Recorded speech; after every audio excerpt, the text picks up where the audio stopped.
The CBS Radio Mystery Theater presents...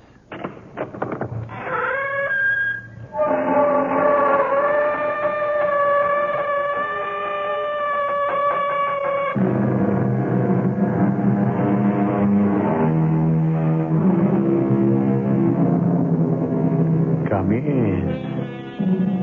Welcome. I'm E.G. Marshall. Have you ever been in the cockpit of a jet plane? Faced that amazing array of instruments, row on row? Everything that science and mathematics can do to make man safe. And yet, when the elements choose to outwit them, the pilots still have to answer the challenge.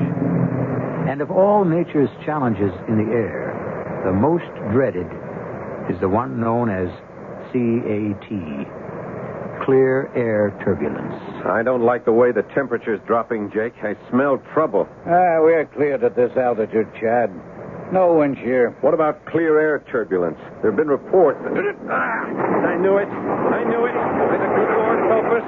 The cat's got us by the tail.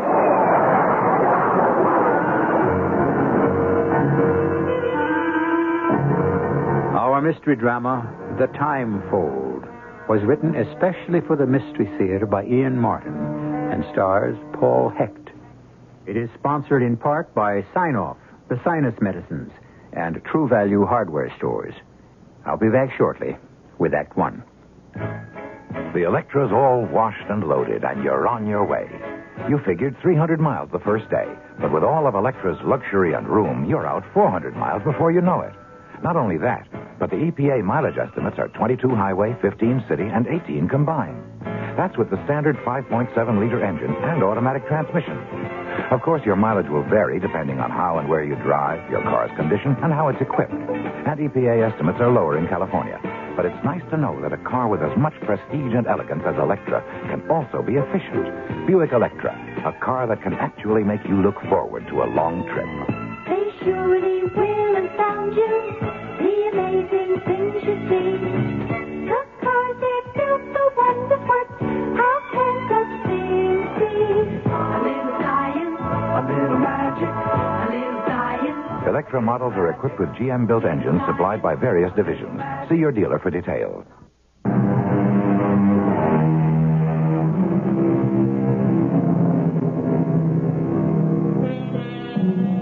In the field of private executive airplanes, number one is the Silver Streak, a twin-engine jet designed to seat 12 in the utmost luxury, capable of flying 3,000 miles without refueling, fully automatic, a jewel.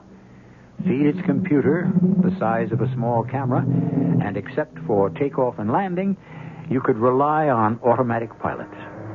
The Barracuda, as this plane is named, is a corporate plane, but no one ever uses it except J. Bruce Proctor. He is the only passenger, with the exception of Meg Chatham, his secretary. Flying the plane are number one and two boys, pilot Chad Stevens, co-pilot Jake Slade. How's the weather, Jake? Wild, Chad, wild. What? We got a front eating up the sky. 6-0. It's a big mother. Well, not so long as we stay clear. This doesn't bother me. It's the other. Huh? What? Hold it a minute. XN 743 to Little Rock, VOR. Do you have a weather update, my flight path? Roger, XN 743. Stand by. What's a good word? Well, he put in his nickel. Now we wait for Charlie Computer to answer.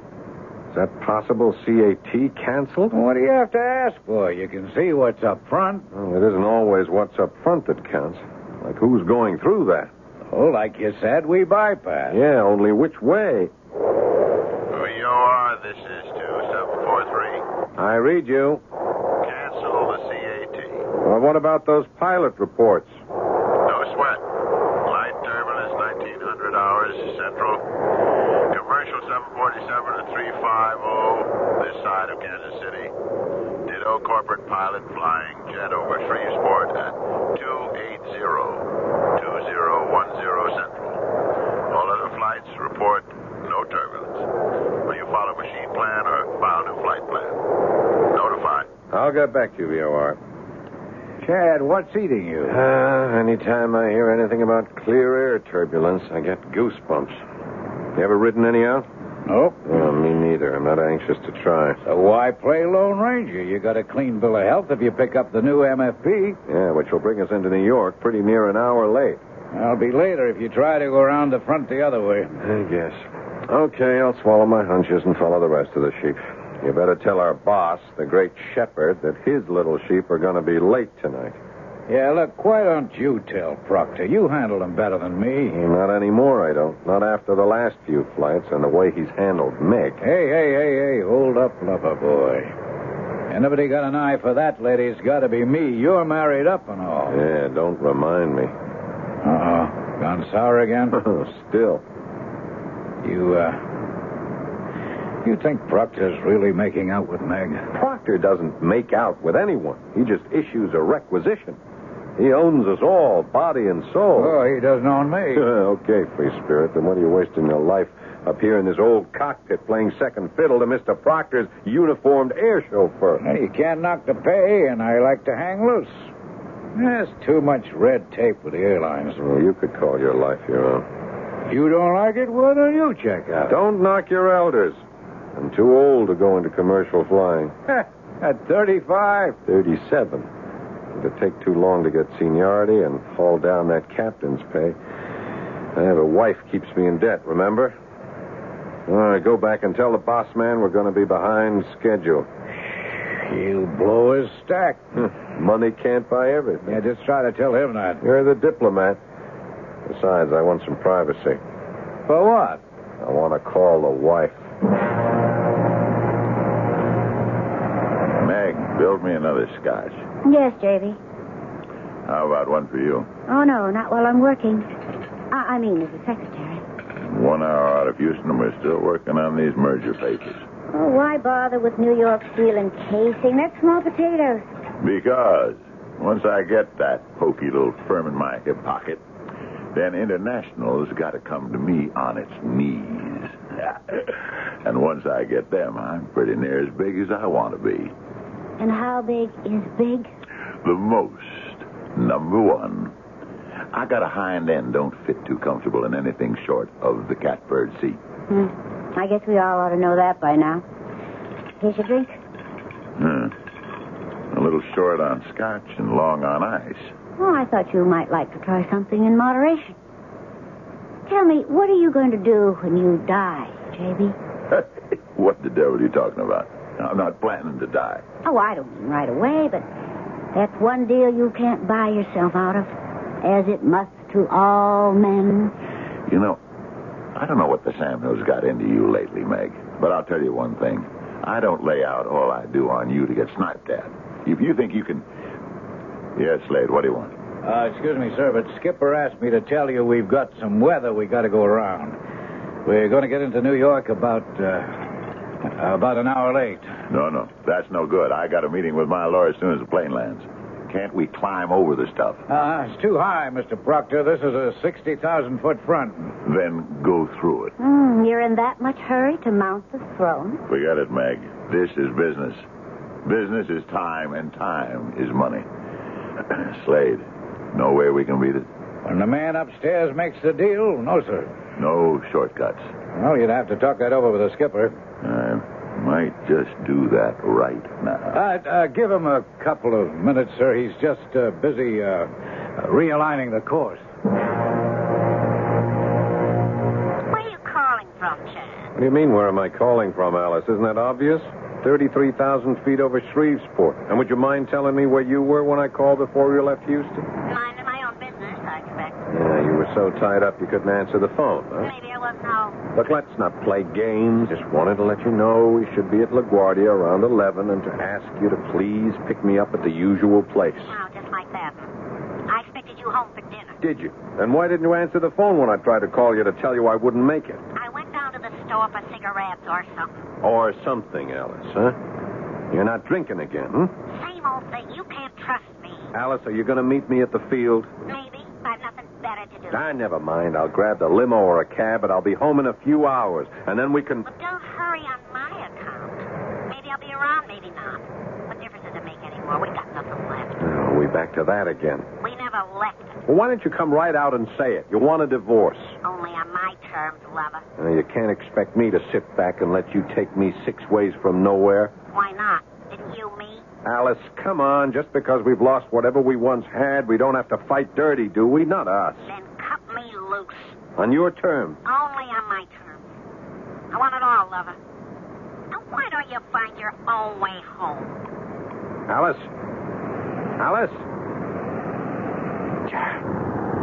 It's kicking up. Whew. Look at that. Hey, Jake. Yes, Skip, right there. Hey, how's it going? I don't know. We were kicking around quite a bit on my way up for it. Now, that's just loose turbulence around the edge of the front. That doesn't matter. Yeah, so what does? I don't know. Get your phones on. Pull on Kansas City and get me a weather update. Roger. Look, what's got you so steamy? Hunch. The wrong vibes. Look at that outside temperature, how it's dropping. So what? Why should... No, forget it. Just get me that weather report. Roger. This is XN743 to Flight Service Station. Request weather information on our new heading. We are at 330, bearing 320. Repeat, that is 320. Are we still at same segment? Beta 4.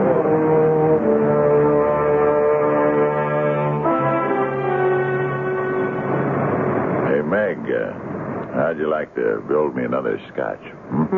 To stoke you so you can keep knocking out enough ideas to gobble up the world? Or to relax? Oh, we sifted through all the papers. It's time for fun games. In that case, you got your scotch. You'll join me? I just might. Sometimes you even like me, don't you?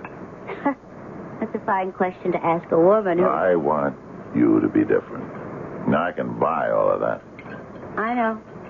You bought me. Now, don't say that, Meg. No, it's true. Well, I didn't think so at first. But then the sun was in my eyes. Huh? There's a wild glory in absolute power, J.B. It dazzles the subjects. Like Louis XIV did. You're trying to make fun of me again. No, not really. Here. Want to drink a toast? Sure. To what? To thanks. So many thanks. And farewell. To To me. No way. Oh, why not, J.B.? We're at a dead end. It didn't work for us. It works for me as long as I say it does. No one walks out on me. Well, I'm not walking out. I just want to shake hands and agree to end a bargain. Not until I'm ready. You know too much about me, lover. You're too dangerous to let go. How can you stop me if I want to? You'd be surprised how many ways, if I ever made up my mind to use them.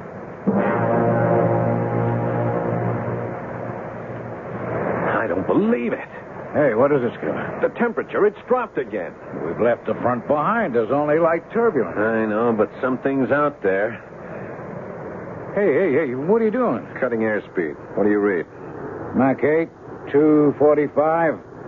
But with all the hurry, what... Did you press the call button, Chad? Yeah, Meg, I want you to secure everything back in the cabin and the galley. Belt yourself in with the big boss. Well, I just mixed a drink. Well, dump it. Get rid of the glasses and do as I say. But we just passed the front. The sky's as blue as the 4th of July. Let's not mess around, Meg. I'm preparing for severe air turbulence, and you'd better get back inside pronto. Yes, sir, Captain. Hey, come on, Chad. What's eating you? That's a hunch. You know where I got my schooling? Barnstorming, stunt flying, ever since I came out of Korea and went civilian. I love all these instruments. And for all they feed into my brain, I still fly by what's at the other end of my spine. And when that aches, when I feel my backside's in a bucket, I'll fly by that every time. Holy cow! Yeah, I smelled it. Severe air turbulence. Hang in with me, Jake. It's trying to take the stick out of my hands. We must have shot up 1,000 feet. The updraft's wild. Watch your trim. I'm holding. Oh, no, you're not. You're upside down. We're in a dive. You're disoriented, Jake. We're climbing. You've got to be crazy. Check your instruments. Come on, help me bring her nose down. Roger. Holy mother, will you look at the wings shake? They'll throw the engines right out of their mount. Oh, there goes one of them, I think. Jake, help me get her nose down. She stalled out. Now we dive. Hang in there. We're going into a spin.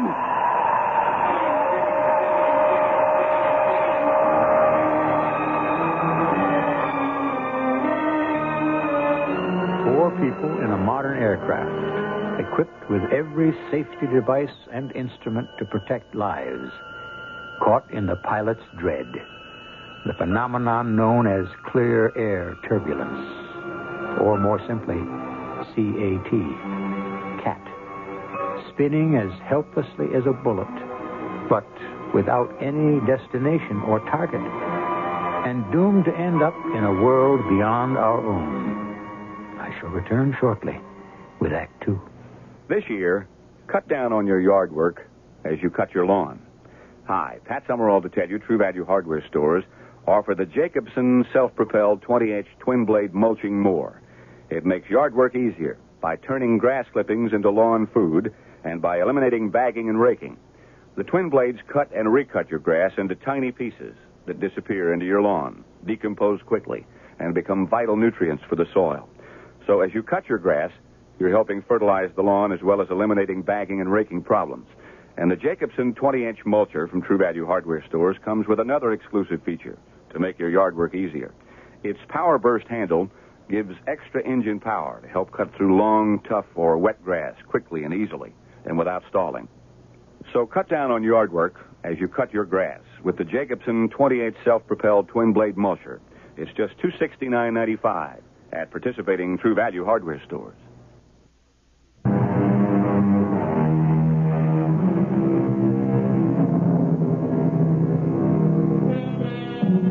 Now that the cat's out of the bag, I think I should say a few words about this acronym, the three letters that spell out clear air turbulence.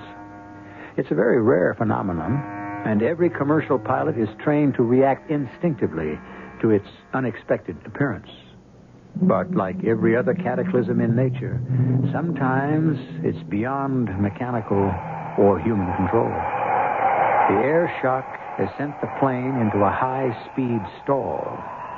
As it whirls and falls, the instruments vibrate violently, impossible to read. Skipper, what can we do? Hit left rather hard as you can. Nose up. She's lead. It's all manual. Bust the gut. It's the only chance we have. What damn briefcase hit me right on the head? Never mind your head. What you're trying to say right now is your... What was that?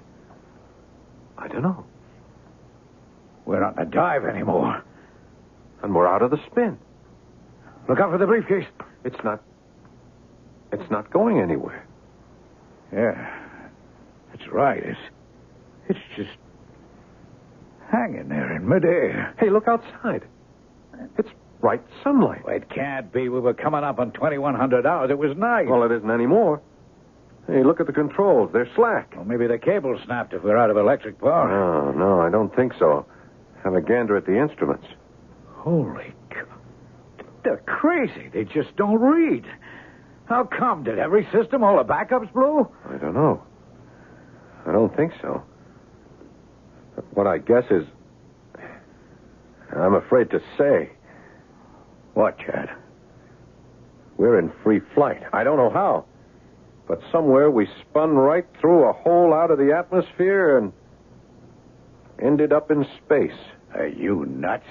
If you had just one point of reference after a blind flight, what would you guess the only land mass we could see might be? Where? About 10 o'clock, right off to the left. We were only at 33,000. That couldn't be... The Earth? No. No way. Ah, but you know what it is just as well as I do. The moon. Yeah, that's just what I read.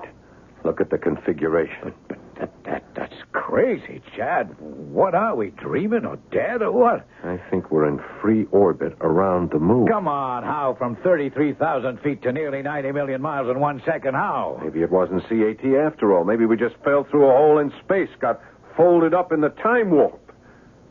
Whatever's happened, we got to get busy. First, there's too much pressure in this cabin. We got to release it before we just plain disintegrate. Okay, Ken. Why not take it easy, real slow. Roger. And not too much. We have to hang on to all the oxygen we have. What for, if you're right? All we're with now is the insurance. Well, we can try to get the engines turning over. But no atmosphere? Well, for what? We're yawing pretty badly. We could get her on an even keel. I'm going to try to fire them. Meanwhile, you better check aft and see what happened to Meg and the big wheel.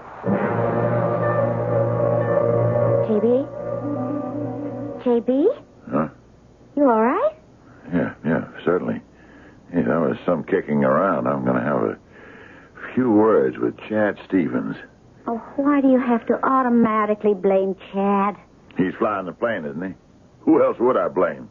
Well, it seems to me, thanks to Chad's foresight in belting us in, that we're lucky to be alive. Yeah, it's what I pay him for. And I pay him enough so he doesn't have to get caught in them. Well, you were the one who didn't want him to go around. I'm not going to argue with you. Let's get out of our seatbelts. Don't you think we should wait till we're released? I don't have to take orders from anyone. And I'm getting a little tired of... JB, what is it? What the devil? Well, now, what's wrong? It's like I'm floating. Don't unbuckle your belt. Why not? I can't tell you, except move your arm. Maybe you'll see. It's as if we didn't have any weight at all anymore. Yeah, I see what you mean. But Jake, what's the matter? Look, I'll try to explain that in a moment best I can. I don't really understand myself, but until we all get belted down, nothing's going to make much sense. When I belt myself down again, it's going to be beside the so-called pilot of this plane. Now, I want to know what's going on straight from the horse's mouth. I demand to know what's happening. Just take up on your belt and sit back, Mr. Proctor. Hollering isn't going to help. Where are we? How late are we going to be into New York? All right, first questions first. Where are we, sir? Just an educated guess? In orbit around the moon. Are you out of your mind? I don't know. What I suspect is, I'm out of our world. Now, what the deuce does that mean? Well, at the least, I don't think we're on our way to LaGuardia Airport in New York. Then where are we on our way to? Infinity. You know, Mr. Proctor, if I were a deeply religious man, I would say that all four of us on this plane were on the way to meet our Maker. No, there's no question, Meg. We're in free flight somehow. How, Jake? Search me. Chad says we fell through a hole in the time warp. What? But I don't even know what that means. All I do know is where we are right now. Where? In orbit about the moon. Well, can we land there? And this craft, forget it. Well, then what's going to happen to us? That's the question none of us should ask, honey. Because I'm sure none of us wants the answer. How long? 48, 72 hours, as long as the oxygen lasts. We can't get back to Earth? How? If we really are in moon orbit, no way. No way we can get this crate back home. I'd like to talk to Chad. He won't tell you any different. Well, that's not what I'd like to talk to him about. Where are you going, Mike? That's a good question, JB, since I have to float and bump. I don't seem to have much control. None of us do. I don't like it. I don't like it at all. Who does? Where are you going? Back for a drink. If I can ever make the galley. Why don't you build one for me? Build your own, JB. I've got other fish to fry. Just relax. Let yourself go, Meg. It's so long since I could do that, I've forgotten how. Well, it's never too late to learn. Except now. Relaxing is a full-time job. There we are. You're almost in Jake's chair. Here. Let me help you with a seatbelt. No, I don't need a seatbelt. This flight's smooth as honey. Oh, well, you'll need it to hold you down. Oh, watch it. There you are. Now, what can I do for you? You can level with me, Chad. It's that important. Okay. What's happened to us? I don't know. Jake said something about a hole in the sky. Well, the fourth dimension has to be involved somehow. By our standards, you don't travel 90 million miles in a second or two. You think we did? I don't know of any other explanation. And what happens now? We're drifting in orbit. Now, even if I had the kind of engines I need in this aircraft under normal conditions, we couldn't re-enter the Earth's atmosphere, or even the moon. What? Well, we'll last as long as the oxygen lasts. How long? I honestly don't know, Meg. 24 hours, maybe, not more than 48. Then we're going to die? You don't expect me to answer that. Except you did. It was something I had to know. Chad? Yeah? We could have fussed around, as we have, and nothing would ever have happened because neither of us could make it happen. Chad? Yeah? Do you know what I'm talking about? Yeah. But I couldn't start it. Oh, you had to wait for me. I guess maybe I just prayed. It wasn't because I was scared of him. And what? You and your conscience. What you were married to. Well, she is my wife. Name. What do you owe her? Everything I own. Oh, well, give it to her. What does it matter? Do you own yourself? What? I didn't. I sold myself. And I want to buy it back. My self-respect. Is that all? Oh, no. My whole soul. Just what you ought to do, Chad. So we can be together for good. I'm not ashamed. If there ever was a time and a place to say it, it's now. I love you. And in whatever time is left, I wish to heaven you could say it back to me that you love me. I never thought I'd have the chance, but... Yes, now I have. Major Alexander, hold it. you read me? Oh, hold it a minute. What? What is that? What is it, Chad? I've raised something on the radio. Yes? Yes, would you repeat, please? This is Major Alexander speaking. Goodspeed 1, Moon Constellation. Welcome. Acknowledge. Acknowledge. We welcome contact. Huh, we thought we'd bought it. Would you repeat that, please? Yeah, we thought we were out of touch with anyone. We have oxygen supply for less than 2 days.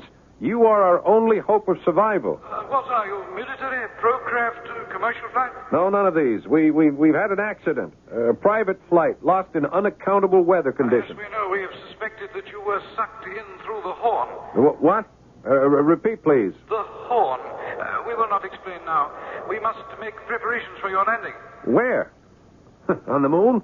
You could not maintain life there. Besides, you will need some approximation of Earth's atmosphere to land your obsolete craft. Obsolete? That's something else we can discuss later. Do you have reserve fuel? Well, enough for, say, 1.5 hours of normal flying under conditions as I understand them. Then you have more than enough to land at Goodspeed 1. I am not familiar with that airport. Not surprising. Where is it located? The Earth? The Moon? Neither. It is a self-contained space station, one of the worlds of the future. I don't understand. We don't expect you to. Just put yourselves in our hands, and you will be safe. You realize that I am apparently in space in an aircraft not equipped to handle this medium. That is no problem for us. Let us bring you in by electric magnetic force field controls. Hey, Chad, did you see it? There's some great big UFO right off the starboard. It's spinning like a top. Well, I not only see it, I'm talking with it. How do I identify you? Goodspeed 1. Release all your controls, and we will bring you home. Stand by your radio to start engines once we are inside the envelope. The envelope? Certainly. You need air to land just as much as you need it to breathe. So do we. Keep this channel open.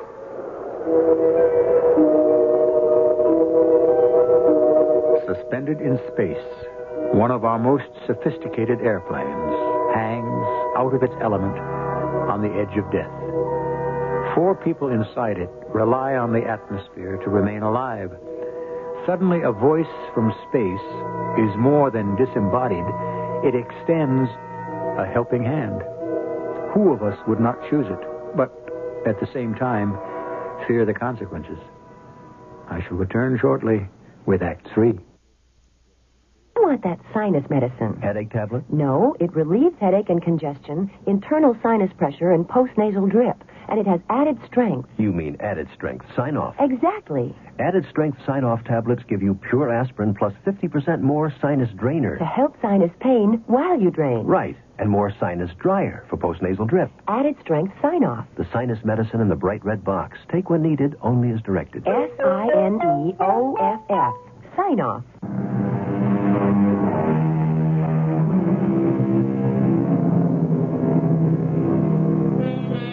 Can you imagine the terror of having been catapulted into an accident in the air, only to find that instead of crashing to earth in flames and disaster, you are somehow suspended in space, in a vehicle not suited for this element, and with a rapidly diminishing supply of the air you need to breathe? Small wonder that you would grasp at any hope of staying alive. Now you are inside the envelope, XN743. You are now in normal flight posture.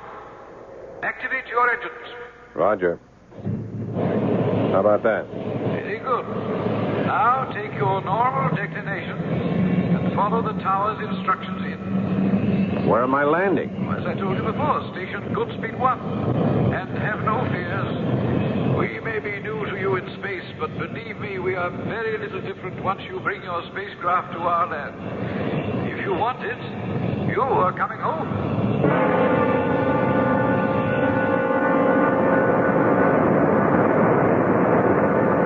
Approach control. This is XN743. We have you, XN743. You are 1,500 feet from threshold, 50 feet high, and hot. Chad, the airspeed is 17 knots too high. Oh, let's hope there's plenty of concrete. Well, maybe we should go round. We're out of fuel. This is it. You better pull back on the thrust. Touch those and I'll break your arm. Now, just hold on to your hat.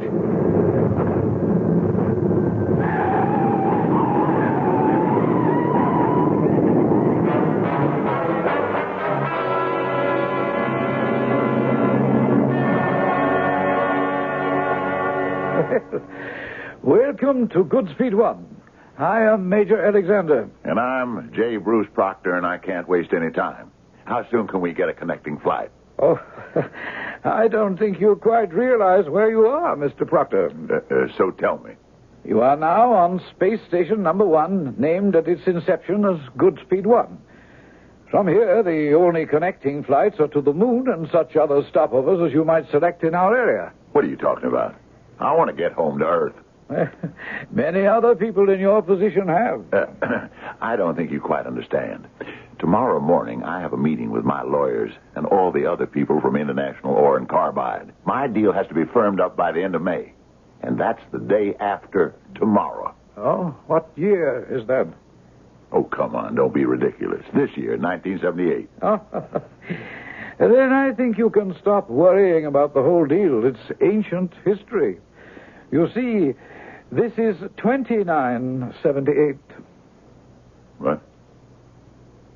But last night before our flight, what did you say?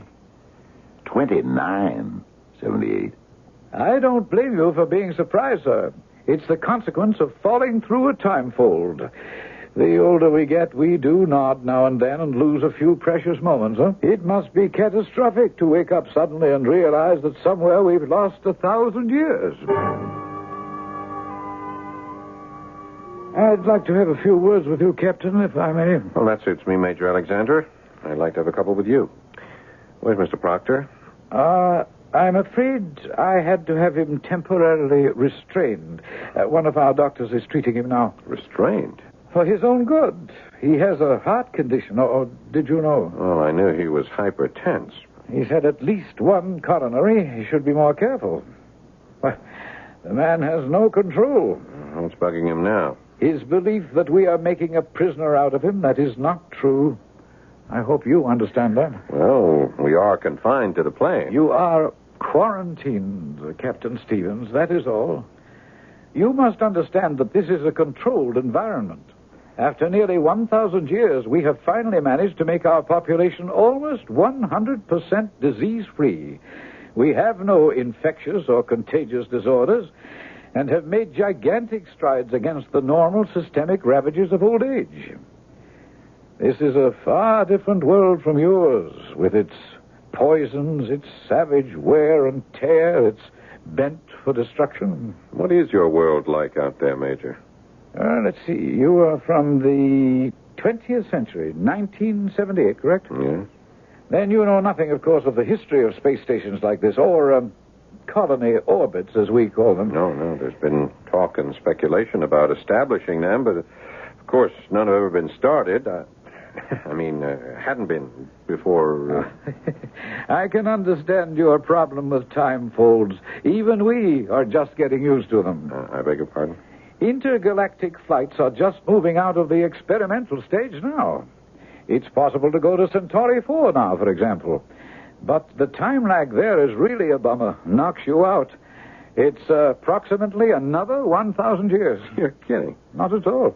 Well, you were going to tell me something about the history of, what do you call this? Goodspeed 1. Yeah. We were the first station, you see. When was that? Oh, back in your millennium, around 1990, I think. Maybe a couple of years later. Of course, it was nothing like it is now. Then it was just an experiment to collect and store solar power to bring cheap energy to Earth. You deliver energy to Earth now? Earth? That burnt-out cinder for what? Burnt-out cinder? Well, I'm afraid Earth moved too late to develop energy. By the middle of the 21st century, it choked itself to death on ecological poison. How did you and the other colonies you mentioned grow so large? Well, what would your choice have been? Our colonies grew by leaps and bounds. The waiting lists grew longer and longer. Here on Goodspeed, we rotate at such a controlled speed that gravity is reproduced within the envelope that encloses us. Our grass is always green. We live in a temperature like that of Hawaii, and the air we breathe is pure. We are, insofar as it is possible, all of one class. We're as close to utopia, I suppose, as man can come. And we can be part of this. Once you are decontaminated, I would think so. Oh, our immigration laws are necessarily strict, but yours is an unusual case. However, the question may be academic. Oh, why? Because your employer is adamant that he must return to Earth. The burnt-out cinder. Not that Earth, no. The one you left. Yes, but that's impossible. Not if you move quickly. I won't go into scientific details, but that is why I wanted to talk to you. If we are to take advantage of the time fold that brought you here to return you, there is no time to lose. Now, as captain of the ship, it is entirely up to you. I can give you 1 hour to talk it over with the others, but no more. You're not going to try to get back, Chad? The big man's orders, Meg. He pays my salary. What else can I do? Well, stay here. Don't you know what it could mean? Yes. I know. We'd all be free. We could live our own lives. It'd be like a second chance, a chance to live down the mistakes. I understand. Well, isn't that what you want? It's not what I want. It's what Mr. Proctor wants. Oh, you can't be serious. What about what I want? What Jake wants? Jake doesn't care where he lives. And me? You could be your own woman anywhere. Well, I'm not now. Bought and paid for. Maybe it'd be the same here. No. Oh, Chad, don't you see? I'd be free here. He can't control me. And you're not free if you go back. You're only going back to her. To Alice? Oh, no. No, never. That's over. Well, she'll take you for everything you have. Okay, let her. We could manage, somehow. If you stole me from J.B., he'd break us both, grind us to powder. We can still take the chance. Why, Chad? Why? Because if you and I are going anywhere, Meg, it has to be because we fought for it, not ran away from it. It has to be a matter of conscience. I have to go back. I have to live with myself. Maybe you should stay. No. No, darling. You're right. I have a conscience, too, that needs quite a bit of polishing. No, we'll go back together and face whatever has to be.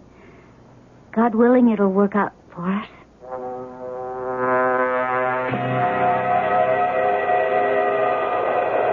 We are circling you now, Captain Stevens, and drawing you by magnetic field toward the timefold. Roger, I read you. Now, we cannot guarantee your safe re-entry back to the last century. So, if you, or any of you, wish to change your mind, this is it. What's he saying? What's he saying? He's giving us a last chance to back out, sir. Tell him absolutely not. We don't belong in this Jim Crack fantasy world. We belong in the real one. Well, that's your decision, J.B. The others are entitled to theirs. Meg? Are you going back, Chad? Yes, I am. Then so am I. Okay. Jake? How can you fly a plane through all that flak without me, old buddy? Besides, I either want to be best man or give away the bride. Did you read me, Captain Stevens? I said this was your last chance to stay. I read you, sir. And our thanks for all you have done. But our decision is to return. Very well. Fire up your engines. Roger.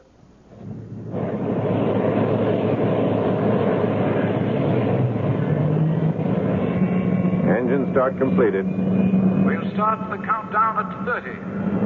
Bon voyage and good luck. Are you ready? Ready, sir. Synchronize. Coming up 30 on zip. Read 30. 29. 28. Get back and get belted in. J.B., Meg? Go ahead, Meg. I heard what your co-pilot buddy said, Stevens. I just want you to know, if we get back, I'll break you in two before I ever let you take Meg away from me.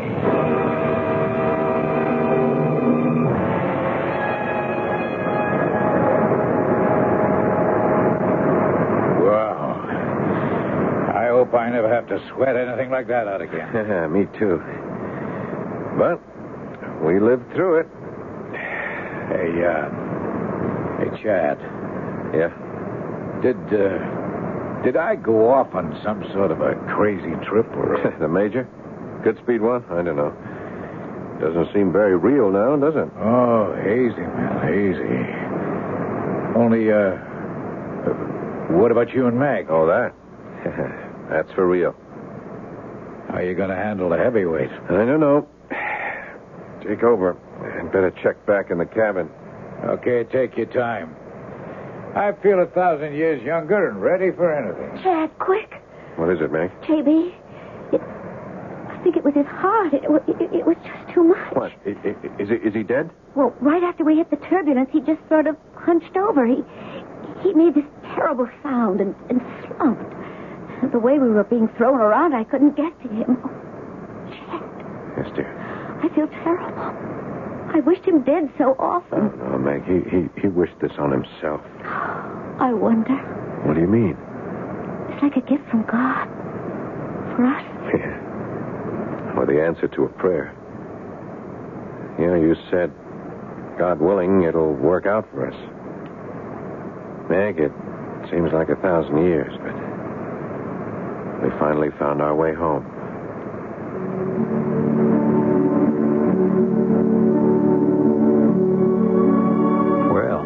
There's quite a little tale to muse over. The fact of CAT is real enough, but what was all the rest? Real or imagined? Does that really matter in the larger sense? All of our travelers returned safely from beyond whatever veil they penetrated, except one. And there will be few to measure the death of such a selfish man. I'll be back shortly.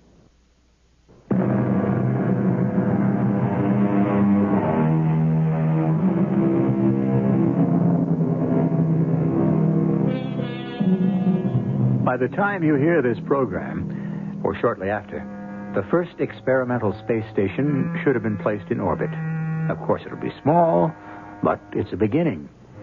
With the Earth's desperate need for new sources of energy, it doesn't stretch the imagination to think that within 1,000 years, colonies like Godspeed 1 will not only exist, but will proliferate.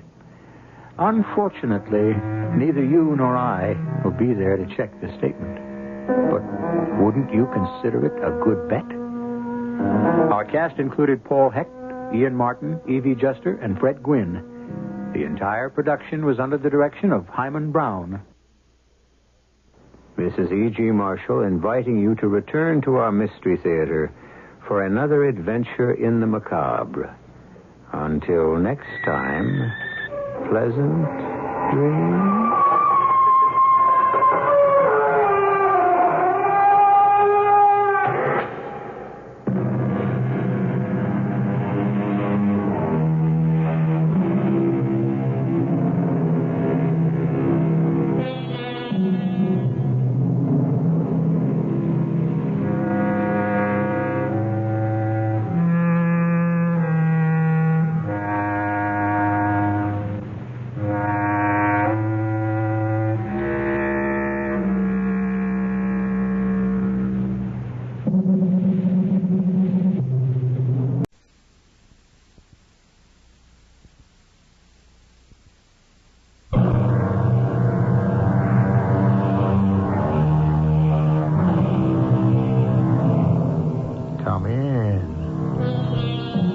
Welcome.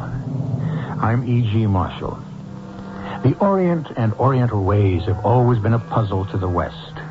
The shrines, tea houses, ancient rites, pagodas in Kyoto, the Hall of Dreams, the amalgam of art and artifacts, all having dark and sealed meanings, most of which escapes us, as it did Franklin Phillips, who thought a curse was a blessing in disguise. Can I show you something in antiques? A few weeks ago, you sold a Japanese temple gong to my wife. I never sold it.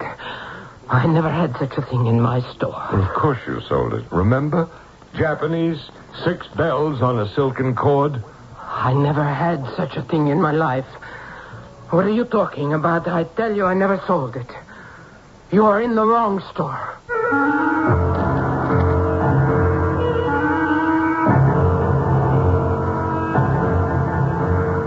Our drama, The Secret of the Fifth Bell, was adapted from a story by Jacques Futrell, especially for the Mystery Theater by G. Frederick Lewis, and stars Earl Hammond. It is sponsored in part by True Value Hardware Stores. I'll be back shortly with Act One.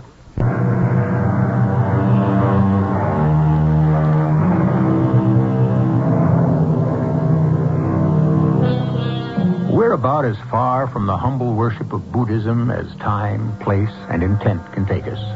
But before this story is done, we shall be drawn back to that ancient worship. At this moment, however, our concern is with a mansion on the northeast coast, particularly with its owner, who sits astride shipping lines, oil fields, factories, and stock exchanges like a colossus, wielding the dollar wand over an empire. Meet Franklin Phillips, whose wife softly enters the great man's study and kisses him. Oh, Norma, sweetheart. What a nice surprise to see you in the middle of the day. Oh, Frank, dear, did you think I'd forgotten your birthday? I know you don't like being disturbed when you're working at home, but this once I shall. By golly, I'm 50 years old today. And I have a present for you. Giles, bring in the box. Happy birthday to you, Mr. Phillips. Set the box right here in his desk, Giles. I'll open it. 50 years. Yeah, that's half a century. Oh, you Methuselah.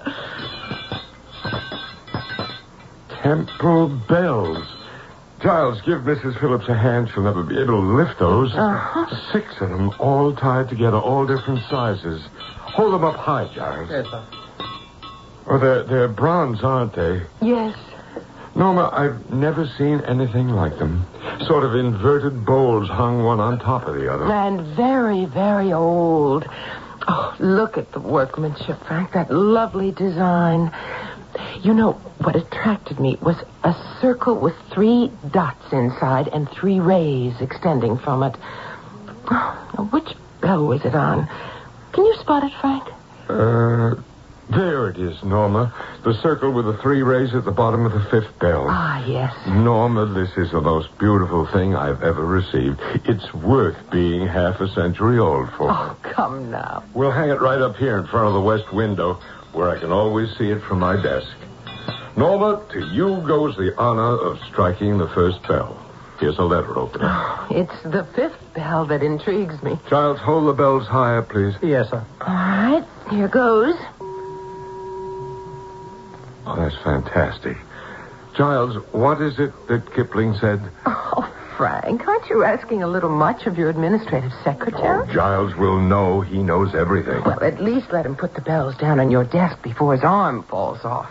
They're heavy. May I, sir? Yes, well, I think the phrase Mr. Phillips was referring to is east and west is west, and never the twain shall meet. Of course. And these bells prove old Rudyard was wrong. They suit me perfectly and will look great hanging up here. Well, I haven't the faintest idea where they're from. Neither did the lady who sold them to me.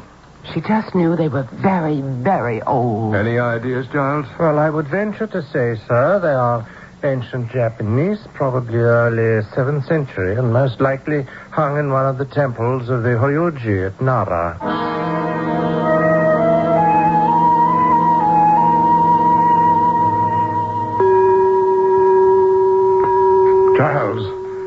Giles, come in here. Yes, what is it, sir? It just rang. Twice. What did? One of the bells there from where it's hanging. Well, maybe the breeze from the window caught it. You see, it did it again. You were right here, Giles. You heard it. Strange. Do you know which bell was rung? No, I'm not sure. Well, why don't we try them all, one at a time? Then we'll know which one it was.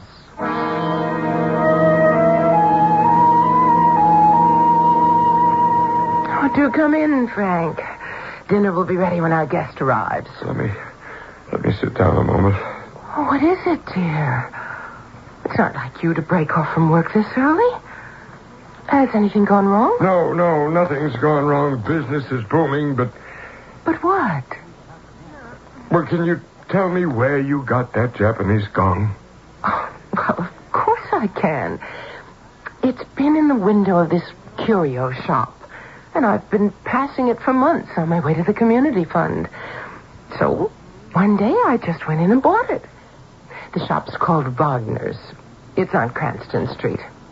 An old German lady runs it. Why? Did you pay a lot for it? Oh, do you think I'm going to tell you? I'd say enough, but not too much. Well, I was just wondering how valuable it is. Well, I like that. I never ask you how much you spend for my presents. But it'll be easy enough to find out what it's worth tonight, won't it? It will? Well, certainly, dear. Have you forgotten? We have Mr. Okumatsumi from your Japanese electronics subsidiary coming for dinner. Oh, it completely went out of my head.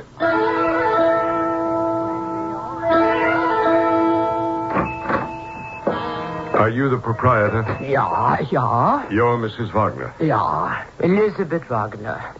Can I show you some antiques? Well, a few weeks ago, you sold a Japanese gong. Actually, 6 bells, different sizes, on a silken rope. I never sold it. I never had a Japanese gong in my shop. Well, of course you sold it. Do you understand? Japanese 6 bells on a silken cord? I never had such a thing in my life. What are you talking about? I tell you, I never sold it. You were in the wrong store.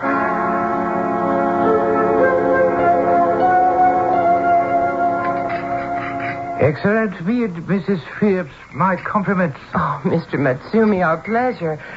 I'm always delighted when a guest eats everything on his plate. Most satisfying. You have very tasty fat partridge in your country. By the way, Matsumi, there's something I'd like to show you. Join me in my study, will you? How about some more sake? No, thank you. When I travel, I prefer scotch. Well, scotch we have, too. This is my study. I handle all my business from that desk. Different color phones, different color businesses. So very color... Those beds hanging by the window. You spotted them? Where did you get them?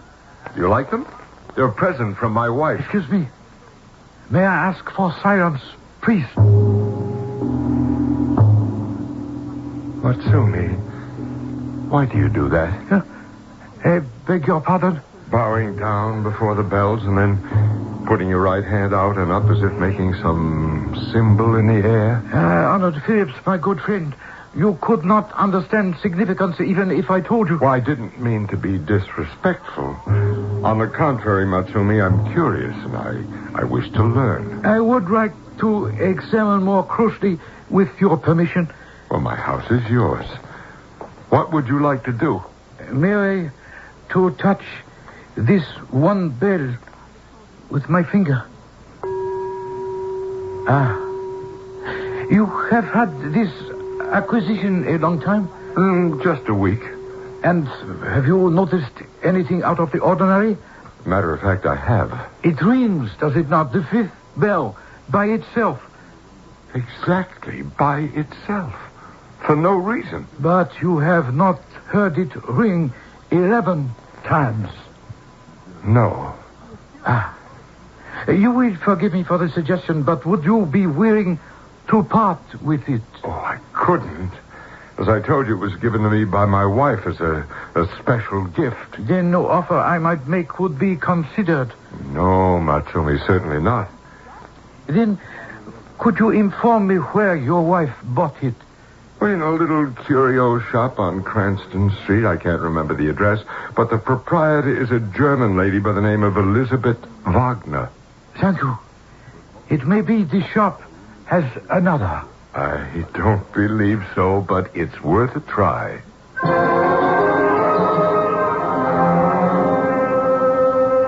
Mr. Phillips? Yes, Giles.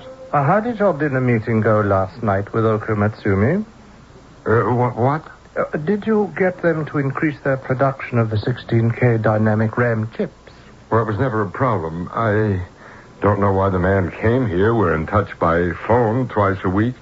The entire evening, not one word about production. Well, he had a good American meal. Yeah, but that's not why he came.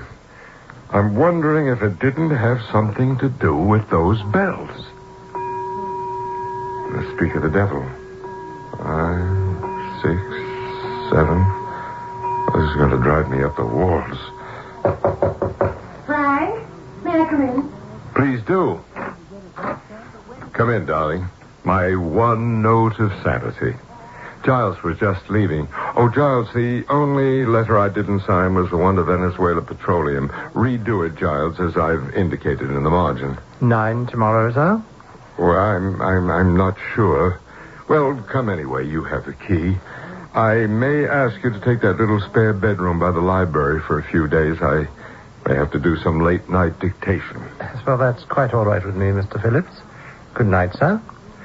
Good night, Mrs. Phillips. Good night. I don't know that it's good for you to be working late hours, Frank. Good for me. Well, you're getting awfully jumpy these days. I wish you'd go see Dr. Milburn. Is that why you came in here? To tell me I was getting on your nerves? Oh, you're getting on your own nerves, Frank. I came to ask you whether you particularly care for those Japanese bells you've hung up there. Well, why do you ask me that? What suddenly made you ask me that? Well, remember I told you I'd bought it from a German dealer on Cranston Street, a Mrs. Wagner. Well, this afternoon she sent a messenger with a note asking if I'd sell it back to her for $2,000. She must have found out it was more valuable than she thought. Oh, Frank, $2,000 would make such a nice donation to my community fund. You mean she wants to buy it back now after what she told me? What was that? Oh, never mind. No, don't sell it to her, not at any price. I want it. I'll give you a check for $2,000 for your fund. What is it, Giles? As I was leaving, a messenger handed me this note for you, Mrs. Phillips. Said he'd wait for an answer. A note for me? Well, what does it say? Well, it's another message from the curio shop dealer. Oh, now she offers $5,000. $5,000. Well, if old Mrs. Wagner keeps raising the ante, it's going to add a great deal to your community fund. Hand me my checkbook, will you, darling? Giles, tell the messenger there's no reply. Franklin Phillips is nothing else if not stubborn. Is it because he must probe the secret of the fifth bell? Of course it is. Phillips is a man not easily dissuaded or defeated, but the very tenacity that has earned him world power may be his undoing. I shall return shortly with Act Two.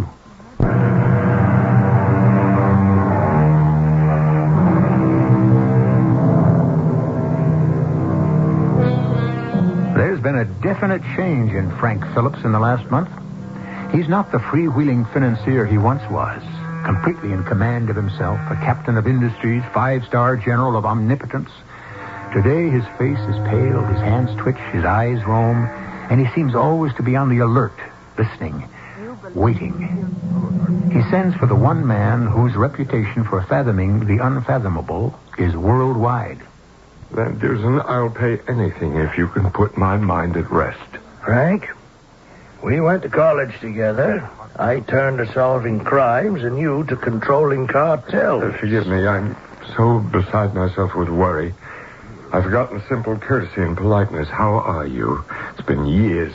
Do you keep up with your music? Oh, yes. I still play the violin. Not well, but I finish everything I begin. That's Van Dusen, all right. In all areas. You were always magnificently thorough. Well, all right, Frank. What is it that plays you? Those bells there hanging over the west window. Yes, I was admiring them. Beautiful, beautiful ancient art. I am always waiting for one of them to ring. By yourself? Without anyone touching it or even being near it.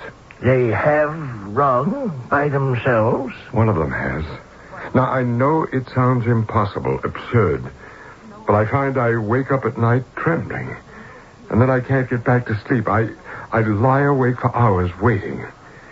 Here, when I'm at work at this desk as I'm sitting now, I am filled with fear. Even as I talk to you, I'm waiting for that sound. No one hits it. It doesn't even move. A tone just comes out of it. Now, Frank, you're torturing yourself not because the bell may ring, but because your common sense tells you that the bell cannot and does not make any sound at all.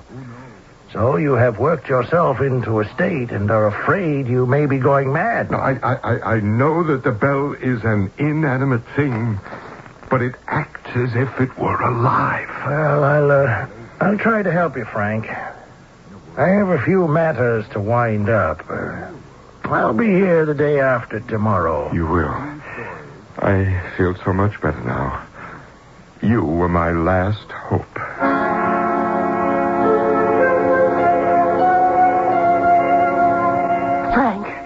Frank, look out. Huh? There's a dead body downstairs in the study, in the room where you work. What? How do you know? Well, I went in to open the windows and air the room, just as I do every morning. Oh, Frank, there's blood all over the carpet right under those awful Japanese bells. Did you call the police? I didn't know what to do. Well, where's Giles? He hasn't arrived yet. Giles should be here. He's staying here. I asked him to take a little room off the library because I've been working at night. Well, then he's not there. I passed it just now.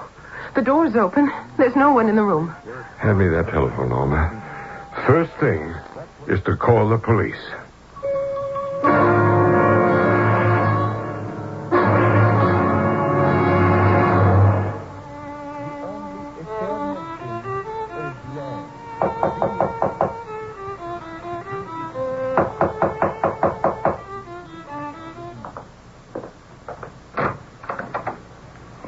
Didn't you hear me? Oh, yes. Hello, Mallory. Yes, I heard you. I've been trying to get you on the phone since noon, Van, but you don't answer it. I never do while I'm practicing. Oh, I see. Are you giving a concert? No, but I may give someone the old heave-ho, even though he is the chief inspector of our renowned Boston police force. Listen to me. What I need is a combination doctor, medicine man, scientist, practicing psychologist. In other words, myself. I haven't finished.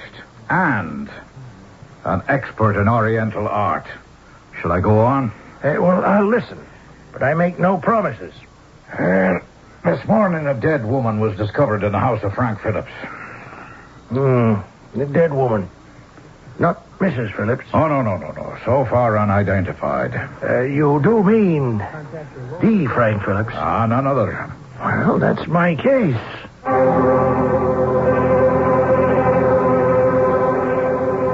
Mrs. Phillips, I'm Dr. Van Dusen. I knew Frank from college. Now, Detective Mallory here asked me to help him on this case. May I talk to your husband? I'm afraid not. He's in some kind of a shock. We called our doctor, who's given him something to sleep. Was it you who discovered the unfortunate body? He was wearing trousers, so I thought first it was a man. But I was told it was a woman. I didn't want to look. Mrs. Phillips, I'm afraid you'll have to. Everyone in your house will be asked to try to identify the victim. Did Frank see the victim? Yes, he did. It was before the police arrived. He bent down. I think he knew who it was. There's no point in delaying the identification any longer. The boys outside are waiting to remove the remains. Suppose you go in first, Ma'am, and then I'll call in the rest of your staff.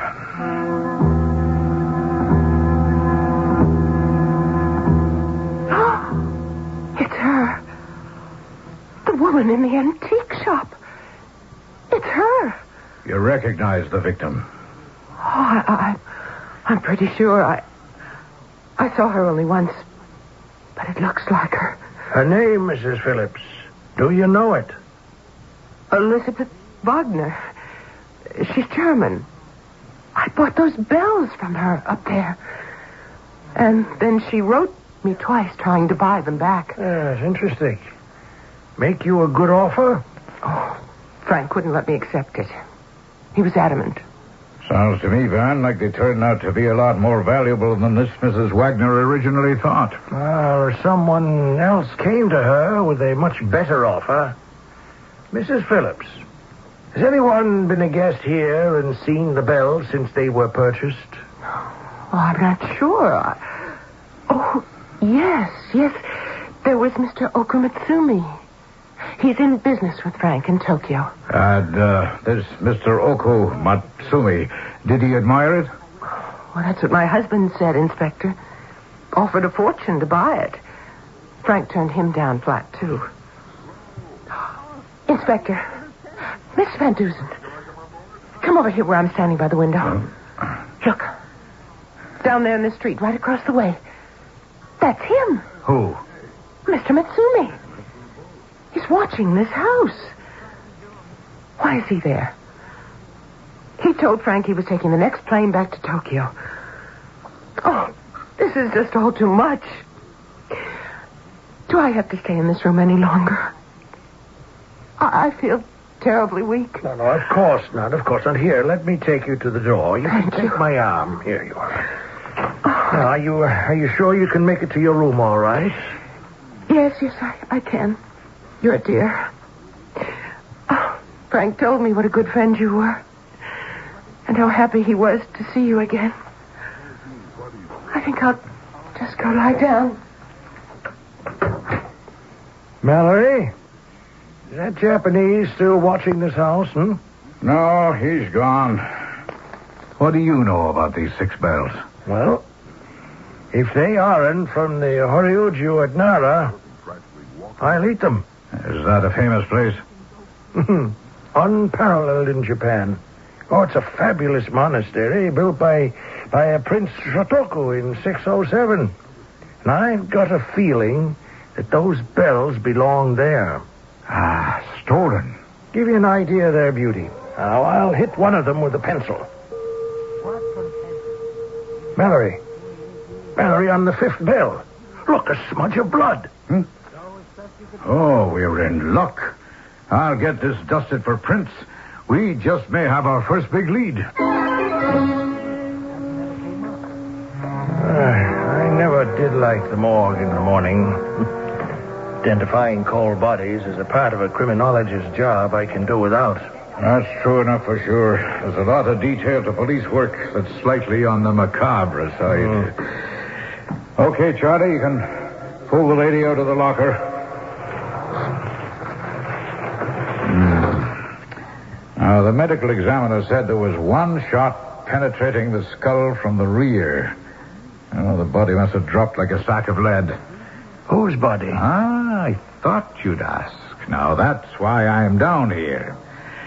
I had a couple of pigeons stop by just now, and they identified her.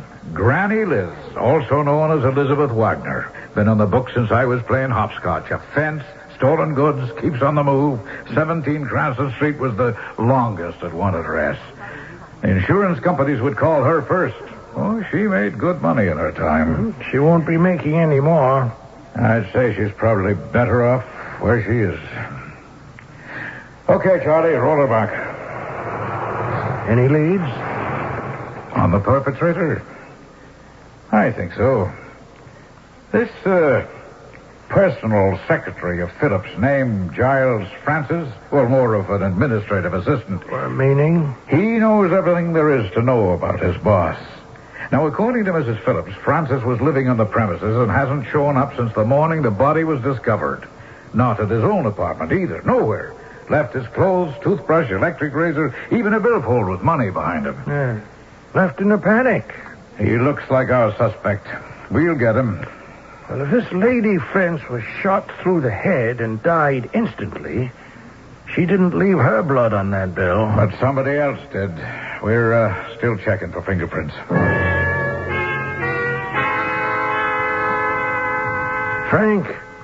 Frank, I hate to pursue this when you're not feeling well, but the sooner Inspector Mallory and I know everything we can, the sooner we'll get to the end of it. What time did you first see the body? Well, Norma found it first. I got to it at about 8:30. Right there on the floor where the chalk marks are. Face down? I don't remember. I recognized her right away. Well, you must have turned it over. I don't know. I don't remember. The window was open, but the door was locked. I saw blood on the 5th bell. You saw that? Yeah, it was her blood. I must have fainted.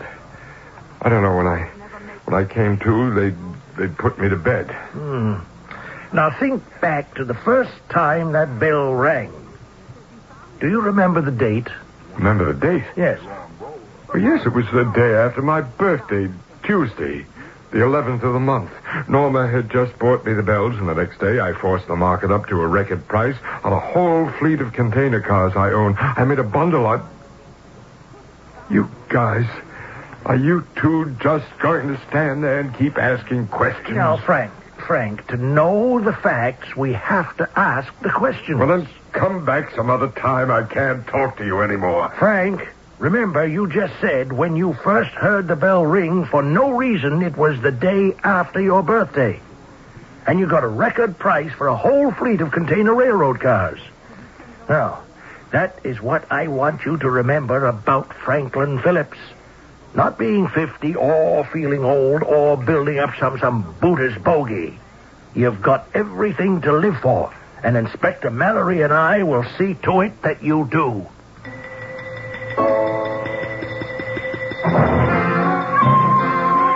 A murder committed in a wealthy man's house.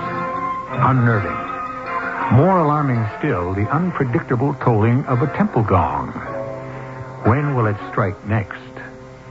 This unexpected sound challenges understanding, is beyond imagination. We can achieve nothing until we imagine it. And only so far as the human brain can imagine, can it comprehend. I shall return shortly with Act 3.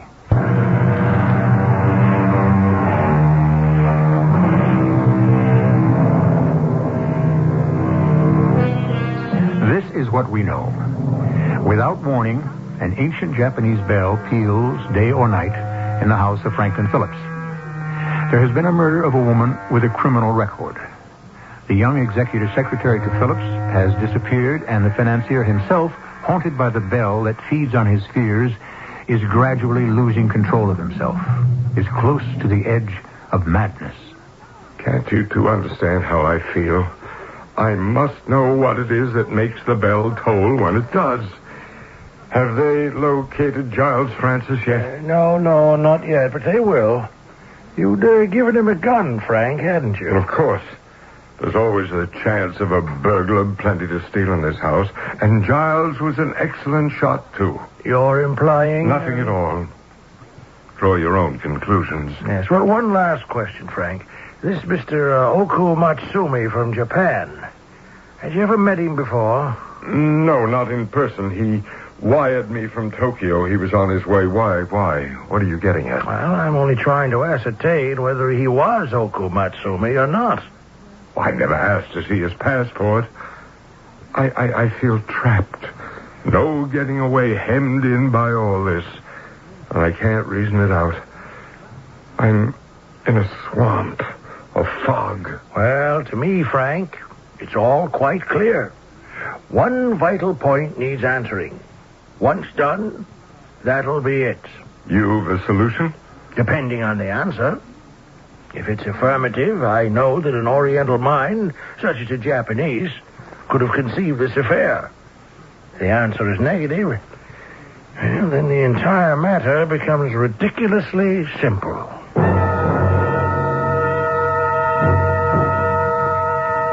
Van Dusen, where have you been? Making inquiries, Inspector. Oh, I know that. One of my men tells me you entered the hotel opposite the Phillips mansion, that you went to the rear of the second floor at the end of a hall and looked out of a large plate glass window overlooking the city. And then you walked to the other end of the hall and stood staring out at the Phillips place across the street. Well, I don't know why you bother asking me when your men are so observant. We know where you went, but not why. Mallory, I've written here a list of information I'll need urgently. Now, I'm due back at Frank Phillips, so I must go. Oh, hold on a minute. Give me a chance to look at these questions of yours. Was there a storm the midnight before finding the body? Direction and velocity of the wind. Get complete local weather report for tonight. What is all this? What's it got to do with the murder and the ringing bell? Everything, Inspector. Oh, by the way, I've got bad news for you. That fingerprint or prints, too smudged for identification. Yes, well, I was afraid that would be the case. Now, as soon as you get that meteorological information, bring it to me at Phillips, will you? Are you going straight back there? No, I'm stopping off at my place first. Picking up my violin and a champagne glass.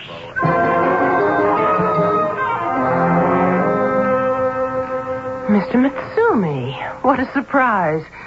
Mrs. Hanson said you were downstairs and wished to see me. Yes, honorable madame. I thought you were leaving for Tokyo days ago.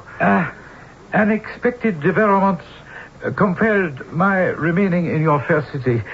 How is your husband? Well, I trust? Well, he would have come down himself to greet you, but he has not been well lately. Ah, so. The bells have rung? What made you say that? Mrs. Phillips, the power of our ancient ceremonies transcend the ages. A man of such resources as Mr. Phillips must have realized America is not the proper home for those bells. Oh, I don't agree. Museums and private collectors the world over have artifacts from ancient Egypt, China, ancient Rome. Forgive me. Those are dead objects, Mrs. Phillips. These ancient temple bells are alive. You frighten me. I have no desire to do so. I hope my warning comes not too late. This envelope is for Mr. Phillips. When he has recovered, insist that he read it. Good day, Mrs. Phillips. And as soon as he handed me this envelope, Dr. Van Dusen, he disappeared. May I take charge of the letter? Oh, yes. Here. What does it mean? What's written on the outside? Well, just what it says, Norma. To be opened when the fifth bell rings 11 times. Now, for the present, I'll hang on to it. I don't want to add another worry to Frank right now. Oh, he is better, though. Then, do you think he could be persuaded to come down to the study? I think so. I know he always feels more secure when he sees you. Yeah, it's good to see you, Frank. Good to be on my feet. I think I've shaken that weak feeling. Yes, well, I think I can make this fast, Frank. Logic always works fast. It's the sum total of fact as inevitable as 2 and 2 making 4. Excuse me. Hello? Who do you want to talk to? Oh, yes. Yes, he's here. It's for you, Dr. Van Dusen. Oh, thank you. Van Dusen here. Yeah.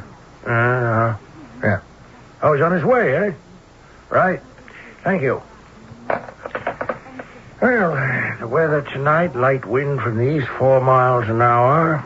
Norma, Frank, in 2 minutes, 15 seconds from now, that fifth bell will sound 10 times. A woman was shot here. A bloody fingerprint left on that bell. A door locked from the inside. The east window open. Giles Francis is missing. That much we know. Yet no one heard a revolver go off. It was thundering that night. Possible explanation. Why did the curio dealer sneak into the house? It was obviously to steal what you couldn't buy back. There's 1 minute and 5 seconds and the bell will ring. But to come back to that night, a shot fired. Moments later, the bell starts to ring. It must have been nerve-wracking, terrifying. Blood on his hand from trying to see who the prowler was. The person with the gun runs to the bell and tries to stop its sound, and then he runs out. Not a bad theory, Van, but it's not fact. Oh, well, I didn't hear you come in, Mallory. Well, I brought with me a friend of Mr. Phillips. Oh, perhaps not a friend anymore, but a former employee. Giles Francis, would you step forward? Well, what are you doing here? Giles, you promised that... Yes, I had to come back. I didn't shoot anyone that night. It was him. You, Frank. My property. She wanted to steal it. Man's house is his castle. Common burglar. Yes, I shot her. There goes the bell on the button. It knows.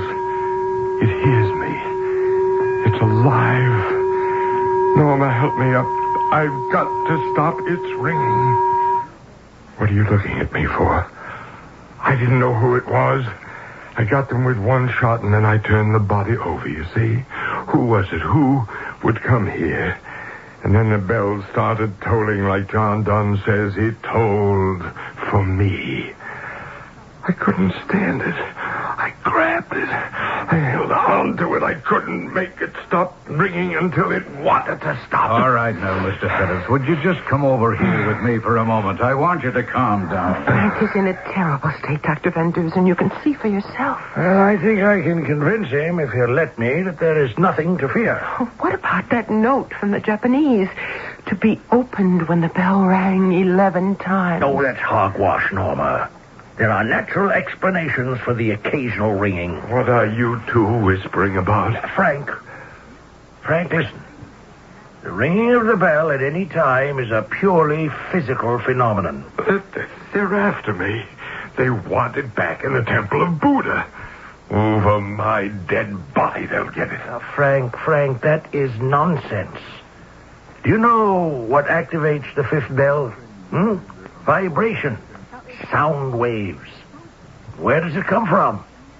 The town hall clock half a mile away. Now, the sound travels through the second floor hall of the hotel across the street, through your east window, and activates the fifth bell. It's like a tuning fork. But why not all the time? Why only sometimes? Well, a gust of air, even a person walking through the hotel can interrupt the vibration. No, that isn't so. Oh, Frank!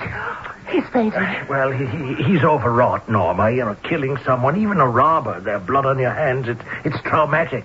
Now, on top of that, he's so convinced an evil spirit of some ancient rite is out to get him, so he just isn't prepared to accept the truth.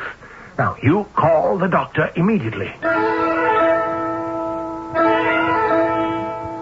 What did the doctor say just now before he left? He said not to worry. Well, Norma, I'm packing it in. That's enough for one day. I'll take my violin and go. I meant to ask you why you brought it. Oh, excuse me. At night, if it's late and someone comes to the door, the butler sounds a buzzer. We don't generally admit anyone after 10. I'll just pick up the wall phone. Yes? Who is it? It's Inspector Mallory, Mrs. Phillips. I know it's late, but may I speak with you a moment? Oh, well, certainly. Meet us in the study. You know the way. That was Inspector Mallory. Shall we go down? Welcome back, Inspector. Well, now, I hope you'll forgive me. I had an idea, and so to test it, I wanted to have another look at that fifth bell. You see, that circle with the 3 dots inside and the 3 rays. I think it has a meaning. Yes, it probably does, but that's not the reason it keeps ringing. I thought I proved it to you. Oh, not to me, Van. The idea of a vibration leaving a town hall clock a half a mile away, running the length of a hotel hall, and then jumping across the street to get this bell to ring. No, could never happen. No vibrations have that power. Yes, well, Norma, with your permission, I'd like to give you all a little private concert. Now, excuse me while I open my violin case. Now, we will begin tonight's concert by tapping the edge of this champagne glass.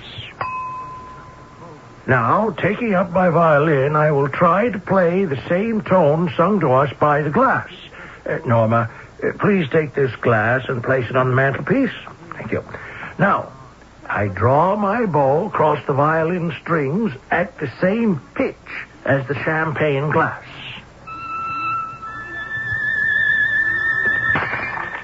There. The glass shatters across the room. Vibrations. Not powerful enough, eh, Inspector? It works just as well half a mile away as inside this room. And you don't need a Stradivarius to prove it.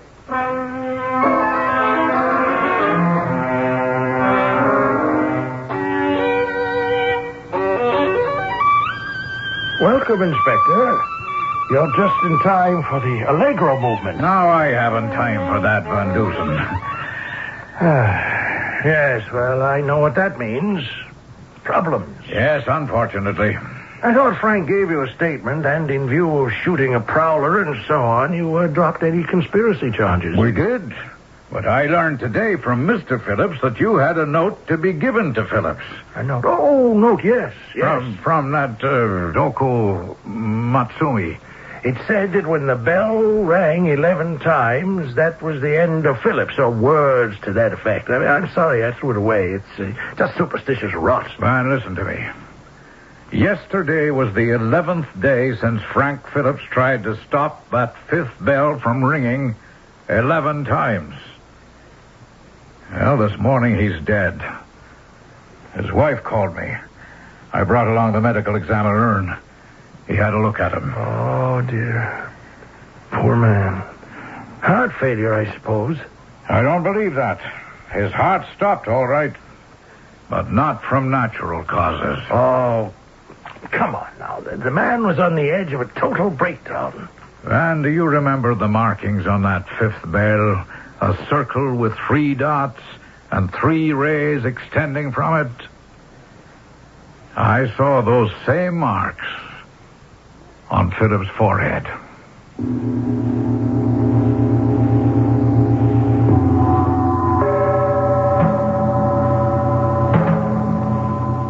So much for the principles Professor Van Dusen lives by. A belief that imagination is essential to solve any given problem. That all material problems can be solved, and that in meeting them, logic is the lever. I think perhaps our crime-solving friend won't be as inflexible in the future, don't you? I shall return shortly.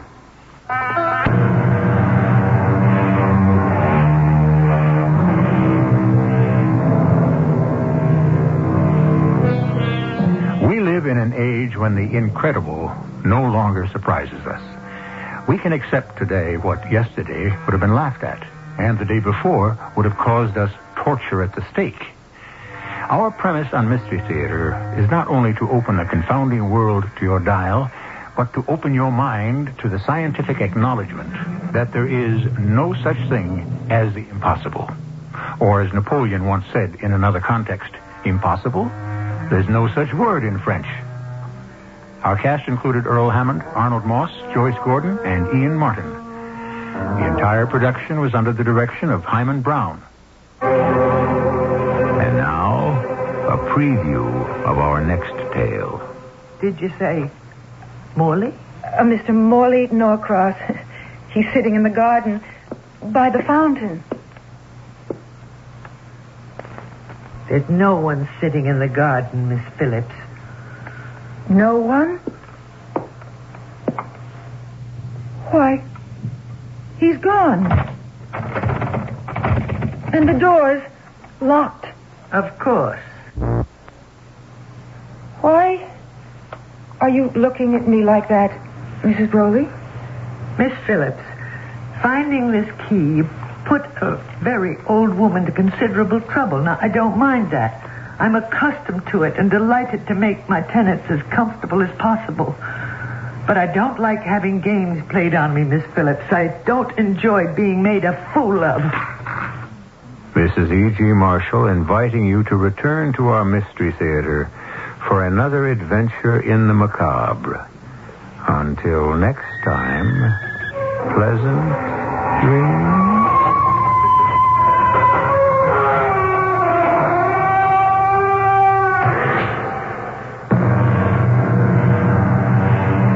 Thanks for joining us for the WAKR Radio Mystery Theater.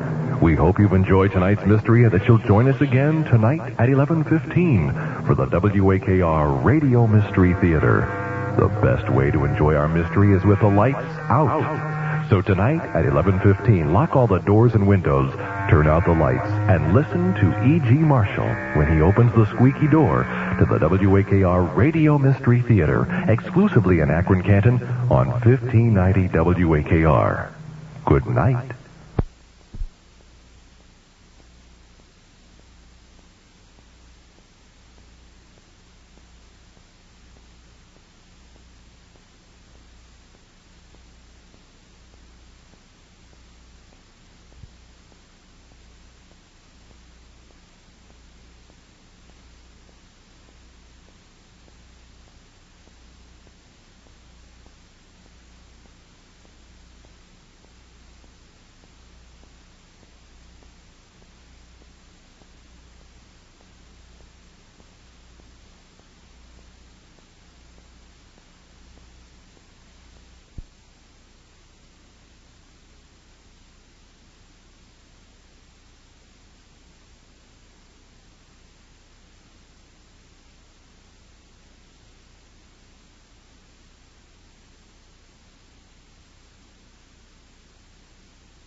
But we're quick to waste it.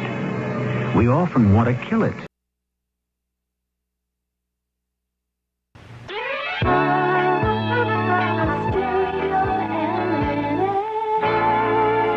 The CBS Radio Mystery Theater presents...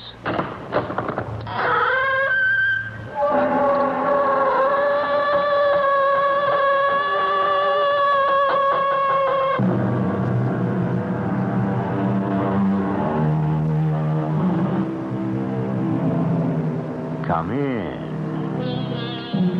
Welcome. I'm E.G. Marshall. Some years ago, a famous American general observed that old soldiers never die. They just fade away. Throughout all history, there has been an unending line of those who may have died, but who gave the appearance of disappearing from life, of just fading away. Those we call missing persons. If indeed they did fade away, by what means were they able to do this? Where did they go? And what happened once they got there? Terry, what's happening? Do you see what I do? None of them are moving. They're just standing there, hundreds of them. Saying nothing. Grinning at us with those little eyes of theirs. Kid, look. Their faces, their bodies, they're changing. What do we do? We get out of here as fast as our legs will take us.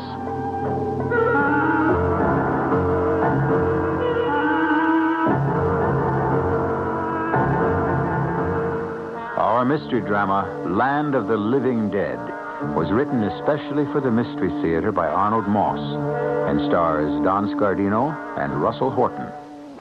I'll be back shortly with Act One.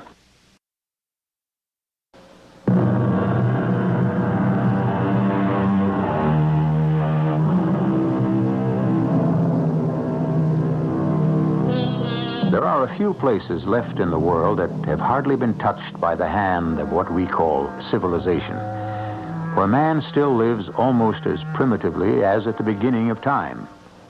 Such a place can be found in South America on the western plateau of Brazil. It's called the Mato Grosso.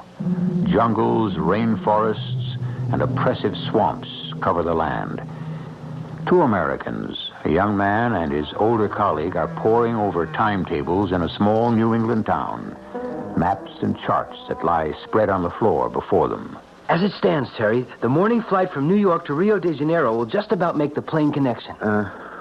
Now, even if we take the commercial flight from Rio to Cuiabá, what kind of transportation can we get into the interior? And I mean transportation that we can depend on, Kent. Well, the answer is probably none. Not unless we want to go the way of Professor Schneider.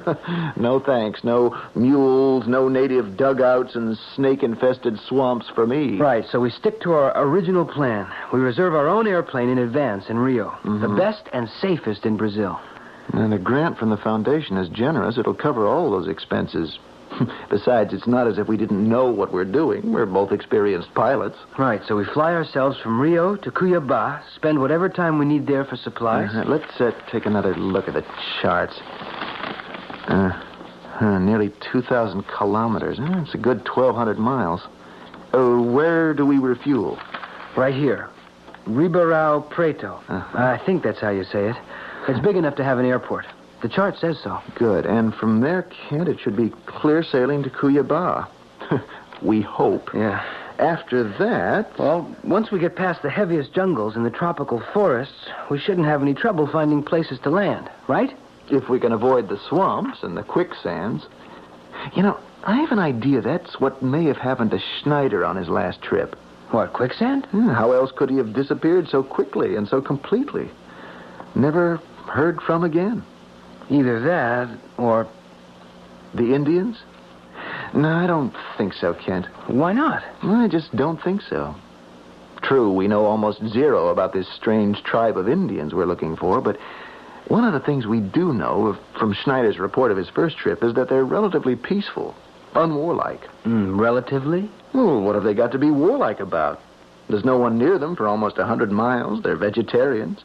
The products of the forest are their principal diet. But, Terry, we also know that they're descended from the Jivaros, the headhunters of Ecuador, the pleasant chaps who would just as soon cut off an enemy's head, your head, Terry, or mine, and shrink it down to the size of a baseball. But you're forgetting that in the 200-300 years since some of the Jivaros migrated from Ecuador, something happened to them. They've changed. Maybe. Well, that's why we're going there, to find out how they changed. And maybe even why. You know, that's what makes life so fascinating for anthropologists. The study of the whole human family of man, his mind, his body, his culture. And particularly the study of primitive groups like this one. For me, Terry, there are 3 things about this expedition of ours that get me excited. Which are? First, the prospect of seeing with my own eyes a whole tribe of white Indians, just as Professor Schneider described them. A whole community of albino Indians. And to try and find out how that came about. And second? The possibility of finding some trace, even the slightest, of the missing Professor Schneider. Yeah, I'm with you on that. How about the third and last? Well, it would be awfully nice if the both of us get back to civilization alive. When do we leave?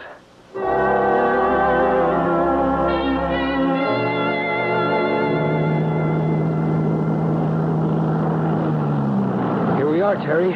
Welcome to beautiful downtown Cuiabá. Will you take a look at that sign over the control tower? International Airport of Cuiabá. Are they kidding? They probably have a plane that flies over into Bolivia or even Paraguay. Every second Thursday. Only if there's a full moon. Oh, who's the little fellow out there waving at us? Welcoming committee, no doubt. Probably His Honor, the mayor. No less. Let's find out. Senores, welcome to Cuiabá, the flower of all Brazil. Didn't I tell you? I present myself, senores. I am João Carvalho Figueiredo, the third assistant to the mayor of our so beautiful city. Third assistant. I guess we don't rate very high, do we? Well, thank you, senor. We certainly appreciate your meeting us. Oh, don't mention it. They have sent to us a radio message from Rio that we were to expect you. How can my city be of service to you? Well, we're headed for the interior, Senor Carvalho. We'll need a couple of days here to lay in a supply of food and equipment. Oh, of course. You will find that Cuiabá has the best of everything you might possibly need. If I may be bold, senores, may I ask where in the interior? Due north. Northwest, maybe. How far, senor? Oh, not too far. You do not wish to say. It's much easier to see by your replies what equipment you will need. Shovels, pickaxes, mining pans, dynamite. Mining pans? Dynamite? The Mato Grosso is very rich, not only for all minerals, but for diamonds, silver, even platinum. Is that so? I know what you look for. And I will help. That's very kind of you, Senor Carvalho, but... One small word of caution. It's most unlikely you will come upon them, but if you do everything possible to avoid them. Avoid who? What? A certain rare tribe of Indians. They live in the rainforests, stark naked, like prehistoric creatures. They have in them some strange kind of powerful magic that is able to make a person see most unusual, sometimes most horrible things. And the persons believe that what they are seeing is in truth real. Well, what do they do to work this thing? No one has ever found out. Is a magic that floats in the air wherever these Indians are. Well, we'll certainly do our best to avoid them, senor. For your own good. But how will we know them if we do come upon them? Well, these are white Indians. Everyone in the tribe, we are told, is an albino. White skin, pink eyes. I must wish that you will never meet them. That's very kind of you, senor. Don't mention it. Your airplane, of course, is in most safe hands, so if you will be so good to follow me, I will drive you to the hotel. In the morning, we start the purchases of supplies for your expedition to this land of most astonishing riches.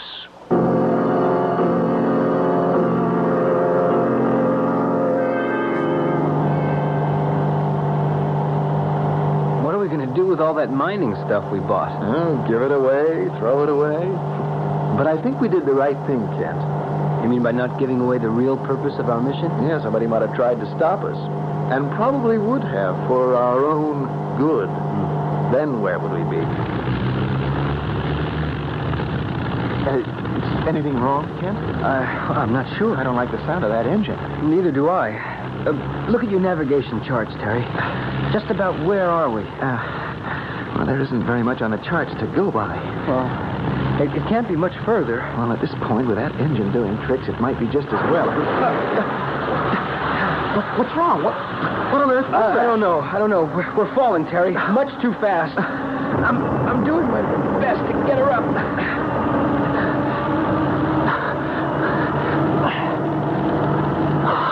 Hey, I think you got it, Kent. There we go. Up. We're all right? Probably. Funny thing. For a second or two back there, I had the uncomfortable feeling that I'd blacked out. Cold. Yeah, so did I. It's odd. Well, what do you suppose that was? It sounded like an airplane crash. Well, there can't be a plane near us for hundreds of miles. Whoa. Well, we better start looking for an opening to land in. Whatever it was. Wherever we are. It's beginning to clear down there. We've left the most tangled part of the jungle behind. Oh, that's grass down there. Tall grass. Miles and miles of it. Take her down a little bit more, Kent. Here we go. You look around, too, for a good spot. Yeah, I am, Kent. I think if we... Wait a minute. We just one beautiful minute, Kent. Do you see what I see? What? Down there. Over to the left. The left? Oh, no. No, I don't believe it. Well, it's not possible. I think I'm looking at one of the largest, most modern landing fields I've ever seen in my life. That runway is going to be 8,000 feet long, minimum. All those modern buildings and the equipment. What are they doing here in the middle of nowhere? Where the devil are we? There's only one way to find out, Kent. Switch on your radio. CM 5406. We're coming in for landing. Kindly instruct.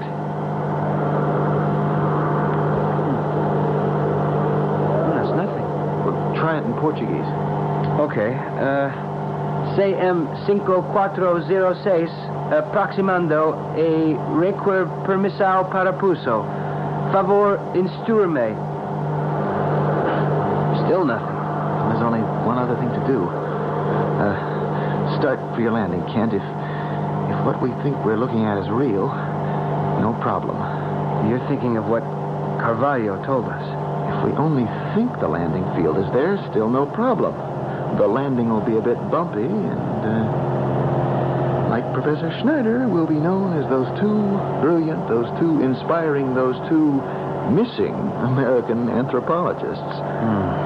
Fasten your seatbelt, Terry. Real tight. We know that travelers on the desert will sometimes see a lake stretched out before them, where no water exists. Or a seaman will discover the inverted image of a ship in the middle of the ocean. These are what we call mirages. Scientists have explanations, optical illusions. But for some of us, they seem to take on a cold basis in reality, like the airport Terry and Kent have just discovered. I'll be back shortly with Act 2.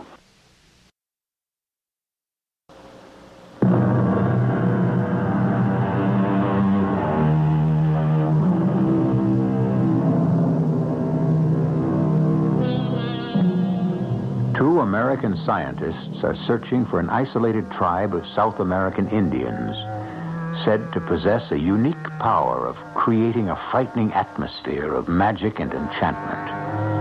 In their small plane, flying over a virtually unexplored area of the Brazilian jungle, Kent and Terry suddenly find themselves headed toward a completely modern airport.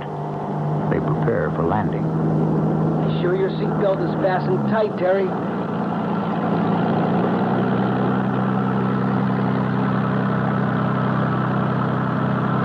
Beautiful landing, Kent. Real proud of you. I'll taxi up to that building over there on the right. Terry, you notice anything else a little peculiar about this place? Other than the fact that it's here at all? Huge modern airport in the middle of the Brazilian jungle. 1 o'clock in the afternoon and not a soul, not a single solitary soul in sight. Could it be that this is the time for their siesta? Siesta? At an airport? Kent, even down here, there'd be somebody in the control tower, a mechanic on the field or near the runway, a baggage loader, somebody. This place is absolutely deserted. I don't get it, Terry. What do we do? Only one thing to do. Get out of the airplane, investigate. There's got to be an explanation. Well, the main lobby must be through that gate over there. Well, then that is where we're headed, Kent. I'm with you. Everything's so quiet. I don't hear a thing. Neither do I. Except our own footsteps. A big airport like this, you'd expect to hear something.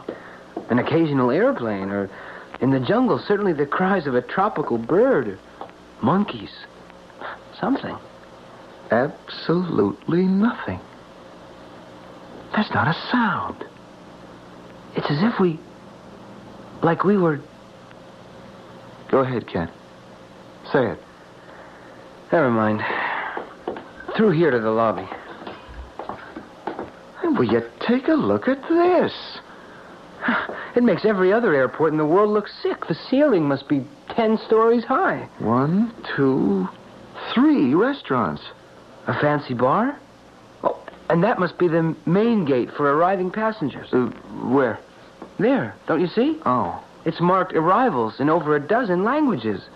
Chegada, arrivés, Ankunft, Llegada. Kent, what's the word for departures in any language? I see what you mean.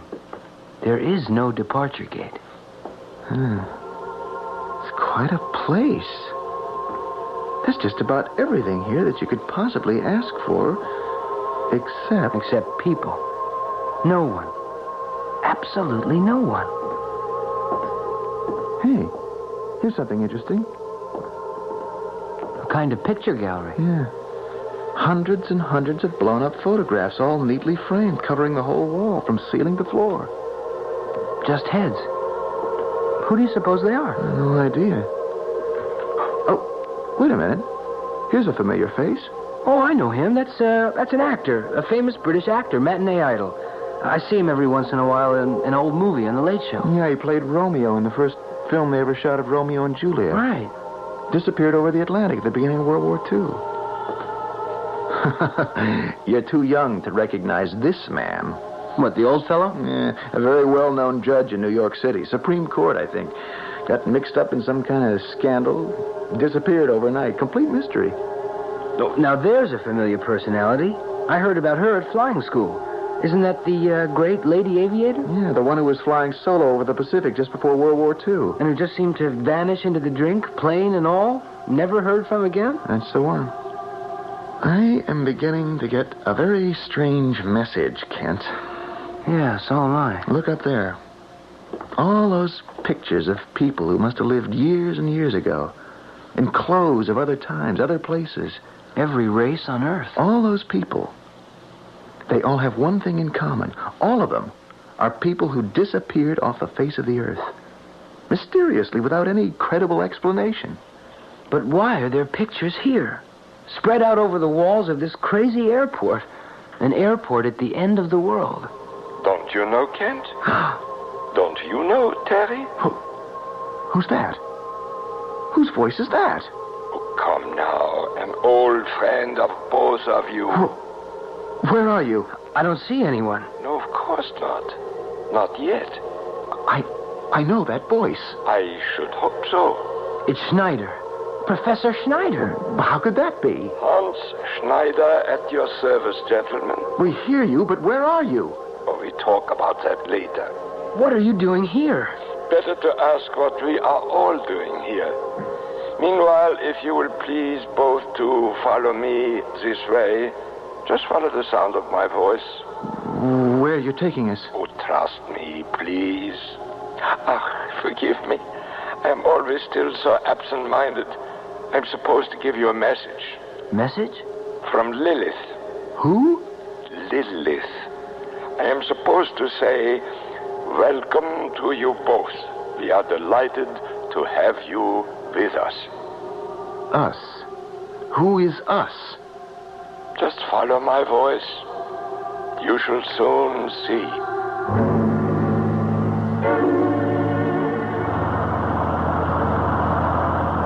We've been on this godforsaken bus for almost 20 minutes.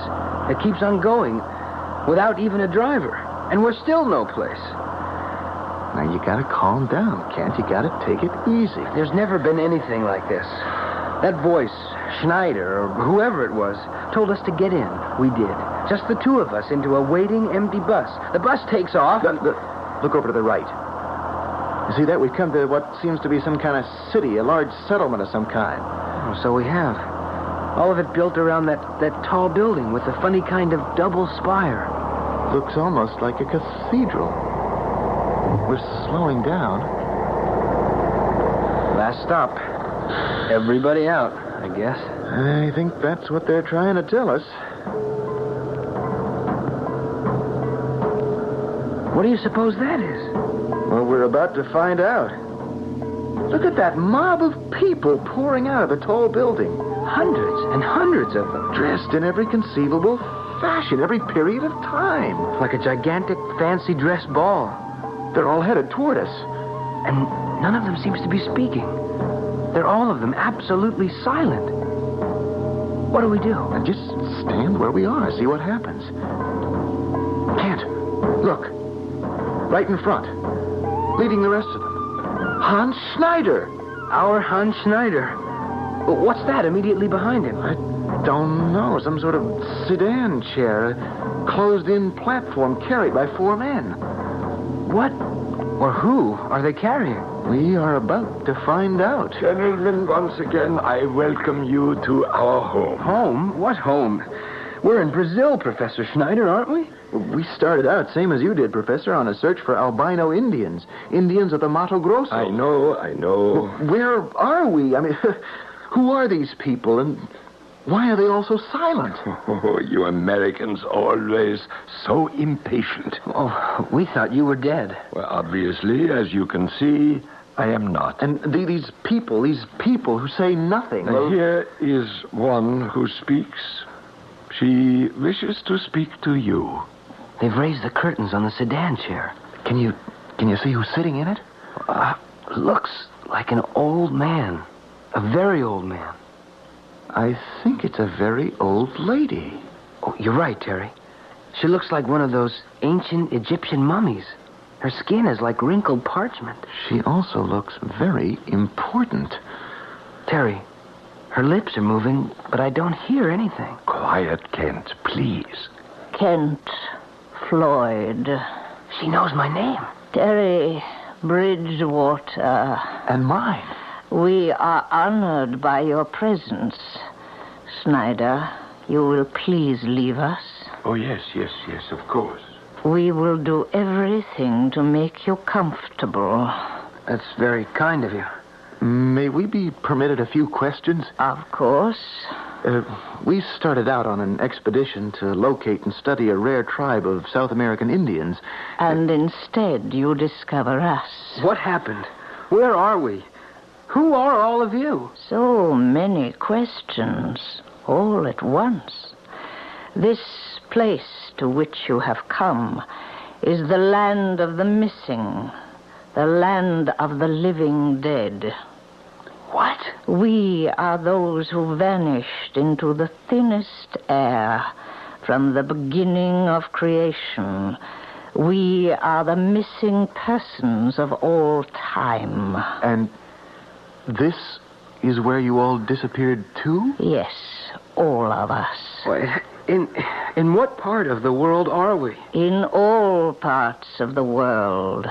Every city, every town, every village. In the sky, on mountain tops, in flooded rivers, in the bowels of the earth, at the bottom of the sea. But how long do you all go on living? Forever. Forever? To the end of time. Perpetually. Infinitely. For all eternity? You think that is impossible. Not so.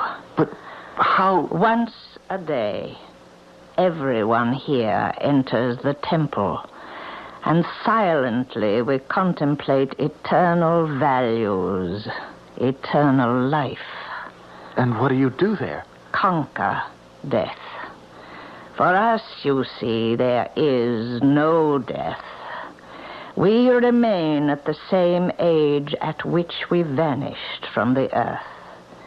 Except for me, since I was the first. The first? I am Lilith. I was the first wife of Adam before there ever was an Eve. When Adam created Eve, there was no place for me. And so I somehow disappeared in a cloud of mystery. I see. Lilith, may I ask what the meaning is of that curious ornament you wear about your neck? This rough little figure of gold? Yes, it looks like a small figure 8, about half an inch long, lying on its side. It's very beautiful. Everyone here seems to have one. That is our mark, our symbol of eternity, of infinity, of the endlessness of time. Gentlemen, I have grown tired. If you will excuse me, I must rest now. Terry, we've got to get out of this place, but fast. We've got to find our way back to our airplane. How do we do that? I'm not sure, but we've got to try. I couldn't agree with you more. We've wandered into some kind of madhouse. I can't explain what's happening. Missing persons, people who have become immortal. Professor Schneider? Schneider is dead. He's got to be. Slowly, Kent. We've got to find our way out of here before we both become as crazy as they are. Oh, I am with you. Terry, Kent, you are not thinking of leaving. Professor Schneider... Lilith asked me to give one of these to each of you. The little gold ornament, the horizontal figure 8. Our symbol of infinity, of eternity. Well, that's very kind of Lilith, but no thanks. We wouldn't have any use for them. Oh, but we all wear them. Now that you both have become part of us, so must you. Over 800 years ago, a Persian poet and mathematician, Omar Khayyam, wrote, "There was the door to which I found no key. There was the veil through which I might not see." Two anthropologists, in their effort to probe into some of the most ancient secrets of mankind, have come to a door to which, at the moment, they find no key. To a drawn curtain beyond which they cannot see. I'll be back shortly with Act 3.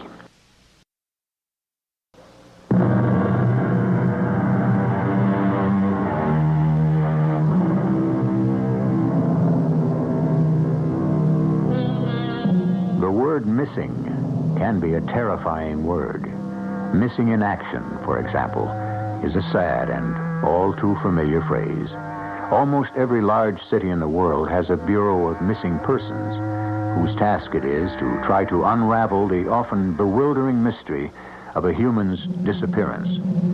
Kent Floyd and Terry Bridgewater are, at the moment, doing everything possible to find their way back into a world they know. We can stop running, Kent. Please, I don't think I can go much further. We've got to keep going, Terry. But nobody's following us. Nobody's even tried to prevent us from leaving. And did you stop to think why? Why they didn't try to stop us? Well, at this point, does that matter? If only we could be sure we were headed in the right direction. I have a feeling that once we get past that clump of trees over there... Oh, yeah, Kent, you're right. There it is, the airport. Hey, and sitting right there, CM-5406. Our airplane. The place is just like when we landed. Not a soul in sight. Absolutely deserted. Well, let's get into that plane, and fast. And out of this place forever. Oh, isn't that one of the most beautiful things you ever seen in your life? Here we are. In you go, Terry. Right. And here we go. Well, nothing's been touched. Isn't that wonderful? Looks okay. Get her started, Kent.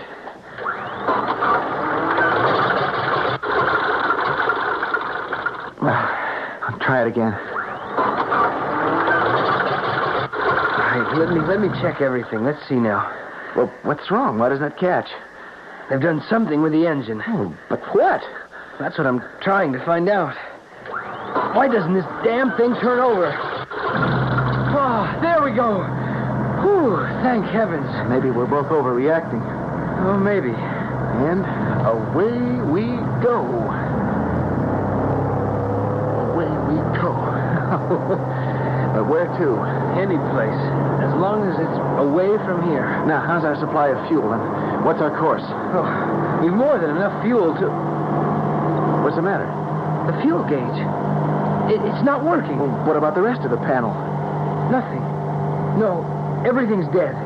But even my watch has stopped. Yeah, mine too. What do we do?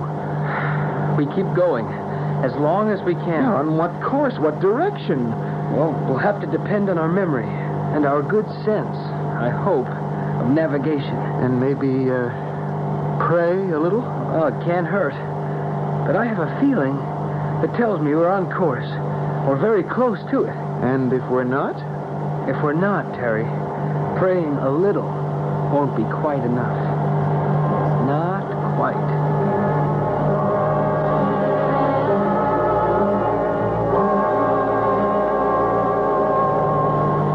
Any sign yet of anything? My guess is we've been flying about an hour.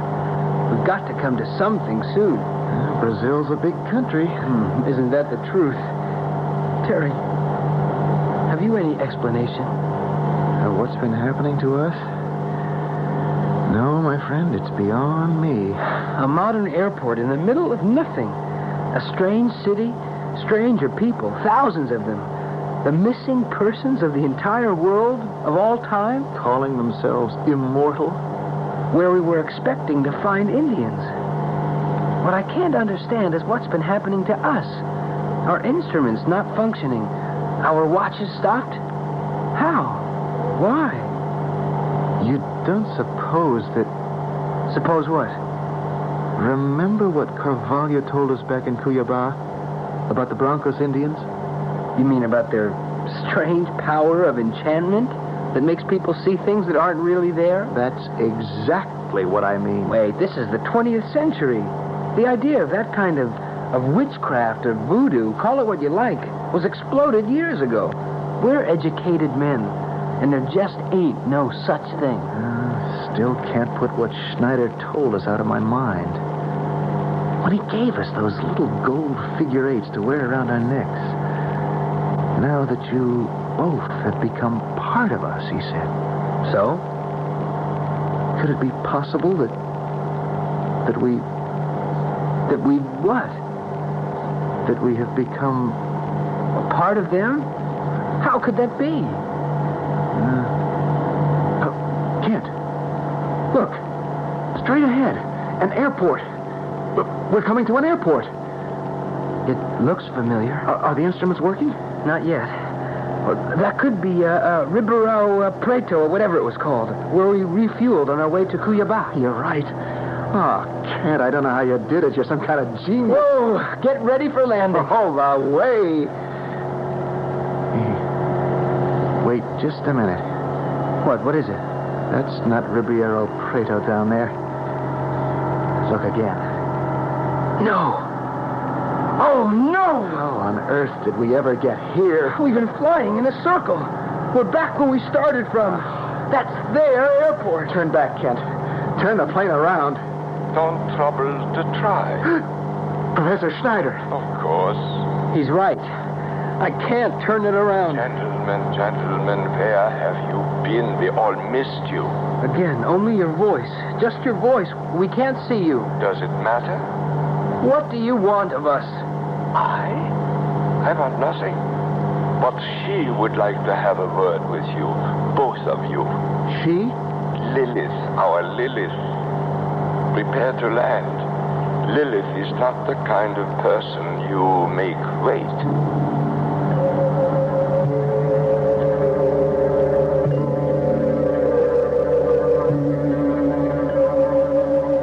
But why? Why should you want to leave us?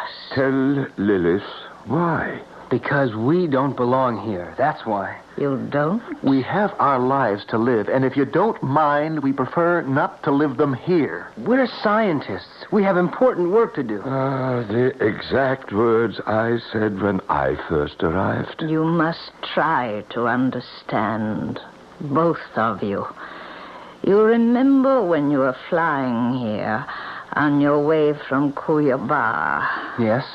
You heard a strange sound. Like an explosion, like an airplane splintering, crashing into bits. What you heard was your own airplane, plummeting to earth into the wilds of the jungles of Brazil. What?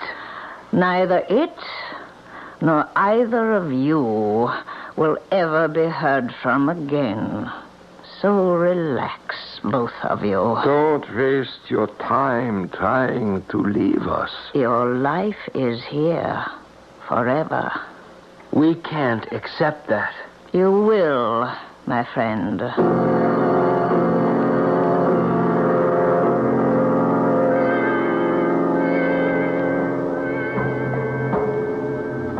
Gentlemen, the time has come. Time for what?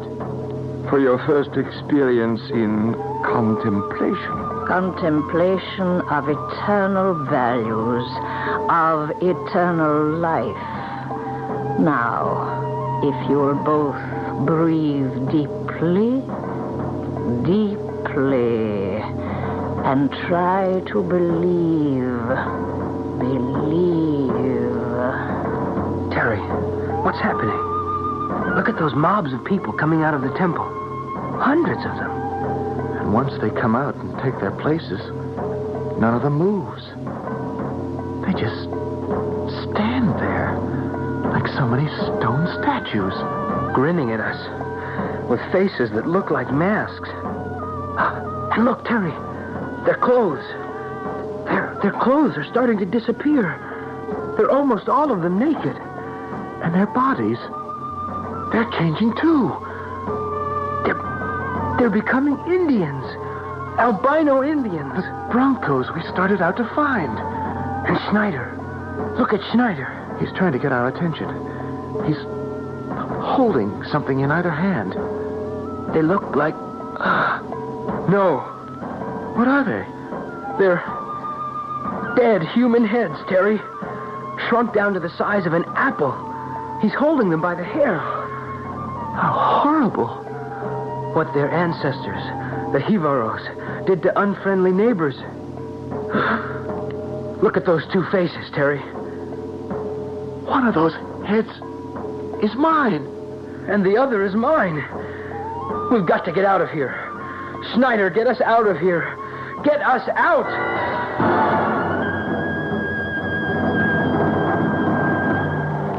Oh, I never thought we'd make it. Why do you suppose Schneider let us escape? Maybe he felt sorry for us. Maybe he knew that our lives and our sanity depended on it. Who knows? But something did give us that extra boost of adrenaline we needed. The main thing now, Terry, is that... Terry. What? What is it? How long would you guess we've been in the air? Well, let's see. It's, 1:15. Can't. My watch is going again. So's mine. And look at the instrument panel. Yeah, everything's working. I'm going to try the radio. CM 5406 calling. Calling anyone, anywhere. Radio and instruments have not been functioning. Come in, anyone. We request our position. Over. CM 5406. CM 5406. Oh, isn't that beautiful? You are 12.6 nautical miles south-southwest of Cayo Airport. Gallo, that's the control tower in Rio de Janeiro. We're approaching Rio. Runway 4 is clear. Please use runway 4. Thank you. Roger.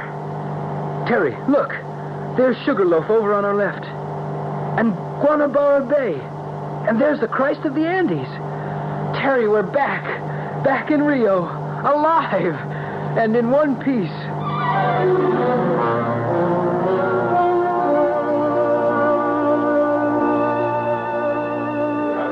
Terry, that tall, rangy-looking gal, the one with the close-cropped sandy hair, she's coming toward us. The one with the slacks and the white open-neck shirt? She looks familiar. What is she one of us? Well, I guess we're about to find out.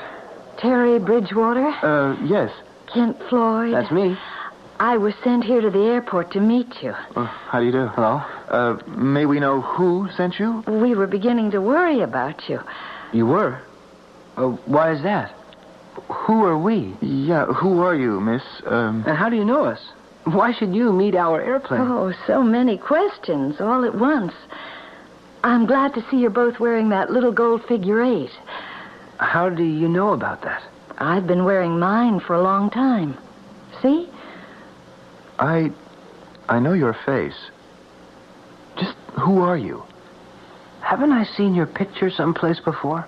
That's quite possible. Who are you? My name is Amelia. Amelia?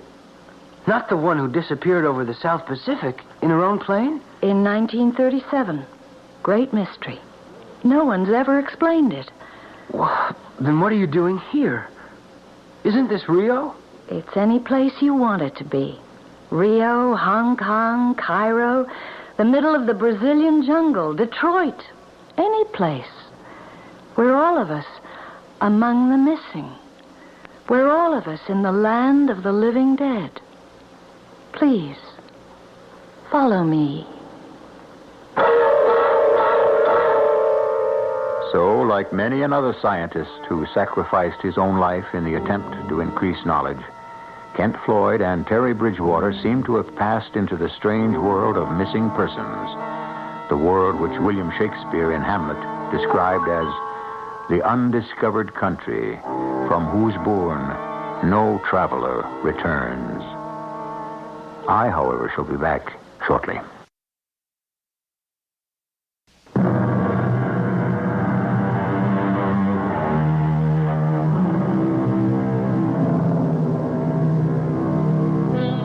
When someone mysteriously disappears from the earth with no explanation, where have they disappeared to? One thing we can be sure of. At least two people, Terry and Kent, know without question what happened to Amelia when her plane vanished over the South Pacific back in 1937. And, of course, Amelia knows what really happened to Terry and Kent as they disappeared over the jungles of Brazil. Our cast included Don Scardino, Russell Horton, Arnold Moss, and Carol Teitel. The entire production was under the direction of Hyman Brown. This is E.G. Marshall inviting you to return to our Mystery Theater for another adventure in the macabre. Until next time, pleasant dreams.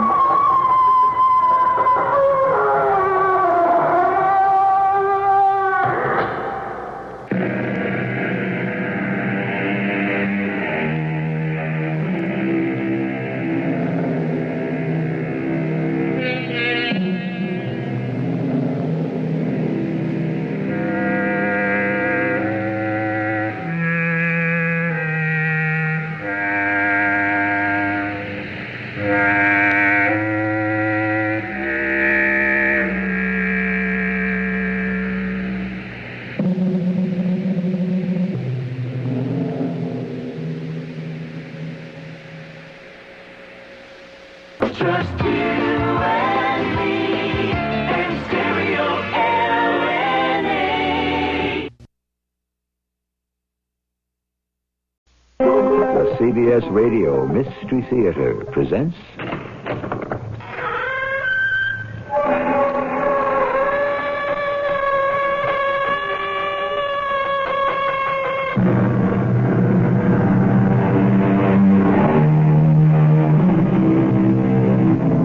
Come in.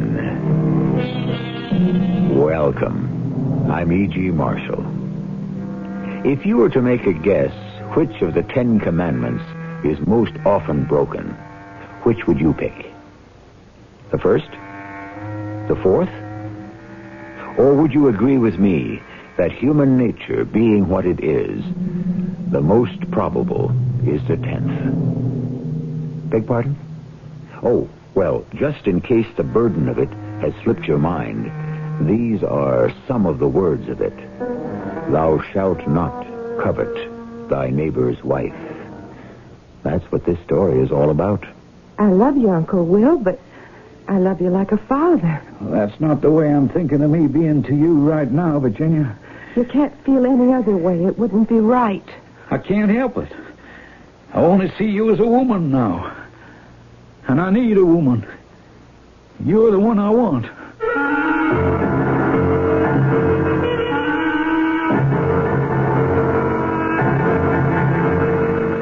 Our mystery drama, The Sixth Commandment, was written especially for the Mystery Theater by Ian Martin and stars Terry Keane.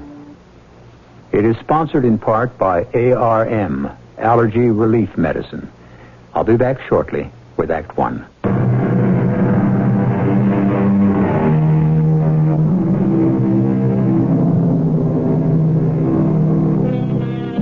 The changes in farm life in the generation since World War II, and even before that, have been astonishing. And yet, as the French say, plus ça change, plus c'est la même chose. The more things change, the more they remain the same. It still is a lonely life on the farm, and emotions can build and twist with no outlet until at last long-suppressed love or hatred can explode with all the force and devastation of a volcano. I've been driving this tractor, or one like it, most about as long as I can remember. I'm 7 years older than my brother Jody, but he was always a favorite. Oh, I've always been big and husky for my age, and all the chores always fell to me. I pulled out of high school when Ma died, and Pa and me brought up Jody. Jody was the one who got to be educated. When Pa died, since I was working and running the whole spread, I figured the farm would be left to me, or at least between the two of us. And when it turned up in his will, it was left to Jody and me only as long as I worked it, I was furious. That's when I first knew I'd made my big mistake. It was my brother I had to kill.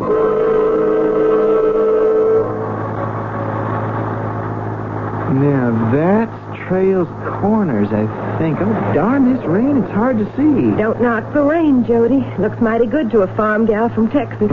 I'm not knocking it. We need it up our way for the crop, Jenny.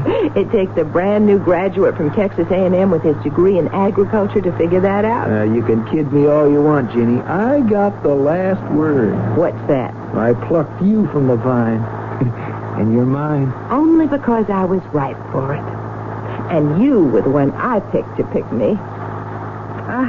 Crazy, the whole thing. And your brother Clem doesn't even know. Oh, we didn't know ourselves till the last minute. You got any regrets? Not a one. Well, I'm not all that much of a catch. 2,500 acres and the breadbasket of the nation? I don't think I did so badly. After all, I'm the first little old girl out of Texas that wasn't rich. Oh, but you're gonna be. I'm going to give you the life to which you ought to become accustomed. I thank you. But honest, I'm more than satisfied with what I have now. I just wish I'd met your brother. He does know you're coming home. Oh, he sure better. If he don't meet this bus at Indian Ridge, we're going to have a long, rough trek getting there. Yeah. I only hope your brother likes me. Yeah. How could he do anything else? There were a million chores had to be taken care of on the farm. The last thing I needed was to drive 5 miles in the rain over the washed-out roads to pick up a brother I wished had never even been born. But you do what you have to do. And I met them at the bus depot in Indian Ridge. The way it was, I was going to meet him. But then, suddenly there was her. Hey, Clem! Hey, Jody! Welcome home! Now watch the bear hug. I'm a little tender, 4 years away from the great outdoors. You just give me a month on the farm with you, and I'll toughen you up. You and me, Jody, we're going to wake up this old farm and make it the greatest producers. Did I say something wrong? No, it's just... well, we can talk about that later. Oh, sure. See, I didn't come alone. What? Alone? I want you to meet Virginia. She's my wife. Hello, Clem. Oh, hello, Virginia. It's my name, but it seems a bit formal for family. Yes, I agree. Hello, Jenny. Why, welcome. Why didn't you warn me, Jody? This isn't quite fair. Well, I know, Clem. It was just that, we didn't expect it either. I was going to come back and tell you and try to arrange a wedding up here, but it didn't make sense. Why not? Well, see, Jenny's an orphan. She doesn't have any folk. If I had, I would have insisted on having the whole wedding back in Prairie View or even Waco or Houston. You went to college with Jody? I haven't that kind of background. I was just a waitress in a restaurant near Texas A&M. Oh, but she's a lot more than a waitress, this gal of mine, Clem. Maybe it means I grew up on a farm, so I'm not all that much out of my class. Oh, that's one thing I can sure tell right off. Class is what you are. Why, thank you. But Oh, I told you, Ginny, you two would get along. My brother Clem is one smart guy. Well, not as bright as my little brother. I'm a few years beyond him, and I haven't been smart enough to find me a woman like you, Ginny. I'm sure glad he brought you home. I never seen a woman in my life grab me like that. She had wheat blonde hair and eyes bluer than August skies. I never seen anything in my life I wanted more than her. She was my woman. And I could tell, though maybe she never wanted to admit it, she wanted me. Except she'd never give in to that as long as Jody was around. So now I knew more than ever he had to go. look at that beautiful dog. Oh, that's my hound, Rusty. I told you about Rusty, Jenny. I had to bring him with me, only there ain't all that much room in the ranch wagon. Now, here, boy. Sat. Oh, come down. Easy, Rusty. Easy. I'm going to be home from now on. There's no call to knock me down. Down, boy, down. Don't be mad at him. I guess he's just glad to see me. I never seen the day he didn't come to heel when I spoke. Down, boy. Clem, don't score him too much. He's just so glad to see me. Well, sure, that's fine. First off, he's got to know his manners. Love me, love my dog, the man says. But to have my dog love someone better than me, slavering over Jody like he was his master, not reacting lickety-split to my command, I can't take that. Not only that, but the way Jody took over right from the moment he was back. Though it took him a month or so to get around to it. Clem? Clem? Right here by the barn, Jody. Well, I've been trying to catch up with you and go over a couple of things. It's hard to catch up with me, Jody. You run a farm this size, a man's got to keep moving. I know. And I'm going to be right there helping you from now on. It's just about these books. Books? What books? Well, we run a business. Books have to be kept. Well, they're sort of in arrears. Oh, what's your complaint? Oh, it isn't a complaint, Clem. It's just I learned a few things in college about keeping a tight set of books. You don't think I've been running things right while you were chasing around being a fancy college boy? Now, that is not what I said, but we can run a more efficient business. I think maybe we could discuss it. Would you like me to take over? What choice do I have? By the terms of the will, it's your farm. Oh, Clem, what's a will? It's our farm. All I want to do is make the most of it that I can. For us. And for Ginny. For us. And for Ginny. Ginny, okay, that was some kind of woman. But for a brother who never lifted a hand to keep it going except Summers, that gives him the right to walk onto my land, tell me how I ought to run it? Oh, no. It won't be that easy. This here's a hay barn, Ginny. I don't think in the month you've been here you ever got down and take a good look at it. Jody and I have been so busy settling in, I haven't had much time to do anything else. It seems to me, new married, Jody would spend a whole lot more time with you. Well, he's been away from his farm so long, there just isn't enough time for him to catch up on all that's been happening since he left. Well, doesn't he want to come back here now he's seen the world? This is his life, to carry on what your father started here. But it's hard for me to imagine why his father wanted him, both of you, to keep the farm going. Well, why? Well, your father didn't want to. He decided to give up living. Isn't this where it happened? Well, not quite. Ginny, you want to understand it all the way? Not really. Well, maybe you'd better if you want to understand Jody and me and the whole family. I don't know if I want to. Well, I want you to. Just look up there. Where? You can see that big arm coming out from the barn with the wheel on it and the rope and the hook. Oh, I can see it. It's like a scaffold. Yeah, that's the hay lift. When we hay later in the season, that hook picks up the bales, and then by hand, using the pulley, we swing them inside and then store them up here for the winter in the hayloft. Why do you want to show it to me? Because that there is where Jody's daddy and mine hung herself. He swung in the hook to the hayloft there and secured it long enough to hook on a short rope he had about his neck with a noose. And then he jumped. Probably the fall broke his neck right away. I hope so. But whatever happened, he was dead before they cut him down. I still say, Clem, why would you want to show it to me? You're part of the family now. I want you to know the truth. And I'm the only one who can tell it to you all the way.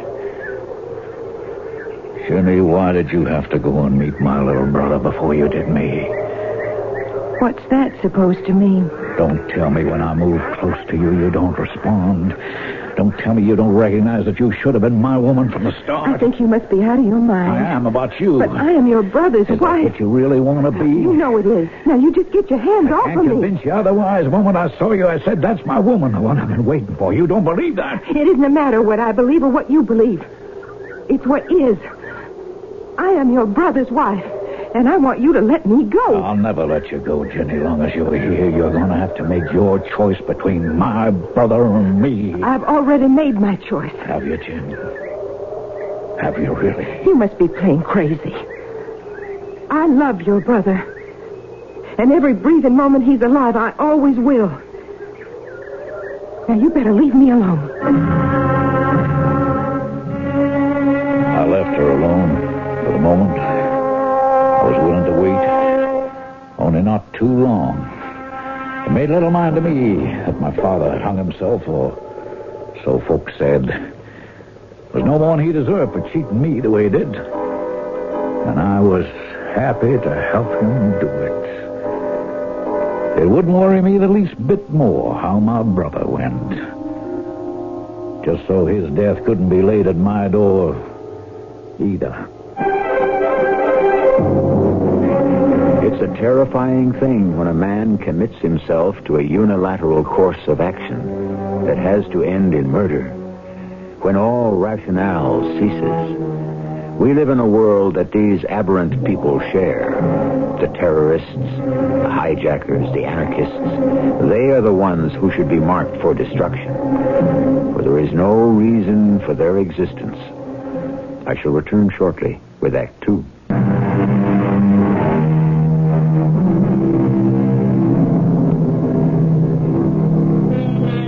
How often have you heard, or even spoken, the phrase, "It's all in the point of view"? We have seen from inside his mind one man's point of view on this particular version of the human triangle. We will see later, as this story of suspense winds inevitably to the final tragic explosion, just how the other man feels. But before that, it seems only fair to allow the woman her point of view. I never should have married Jody. He didn't know enough about me. But he was just so sweet, and I was so tired. I remember how happy I'd been on the farm until... I never knew my parents. I suppose even my mother never could have been quite sure who my father was, and she abandoned me the moment I was born. I grew up in a foster home with Aunt and Uncle Watkins. They had a small truck farm in northwest Texas. It was a good life until I got into my teens, and then Aunt Mattie died. And suddenly I was alone, keeping house for Uncle Will. It all came to a head. Hello, Virginia. Well, don't you look nice, all showered and shaved. Sure hope I didn't scorch the dinner keeping it waiting for you. Oh, let it wait a while longer. I want to talk to you. Yes, sir? You know, Jenny, it's been almighty lonely since Mattie went. I reckon we both feel the same way, Uncle Will. See, Virginia, a man just naturally has to have a woman in his life, a real man. And I have to tell you, I'm desperate lonely. I know you must be. Mary and me, we never could have a child because of, well, don't matter no more. But instead, we had you. And I'll be forever grateful. But you see, you're not my child. I mean, you ain't something I created. No, sir. But I love you just so deeply, all the same. Just as I love you, Uncle Will. As a father. That's not the way I'm thinking of me being to you right now. You can't feel any other way. It just wouldn't be right. I can't help it. I just see you as a woman now, Jenny, and I need a woman, and you're the one I want.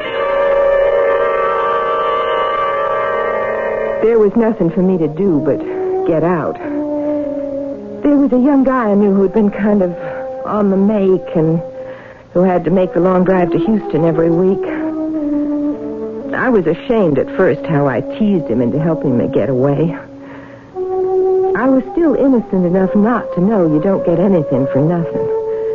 Oh, I managed to fight him off that time, all right, but a month later, when my money ran out and I was really desperate, it was something else again. Who is it? It's Duke, Jenny. I don't want to see you. I think maybe you'd better. Just go away. You want me to tell your father where to find you? He's not my father.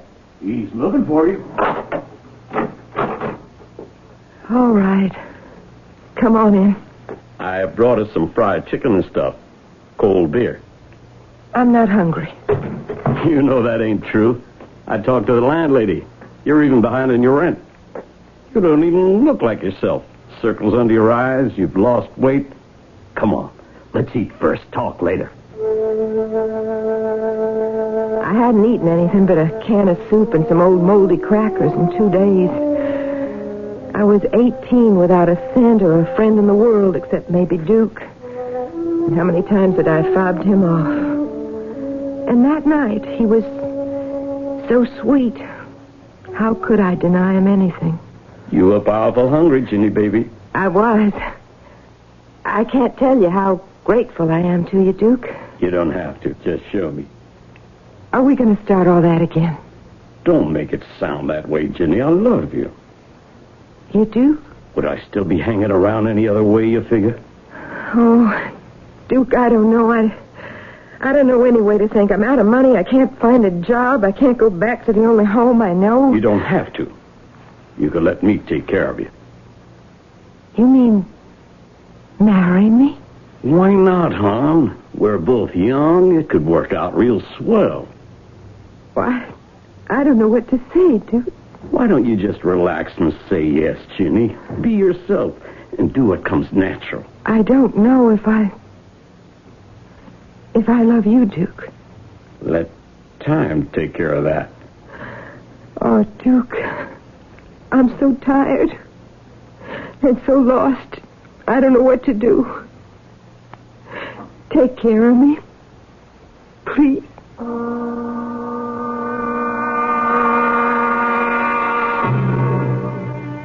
I never saw him again after that night. But he did leave me some money, enough for me to hold out till I drifted into a long series of jobs, mostly waiting on table. But whatever they were, it always turned out that they included being nice to the customer. Sometimes I was, if I wanted to be. Most times I wasn't. And then 3 years later, I was sick of my life and myself, and I got a job as a waitress near the college, only to find out that college boys weren't all that different. Till Jody. Yes, sir, what'll it be? Oh, I don't know. Cola, I guess. That all? Yeah, I reckon. Yes, sir. One cola coming up. You're new here, aren't you? That's right. You've been here a week and a half. A week and 4 days to be exact. So? Oh, nothing. I just wanted to be friendly. Will there be anything else?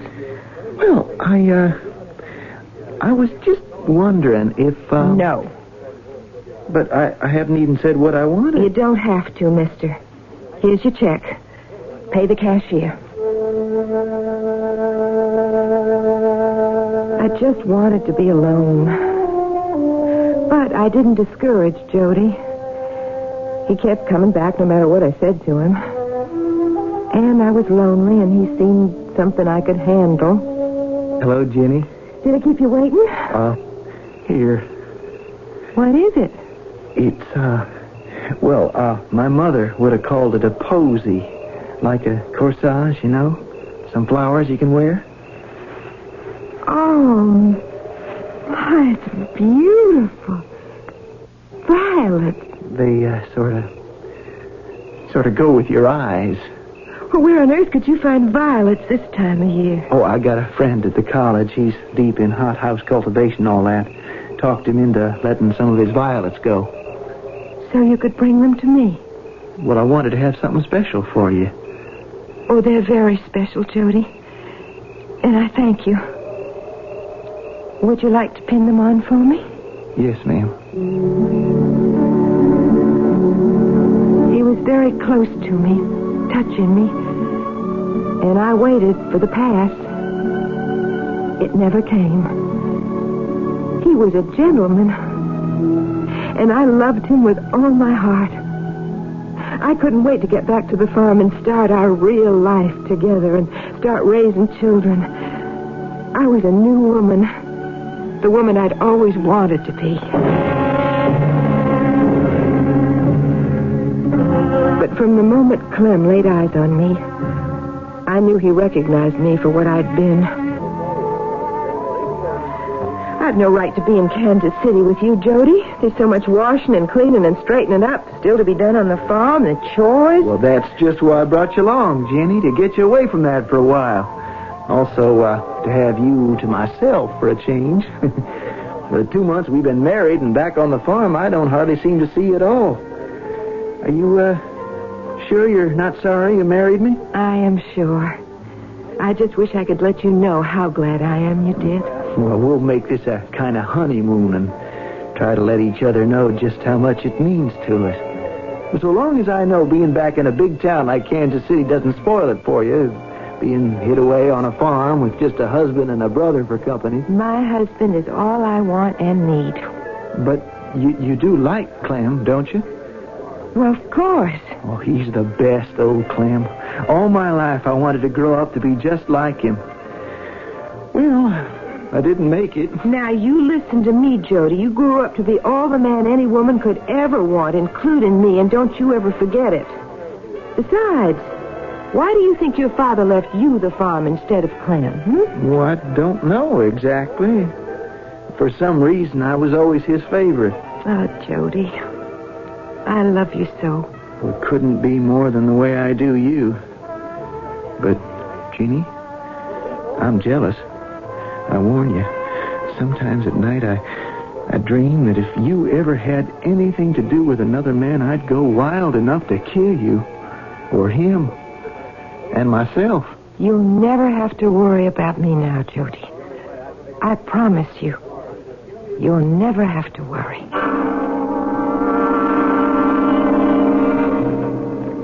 I meant it with every breath in my body. But haunting me deep in the back of my mind, although I swear I was speaking truth, was the specter of Clem. As we turned in to drive up to the house, Clem was coming up from the fields with Rusty running along by him. As we stopped and Jody got out, the dog broke immediately from his side and headed for us, paying no heed to Clem. Even at that distance, I could see the fury and hurt pride and hate on Clem's face. Rusty, heel! Hello, Rusty boy. You miss me? Hey, good dog, Rusty. Now, down, boy, down. He's all right, Clem. Just glad to see the rest of his family back. That hound has got to learn his manners, come when he's called. I'm going to teach him a lesson. Oh, shucks, Clem, he's just glad to see his home. Aren't you? Why, sure, sister. You got a hello kiss for your ever-loving brother? Why, of course. Well, how's everything since we've been gone? Oh, well, little star, your favorite mare is in foal. That's with her now. Maybe you want to go and take a look. Oh, I sure want to. You mind, Jenny? No. On you go. Well, I won't be long. Clem will help you unload the ranch wagon. Come on, Rusty. You have a nice little fling with Jody? We had a honeymoon. Oh, now that's real nice. Oh, by the by, you remember when you left that feed salesman who come driving up? I can't say I noticed him, no. He sure did notice you, though. Yes, sir. His name is Fred Whitaker. You remember? Why should I remember? Oh, seems he used to have the Houston territory. He remembered you right off. Tells me you were kicking up your heels some in those days. Had quite a reputation. Or maybe I'd say lack of it. What is it you want, Clem? A lot of things, Ginny, you included, and I aim to get them one way or another. Don't you ever forget it. Now, let's get you settled back in. I could have killed him right at that moment, in a mad blood rage if there'd been anything to hand. Thank the Lord there wasn't. But that didn't mean I wasn't going to. Because I've learned enough about men to know about this one. He'd destroy anything to get me, even his brother. I didn't care about me right then, just Jody. And I knew, sure as I breathed, that if I didn't kill Clem first, one way or another, he'd be the death of his brother.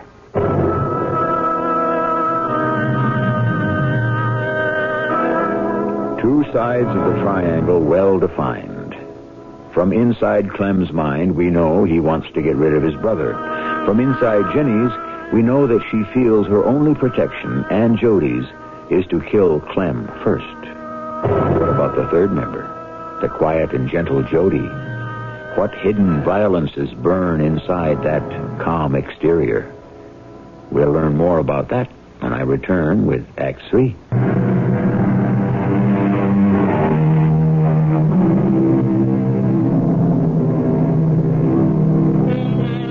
At some time in everyone's life, he is ready to kill someone. But obviously we don't carry out the impulse. On the other hand, there are perfectly normal people who do translate the fantasy into reality. And the tighter knit and more interwoven the situation that drives towards the impetus, the greater danger of reality. The third side of this triangle is the only one we have not examined at first hand. What lies inside Jody's mind? It zapped me out when Dad took his life. I mean, I know he never got over Mother and all, but he was so full of life and plans. We'd spent this great time together the summer of my junior year, and there were all these ideas for when I graduated and how we were going to replace old machinery, pep up the whole operation, maybe even buy some more acreage. The three of us, Dad and Clem and me, sketched it all out before I went back for senior year and graduation. And when Clem called me to bring me back after Dad took his life, I remember I was like a zombie or someone in a dream. Right here, Clem? Right here, Jody. But how? Well, it must have been around sundown. Earlier that morning, we'd brought up a couple of loads of baled hay on the lift to stack here in the loft. We were planning to bring in some more the next day, so we just left the hook kind of hanging there as it swung out after the last bale. He came up here with a piece of rope from the barn down below, made this kind of noose around his neck, and fished in the hook from the lift with a hay fork or something, latched onto the hook and stepped off. But why? Oh, he just missed Mom that much, I guess. Didn't have anything more to live for. Then what happens? Well, tomorrow morning, Lawyer Ridges will read the will, and then you better get back to college. sleepless night and the ache for Dad, gone so young, I remember how I cringed and thanked God it was Clem who had to cut him down and face the reality. But most of all, I remember, oh, how could I ever forget, the reading of the will. I give and bequeath to my natural son all the rest, residue, and remainder of my estate, with the following provisos. 1, that so long as my adopted son Clement shall remain working on the farm, he shall be accorded 1/2 share in all profits deriving therefrom. 2, if he, Clement, should leave the farm and seek work elsewhere, his share and interest in said farm would devolve upon my true son, Jody Henry Poland. Just a minute, Mr. Ridges. Yes, Jody? What's all this about true sons and natural sons? The circumstances are, and believe me, I regret having to reveal them, when Joshua married your mother, that is, your mother, Jody. Oh, dear me, no, that's not correct. She was, of course, your mother, too, Clement, but... Mom was already pregnant. I wasn't his child. That sums it up. And you mean to say that all these years later, Dad suddenly held that against Clem? Well, when was this will drawn? Just before you returned to college for your last year. Well... Look, I don't have to accept the will. I suggest you go along as you have been doing and wait till the will is final. Then you and Clem may make whatever disposition of assets you decide between you.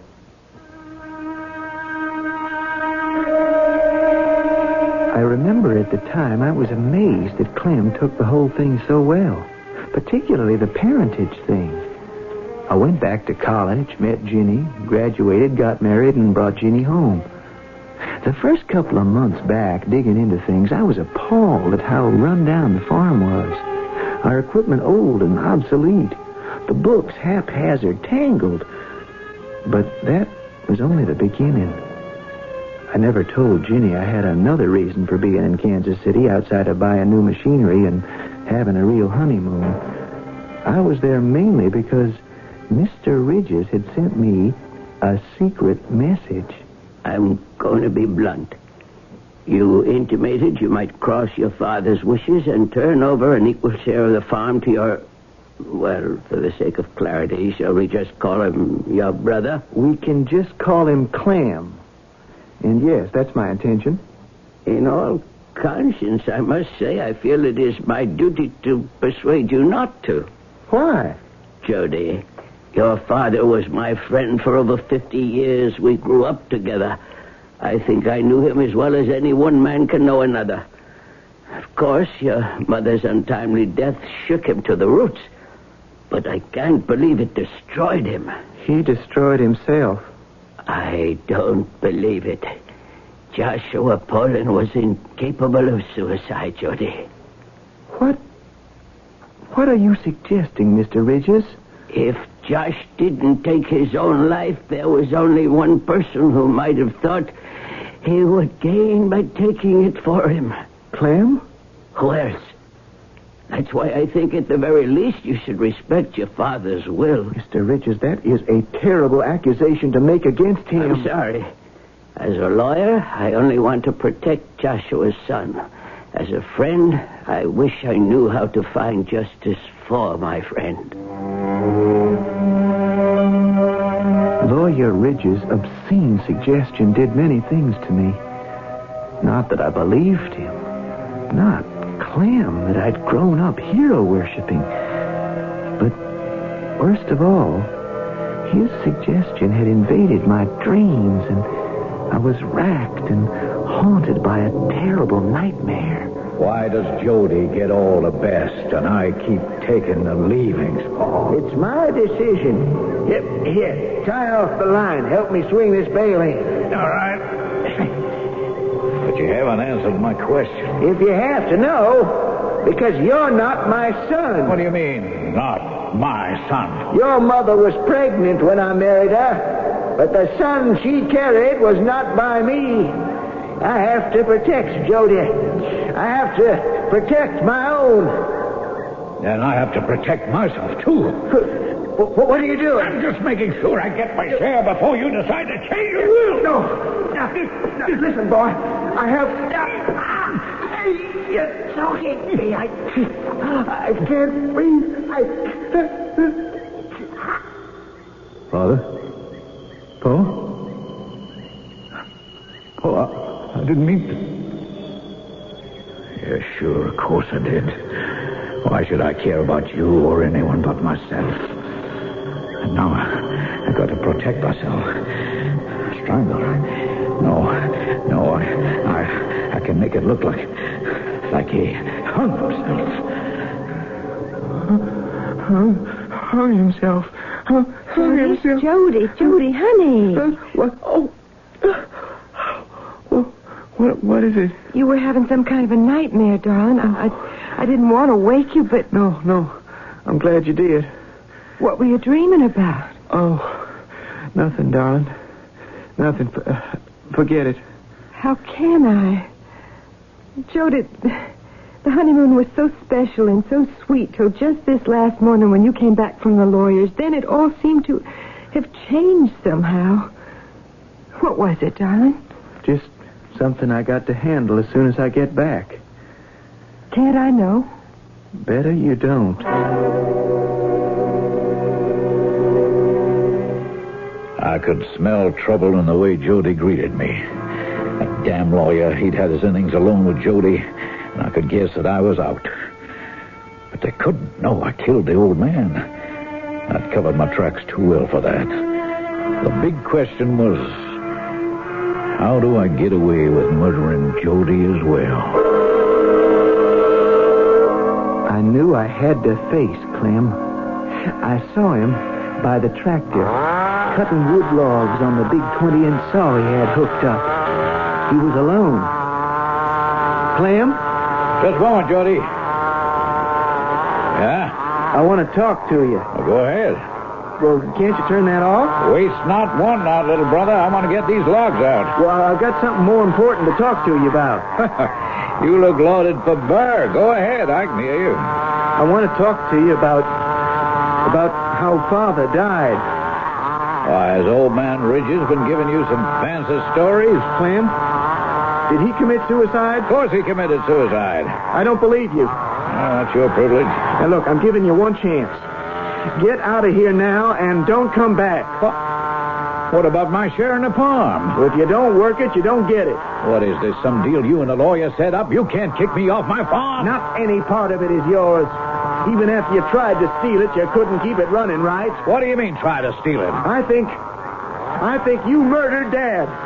If it wasn't for Ginny, I'd take the law in my own hands and kill you. Now, you get out before I do. I could fold you up with one hand as for the kind of woman you married. That does it. You asked for it, and since it's just between us... Yes, I killed the old man. He had it coming to him. Just as you have it coming to you right now. You are not going to get away with murder. What? This is going to be an accident. You tripped and fell into the saw. No, I won't let you. You haven't the strength. Goodbye, little brother. No, Rusty. No, Rusty. No, Rusty. No.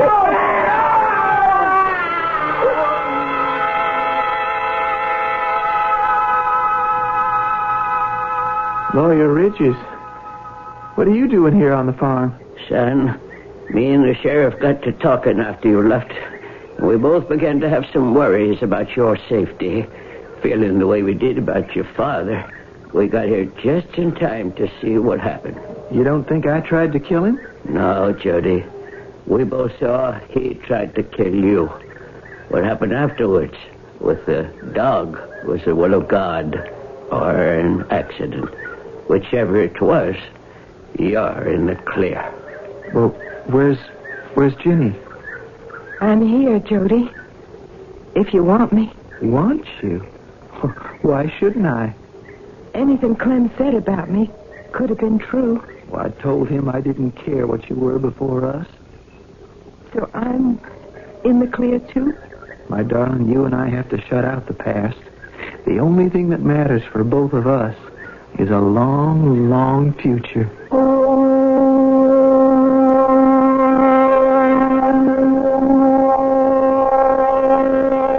All of us have hidden corners, buried shadows, which can haunt and torment us. Most of them are not serious enough to haul out into the light of day. But when they are deep and troubling enough, when individual effort is not enough to exorcise them, sometimes a violent explosion that reveals all the festering, concealed sores is the only way to find adjustment and content. I'll be back shortly. In the beginning, I speculated which commandment is the most often broken. Now, in the end, I find myself not speculating, but knowing that the one which must be the least broken is the sixth commandment. Thou shalt not commit murder. It is, of course, the one which never should be broken. But that would be asking for perfection. And as Oscar Wilde said, none of us is perfect. I myself am peculiarly susceptible to drafts. Our cast included Terry Keane, Russell Horton, Ian Martin, and Gilbert Mack. The entire production was under the direction of Hyman Brown. This is E.G. Marshall inviting you to return to our Mystery Theater for another adventure in the macabre. Until next time, pleasant dreams.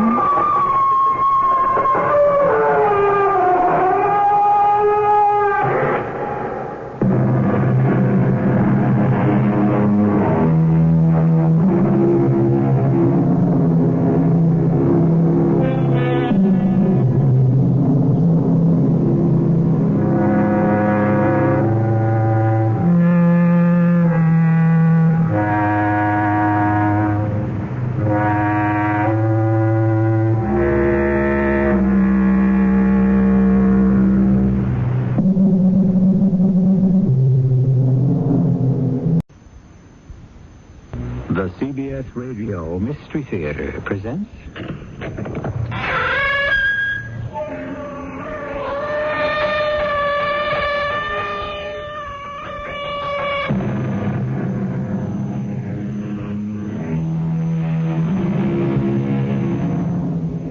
Come in. Welcome. I'm E.G. Marshall. It does no good to argue with the inevitable. Actually, the best rebuttal you can present to a frosty north wind is a fur-lined overcoat. But isn't that the way we go through life? Arguing with the inevitable, the imponderable, the incomprehensible, and the unchangeable. Who are you, Ralph? Who am I? Well, I fell in love with you. I thought you were what I wanted, an average guy, but that's not what I wanted at all. But I am an average guy, Sylvia. No. Oh, you're dangerous. Exciting. And I don't care if you go with other women. Why, a man like you, Ralph, no one woman could be enough. Sylvia. Well, I don't care about the others, as long as I'm the one you come home to.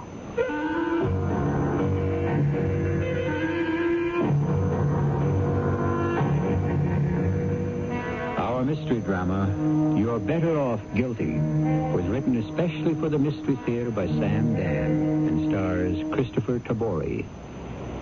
It is sponsored in part by ARM, Allergy Relief Medicine. I'll be back shortly with Act One.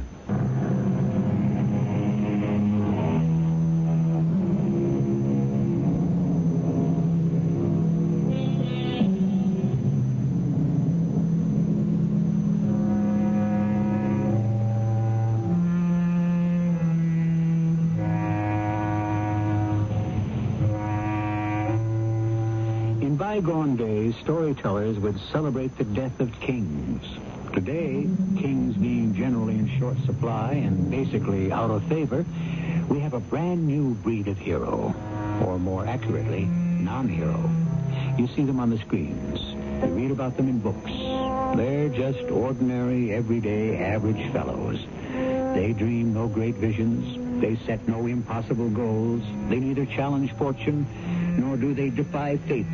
Well, what can you do? It's the age we live in. And these are the materials we have to work with. Who got the report? Come and get in the car. For crying out loud, Bernie. Shut the door. How can a guy concentrate? Oh, what's the matter with those guys? You'd think we never had a murder around here. Inspector Thorstad.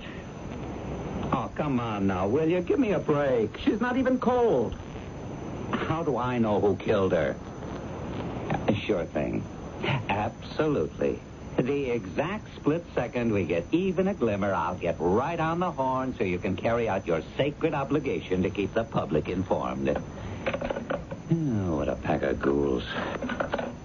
Hey, Paul, send that guy in. You know, what's his name, whoever he is. And don't put through any more calls from reporters, huh?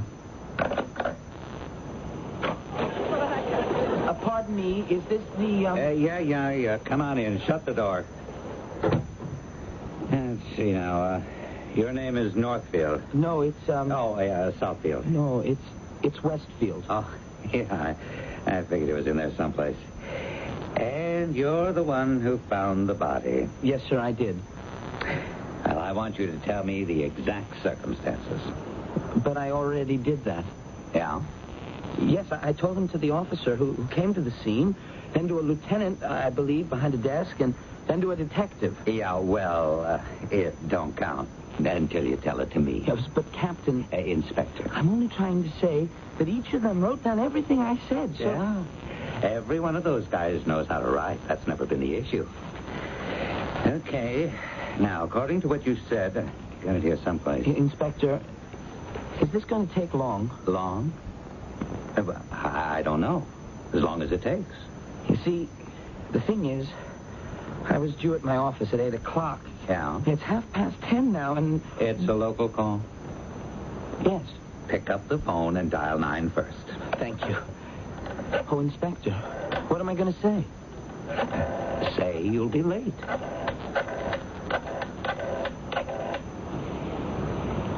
Hello, Miss Reimer. This is Ralph Westfield. Where am I? Well, you'll have to tell Mr. Stratton that I'm at police headquarters. There's been a murder, and I'm being asked...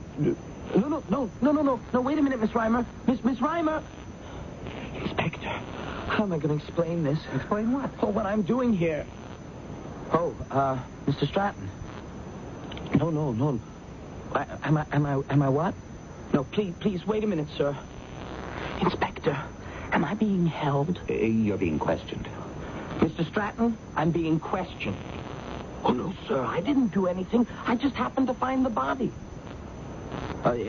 Just a minute, sir. I'll ask. Inspector, when will I be free to go? I don't know. Then I'm being held? You're being questioned. They're just asking me some questions, Mr. Stratton. Oh, I don't know anything about it. What? Well, if I don't know anything about it, why are they asking me questions? Well, it's because I found the body. Oh, no, sir. I wasn't looking for it. In Hewlett Park. At 7 this morning. Was a woman. Very young woman. One of those singing stars. Jill Joris. Okay, come on, let's go. Oh, I have to hang up now, Mr. Stratton. I'll explain everything as soon as I see you. Yes, sir. Oh, I can just imagine what he's thinking. You don't know how conservative he is. So there you were in Hewlett Park. Now, what were you doing there at 7 o'clock in the morning? It's the way I walk to my office. Didn't you say that you had to be there at 8 o'clock? Well, that's how long it takes to walk. You mean you walk an hour every morning? Yes, sir. I have a very sedentary job. I need the exercise. How long you been walking like that? Oh, it's a month now. Where's that statement you made? Oh, yeah. You saw this car over by the side of the road. Yes, sir. It was a Girardi 462. Now, I'd never seen one, actually. Yeah? So I asked myself, what is it doing here in the park? So I walked over. And then I saw her. She was lying over the wheel. You know what I mean? Her face was turned toward me, and her eyes were just staring at me. And did you know who she was? Well, she looked like the famous star, Jill Joris. But I said, no, it can't be. Why? People like her, I mean, what would she be doing up at 7 a.m.? And then what did you do? I said to her, are you okay? Or something like that. And she didn't answer. So I instinctively, without meaning anything, I put my hand on her body to rouse her gently. And she just fell across the seat. And then I saw the blood. And that's how it got on my sleeve. Then what'd you do?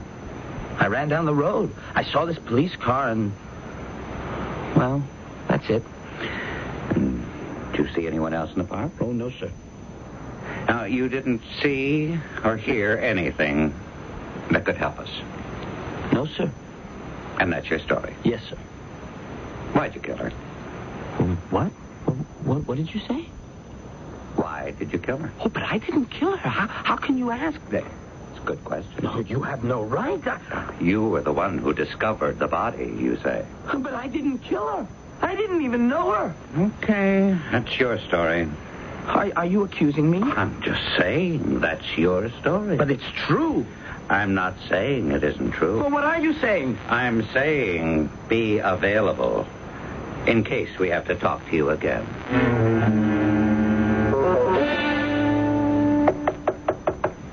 Come in.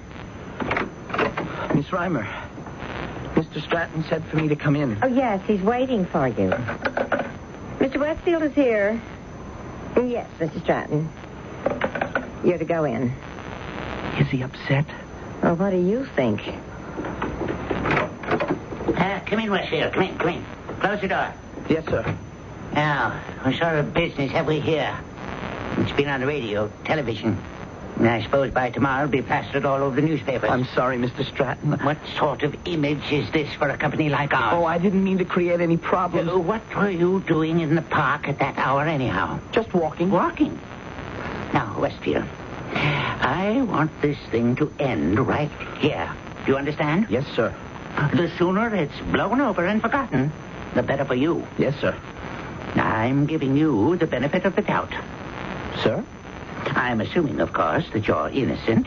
Oh, but I am. Because if it should come out that you... No, Mr. Stratton, believe me, I'm innocent. Well, at best, you were indiscreet. Oh, why couldn't you take a bus to work as normal people do? I hope we've heard the end of it. Yes, sir. That's all. For now. Thank you, sir. Well, how'd it go? Oh, Miss Reimer. Is it possible that he believes I killed her? Oh, man Stratton? Who knows what he believes? I still don't know what hit me. There I was, just walking along. Sure. And now? Now what? I don't know. You know, I never noticed you before. I'm not a very noticeable person, I guess. Oh, yeah, we had a Ralph Westfield buried deep down there in research, but I'd never suspect you. I came up here sometimes to deliver something personally to Mr. Stratton. Yeah, that's what I mean. And you're really not a bad-looking guy, either. Oh, thank you, Miss Reimer. Yeah, why don't you call me Belle? Sylvia. I don't know if I should see you, Ralph. What are you talking about, Sylvia? Let me in. Ralph, what are we going to do? Everybody's talking about it. It's all you hear at the office. When my mother called me long distance, what's this about your fiancé? Ralph, why did you do it? Do what? Whatever it was. Well, all I did was I discovered the body. All right. Why did you do that? But because you see a body with blood? Please. Well, then what I'm trying to say is I did what a citizen's supposed to do. Sure. I had an obligation, a duty. Ralph. I had to do it. The law says that if you don't... I know all about that law. But there's another law, Ralph, the law of common sense and experience. Now, Sylvia, please listen to me. I was just walking to work. That's another stupid idea. And I saw this great-looking sports car, this Girardi 462, and I saw someone slumped over the wheel. So? Somebody could have been asleep. Why didn't you just mind your own business? No, Sylvia, this person wasn't asleep. I could tell. How could you tell? There's a kind of sprawl, you know, to a dead body. I just knew she was dead. All the more reason for you to keep walking. I thought of that. Then why didn't you do it? Because that could have been worse. How could anything? Suppose, after somebody else found the body, suppose the cops started asking around if anyone had been in the vicinity. Suppose someone had seen me, described me. It almost could have happened. I had a narrow escape. What are you saying? After I had a good look at her, I ran down the road. I hadn't got more than 100 yards when I saw a police car. He was headed in her direction. So? He would have found her. Yes. And he would have remembered a man running down the road. If I hadn't stopped him, he would have taken a good look at me. It was 7 in the morning in the park. Oh, if only you could have taken a bus to work like normal people, Ralph. He would have seen her dead in the car. He might have turned around and come after me. Then where would I be? I don't know, Ralph. Oh, Sylvia. It's been a very rough day for me.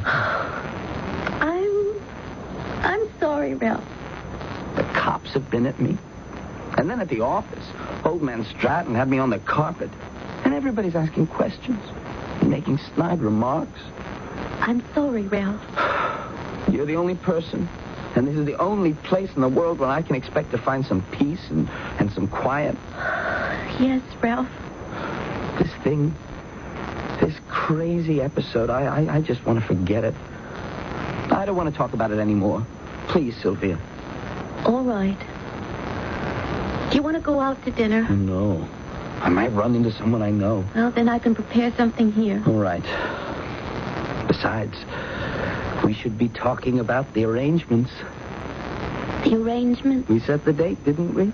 Oh, yeah, well, certainly, yeah. Now, you have to decide if you want to go back and be married in your hometown church or whether to invite the minister to come here. It doesn't make any difference to me. Did you make up your mind? Well, Sylvia, what do you want to do about it? Sylvia? Ralph, I want you to tell me. I have to know. Did you kill her?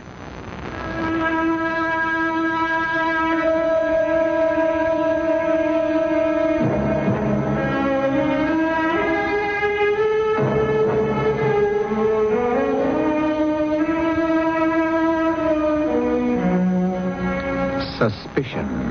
Who in this world can be above suspicion? Not even Caesar's wife. Are we suspect because of what is in ourselves or because of what just happens to be in the eye of the beholder? We're in for a considerable amount of suspicioning when I return with Act 2. Fellow Americans, if you're still shopping here and there and everywhere for shoes, hold it right where you are. Put your feet together, stop running around. Just step around to Kinney and you'll cover the ground. Anywhere you want to go, head your feet in our direction. Kinney's got it all and more. Wow, what a store. What a great American shoe store.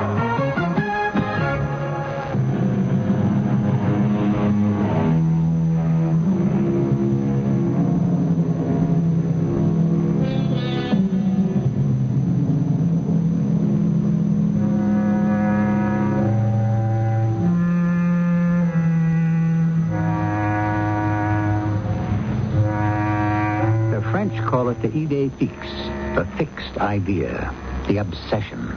And it can be anything. A thought, an impression, a theory, even a prejudice. But once it takes root in the fertile soil of the imagination, it can never really be pulled out. Mr. Ralph Westfield is up against a problem of this nature. What did you just ask me? You heard me, Ralph. Did you kill her? How could you ask me a question like that? Why would I kill her? Well, because maybe she was getting tired of you. What are you talking about? I never even knew her. The one and only time I ever saw her, she was dead. Is that true, Ralph? What do you mean, is it true? When would I ever have a chance to see her? All day, I'm at work. In the evening, I'm generally with you. At night, she's working. So when would I see her? 6 o'clock in the morning in the park. I told you, I never saw the girl in my life.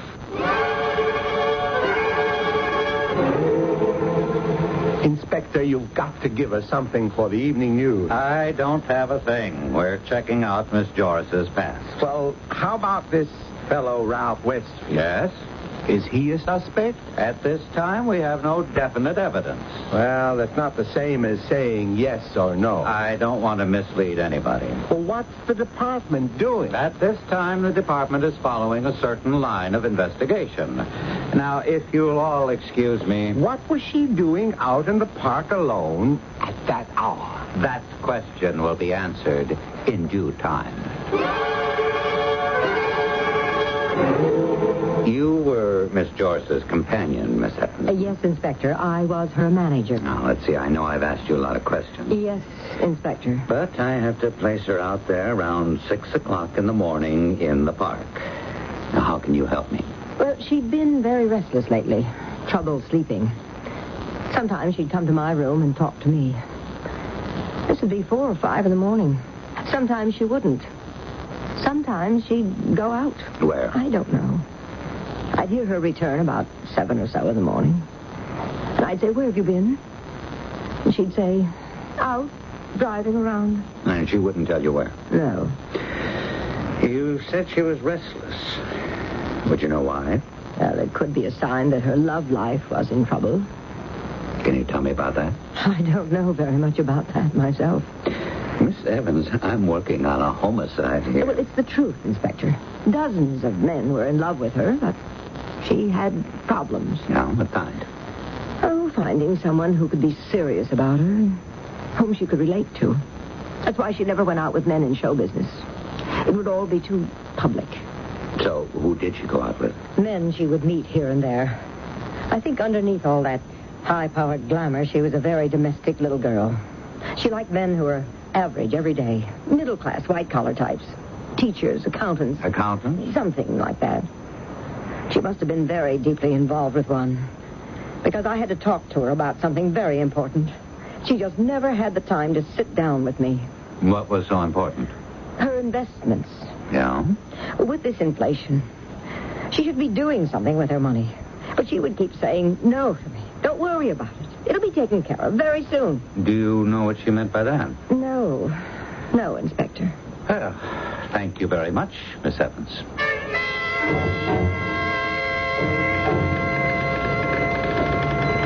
Hello, stranger. Oh, it's you, Miss Reimer. Belle. I was just getting these figures ready for Mr. Stratton. Well, I just thought I'd drop by and see how you're doing. Not so good. Not so good? Well, I would think you'd be sitting on top of the world. I beg your pardon? Every day your name is in the paper. Your picture. Oh, incidentally, Ralph, get a haircut. Better, a styling. Oh, but you don't understand. My fiancée is very, very upset. Oh, I didn't know you had a fiancé. I think she wants to break it off. Why? Because she just can't help supposing I had something to do with Jill Joris. And you think that's why she's mad? Well, sure. You don't know women. Actually, she's excited. What? The whole idea. It stimulates her. I don't understand. Naturally. See, here's Jill Joris, the sex symbol, the sex goddess.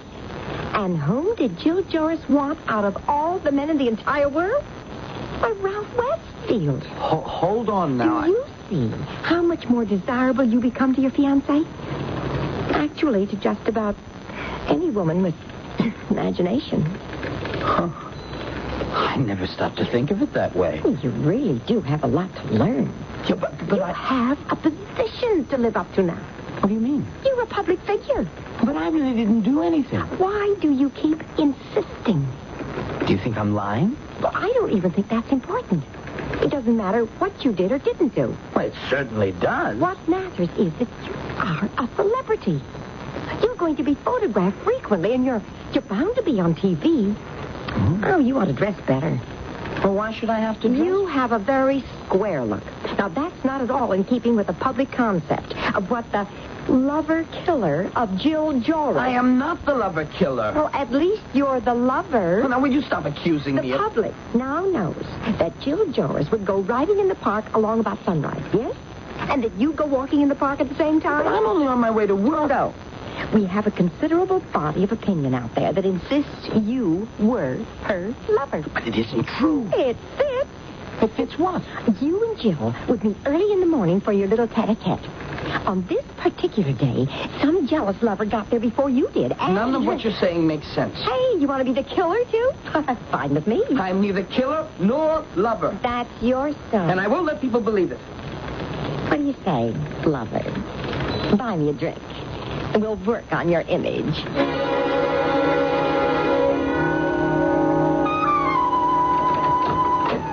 Ralph, Hey, baby. you're late. It's only midnight. And you've been drinking. Where were you? Taking care of some business. Ralph, you look different. That haircut, Yeah. that jacket and shirt. You like it? This outfit set me back $200. $200? What you got to eat in the house? You keep me waiting for 5 hours, and then you barge in here and say, what's to eat? Is that what I'm supposed to do, wait around and cook? Honey, you got a complaint? Forget it. Goodbye. I don't come around here to be hassled. Ralph, please. Hey, come here a minute. Ralph! You don't have to say anything. Oh, Ralph. Oh, please, Ralph. Don't leave me. Never leave me.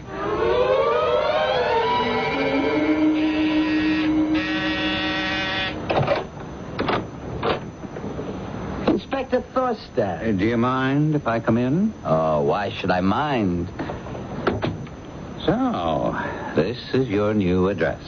Yeah, I had to move. Yeah. I've been thinking about it for a long time, and I decided I needed a bigger, a more comfortable place. Besides, you're a celebrity now. Fix you a drink? No. Oh, I forgot. You must be on duty. No, it's just that I don't drink. Well, what can I do for you, Inspector? You can save us a lot of time. You can sign a confession. A confession? You want me to confess to the, To the murder of Jill Joris. Inspector, you have no proof. You're singing a different tune now, aren't you? When I first accused you, you insisted you were innocent. Now you say that I have no proof. Well, that's the same thing. No, not really. It describes two different kinds of situations. But we're getting there, slowly and surely. Getting where? You work for a brokerage house, don't you? It's an investment banking firm. Mm-hmm. You know about stocks and bonds. Well, I do research. Jill Joris needed some investment advice, according to her manager. Well, what has that got to do with me? Well, you would know how to advise her. All we're doing now is narrowing the gap. What gap? A guy comes running to the cops and says, hey, I just found a lady who's been murdered, right? Yes? Well, on the face of it, there's nothing between them, nothing in common. They're from two different worlds, okay? That's the gap. Get it? Yes. We find they both would be in the park at the same time every day, early in the morning. That could be a coincidence. Sure. Then we find she needed investment advice, and he was in the investment business. Oh, but that still doesn't mean that... Little by little, the gap gets narrower. The more we dig, the more we'll find. And we're digging. Now, you want to make it easier on yourself, on everybody. But I'm innocent. I would know if I killed somebody. We get this every day. Guys like you want to forget it. You're trying to believe it never happened, so you insist you're innocent. But the evidence is out there. We're going to find it. Save us a lot of trouble. Confess, Ralph.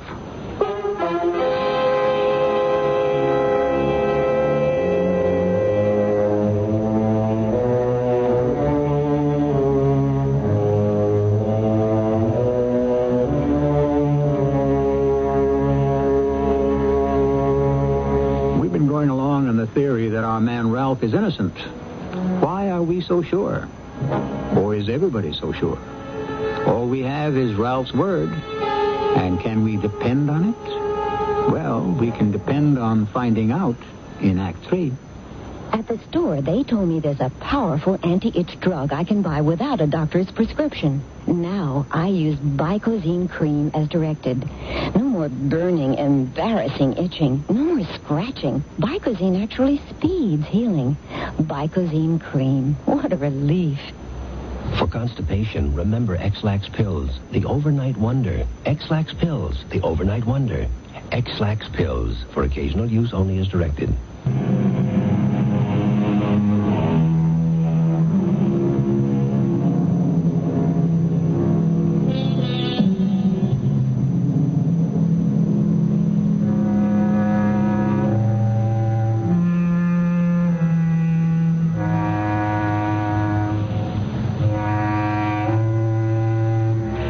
Secret guilt is by silence betrayed, says Mr. Goethe. For guilt is a worm that burrows deeper and deeper into the darkness.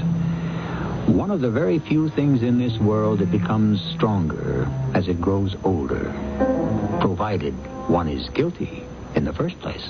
Inspector, if you think I murdered Jill Joris, why don't you arrest me? I don't have the proof. Yet. But I know you did it. What makes you so sure? Look, I've been in this business a long time. What does that mean? I know how things add up. It could also mean you've been adding them up all wrong. All the evidence points to you. Then what's holding you back? Because it doesn't constitute the kind of evidence you can use in a court of law. Then it doesn't constitute any kind of evidence. Don't leave town. Why does Stratton want to see me? Don't worry. He never sends for me. I think he's afraid you're going to quit. Quit? Why don't you, go inside? Ah, yes, Westfield. Come in. There's something I would like to discuss with you, Westfield. Yes, sir? I think you'd better close the door. Oh, yes, sir. Westfield, when I first learned of your involvement in this case, I was shocked. You realize that? Oh, I do, sir. We are a most conservative investment house. And the idea that one of our young men could be involved with a rock and roll female singer... She was more than just a rock and roll singer, Mr. Stratton. No, I'm sure. I was, to put it frankly, dismayed. The notoriety. And yet, amazingly, there has been a positive plus for Stratton and Company. Were you aware of that? No, sir, I wasn't. The idea that a Stratton broker could be a lover of a singing star like... No, but I'm not exactly a broker. I'm only a research aide. Well, I'm aware of that, and we'll come to that shortly. Everywhere. At lunch, at board meetings, people ask me about this Jill Joris. I understand she was quite a voluptuous woman. Yes, sir. That's what they say. Oh, you're a sly dog, Westfield. I don't blame you for keeping it to yourself. Yes, sir. Miss Reimer, outside, happened to mention, in a rather cryptic way, that you were thinking about leaving us. Oh, Mr. Stratton, I would never consider... No need to leave. You could be as effective a broker with us as anywhere else.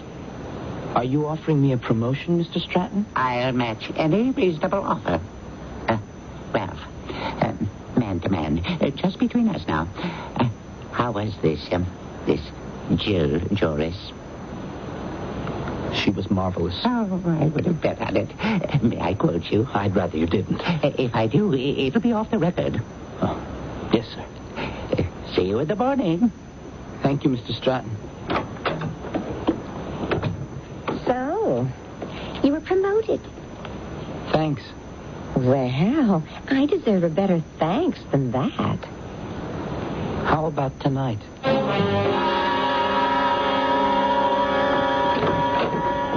Ralph! Oh, darling, it's so good to see you. Sit down. Where have you been all week? I've got a promotion, you know. Been busy, Sylvia. Oh, well, my mother called long distance. She wants to know if we've set the date yet. That all has to be up in the air for a while, till things fall into the groove. Oh, yeah, well, I understand. It's a new job, lots of responsibility. Yeah, I realize that. Oh, hey, turn on the TV. I think we'll see me. Now, back to the news. We've been talking about Ralph Westfield. I asked, who is Ralph Westfield? I had no answer at the time. I have no answer now. Ralph Westfield is a mystery man in every sense of the word. Originally, he gave the impression of being an obscure clerk in a brokerage house. But it turns out he's an important executive. He frequents the top night spots, always with some beautiful young lady. Ralph! Very often he is seen in Larangays with the cool, blonde, beautiful lady who is his new companion. Turn that He off. frequents... Oh, you don't want to pay any attention to that. She works in the office. Who are you, Ralph? She's just Mr. Stratton's executive secretary. It was a business dinner. Answer me, Ralph. Who are you? Who am I? I met you. I fell in love with you. I thought you were just an average guy because, well, that's the kind I wanted. But maybe that's not what I wanted at all. I don't understand. Maybe that's not what you are. You're dangerous, exciting. Maybe that's what I want. I don't care if you go out with other women. Oh, but I don't. But a man like you, no one woman could ever be enough. I don't care. As long as I'm the one you always come home to. Jill Joris? I mean, I don't know if you killed her or not. Sylvia. And I don't want to know. All I know is I just want you, Ralph. I want you, whoever you are. Hello? Is Ralph Westfield there? This is Inspector Thorstad. Oh, Ralph, it's a police inspector. Oh, my old buddy, Thorstad. Inspector. Oh, Ralph. Busy? Well, yes. I thought we'd have a little chat. About what? Oh, the usual thing. Tonight? How about tomorrow morning? It's a waste of your time. I got all the time in the world. It's a waste of the taxpayers' money. If you're just going to go over the same old ground, Inspector. Oh, we're breaking some new ground. For instance, Ralph, the gun. What gun? The gun you killed her with. You had to hide it. And you had to hide it in the park. You had to get rid of it quickly. So you had to bury it nearby. Inspector, We'll find it. We'll turn over every rock, every stone, every blade of grass. What do you say, Ralph? You want to make it easier on all of us? Come in tomorrow morning. But How about 9 o'clock? Make it 10?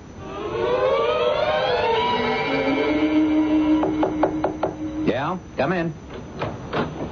Inspector? Oh, yeah, you're, what's her name? Miss Evans. Yes, Miss Evans. Jill Joris's agent. A manager. Yeah, same thing. No, not really. Well, Miss Evans, what can I do for you? Well, you must be very busy. I am.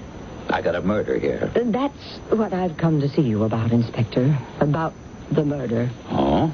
Is there anything you can add to your statement? I see. I got it around here someplace. I've been thinking it over, and there is something I neglected to tell you. Oh? What's that? I'm 35. Do I look it? Well, you do and you don't. You know the biblical allotment of 70 years and 10. I still have half my life to live. And these days, with medical science, it could be a lot longer. Wouldn't you say that? Well, you asked me just before if I was busy. Well, the point is, Inspector, I'm going to have to live with this thing for a long, long time. I don't know if I can. Well, I do know. I can't. So if you have my statement in front of you, please add this to it. Are you ready? Shoot. Funny you should say that. It's exactly what I did do. I shot her. You what? I shot Jill Joris. Oh, I feel better. You shot Jill Joris? I was stealing her money. I took some to cover some bad investments. I was going to put it back, but she found out. She was very angry. She was hurt. She was furious. I said, let's go for a drive and talk. Talk about it calmly. She was going to fire me. I had nothing. No one in the world. I couldn't think. I shot her. Maybe I meant to all along. I had the gun, didn't I? Here it is. You can match the bullet. When I read in the papers that you had a suspect who went walking in the park mornings, I let him carry the brunt of your suspicions. Well, that's it, Inspector. I killed her. The door was open, so I came in. Will you dictate that to a stenographer, Miss Evans? Hey, Paul. Hey, get Bernie in here. I killed her. Inspector. I killed her. Now, you just take it easy, Miss Evans. Inspector. What do you want? You sent for me. We had a date. Oh, yeah. Well, we don't need you anymore. Is Stratton in? Mr. Stratton is in conference. Well, look, Belle. Miss Reimer. I have an appointment to talk about my promotion today. Oh, Mr. Stratton asked me to cancel it. Oh. Well, when does he want to reschedule it? Probably never. Oh. Well, now, look. Consider yourself lucky. You still have a job. Oh? But why? Please tell me why, Belle. Miss Reimer.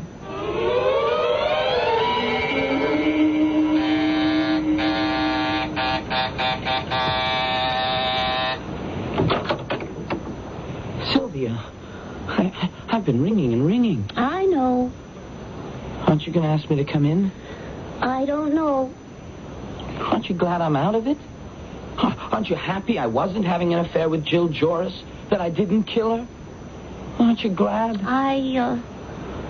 Well, yes, I suppose I am in a way. Oh, please, Sylvia. It was crazy. I admit, I enjoyed it. And you enjoyed it, too. For a couple of days, I was somebody important. Notorious. Sylvia, you said you wanted me. You said you wanted me no matter who I was. Do you remember? Well, I'm just plain Ralph Nobody. Sylvia. Oh, Sylvia, please, Sylvia. All right, Ralph. You're my somebody. But from now on, you better behave yourself. Behave myself. Yeah, and don't ever do anything like that again. Anything like what? I don't know. But whatever it was, just don't do it again.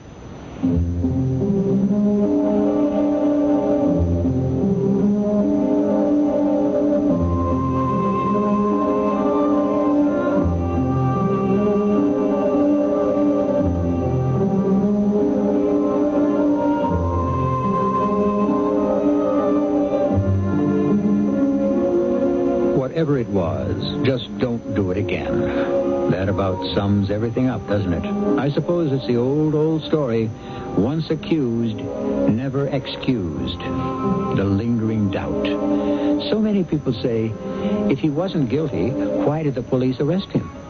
In this world, there are certain surefire, no-win situations. Make sure you never get caught in one. I'll be back shortly.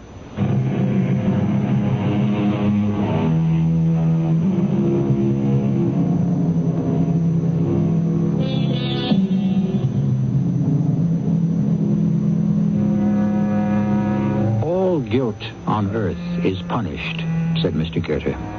Well, it's one thing to punish guilt, but quite another to punish innocence. We have just told you the story of an innocent man. After all, what crime did Ralph Westfield commit? He just happened to be in the wrong place at the wrong time. And let that be a lesson to you, dear friends. Our cast included Christopher Tabori, Marion Haley, Joan Shea, and Ray Owens. The entire production was under the direction of Hyman Brown. This is E.G. Marshall inviting you to return to our Mystery Theater for another adventure in the macabre. Until next time, pleasant dreams.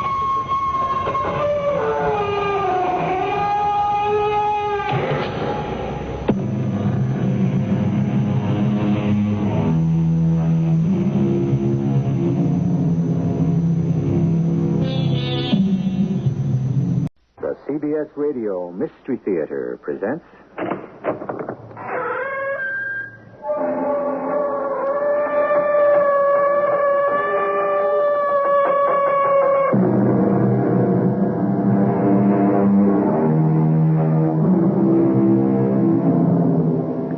Come in. Welcome. I'm E.G. Marshall. Life is a game that must be played, or so it is said. But in every game, there must be winners and there must be losers, which means that in the game of life, we have two types of contestants, those who will win and those who will lose. The winners, as a rule, get wealth and fame. The losers remain poor and obscure.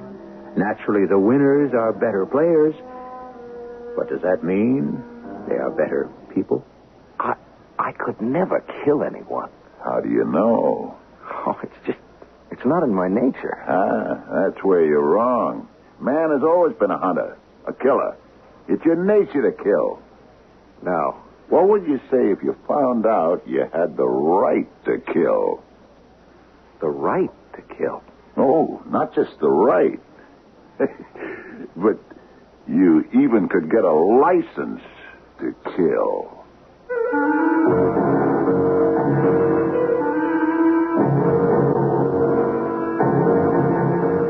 Our mystery drama, License to Kill, was written especially for the Mystery Theater by Sam Dan and stars Tony Roberts and Fred Gwynn. It is sponsored in part by Buick Motor Division and Contact, the 12-hour cold capsule. I'll be back shortly with Act One.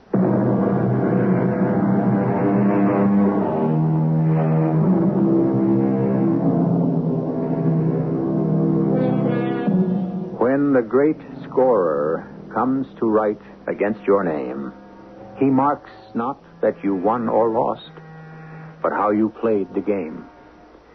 How seriously that sentiment by Mr. Grantland Rice was taken, and not too long ago. What innocent times those must have been, when athletic coaches would actually contend that their basic function was to build character.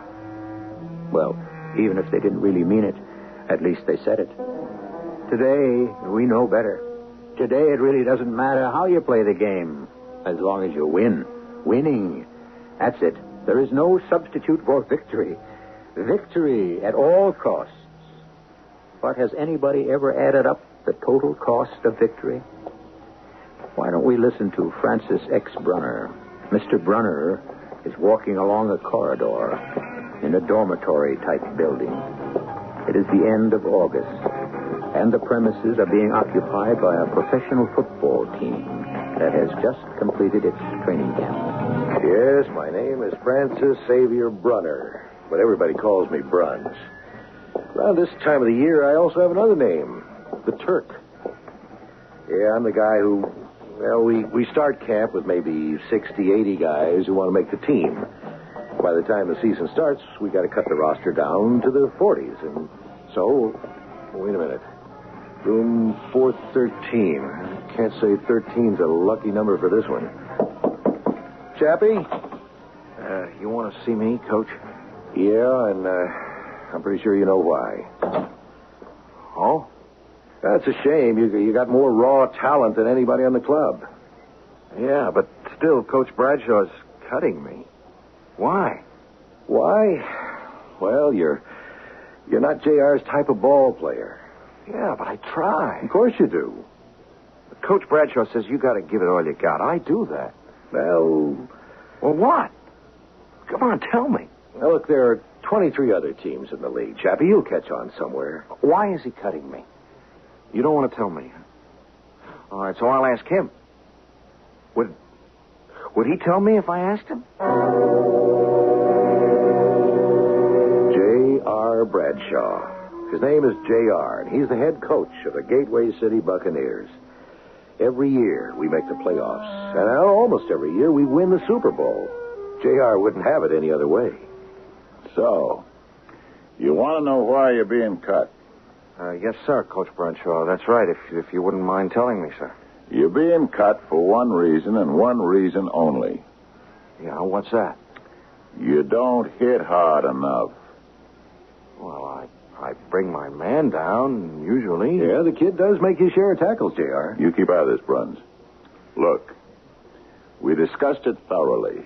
You bring your man down, sure, but he gets up too quick. You, know what I mean? No, I don't think I do, sir. You hit a guy, he should know it. He should feel it. He should want to lay there for a minute and think about it before getting up. He should be a little shy, a little nervous next time he comes around your end. Maybe he'll freeze up, try to protect himself, worry about a fumble. You don't hit him that hard. I hit him hard enough to stop him. Like I said, that's not hard enough. I can't hit any harder. Why not?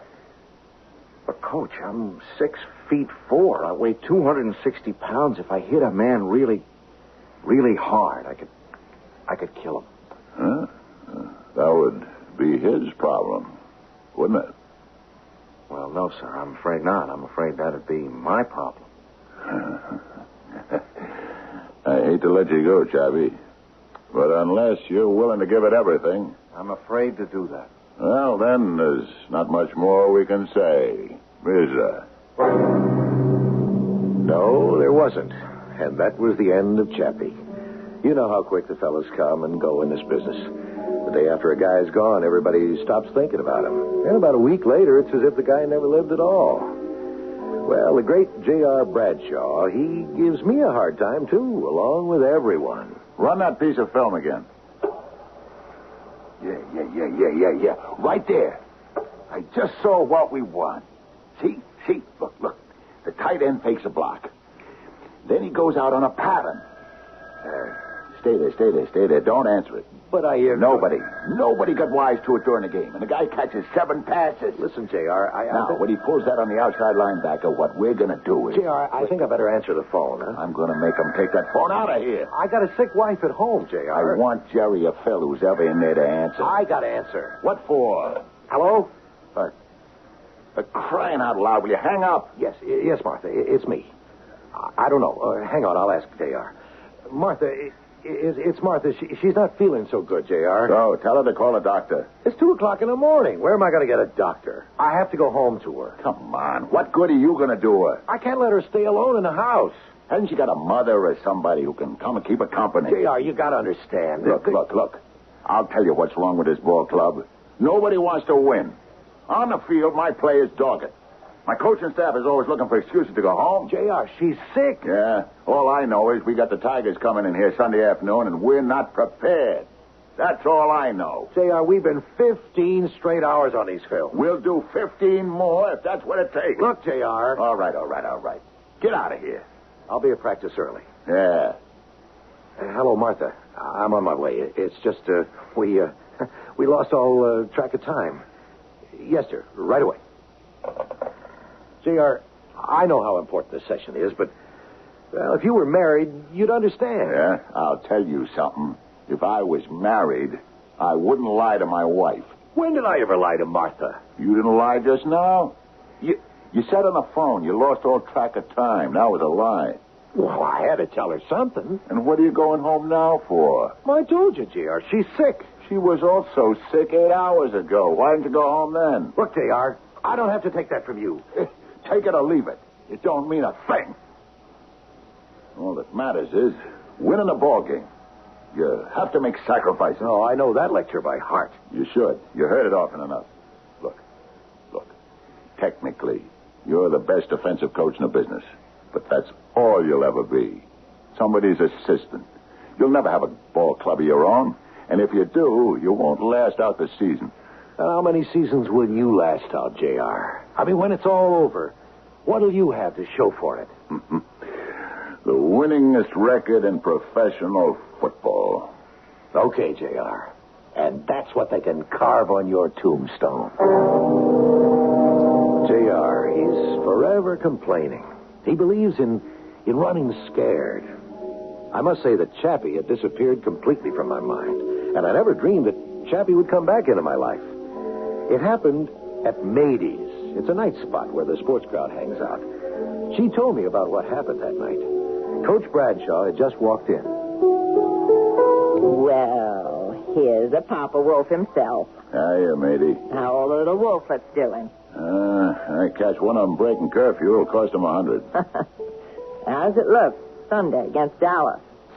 We're gonna take a bath. Oh, the way you cry, we could fill a tub with your tears. What I need is a big, tough defensive end. Well, you did cut the biggest defensive end I ever saw, that kid, Billy Chapman. Big, yeah. Tough. Enough? No. Who's in the joint tonight? Well, let's count. You, me, the bartender, the piano player. You should know by now the joint is always dead on Wednesday night. Why's that? Must be conscience night. I never heard of it. You don't have one. For one night a week, most guys will make it a point to stay home with the wife and the kids. What for? What is the use of talking to you? Well, why Wednesday night? Beats me. Some places it's Monday, Tuesday, Thursday. If a guy wants to get someplace in this world, he has no business being married. Is that a fact? Being a winner is a full-time job. Takes everything you got, 24 hours a day. I got kids on my ball club. They make more money than the President of the United States. Well, they can throw a football further. They think they all got it coming to them. So, do they concentrate in the game? They own restaurants and hamburger stands, chain stores. See, that's the trouble with the kids today. They're not hungry. What's happened to the good old-fashioned values? Coach Bradshaw?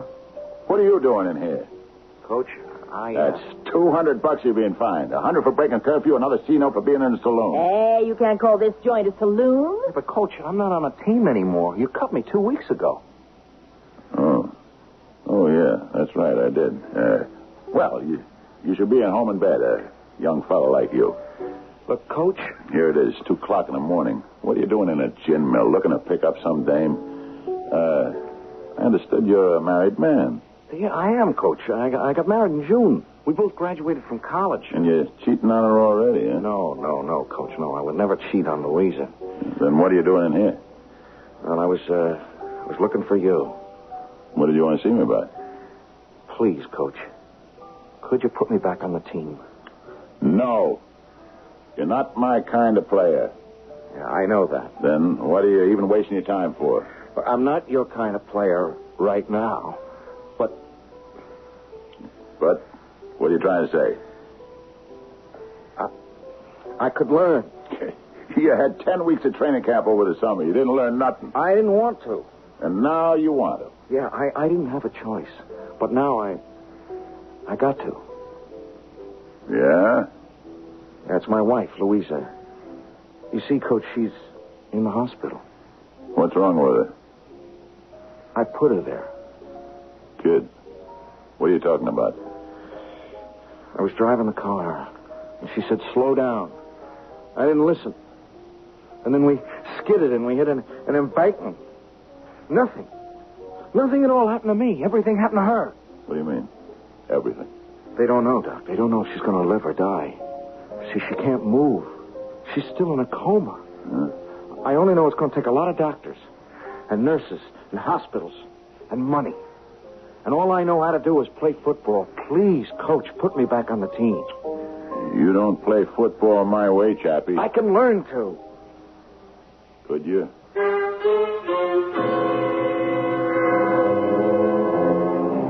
A rather gentle giant is now in the hands of a man who believes in showing no mercy and giving no quarter. Can a man change his essential nature? Before he can answer that question, he must first discover what his essential nature is. Do you know yours? We'll know more about our story when I return with Act 2.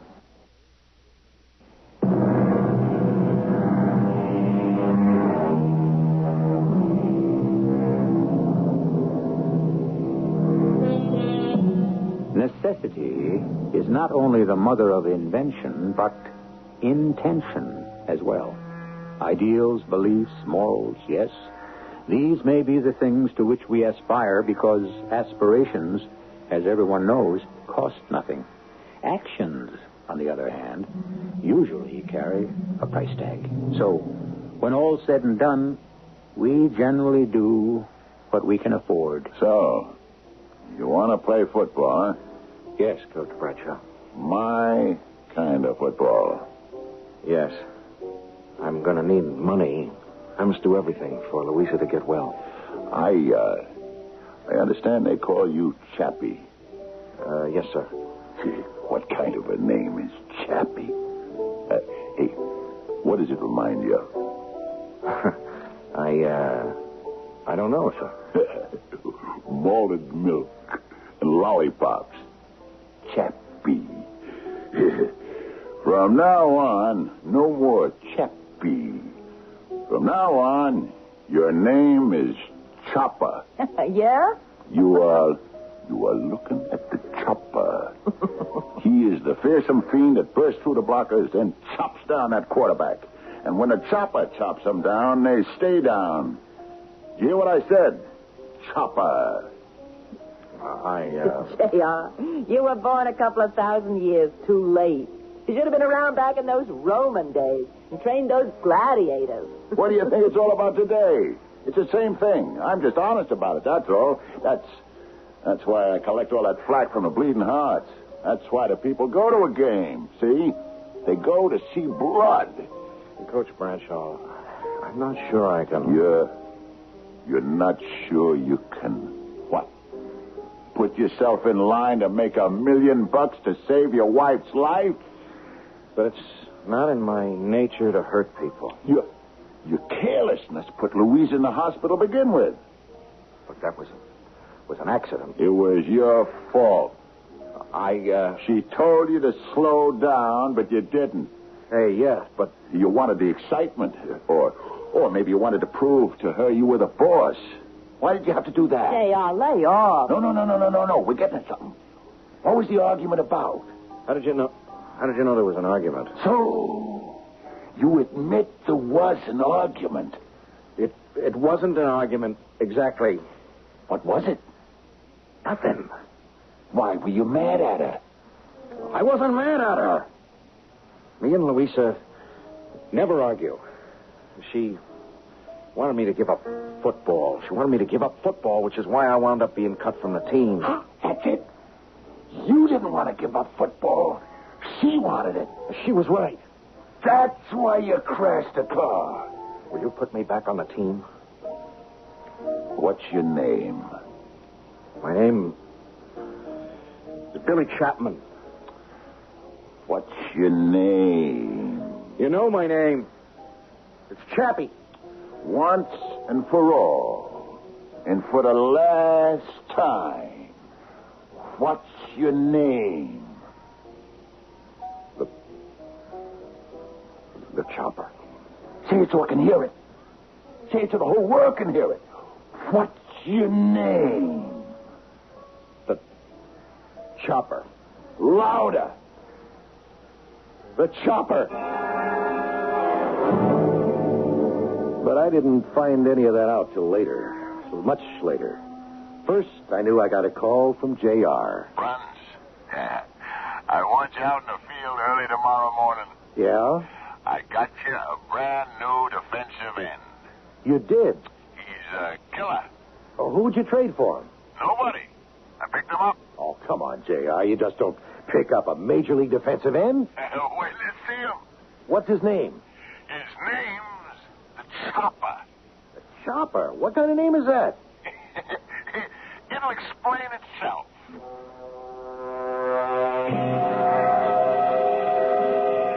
It's all in the matter of how you distribute your weight.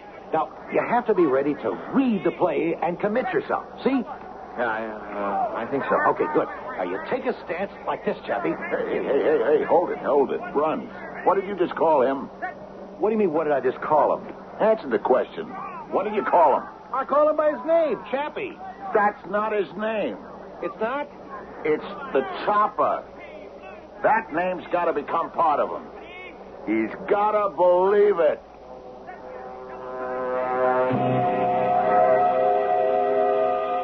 There was no question about it. He knew how to play football. He was a one-man gang out there on the practice field. And I felt good. Why not? I knew I was in for another Super Bowl win with all that money. Well, we'd flown out to Texas, where we were meeting our big rivals the next day. Now, this game would prove who was the boss. We had a coaches' meeting, as usual, till 1 a.m. I think J.R. calls so many because he hates to be alone. I'd just gotten back to my room when there was a knock on the door. Coach Brunner? Hey, what are you doing up so late? Can I come in, sir? If J.R. decides to run a bed check, it'll cost you $100, son. I don't know what to do. About what? Well, about football. Now, look, what brings this on? It's just that football ain't no fun anymore. Oh? I played all my life. I played sandlot. Then we had leagues, the American Legion and all, and high school and college. Yeah, I know. Every single minute of it was fun. But it's different now. Well, it's a serious business. It has to be. You know how much money's involved. Yeah, I guess so. That's why she wanted me to give it up. Louisa? Yeah. Yeah, she said, Chappie, you look different. How different, I said. I don't know, she said. You get a mean look in your eye now and then. Well, sometimes it can't be helped. The guy you're up against, he's got a job to do. Both of you. You're fighting for your bread and butter. Yeah, well, that's what I told Louisa. And she said, why do you have to fight? What do you want with a job where you have to fight for your bread and butter? It's not in your nature. It isn't, Chappie? No. It always used to be just the games. Coach Bradshaw figures I should manhandle people. Well, that's true. Well, I hate what I'm doing now. It kills me when people call me the chopper. It'd kill Louisa if she ever found out. What should I do? About what? I don't know, about everything. What can you do, Chappie? Thanks for calling me Chappie. I need the money. For Louisa. I really don't have a choice. Now then, what can I tell you? Nothing, Coach Brunner. Thanks for just letting me talk to somebody. He went back to his room. For a long time, I couldn't sleep. For some reason, I was afraid, and I simply couldn't understand why. After all, things looked great. It was going to be another winning year, another championship year. What was bothering me? Well, I finally drifted off into an uneasy sleep. And in my dream, I saw Chappie looking terrible and chopping away at the other team with an axe. I forced myself to wake up. And I stayed up till dawn, had some breakfast, and then left for the stadium. We're going to take him today, Brun. Well, we got the better team. We got the chopper. We got the biggest thing in pro football. Listen, J.R. Listen to what? It's not in his nature. What's not in his nature? The killer instinct that you're trying to give him. It is in his nature, believe me. You'll see. But I knew it wasn't. Not in this gentle, soft-spoken kid. Well, the other guys won the toss, and we kicked off, and the game was on. My defensive squad was on the field, and there was Chappie at the left end.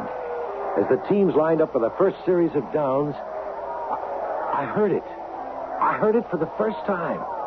You see, there was a loyal contingent of home fans who'd flown out to Dallas to root for us. And a shout was coming from their section of the stand.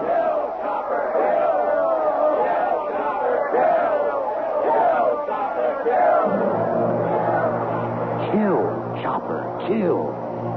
You heard this kind of thing at sports stadiums. Kill him, murder him, tear him apart, beat his brains out. I never went for it myself, but there are those who claim it's harmless. Just folks letting off steam. Hell, I wouldn't know. All I know is that I saw Chappie stand there for a moment. And he looked up at the stands, and suddenly there was terror on his face. And he just ran off the field as fast as he could and into the locker room. I sent another player in for Chappie, and then I ran to the dressing room myself, but JR got there ahead of me. What are you trying to pull? I can't do it. Get back out there. No, I'm not going out there. You're a quitter. You hear what they're yelling at me? Kill. Kill? I'm not a murderer. Nobody's telling you to actually kill. And why do they say that? It's just a way of talking. Oh, they want me to kill. That's what they want.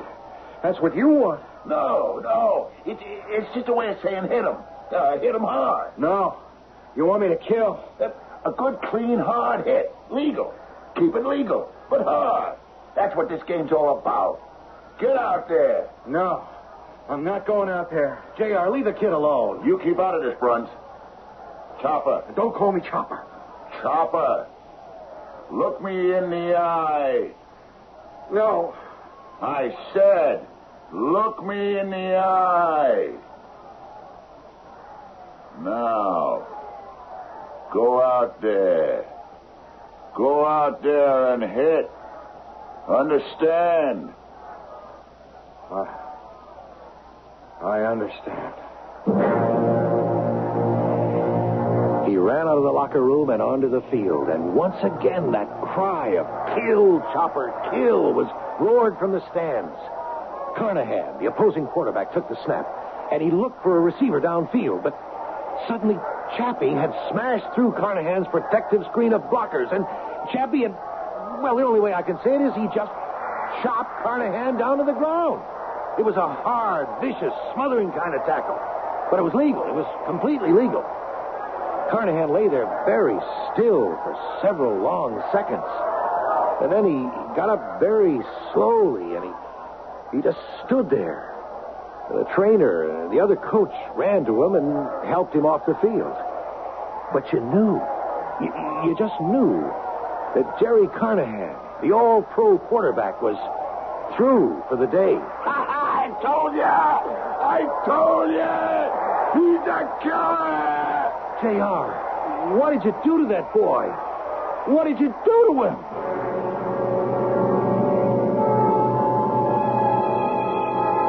Obviously, JR has transformed Chappie into Chopper. But what kind of transformation is this destined to be?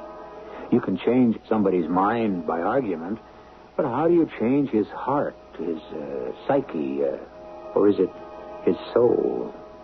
How deep is this transformation? You won't have to wait too long to find out. Act 3 will be here in a few moments.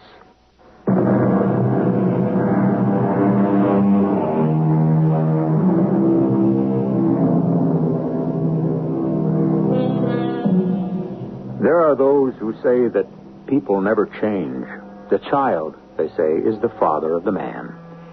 And when you point to dramatic switches in attitudes and personalities, they say it's nothing really new.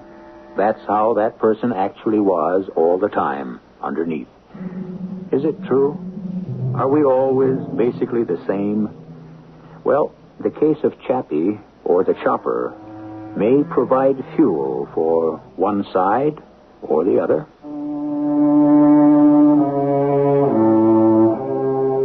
It was, well, what word can describe it? A triumph for Chappie.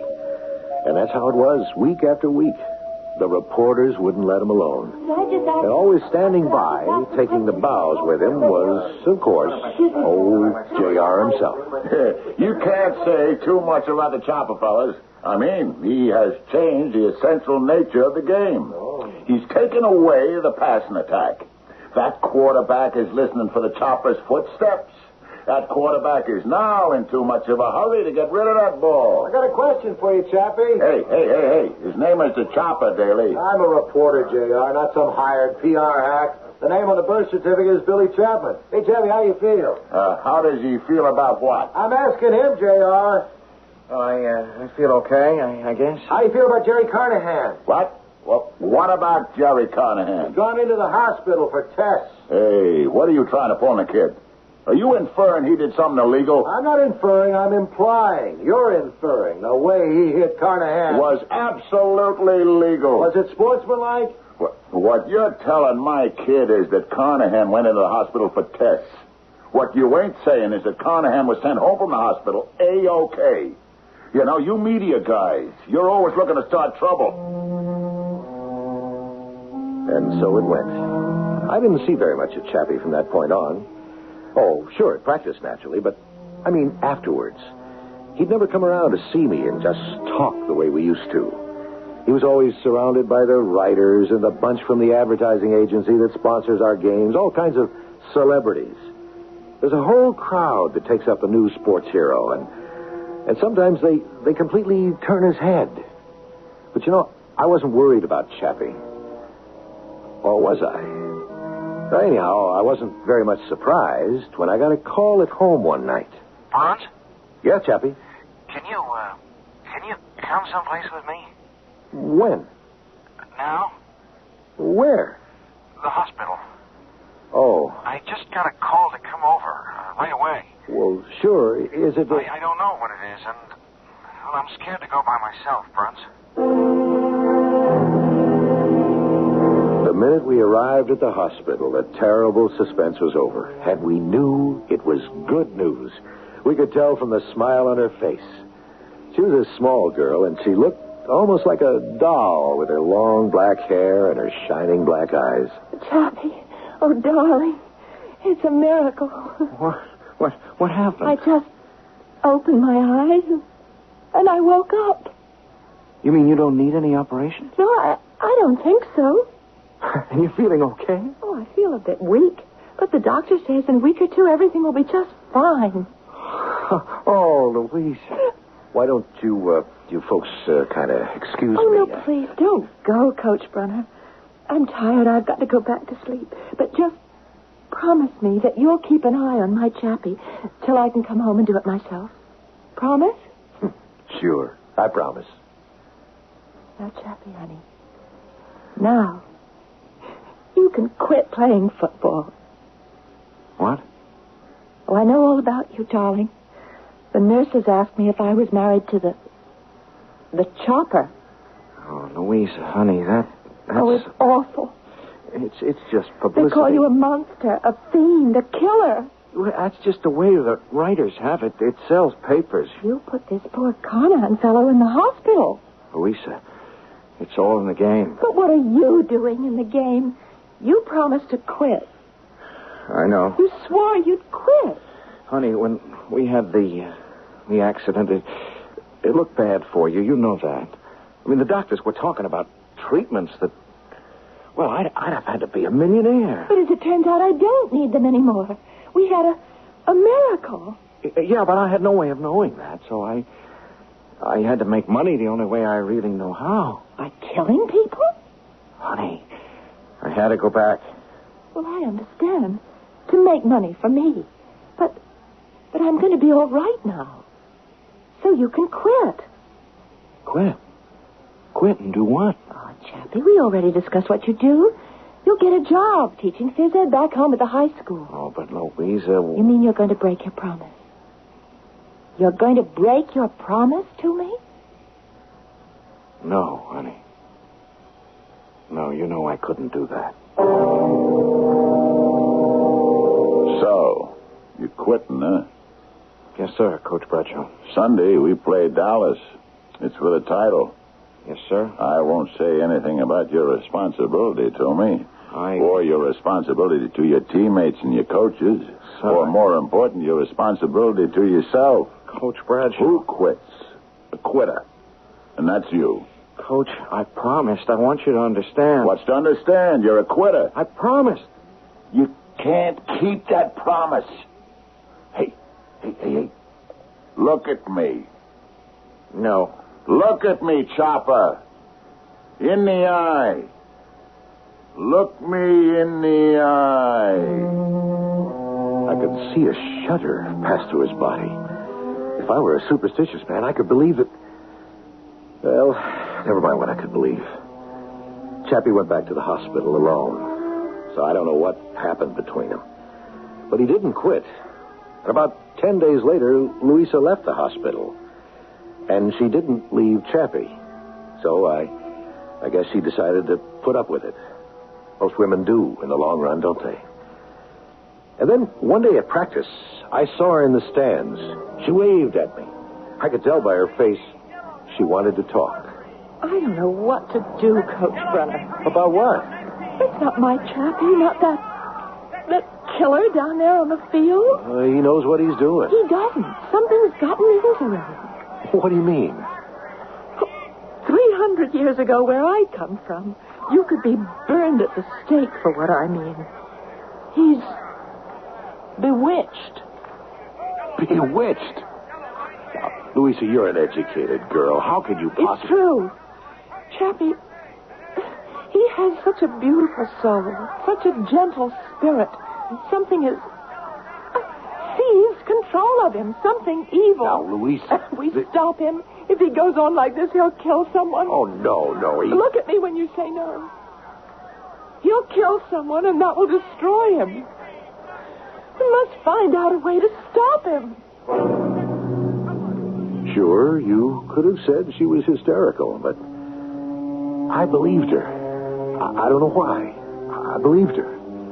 I don't even know what it was that I believed. But I knew something was different about Chappie. And I knew that sooner or later he would kill someone. Well, the team was undefeated, and so we went into the Super Bowl. The opponent was Dallas. And just before the game, the reporters were firing away as usual. We beat them during the season. We'll beat them again today. You feeling nervous, Chappie? Chopper, Daly, Chopper. Why should he feel nervous? Well, he almost killed Jerry Carnahan the last time. What do you mean, almost killed? What kind of talk is that? Would have been a hospital. As many as 10, 15 players a week go to hospital for observation or tests or treatment. The fact is, wise guy, Jerry Carnahan came out of the hospital the next day. He went on to have the greatest season of his career.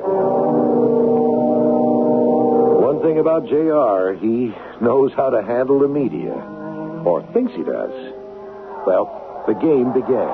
And you could hear the crowd yelling, "Kill, Chopper, kill!" I looked at Chappie's face. And you know, I became frightened.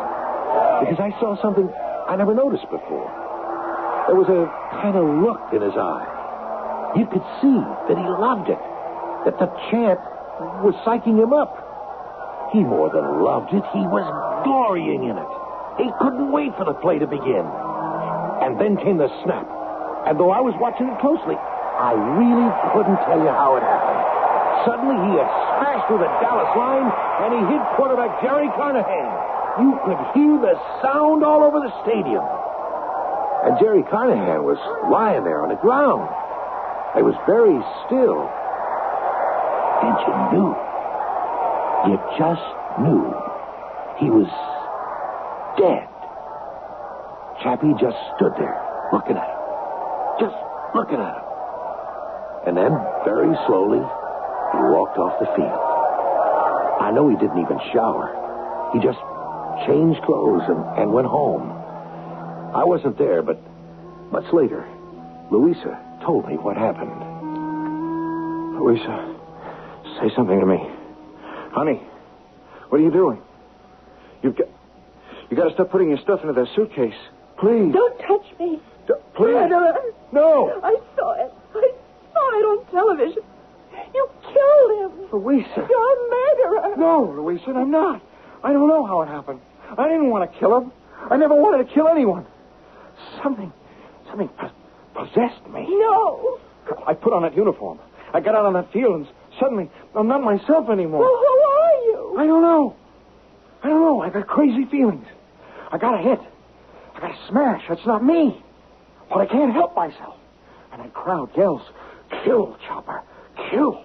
And I get all inflamed. I feel I just want to... Chopper, it wasn't your fault. No one could blame you. You get away from me, JR. He had no business being on the field. They should have never played him. He lied about being healthy. Go away. Nobody's blaming you, kid.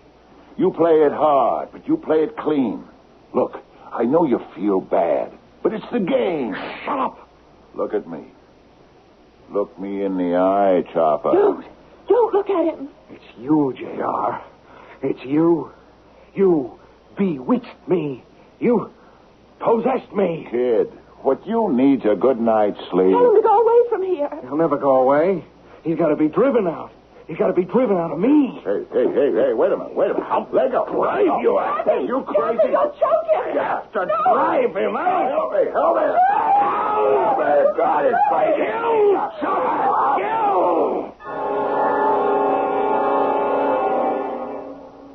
And that's how she told it to me, a long time later. Long after Chappie had killed J.R.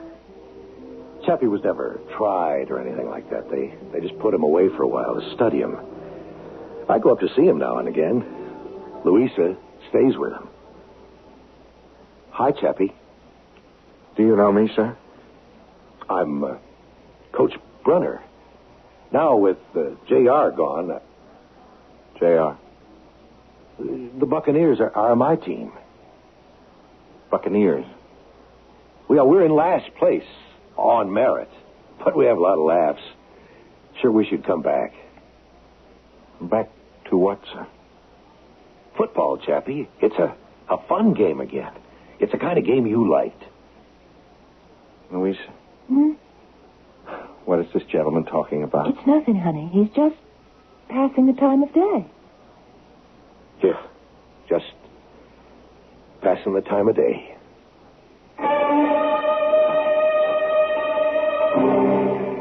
You may have it any way you wish, which is more than you can say about most stories.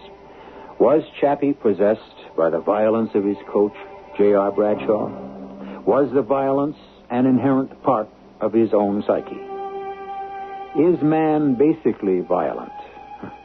If we knew all these things, there would be very little mystery left in the world. I shall return shortly. I'm Hyman Brown, producer-director of the Radio Mystery Theater. When we went on the air with Mystery Theater in 1974, we were delighted to find a whole new audience for our radio dramas. Young people from 7 to 17. You told us by your response that radio drama was a new and thrilling experience. So for you, your family, and for youngsters of every age, I have good news now of a new dramatic series starting February 5th. It's the General Mills Radio Adventure Theater. Each Saturday and Sunday, on many of these stations, the General Mills Radio Adventure Theater presents different hour-long dramas of adventure and heroism. Many of the stories will be new and original. Others will be special adaptations of popular books. The well-known actor Tom Bosley will be your host each Saturday and Sunday. It all starts February 5th on the General Mills Radio Adventure Theater on many of these stations.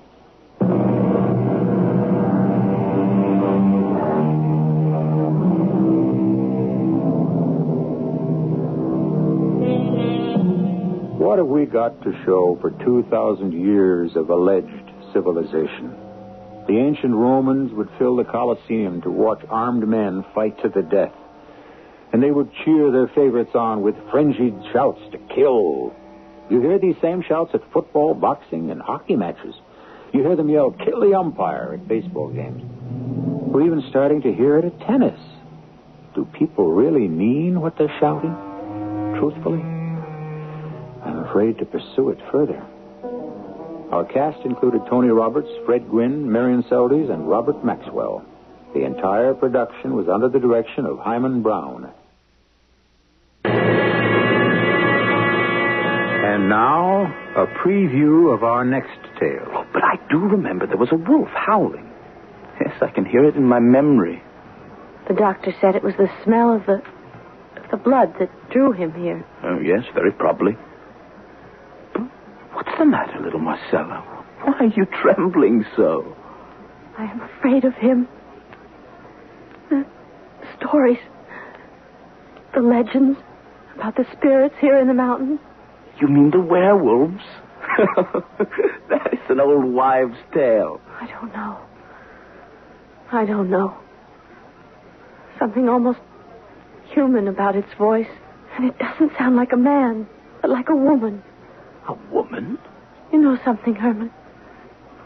Why I am really most afraid? Why? Because I think it is me she really comes for. This is E.G. Marshall inviting you to return to our Mystery Theater for another adventure in the macabre. Until next time, pleasant dreams.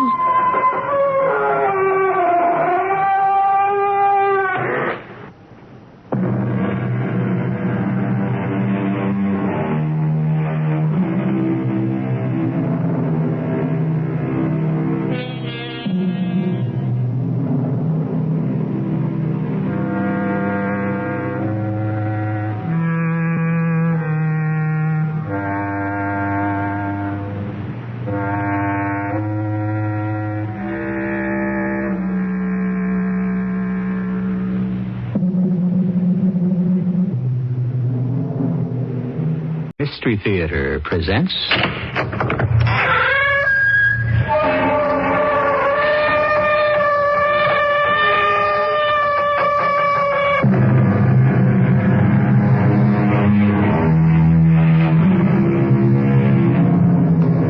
Come in. Welcome. I'm E.G. Marshall, here to guide you through the realm of the macabre. Things macabre, according to Webster, tend to produce horror in the beholder. Of mystery, the same source says, whatever attracts curiosity and speculation, but resists or defies explanation. Stay with us and hear those two definitions borne out. How are we going to do it, Beth? You're going to do it. Haven't you even thought about it? Well, not with a gun. That's no good. I mean, it's got to look like an accident. Well, of course not with a gun. All right, I'll think of something. It's got to be this weekend. Okay. You know, we have a pool back of the house. People drown accidentally in their own swimming pools. Oh? Maybe you could work something out. She can't swim too well.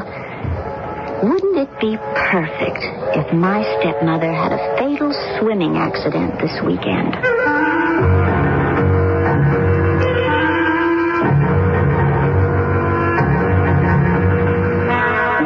Our mystery drama, Pool of Fear, was written especially for the Mystery Theater by Field and Farrington and stars Morgan Fairchild and William Redfield.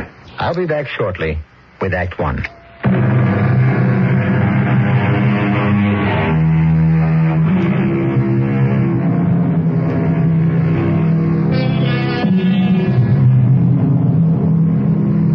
Murder is one of the most prevalent, one of the most heinous, and certainly the most final of all criminal acts. Killing in a moment of blinding passion is dreadful enough, but far worse is the murder done with cold calculation, carefully planned and maliciously carried out when it succeeds.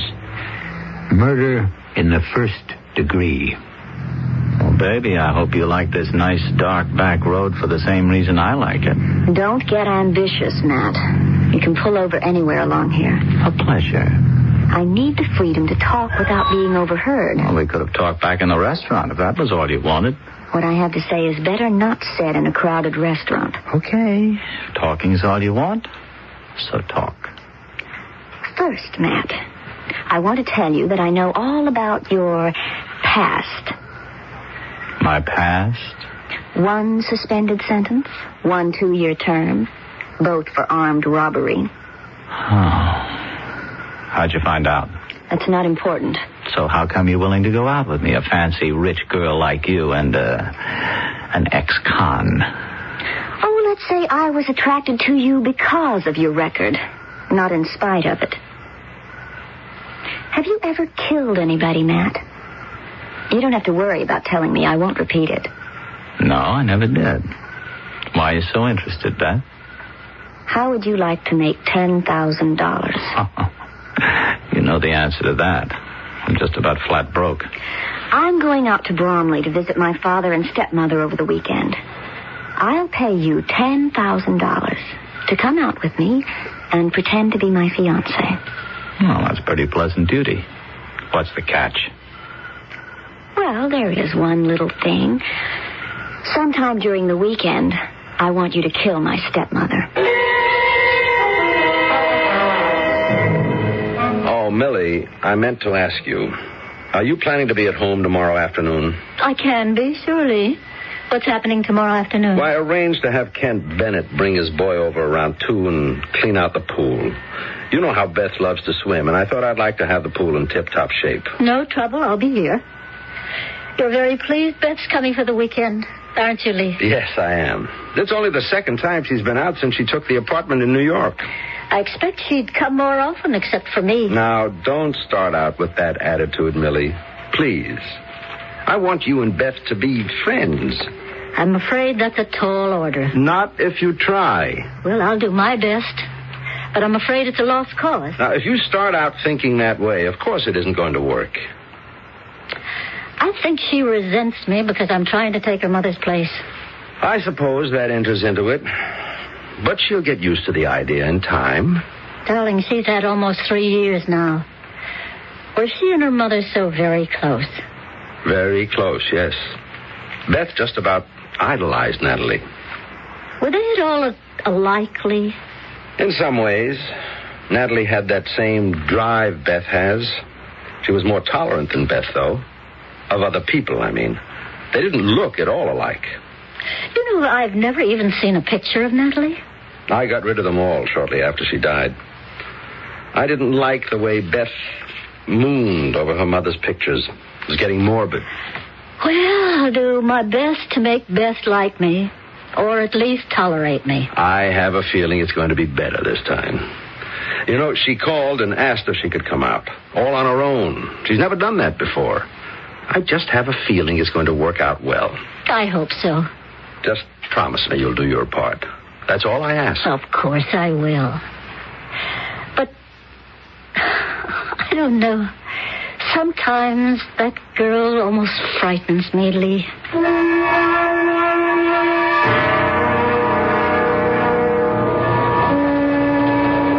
How come you wanted to take the train instead of driving, Beth? I just didn't feel like driving. You nervous, Matt? Yeah, a little. Feeling kind of out of my depth. Never took on a job like this before. It'll be all right. How come? Not to like her, okay, but to hate her enough to want her dead? You'd have had to know my mother. Nobody can ever take my mother's place, and Millie's trying to. But if your own mother's dead... My father never should have married again. I told him that, but he wouldn't listen to me. Guess you must have really liked your mother. She was the finest woman that ever lived. Oh, everyone loved her. She was always doing things for people, never got tired. Well, still, I can't see that that's any And that reason... other woman has no business trying to take her place, using her things, married to her husband. I just won't have it anymore. I can't bear to think of another woman in my mother's home with my father. Okay, whatever you say. She's tried to turn my father against me. Oh, she's all sweetness and light when I'm around. But she's done her best to take my father away from me. I know she's done that. All right, okay. How are we going to do it? Well, you're going to do it. Haven't you even thought about it? Well, not with a gun. That's no good. I mean, it's got to look like an accident. Of course not with a gun. I thought maybe, hold a pillow over her face. That wouldn't leave any marks. They might think it was a heart attack or something. She sleeps with my father. What's he going to be doing while you smother his wife? Well, she must take afternoon naps sometimes, doesn't she? Not with me there, she won't. Just catch her giving my father and me that much time alone together. Oh, I see. All right. I'll think of something.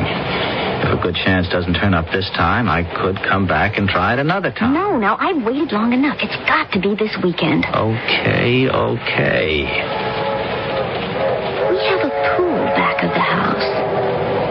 Lots of people drown accidentally. Oh? Maybe you could work something out. Maybe. I don't know. A swimming pool sounds pretty much out in the open, though. The shrubbery screens the pool off from the neighbors. I think I like that idea. She can't swim very well. Yes. I wouldn't be surprised if my stepmother had a fatal swimming accident this weekend.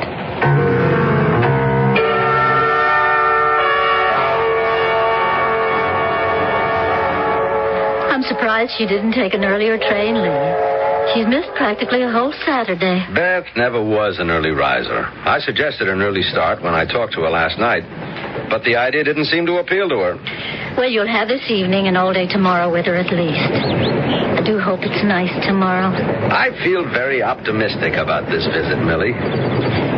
Wonder why she came by train instead of driving. She's got such a nice car. She said she didn't feel like driving. I don't know why. I hope she didn't miss the train. I'm nervous. Isn't that silly? No need to be. There. Isn't that Beth getting off? That looks like her. Who's that with her? She's got someone with her. Doesn't look like anybody I know. Are you sure he's with Beth? Yeah, he helped her off the train. Well, she might have brought a friend. Wouldn't be unlike her just to forget to mention it. They're together, all right. Over here, Beth. Thanks for meeting us. I forgot to ask you to. How are you, Daddy? Oh, let me present my fiancé, Matt Brewster. How do you do? Did I forget to tell you I was bringing him with me? Your fiancé? Well, we thought we'd surprise you. Matt, this is my father, and this is my stepmother. How do you do? Hello, Beth. Well, I'm very pleased to meet you both. Beth has told me so much about you, I almost feel as if I know both of you already. I'm glad to meet you, son. A little surprised, I confess. Should I have told you in advance about Matt and me, Daddy? I thought it would be more fun to surprise you. Beth, you're looking very well. Thank you. Well, come along, everybody. The car's in the parking lot just over here. It's very nice to see you again, Beth. Oh, yes. It's going to be a very special weekend.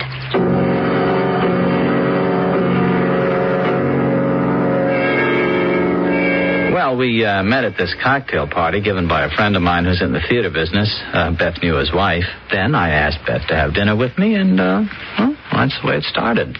Not very original, of course. How long ago was that? About, how long has it been, Beth? Oh, around 3 weeks, give or take a few days. You didn't waste any time, did you?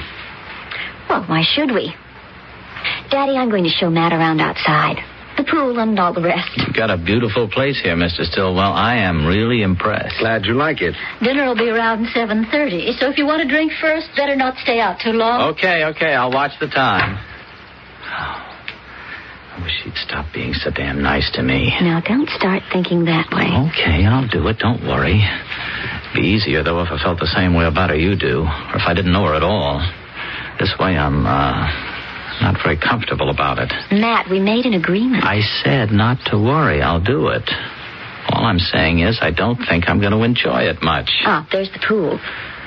Hell, your folks have got themselves some kind of a place here. I used to love it when my mother was alive. Yeah. I could learn to snuggle up to a place like this pretty good. Well, don't get used to it. Have you thought any more about how you're going to do it? Well, let's have a look around.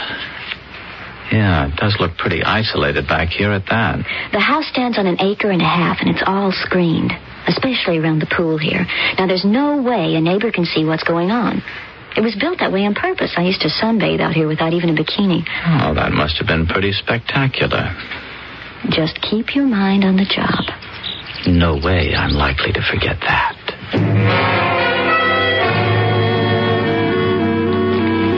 They make a nice-looking couple, at least. I just wish I knew him better. That's the only thing. I wish she knew him better. It isn't long enough for anyone to judge, just 3 weeks. I'm sure she can take care of herself. Do you think you and she are hitting it off any better than in the past? Maybe. See, what would her mother have thought of him? Natalie? Hard to say. She'd have been a lot better at sizing him up than I am. She was a strong woman. Whenever Beth's here, I find myself thinking about Natalie.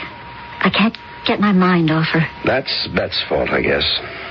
I'm afraid she's never fully accepted the fact of her mother's death. Do you think... I guess that's just silly. Do I think what? Or do you think that Natalie could actually somehow be here right now? Millie, Natalie died over 5 years ago. I know. Well, then she couldn't very well be here now, could she? How do you know? How can you be so sure about such things? I have a feeling, a very strong feeling, that she is here with us right now.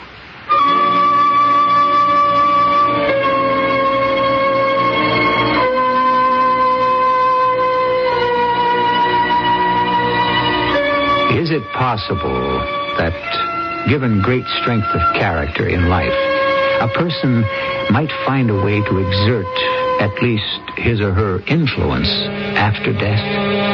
There is, of course, no sure answer to that question. It is one of those mysteries which attract speculation but defy explanation. We can, however, continue our speculation when I return shortly with Act 2.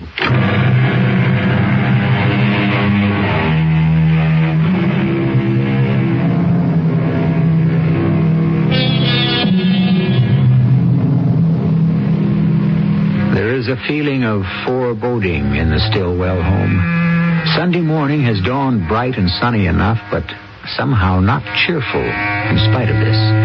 Not for Millie, certainly, and not even for Lee, if we read his mood properly. Beth and Matt are still asleep. Beth in her old room and Matt in the guest room. Lee and Millie are having an early breakfast, which neither of them seems to be enjoying. Would you rather have waited, Lee, and had breakfast later with Beth and Matt when they come down? No, doesn't matter. It's kind of gloomy morning, isn't it? The sun's shining. Yeah, but all the same, I'm feeling, I don't know, a little depressed, I guess. You think you're going to like Matt? I haven't really had enough time with him to make up my mind. I can't say honestly that I'm particularly fond of him. Oh? Well, there's something, can't exactly put my finger on it, that I get the feeling that nothing he says is quite as sincere as it might be. Seems pleasant enough. Oh, he's pleasant, all right. It's almost too pleasant. Trying too hard to please his prospective in-laws, maybe. Just gives me the creeps somehow. I've been thinking about what you said yesterday evening, you remember? What? That you felt Natalie's presence. Oh, that's silly of me, I suppose. Oh, I don't know. Tell you the truth, I seem to be feeling the same thing this morning. You do? I started to heat milk for your coffee this morning. Darling, I drink my coffee black. Natalie always had hot milk with her breakfast coffee, half and half. Oh? I can't explain it. But I have this very strong feeling that she's right here with us. Right now. Would you like your breakfast now, Matt? There's no telling when Beth will be down. Well, I think just coffee's all I'm going to want, Mrs. Stillwell. Maybe you can eat something later with Beth when she's ready? Yeah, maybe. Aren't you feeling well this morning? Not very. I didn't sleep much, to tell you the truth. Nervous bridegroom. Oh, don't make him a bridegroom quite yet. We haven't even set the date. Good morning, Beth. I hope you slept better than Matt says he did. Oh, I always sleep well.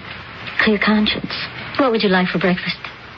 I can't sell Matt anything but a cup of coffee. Oh, that'll do for me, too. I'm not much of a breakfast person. But we'll have a big lunch. There's plenty of freshly perked coffee in the kitchen. Shall I bring it to you in here? I get it. We'll take it outside if that's all right with you, Matt. Oh, sure. Fine. And if you change your mind and decide to have something more substantial, just let me know. You look awful, Matt. Didn't you sleep? Yeah, I had a bad night. Didn't get to sleep until after 4 o'clock. Let's go outside where we can talk. Okay. Well, you're not getting cold feet, are you? The coldest. Listen, I don't know, Beth. I don't know if I can go through with it. I am spooked. Now, you listen to me. We made a bargain, and you will go through with it. I don't know. And it's got to be this afternoon. Now, I'm not going to let you chicken out. All right, you want to sit here? Is this okay? Anywhere. What happened to you? You were all right yesterday. Did you ever get the feeling that somebody's watching you? Just all the time watching you? Not unless somebody was, no. Well, that's the way I felt all night. I just couldn't get away from it. Like somebody was staring at me the whole night. That's just nerves. It doesn't change anything. Maybe I was wrong when I told you I could kill somebody if I had to. Maybe I can at all. Nobody could possibly have been watching you last night. Now, you listen to me. You're going to have a talk with my father. He insists on it. Then we're all going to have lunch. And after that, you're going to do what you agreed to do. Mm-hmm. And how do you want me to handle the talk with your old man? Well, make it sound real. I know it'll be pretty corny, but you can handle it. I can handle that, okay, sure. I'm not worried about that. You can do everything you have to do.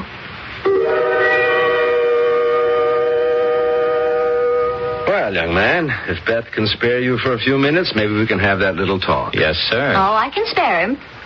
Matt, you look as if you're being dragged into a torture chamber. Just into the study. Come along.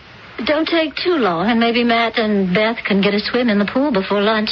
It's a good sunny day today. I'll try to keep the torture down to a bare minimum. I think I'll go upstairs and change into a swimsuit. Beth, could you wait just a few minutes? I'd like to talk to you. What do we have to talk about? Your father. What about him? Between the two of us, as I'm sure you realize, we're making him pretty unhappy. My father unhappy? About what? About us? I don't say you should suddenly turn into a loving stepdaughter. I'm sure you couldn't do that.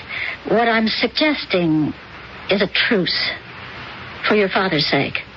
A truce for at least the rest of today. You didn't know my mother, did you? No? If you'd known my mother, you'd understand why I'm against you. Why I don't want you living in my mother's house, married to her husband. Beth, your mother died 5 years ago. It isn't healthy. You are simply not good enough, not woman enough to take my mother's place. I'm sure she was a fine woman. Anyway, it won't be necessary. What won't be necessary? Your little charade for Daddy's benefit. It won't be necessary.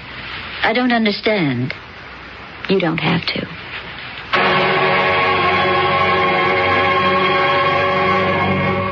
Relax, Matt. I'm not really an ogre. No, sir, no. I know you're not. I'm just kind of jumpy today. But it is an ordeal, I guess, meeting your future in-laws for the first time. But I assure you we don't bite, either of us. No, sir. Well, now, what do you do for a living, Matt? I don't even know that. Well, right now I'm the assistant manager of a theater, a movie house. Right now? I expect to do better. Uh-huh. Does that, being an assistant manager, does it bring in enough to support a wife? Not the way you live, no, and not the way Beth has always lived, I guess. Well, you're aware that someday Beth will inherit a good deal of money. Well, I guess so, yes, sir. I don't know anything about it, but I assumed she would. Mm-hmm. And does that influence your affection for her in any way? No, sir, it does not. It must be a factor, though.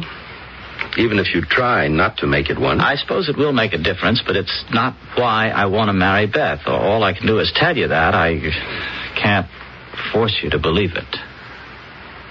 You say it very convincingly.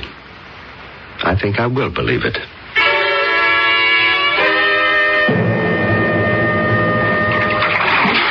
Hey, you swim like a pro. Well, I got my lifesaver certification when I was 18. I worked at it, too. At Jones Beach one season. Was that before or after your armed robbery career? Before. A lifesaver doesn't get much work during the winter in this part of the country. I was broke. Did you ever save anyone while you were working at Jones Beach? Yeah. A couple of guys. Well, then. You see, you've paid in advance for what you're going to do this afternoon. Oh, you are so damn cold about it. Anyway, I'm not a bit sure I'm going to do it. Now, Matt, we've been through that once. I haven't decided. Listen, do you feel like somebody's watching you right now? Of course not. Well, I do. And if somebody can watch me here in the pool now, why can't he do it later on this afternoon? Look, you're just imagining it, Matt. Nobody's watching you. I got this very creepy feeling. I wish... What? You wish what? Oh, I just wish it didn't have to be this way. It does, Matt. We made a deal. You know, when I was in there with your father earlier, it's a funny thing. I got kind of carried away. Carried away? Sort of forgot about the whole thing being a hoax, you know? I would have told him anything. I was the president of a bank or a rich kid or anything, but instead I kept telling him the truth. Maybe I exaggerated some about my prospects, but that's just what a guy would do if it was for real. Your prospects aren't bad. You're about to inherit $10,000. And what I'm about to do, if I do it, is earn $10,000 the hard way. Well, I'm not going to let you chicken out, Matt. You know, I couldn't help wishing it was true when I was in the study there with your father. That we were going to be married? For real? Yeah. Stupid of me. Yes, Matt. Very stupid. Did you have your talk with Beth? A very short talk. How'd it go? Poorly. Oh, I'm sorry to hear that. I'm just not good enough to take her mother's place. That's the whole trouble. And it isn't just me. It would be the same with anybody you'd married. Or maybe it's a good thing she's getting married. Take her mind off this preoccupation with her mother. It just might be the best thing that's happened to Beth in a long time. How did your talk with Matt go? Oh, I asked him all the old-fashioned questions, and he gave me all the old-fashioned answers. You know, there's still something about him I just don't know, Lee. There's some kind of off-center. Does that make any sense? Not very much. No, I suppose not. Natalie doesn't like him. Natalie doesn't like him? Don't you still feel that she's here with us? I have a peculiar feeling, yes. Uh-huh. But she doesn't like Matt? She doesn't. Are you going to tell me that you've been in touch with her? No, not exactly, but I know how she feels. How could you, Millie? Somehow I do know. And she feels much more strongly about him than I do, Lee. I believe she knows something about him that I don't know.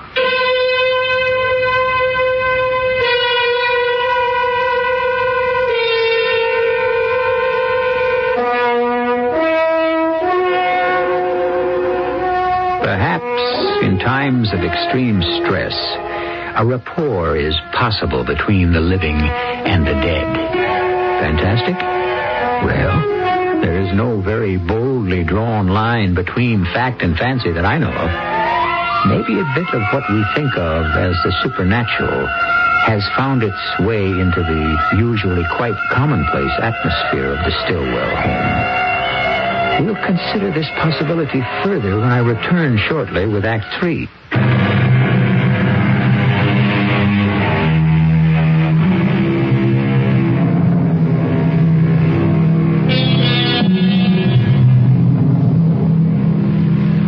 Although water is not man's natural element, he has for centuries taken more pleasure in swimming than perhaps any other sport. Is it the element of danger involved that so spices the pastime? There's always the threat of drowning, but it keeps few people out of deep water. Millie Stillwell, however, would be specially well advised to stay out of the Stillwell pool this afternoon, for the threat to her has become very real. Okay, now here's the way we'll do it. After lunch, I'll tell my father I want to talk to him about I don't know, I think it's something. The financial arrangements after we're married. You know, something like that. I told him I wasn't marrying you for your money. Well, he's always given me an allowance. Anyway, the study is the best place for him while you're dealing with my stepmother. The pool can't be seen from there. The windows all face the other direction. Beth, it's no use making a lot of plans because I'm not going to be able to go... You'll suggest a dip in the pool to Millie. You don't like to swim alone. Look, she wouldn't go in the pool with me. Of course she will. She's trying to be a good hostess. And if you don't like to swim alone, she'll go in with you. Now, once you've got her in the pool, you simply hold her under until she drowns. She won't be able to scream or do a thing to stop you. Man, it's perfect. Wait a minute. I got this feeling right now that somebody's watching me. Oh, shut up, will you? It's nothing but nerves. Now, when you're sure Millie's dead, you drag her out of the pool and shout to Daddy and me. We come running out and find you giving her mouth-to-mouth resuscitation. Oh, it's too late, of course. But there you'll be, doing everything you possibly can to save her life. It's foolproof, Matt. I'm not going to do it, Beth. Oh, yes, you are. Look, I'd like to keep my promise to you. Lord knows I could use $10,000, but there's no use in thinking about it anymore. I can't do it. What if we up the price a little, Matt? No good. I couldn't kill her at any price. You told me that when you were talking to Daddy earlier, you wished it could all be real. That we actually were planning to get married.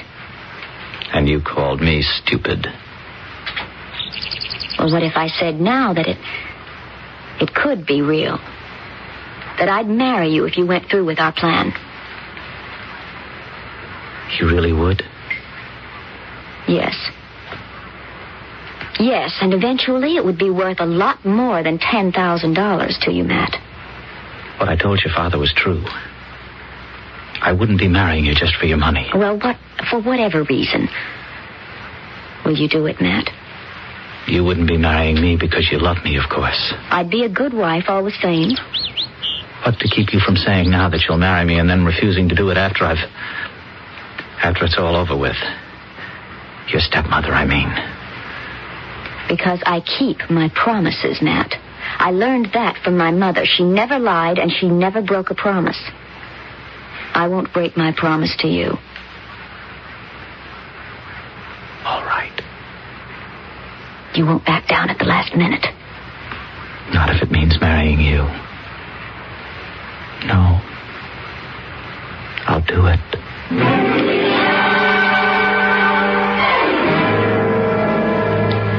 I can't get over this feeling that something dreadful's going to happen, Lee. It's that kind of day, I guess.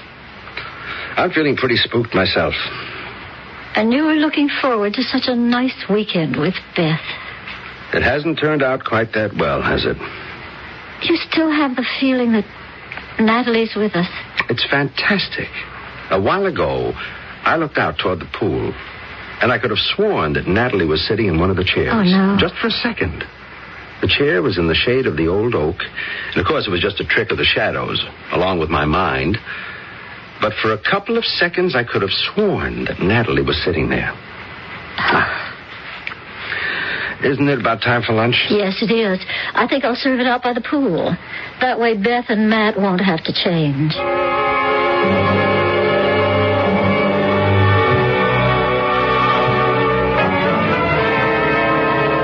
Beth? Matt? Lunch is ready. Be right there. He swims like a fish, doesn't he? Oh, what's for lunch? I'm starved all of a sudden. Just cold cuts, nothing very fancy. I hope it's going to be enough. Oh, we're pretty wet. Should we change? No. That's why I brought lunch out here, so you wouldn't have to. Daddy, after lunch, can we have a good old-fashioned father-to-daughter talk? Sure thing. What about? In the study, like old times, okay? Fine. And I'll tell you what about when the time comes. Oh, looks as if we're going to be left on our own, Mrs. Stillwell. Like to come for a swim with me? Oh, no, I don't think so, thanks. I'm not much of a swimmer, actually. I almost never go into the pool. Well, Matt hates to swim alone. Don't you, Matt? Yes, I don't know exactly why. It just doesn't seem to be as much fun alone. So couldn't you go in with him, just to keep him company? Well, I suppose I could, sure. Just to be there. But don't expect me to do any fancy swimming. Oh, well, maybe Matt could give you a lesson. He used to be a lifesaver, you know. He's very good. Well, if he wants to try, I guess. But I'm warning you right now. I'm hopeless. Well, let Matt give you a lesson. He'll surprise you. Sit down, Beth. It's been a long time since you and I had one of our heart-to-heart talks here in the study. Yes, I guess Mother must have still been alive the last time we had one. Oh, surely not. She's been gone over 5 years now, Beth. Some ways it seems like forever. In some ways, I guess it's just like yesterday. Oh, Daddy, I remember her so well. Every little thing about her. And now you can overdo that sort of thing, you know. Remembering Mother? I don't see how. Dwelling on it so much. Your mother was a wonderful woman. Nobody knows that better than I do, but she's gone now, Beth.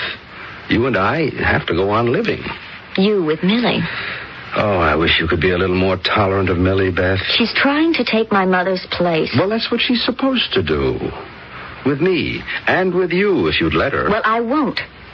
You can do as you please, I suppose. But I will never accept Millie.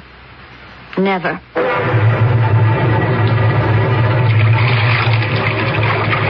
Sorry I took so long changing, Matt. I couldn't find a bathing cap. Oh, it's all right.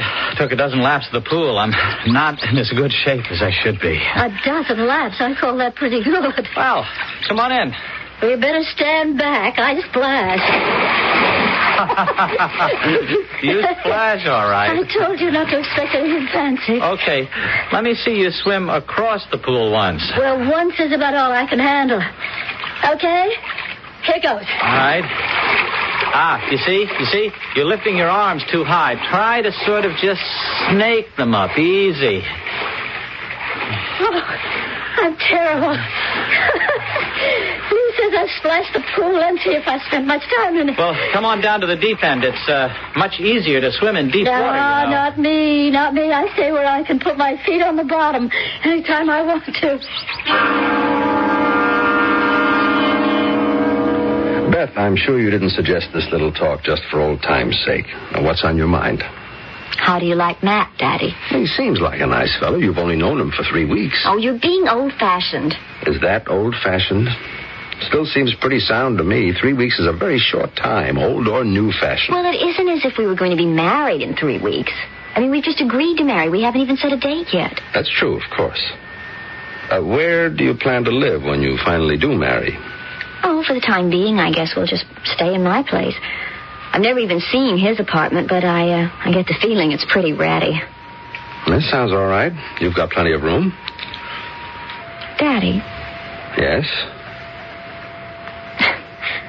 I just wonder what Mother would have thought of him.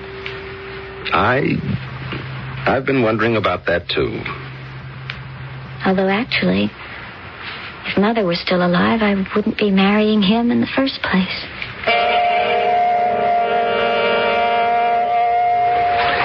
I really don't want a lesson, Matt. It's not worth it. I don't enjoy swimming that much. Well, everyone ought to be able to swim, though. I'd hold you up. There wouldn't be any danger. No, really. I'd rather not. Well, okay. Wonder what Lee and Beth are talking about all this time. Oh, it hasn't been long. 20 minutes or better. Uh-huh. Well, I guess I'd better do what I have to do. Would Matt object to Mike because you didn't marry a rich man? We haven't talked about it, but I don't think he'd object. He was pretty firm about the fact that he wasn't marrying you for money. He isn't, but that doesn't mean that he... That sounded like Millie. She wasn't supposed to... Let's get out there. Millie! Millie! Lee! Help me! I can't get him out of the water. Help me, Lee! What happened? Matt was just sort of playing around, and he was trying to duck me for something, and all of a sudden he just collapsed. Here, let me get hold of him. You better call an ambulance, Beth. Yes, I don't understand it all. I've got him, Millie. Are you all right? I'm okay. Here, help me stretch him out here. All right. I don't like the way he looks. Oh, goodness, that awful expression on his face. He looks terrified. Can't you do something for him? I'll try, but I'm afraid he's dead.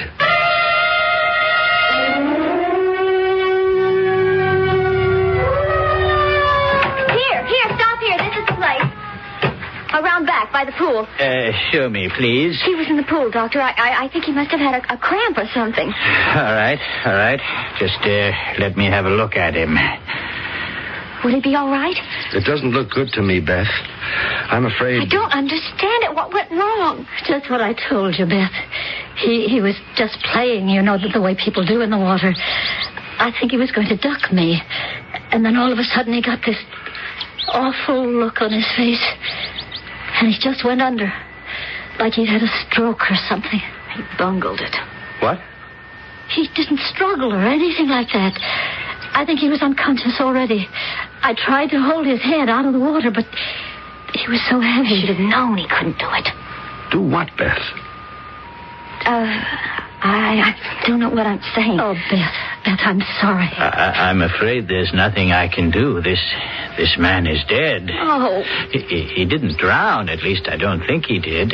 We'll have to examine him, of course. What did happen? A heart seizure, I suspect. It's just a guess. If it weren't so completely unscientific, I think I'd say he died of fear.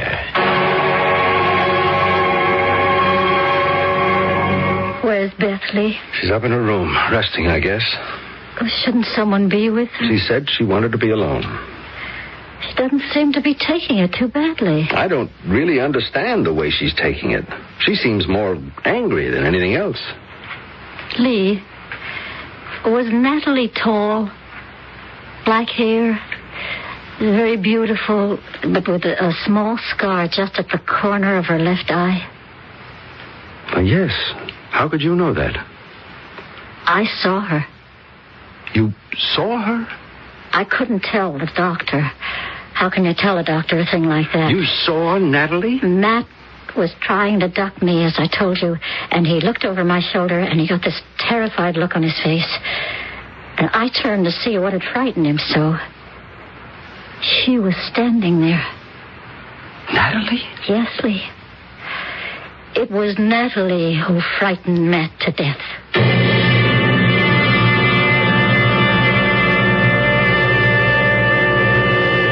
And there you have it. A situation which attracts curiosity and speculation, but resists or defies explanation. A mystery. You may settle for whatever explanation you find acceptable, but we do not rule out the occult simply because it is occult. If Millie says she saw Natalie, who are we to say she didn't? I'll be back in a few minutes.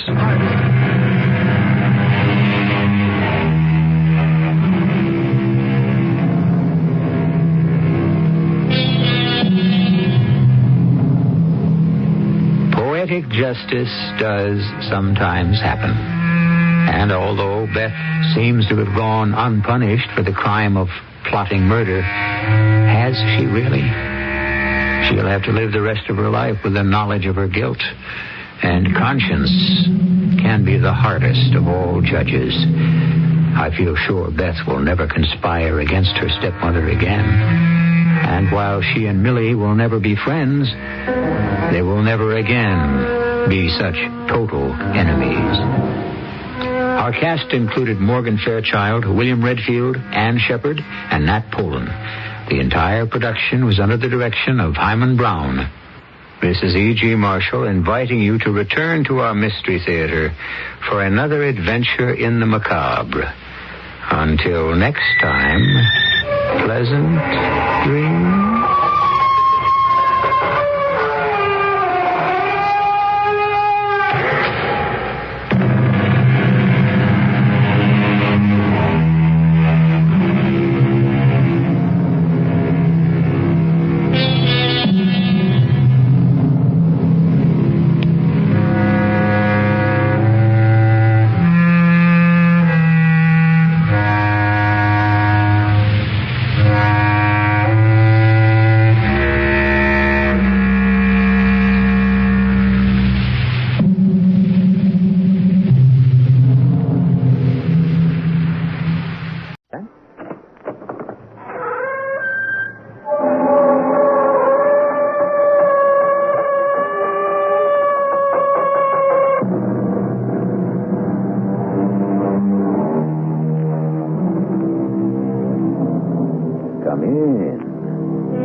Welcome. I'm E.G. Marshall. When you visit a museum to look at paintings, some very few of them are referred to as having been painted by old masters. Applying the criteria to detectives, there would be only one who could properly be called the old master. He is, of course, Sherlock Holmes. But how many of you know that Sherlock Holmes once failed? Yes, failed in an assignment that involved the fate and history of two European countries. There is no other way, Boris. She must be kidnapped. And then? Forced to tell where she's hidden it. You are speaking of torture? I am speaking of overthrowing a government. Torture, murder, abduction. These are words for the weak. We must be strong, and we must not fail.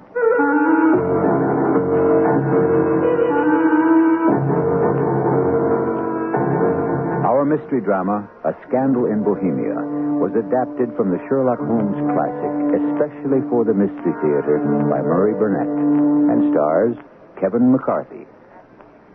It is sponsored in part by X-Lax and Buick Motor Division. I'll be back shortly with Act One.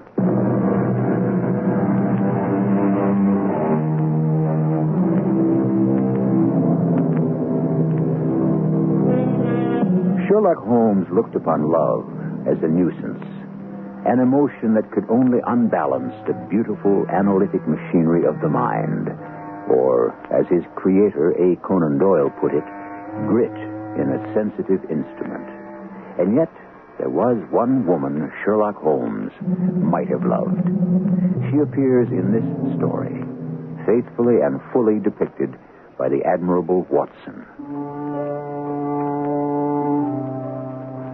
Immediately after my marriage, I'd seen little of Sherlock Holmes. All I knew about my former friend and companion was what I read of his exploits in the daily press. One night in 1888, I was returning from seeing a patient. My way led through Baker Street, and I was seized with a keen desire to see Holmes again. I rang the bell of the well-remembered door, and shortly thereafter was greeted by my friend in the sitting room. Wedlock suits you, Watson. I think you've put on 7.5 pounds since I last saw you. Right, Joe. 7. And you've resumed your medical practice. You didn't tell me you were going back into harness. Well, then how did you know it? I see it. I deduce it. How do I know that you've been getting yourself very wet lately, and that you've a most clumsy and careless servant girl? My dear Holmes, this is too much. Had you lived a few centuries ago, you would certainly have been burned at the stake.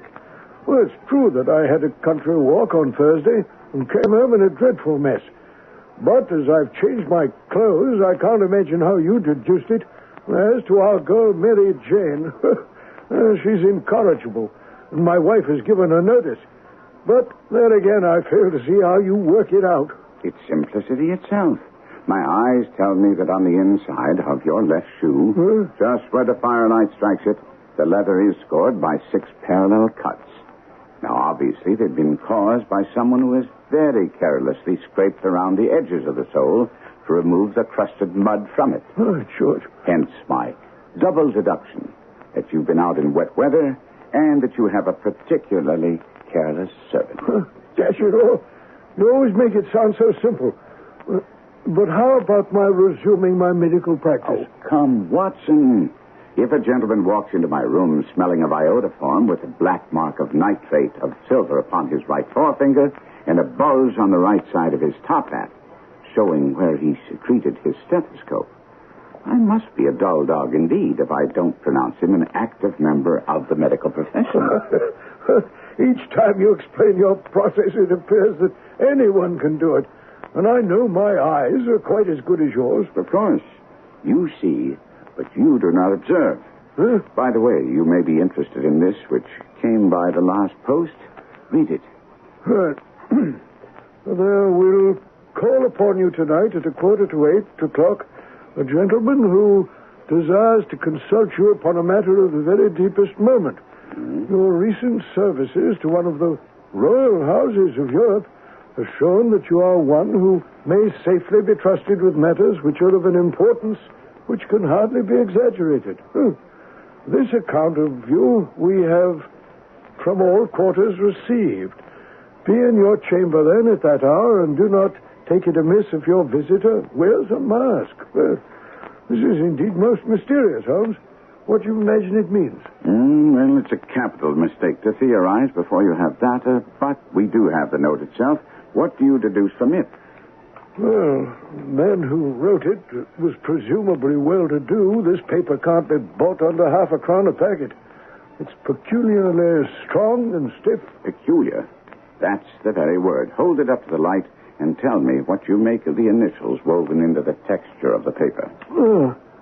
I make out a large E, a small G, a capital P, and a large G, and a small T. No doubt the name of the maker, perhaps his monogram. Not at all.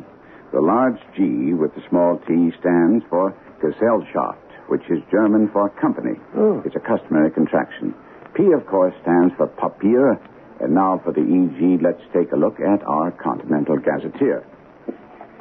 Eglau, Eglonitz, here we are. Igria. It's a German-speaking country in Bohemia, not far from Carlsbad. Remarkable as being the scene of the death of Wallenstein and for its numerous glass factories and paper mills. Now, Watson, what do you make of it? The paper was made in Bohemia. Precisely.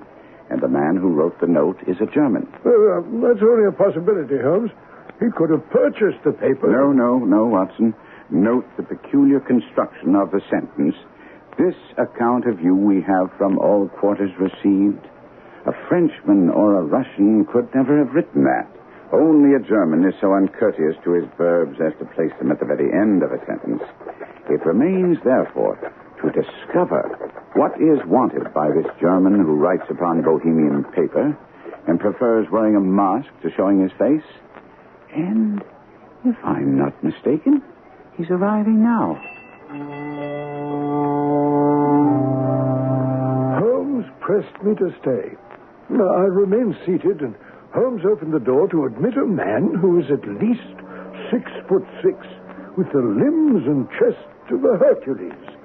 He was dressed so richly as to be considered almost in bad taste. He topped off his rich costume with a black-visored mask, which he'd evidently just adjusted as he entered.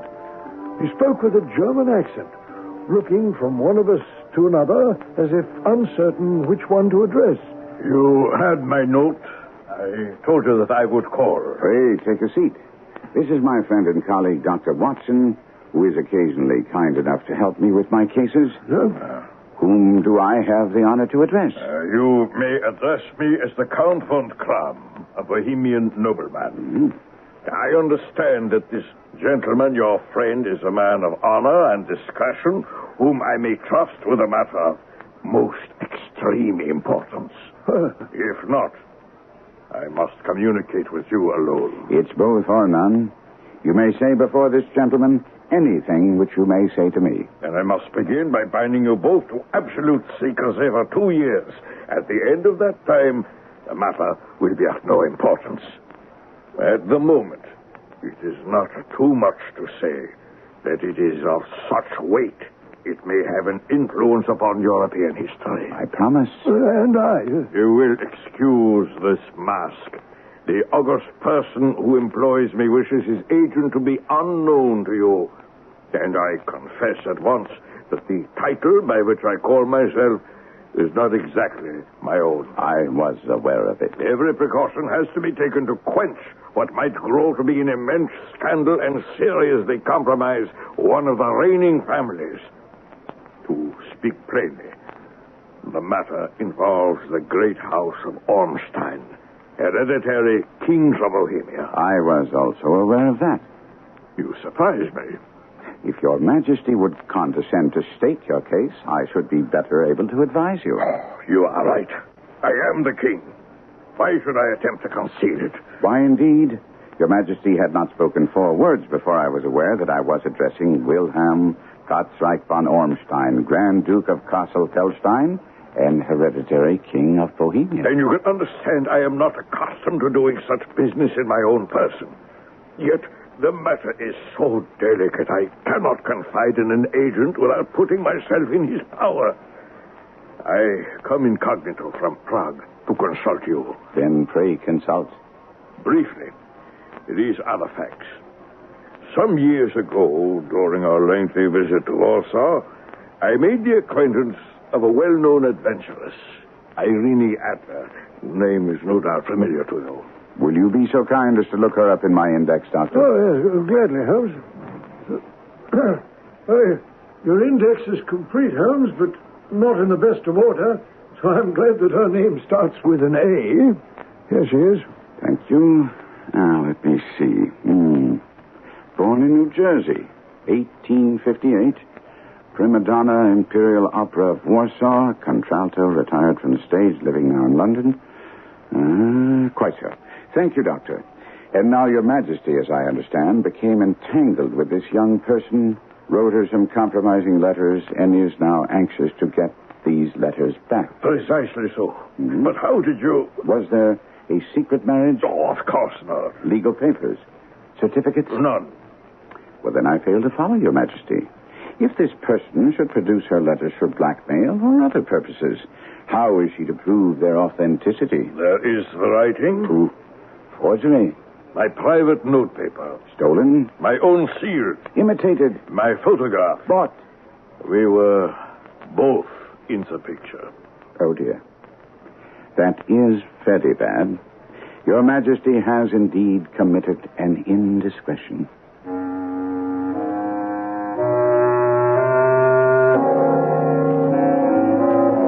And so, as this story, A Scandal in Bohemia, shows, Holmes was not unknown to royalty, and royalty, despite masks, could not stay unknown to Holmes. We'll be back with the pressing problem of the King of Bohemia and meet Irene Adler, the woman, shortly.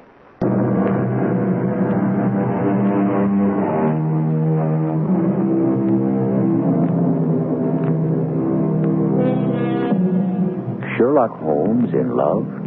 Perished the thought. And yet, of all the tales of Sherlock Holmes, as recorded by his friend Dr. Watson, there's no other adventure in which he expresses as much admiration for a woman as he does for Irene Adler. And keep in mind, she came to his attention not as a client, but as an adversary. But it's best we let Watson continue the story. I was watching His Majesty's face. The moment Holmes said he'd committed a serious indiscretion, his face flushed. I was mad, insane. But remember, I was a young crown prince then. I didn't realize the consequences. It must be recovered. Don't you think we have tried and failed? Then it must be bought. She will not sell. Stolen, then? 5 attempts at obtaining the photograph have been made. Twice I had burglars ransack her house. Once we diverted her luggage when she traveled. The luggage was searched thoroughly. Twice she has been waylaid and her purse taken. There has been no result. And what does she propose to do with the photograph? Ruin me. How? I am about to be married. My fiancée is the second daughter of the King of Scandinavia. A shadow of a doubt as to my youthful conduct would end the engagement and bring about some very serious side effects as well. And Irene Adler? Threatens to send the photograph. And I know she will do as she says. Rather than I should wed another, there are no lengths to which she will not go. None. You're sure she hasn't sent it yet? I am certain. On what do you base this certainty? Because she has said that she would send it on the day when the betrothal was publicly proclaimed. That will be next Monday. Then we still have 3 days. Your Majesty will, of course, stay in London for the present. Oh, certainly. You will find me at the Langham under the name Count von Kram. Watson, would you take down the lady's address when His Majesty gives it to you? Yeah, sure. Bryony Lodge, Serpentine Avenue, St. John's Wood. Very good. And now, good evening, Your Majesty. I trust that we shall soon have some good news for you. Holmes asked me to come around the next day at 3. When I arrived, he wasn't there. He'd run into unexpected complications that I was to hear about when he returned shortly after 4. Well, accustomed as I was to my friend's amazing powers in the use of disguises, I had to look more than once to make certain that the drunken-looking, ill-kempt, side-whiskered groom was indeed he. Watson, I'm sure you could never guess how I employed my morning or what I ended by doing. Well, I suppose you've been watching the habits and perhaps the house of Miss Irene Adler. Right so. I can tell you that we are not the only ones after that photograph. Well, you mean the king has employed others in the same capacity as you? I think not. But let me give you a picture of the day's happenings. I left the house a little after 8 this morning, disguised as a groom seeking work. Irene Adler has turned all the men's heads around Bryony Lane. After giving a few of the ostlers a hand in rubbing down their horses, I came upon a character who seemed equally interested in the topic of Miss Irene Adler as I. We fell into a conversation as he bought me a glass of half and half in a neighboring pub. Here's to the ladies, God bless them. And to Miss Irene Adler in particular. May they all be as beautiful as she and as rich. She's well off, then. No, you seem like the kind of person a bloke can trust. Are you trustworthy, mate? It all depends. There might be a lot of reasons for you to be trustworthy if you don't mind taking a few risks. It all depends on what kind of risks you're talking about. Oh, nothing very big. Just helping out a little with the job we have in mind. Who's we? I don't like working blind. I have to know what kind of job you're talking about. Well, you might say it was a kind of a lark. With the lady who lives at Bryony Lodge? You're a sharp one, you are. That's the very one. Just a bit of a lark, that's all. The reason I picked you, mate, was because you have an honest face and showed a lot of interest in the lady yourself. You see, I was listening to you, mate. I thought it might be a good verse for me. What I have in mind might pay you a lot better. How much are we talking about? £50. 50? You didn't think I had an honest face? You thought I had a stupid face? Now, let me tell you, mate, I don't go for the rough stuff, so you can forget about me right now. The 50 ain't all for you. I need 4 or 5 boys who don't mind creating a bit of a dust-up around Bryony Lodge. And I need them tomorrow. Good luck. I ain't going to be one of them. I was thinking you'd get them for me. You look like a fellow who might know some chaps who don't mind a bit of fun and... You keep on about a bit of fun. Yes, you keep on and on about that. And your idea of fun and mine might not be the same, if you know what I mean. Well, you heard what all the grooms were saying about Mademoiselle's boyfriend, the one who visits her so frequent. Aye? Well, his best friend wants to play a little joke, you see. Sort of stage a kidnapping. Not a real one, of course, but... me and my partner will spirit her away, and then her boyfriend's pal sort of says, April Fool. And the joke's over. Don't sound very funny to me. A real gent's idea of fun is different than you and me. Well, mate, what do you say? By Jove, Holmes. This fellow sounds a proper villain. What did you say? Accepted his offer, of course. And got myself £25 in advance. But Holmes, you can't possibly be contemplating doing what this fellow asks. Surely you must see that he's not joking. That he means to abduct Miss Adler. Of course, but you haven't allowed me to finish my day's adventures. The last part caps it all. After striking the bargain with this scoundrel, I set off on my own to take a closer look at Bryony Lodge and see how I could best turn these events to our advantage, when a handsome cab clattered up to the lady's door, and a dark, handsome gentleman jumped out. Wait for me, driver. I won't be a moment. He was as good as his word. A few minutes later, he came down the steps, ran down, jumped into the cab, and shouted, Drive like the devil. First the Grouse and Hankies in Regent Street, and then to the Church of St. Monica in Edgware Road. Half a guinea if you do it in 20 minutes. He and his hansom were hardly out of sight before a neat little landau drew up before the house, and I had my first glimpse of Miss Irene Adler as she rushed from the house. The Church of St. Monica, John, and half a sovereign if you can reach it in 20 minutes. This was quite too good to lose, so while I was debating whether or not to make a run for it, and perched behind her landau, a cab came down the street. Before the driver could object to my shabby appearance, I jumped in, showed him a coin, and, parrot-like, said, the Church of St. Monica, and half a sovereign if you make it in 20 minutes. But this is absurd, Jeff. You're naughty not to have thought of it. Everything was being done in such a rush, darling. I never thought about a witness. Well, here. This nice-looking gentleman, he'll do. Oh, thank heaven. Thank the Lord. Come on, man. What? What do you want? A witness to our marriage. And we not only thank you, but we thank St. Monica.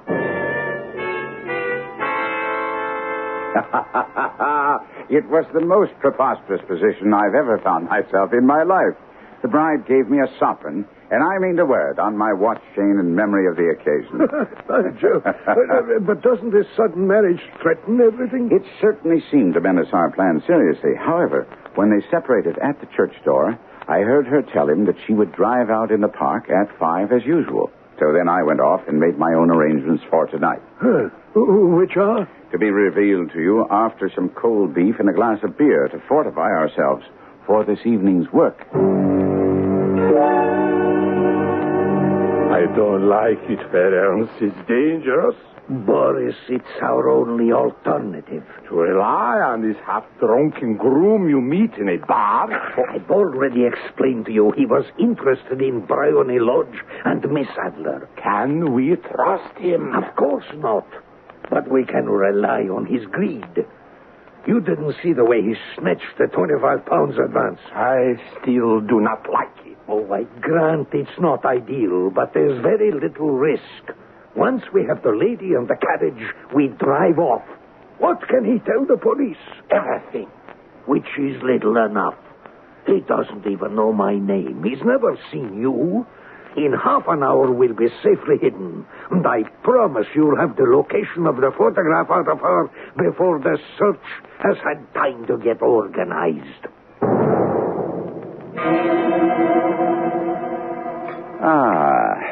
Now that the inner man's been satisfied, Watson, let's set our plans. I shall need your cooperation. No, I should be delighted. Now, Miss Adler always returns from her drive in the park at 7. We must be on hand to meet her.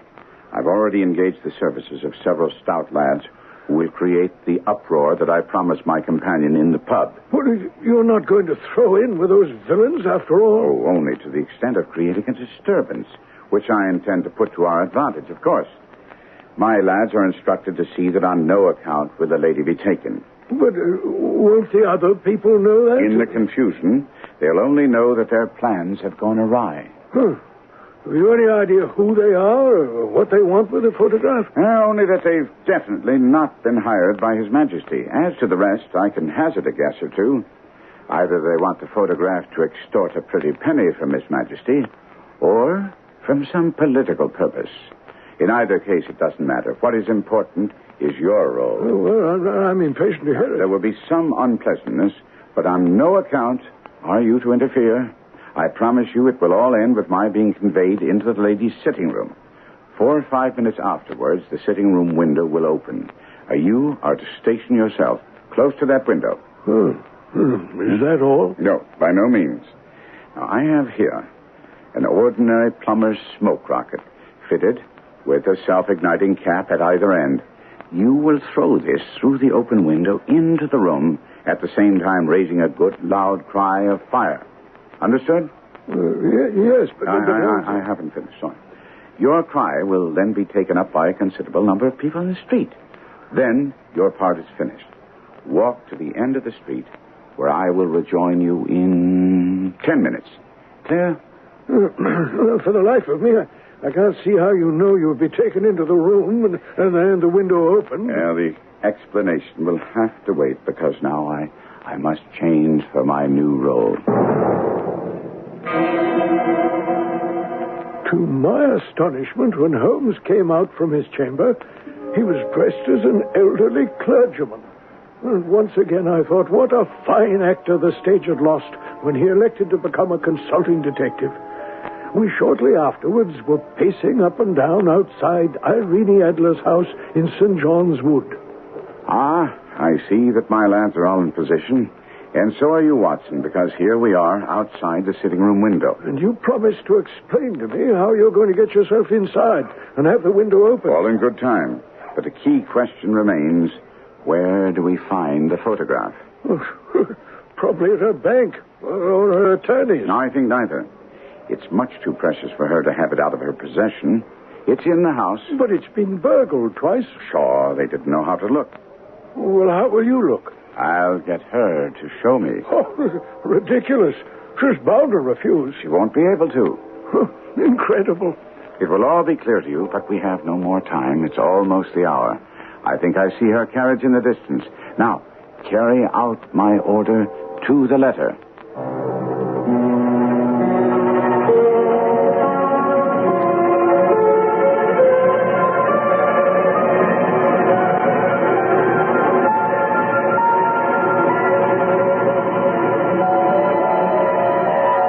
St. John's Wood has always been an exclusive, quiet, residential section of London. But in a very few minutes, that quiet is to be shattered by some shocking incidents, masterminded by Sherlock Holmes. We'll share with Watson an understanding of Holmes' scheme, when I return with Act 3.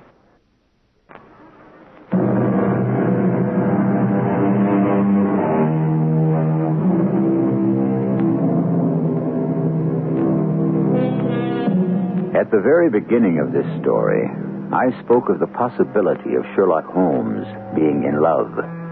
You may wonder how anyone could fall in love with a woman whom he's seen only once, and then at her hurried wedding. But there's more to come. And if I may borrow from the master, all in good time. Now let's rejoin Sherlock Holmes and Watson. Holmes, artfully disguised as an elderly clergyman, and I strolled up and down in front of Irene Adler's house in St. John's Wood. Holmes called my mind to the unusually large amount of activity in the street. I reminded him that he'd told me they were mostly his men. Not all, Watson. See that scissor? Yes? That's... I see. I am sure he already appeared that some of my blood will be spilled. But rest assured what they seem. There. They come to a stop before I saw the scissors grinder spring forward and snatch the handle to open the door. At the same time, the loungers went into action, and Irene Adler's carriage was surrounded by a score of yelling, cursing men. Boris! Boris! Help me! These fools won't let me through! Stand back! I want to assist the lady! I saw Holmes stride into the crowd, which seemed to make way for him, as he cried out, "You rogues! Villains! How dare you assault a lady?" Then, suddenly, I saw him clap a hand on his nose, and he was down, with a blood stream coming from his nose. When he fell, I heard a policeman's whistle, and a number of the loafers took to their heels. Irene Adler had hurried up the steps, but then stood at the top. Looking back into the street, she called out, "That gentleman hurt? He needs help.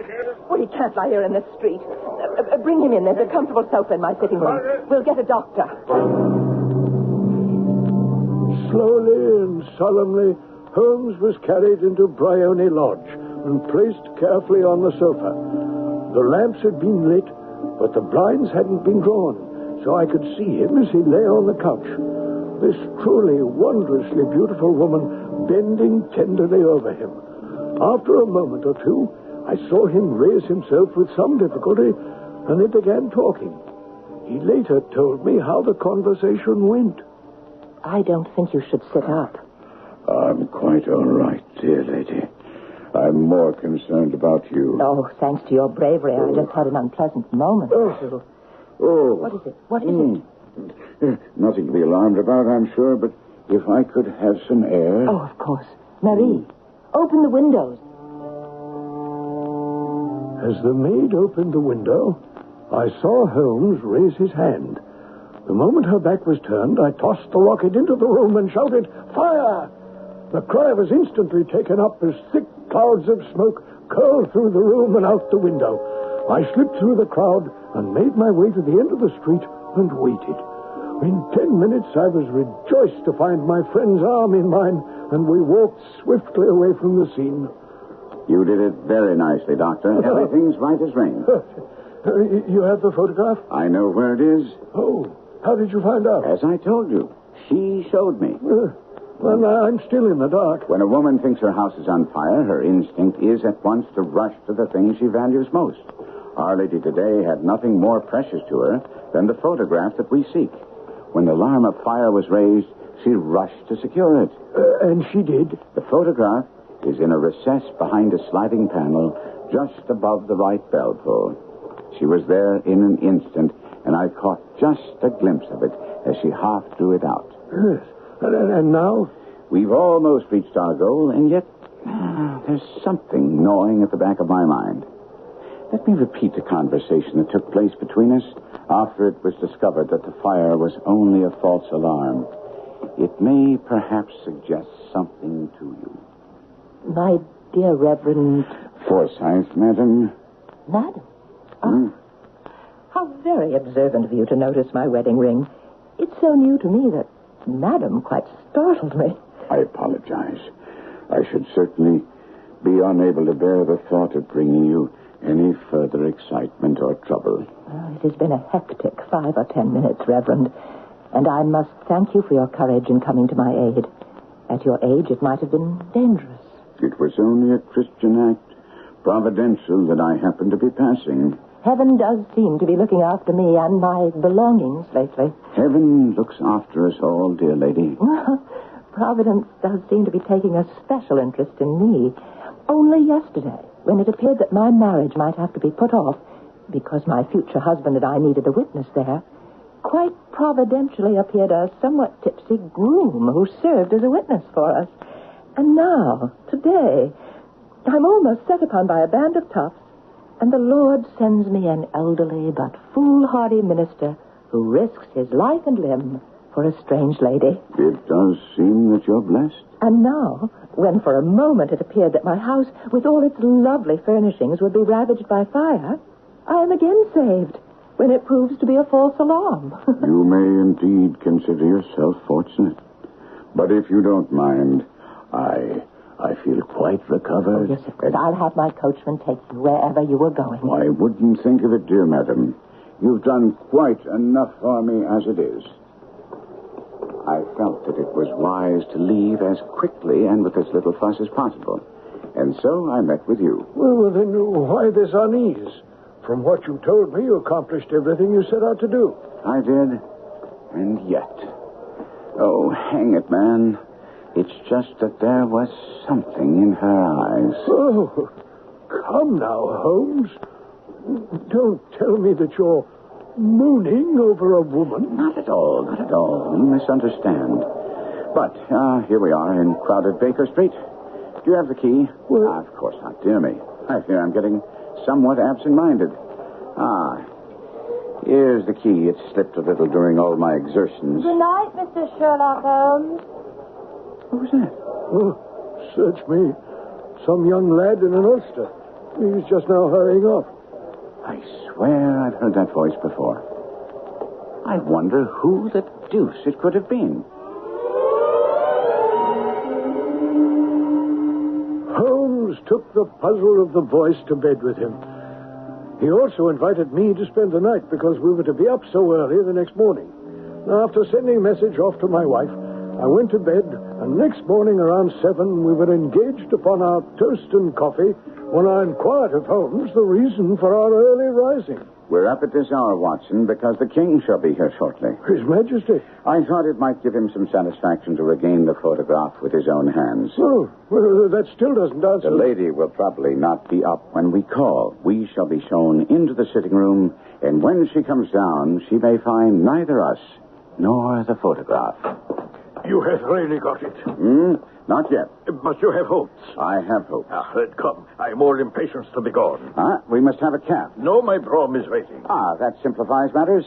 Come along, Watson. The game is truly afoot.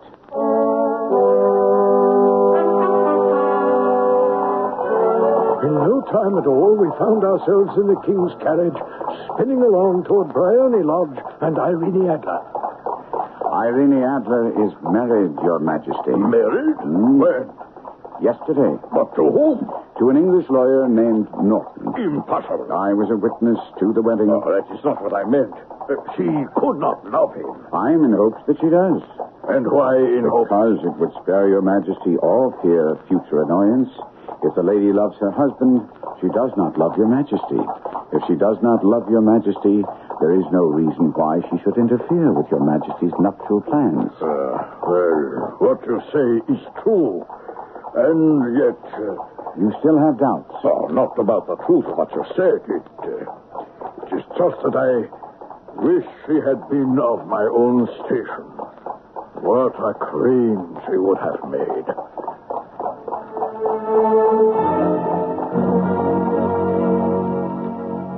After that statement, the king relapsed into a somewhat moody silence. When we drew up in front of Bryony Lodge, the door was open, and Marie, the maid, stood upon the steps. She watched us with a curious expression as we stepped from the brougham and approached the door.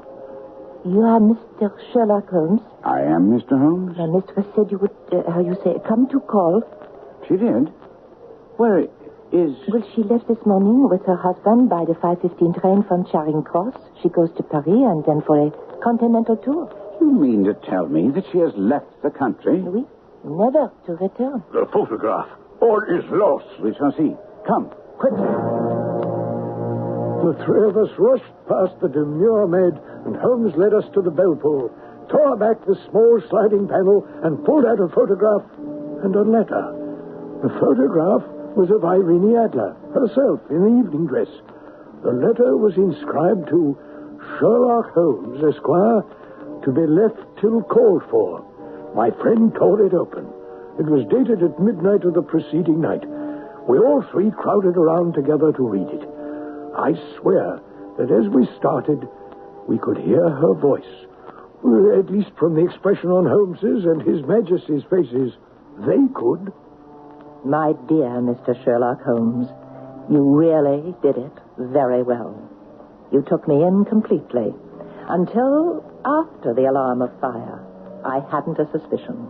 But then, thinking how I had betrayed myself, I began to reflect. I had been warned about you months ago. I had been told that if the king employed an agent, it would certainly be you. Your address had been given to me. Yet with all this, you made me reveal what you wanted to know.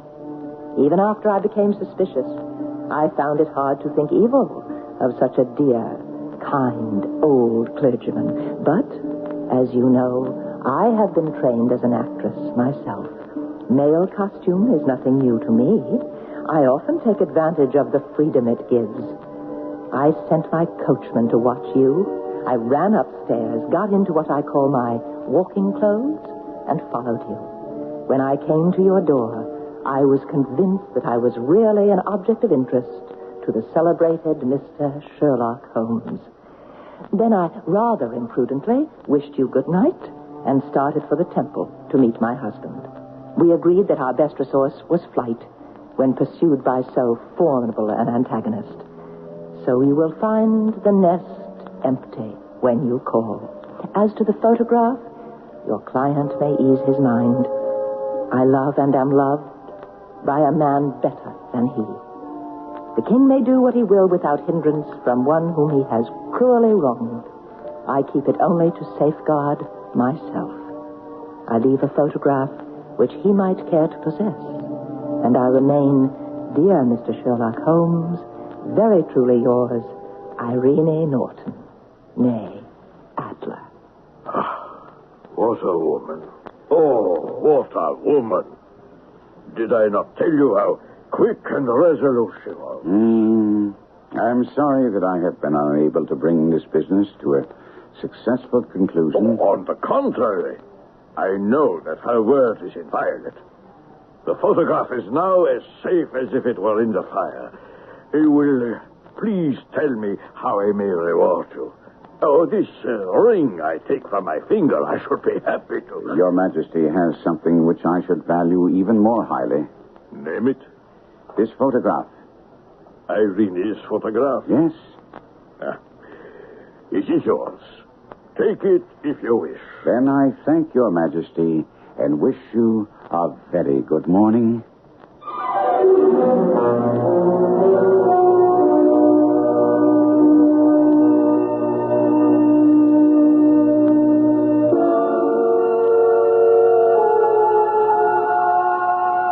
It is, of course, history that the photograph remained always on Holmes' mantel.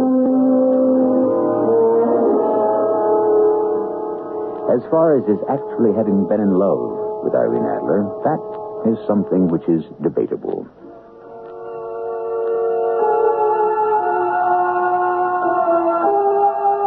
I'll be back to give you my reasons for thinking it highly likely in just a moment.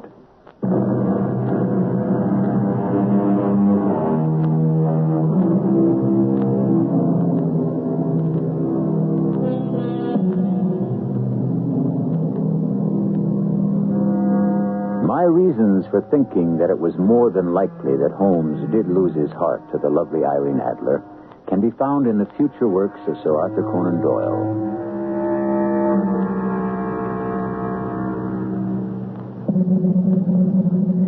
Prior to his writing A Scandal in Bohemia, he always had Holmes make merry over the cleverness of women. But from that story on, Holmes never again mocked the abilities of the fair sex.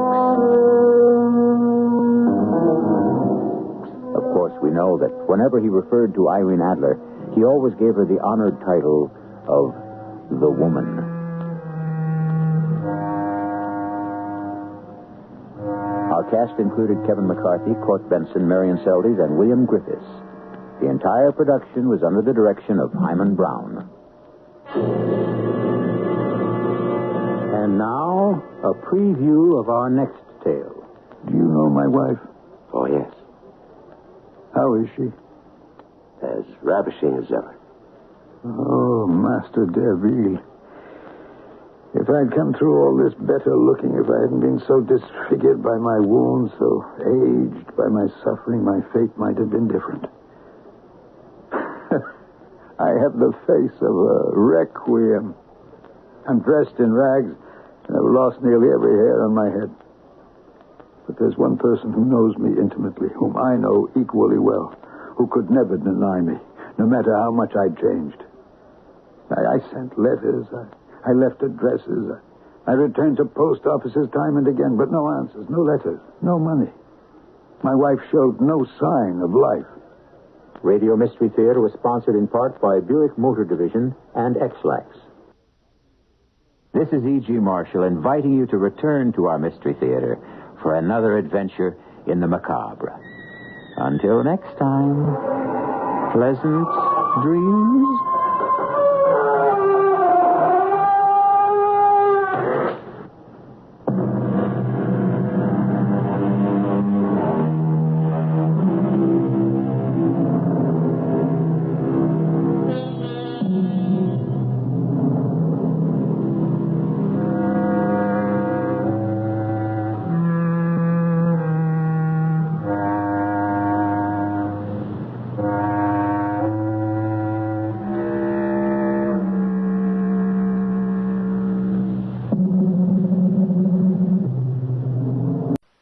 CBS Radio Mystery Theater presents...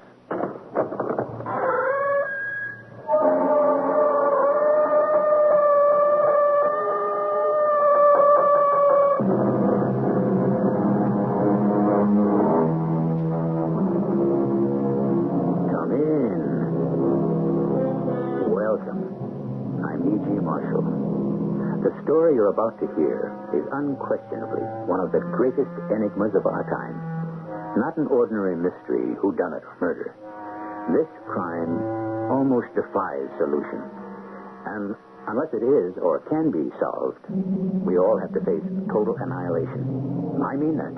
The end of everything as we know it. Not by war or an atomic bomb, but by something else. So extraordinary that it stretches belief. Something more powerful than any force now used by man. Mr. Woods, the ambassador will be with you in a moment. Oh, thank you. Say, tell me, is it difficult for a Russian like yourself to feel at home in America, here in Washington? Well, that is my profession. Well, surely you feel the tension that exists. What tension? Call it suspicion, then. Mr. Woods, we are not your enemy. As they say in my country, the Russian bear is a friendly bear. And, as they say in my country, actions speak louder than words.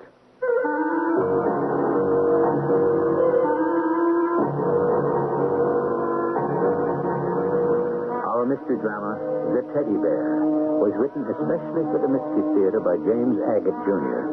and stars Michael Wager. It is sponsored in part by True Value Hardware Stores and Buick Motor Division. I'll be back shortly with Act One. Science is an extraordinary way of surprising you when you least expect it, of revealing secrets about your world you hadn't known, or, on the other hand, of shrugging its shoulders when it cannot find a scientific explanation. Speak to most scientists about psychic phenomena, and they'll look at you as though you just handed them a cup from a flying saucer. So now you know what we're about to relate will not be easy to believe, but that doesn't mean it isn't so. Probably no one knows the ins and outs of this tale better than Jack Woods, a Washington reporter. Yes, I'm a news reporter, and Washington is my beat. My paper, the Washington Record. I've come full circle with this story, right smack dab up against a dead end.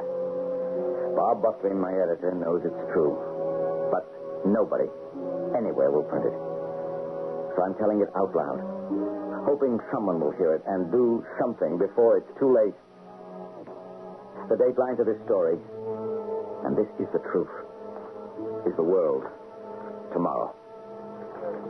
It began when Buckley called me into his office. Pull up the chair, Woody. I want you to look at something. Did you catch this headline in the Times? Mysterious Soviet vehicle in orbit puzzles space observers. Yeah, I saw the story, Bob. Well, what do you make of it? Not much. Probably some test flight for a future space station. That's what I thought until I got past the first paragraph. Read it, Woody. The space vehicle has been observed by several members of the Air Security Group, an international group of non-government space watchers. They have confirmed the vehicle's puzzling characteristics. It is as big as Salyut and very bright and sending out strong radio signal. So, the Russians aren't the only ones. We're orbiting hardware, too. Read on, Woody. Read on. This Soviet space vehicle appears completely unrelated to any previous satellites put into orbit. So, what happened last week in the sky, Woody? in our sky? Well, you wrote it. You must know. Oh, just a report from Pasadena that the Traveler space probe was ignited briefly so instruments could get a fix on the star Canopus, which is guiding it to Jupiter, then the usual takeoff. Read this. Oh, no, it can't be. Oh, yes, it is. Our vehicle exploded. Just coming across the wires now. Terrible. Where's the rest of the bulletin? Well, let's go over to the teletype and see. Agency report. Death to all aboard the manned space vehicle. Man, this is one giant step back in our space program. Woody, I'm putting these two stories together. You telling me there's a connection between the flight of a mysterious Soviet vehicle and the explosion of ours? I'm not telling you that, Woody, but asking you to find out. That's the assignment. Get going. Where to? Well, you're the reporter. You plot the course. Oh, okay. I'm still not sure why you think there's a link between these two happenings. I dug up every word in the morgue envelope. I called the Soviet embassy, gave my name, and said I was doing a feature on space and would like to come talk to one of their officials. While they decided on a date, I moved to the Cape, and my old friend Captain Tom, Press and Information Chief of NASA. We don't understand it, Woody. We haven't had an accident like this since the flash fire in '67. But you finally found out what happened on the launching pad. This accident wasn't a takeoff. This was re-entry. Re-entry? None of the wire services carry that. And neither will you. This is off the record. I had no idea Traveler was coming back. Yep. The day before yesterday, 5 of our men disappeared. Wire services said there was an explosion. We really don't know what happened. Not a trace of the spacecraft or the men has been found. But you know they re-entered. Would you like to hear the tape? Off the record? You bet your life.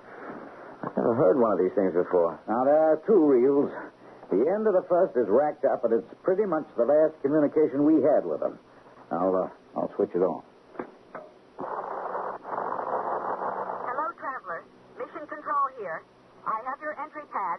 Over. Okay, I'm ready to copy. Roger. Entry pad area is the Mid-Pacific. Roll 000-152-001.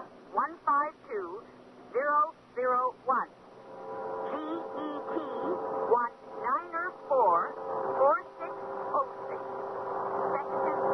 Hold it, Captain. Could you switch that tape off a second? Oh, there's a little more from Traveler. No, I just want to get it clear. Has re-entry always been a problem? Oh, a problem and a danger, yeah. Well, when Neil and Ed and Mike came back on Apollo, it was essential they re-enter the Earth's atmosphere at absolutely the correct angle. What was that? 6.5 degrees, and no error tolerance of more than 1 degree. 1. Or else. Well, at that point, they're getting sucked into the earth by gravity and picking up speed. What speed? How would you like 25,000 miles an hour? Oh, I've got the picture. Yeah. And the danger is if the craft hits the atmosphere too flat. It would act like a flat pebble skipping across water. The spacecraft would skip right back into orbit with not enough fuel or oxygen to get home. Well, could that be what happened? I mean, they're going round and round up there, 5 dead men in a capsule? No, because they made it into the atmosphere. I'll switch on the tape again and listen. Hello, traveler. Did you do the P-52? Over. Affirmative. We don't want to jettison the hydrogen tank that is stratified. So could you cycle the fans in tank 2, please? Will do. Happy. Is that all? Well, we got a couple more seconds transmission on the other reel. I'll put it on. Now, here are the last words we've got. Sorry to see the old service module go. She's taking good care of us. You bet it has. Hello, traveler. Hello, traveler. This is Mission Control. Hello, traveler. And that was it, Jack. Tom, could traveler have burned up on re-entry? Well, it could, I suppose, if the angle of re-entry was too sharp. But the big question is, these were experienced men, our best. Now, how could they make such a mistake? And in the Pacific, nothing's been sighted or recovered. Oh, we've had 10 ships out there. Oh, I should say the Navy's had, covering as much of the area they were heading for as possible. And they picked up nothing. Well, one thing, of course, it's got nothing to do with travel. They fished something out of the Pacific. A teddy bear. What? Yep, there it was, floating. A teddy bear? Yes, sir. What do you make of that? Seems ironical that all the seas would give up as a child's toy. But it couldn't have anything to do with the disappearance of our spacecraft, but you kind of wondered, where did it come from? That's your report, Woody. I think we've drawn a blank on any tie between the mysterious Russian space vessel and the disappearance of Traveler. Don't be too sure, Bob. I'm not giving up yet. Oh, did you get that call back from the Russian embassy? Yeah, I've got a confirmed date in the morning. Good. By the way, here's that list of all the items aboard the Traveler. Captain Tom sent it up from the Cape. The letters, the food, a couple of plaques, personal stuff, anything carried by the astronauts, but not a teddy bear in the lot. Well, even if one of them had, it would have burned to ash like everything else. Excuse me, Woody. Yeah, Buckley here. Yes, Paul. Yeah. Where did you learn that? Well, that's incredible. Well, I don't know if we can assume it's the same one, but what did NASA say? No comment, eh? Uh-huh. I've got Jack Woods here. He's been working on it. I'll pass this along and we'll get back to you. Oh, send the verbatim text of what she said up here, will you? Thanks, Paul. Unbelievable. What is? Well, when the story about the teddy bear broke, one of the wives of the astronauts, Ed Harmer, asked if she could see it. She called the White House. See it? Why? She says her husband did have a toy teddy bear with him in his suit. Oh. It was a present from one of the Russian cosmonauts. Our man took it with him, for luck. Buckley here. Yeah, it's for you, Woody. Hello, yes? Yes, Jack Woods. He did? When? The ambassador himself. Tomorrow morning, that's great. What time? I'll be there. Thank you. Believe it or not, the Russian ambassador himself wants to see little old me at 10 in the morning. Yeah? Woody, when you're drafting up your questions, see if you can get a reaction to this. What's the lowdown on that Russian icebreaker hitting the North Pole? There's nothing up there but icebergs and propaganda. Okay, we'll do. Anything else? Oh, we never got a satisfactory explanation of that fire they had in the U.S. Embassy in Moscow. The State Department clams up when we call. Nobody knows anything. Maybe the ambassador does. We'll try. It's crazy, Bob, but why does my gut tell me all these unrelated stories tied to one little thing? You mean that toy bear swimming in the Pacific? Exactly. That teddy bear.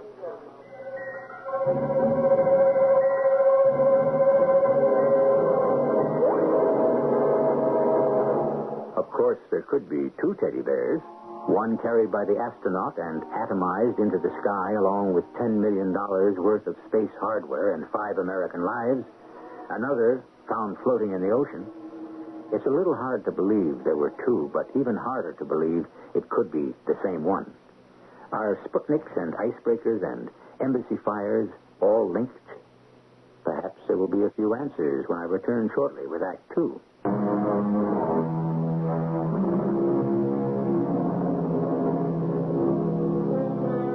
The man with a newspaper nose lives on his feet, rings doorbells, plays hunches, and never makes up for lost sleep. He's a kind of public detective, generally unknown and unsung, seeking truth and, as the saying goes, rushes in like a fool where angels fear to tread. So, good luck, Jack Woods, wherever you are. At 10 a.m., I was sitting outside the Soviet ambassador's office on 16th Street, waiting. Leafing through the latest copy of Soviet Life, their slick monthly magazine written in a few languages for distribution all over the world. One story caught my eye. It was called Experiments in Psychic Research. I was reading it when the embassy attaché came over. Mr. Woods, I'm sorry the ambassador has been delayed. Please make yourself comfortable. Do you mind if I ask you a personal question? What is it? I've always wondered, is it difficult for a Russian like yourself to feel at home in America, here in Washington? That is my profession.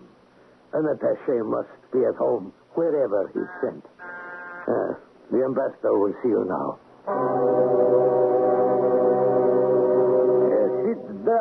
Sit down, Mr. Woods. Now, what can we do for you? A few questions, Mr. Ambassador. Recently, we had a news item describing a mysterious Soviet space vehicle. Can you tell me about that? I'm afraid not, Mr. Woods. All I know is what I read in your American newspapers. But it is called Cosmos 29. Well, perhaps it's part of assembling a Soviet space station in orbit. Perhaps. I hope so. Anything else I can tell you, Mr. Woods? You have a nuclear icebreaker at the pole, and I was... Heard about that? No, the Arctic. Can you tell me what it's doing? Very simply. Our government is looking for a shorter shipping route, that's all. Well, how did your expedition know it was at the North Pole, since magnetic compasses don't show the true north? Our space satellite told us. Invaluable. The satellite? Excuse. Yes. Not at the moment, I'm afraid. No. Tell her that I... excuse me, please. Come to the door. I will explain it to you. The ambassador went to his door. I got up and walked to the window and looked out. In the reflection of the glass, I could make out his visitor was the attaché. They talked mostly in Russian and a little in English. 2 words caught my ear. Gerda Kessler. I stared out across 16th Street, pretending to be oblivious to what was being said at the door. I cannot change my appointments. Tell the doctor I shall be in touch tonight at the usual number. Thank you, Mr. Ambassador. Now, where were we, Mr. Woods? Oh, by the way, have you heard anything new about the disappearance of your traveler spacecraft? Not a word, Ambassador. My condolences. A sad day for science. Thank you. Thank you for your time. Wasn't it strange that out of the blue, the Russian ambassador should inquire about the traveler? Perhaps Buckley was right on target, believing there was connection between our accident and their mysterious Sputnik. Call it a reporter's instinct, but the little voice inside me said, follow up Gerda Kessler.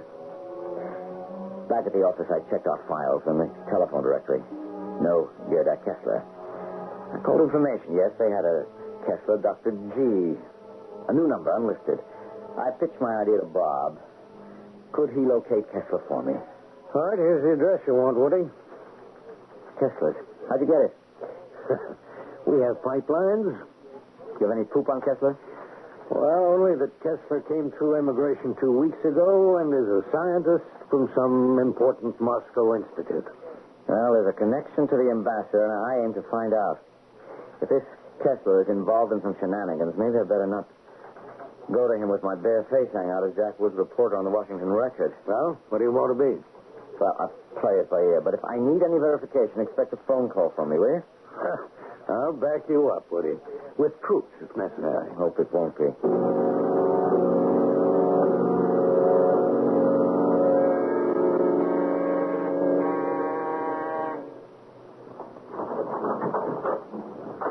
Yes? I'm looking for Dr. Kessler. It's at G. Kessler on the mailbox downstairs. How did you get inside? I pressed the button marked superintendent, and I walked up. Who are you? My name is Jack Woods. I represent, shall we say, interested people. Interested? In Dr. Kessler. How did you know where the doctor lives? The ambassador told me, the Russian ambassador. I see. Please to come in. So, you are Mr. Woods? What can I do for you? What I have to say is for Dr. Kessler's ear only. I am Dr. Kessler. My name is fictitious. I represent some extremely wealthy people who wish you to assist them. And what makes them think I can assist? Well, the ambassador told me Then you know why I am in Washington. No, I do not wish to know. It is none of my concern or that of my principals. The ambassador told me as much as I care to know about your work. I was with him when you called. He'll be in touch with you tonight. Ah. You see, Dr. Kessler, not all Americans are sympathetic to our form of government. That is good. As you no doubt know, I am here on behalf of the Bechterev Brain Institute. What can I tell my principals? You mean how effective is our work? Exactly. We deal only in actions, not words. We also. When we talk, it's in millions of dollars. How can I verify that? Well, to begin with, call this number and ask for Mr. Buckley. Better yet, I'll dial and have him speak with you. He is one of my principals. May I?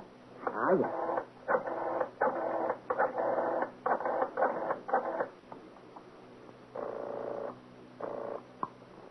Buckley here. Mr. Buckley, this is Jack. I'm with Dr. Kessler now. I told her our clients have no ceiling on their price, that the doctor has exactly the qualifications for our needs, and I've asked for her cooperation. Good. She'd like a word with you, that I'm bona fide. Put her on. Mr. Buckley will speak with you. Thank you. Mr. Buckley? Yes? May I say that whatever expertise I have, I shall be happy to put at your disposal. Has Mr. Woods informed you as to our project? Not yet, but I presume it is in the extrasensory field. Extrasensory. Yes. Glad to hear it. Well, I'll leave the arrangements to Mr. Woods. Is there anything else? It was not about money I wish to speak with you. When it comes to a matter of beliefs, we do not talk in dollar signs. Glad to hear it. Goodbye. Huh. He is a very abrupt man. He believes in actions, not words. Interesting phrase, that. In our work, it is axiom. To keep this to the point, Doctor, can you briefly fill me in on your work? I cannot take all the credit. There are many scientists in Soviet Union. So the ambassador told and we are all working on extrasensory perception, control of mind from distance. Even perhaps from an icebreaker or a Sputnik? Ah, so you are informed. Please, proceed. Suggestion from a distance has been for many years the project of Professor Leonid Vasilyev of the Soviet Academy of Medical Sciences. Thought suggestion of unconscious to cause subject to make unconscious automatic movements, a change in brain activity, circulation, etc. Have you participated in these tests, Dr. Kessler? Oh, I have. That is why I was sent to Washington. So you could engage in the private work also. I do not see why not. It is all for benefit of science. Now, tell me, are you saying that at a distance... Any distance, thousands of miles. The distinguished members of your... Brain Institute? Yes, the Bechterev Institute have given commands which are obeyed by a designated subject? No, Mr. Woods. Not a command in words. That is where all previous experiments have failed. Command in thought. Action of thinking. Action, not words. Now I understand your axiom. Also, we have developed psychic receptors which can pick up unexpressed thoughts as well as expressed distant conversation. And you've had success with this. Such success that even I, as a scientist, have not been told how much. I'm not a scientist, but I can appreciate what you've developed. As a political person, I can, in fact, see a great need. I need not tell you, then, of the day we are anticipating.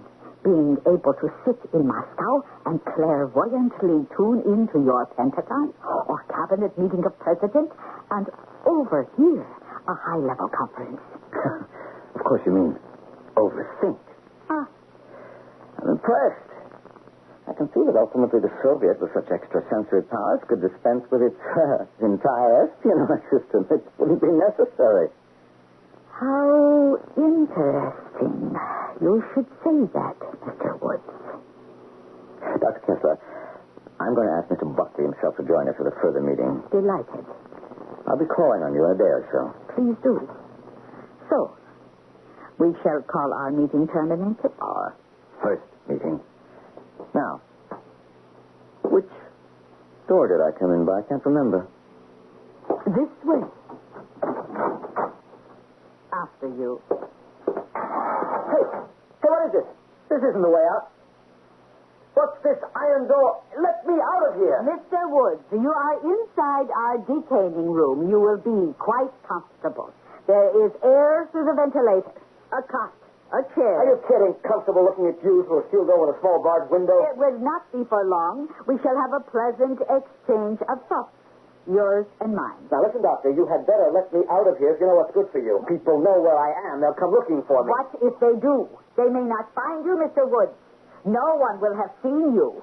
You may even have disappeared.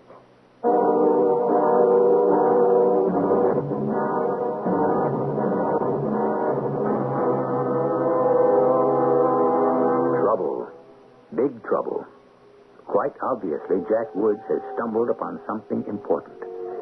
He has unearthed the top of a Russian top secret, and they mean to find out just how much he knows.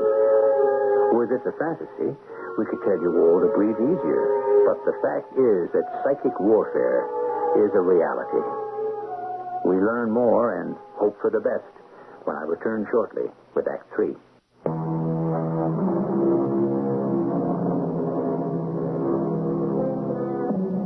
Power. World power is the name of the game. To that end, nations place the highest priority on methods of killing. Thousands of years of so-called civilization, and yet today, we're no better off than when we were cavemen, attacking and defending with clubs, sticks, stones. One asks oneself, will it ever end? Will greed and suspicion and death-dealing weapons ever disappear into history? Will civilization ever become more than a word? I must admit you are a very good bluffer, Mr. Woods. For a few minutes, you did fool Gerda Kessler with your story of your clients and their millions. It's no story, it's true. It is false, Mr. Woods. You gave yourself away when you spoke about espionage. That put me on guard. Immediately, I read your mind. You are not emissary of wealthy Americans. You are news gatherer for Washington Record paper. Of course I am, but that's only a cover. Interesting. Look, you cannot keep me a prisoner. Too many people know I'm here. We shall see. I have to get instructions. All right. I admit I'm a reporter. All I was after was a story. That may be true. It was not wise of you to come here under false pretenses. Doctor, if you can really read my mind, then you know I'm on the up and up. Up and up. Bona fide. I've been on the record staff for years. Your thoughts did not communicate that. But they did tell me your Mr. Buckley has a red beard. Then you have other thoughts, lighter, more vague about our Sputnik, Cosmos 29, and Arctica, our icebreaker. Not very formed thoughts. Good Lord. You are a mind reader. Ah, in the same room, that is nothing. I warn you, Mr. Woods, your real motives, or those of your so-called editor, Mr. Buckley, will not remain secret very long. We have our ways. You have been playing with fire and have burned your hands. Believe me, I am not your enemy. In my country, an intruder in my house is an enemy. My advice to you, Mr. Woods, is to make yourself calm and quiet. Be silent and cooperative.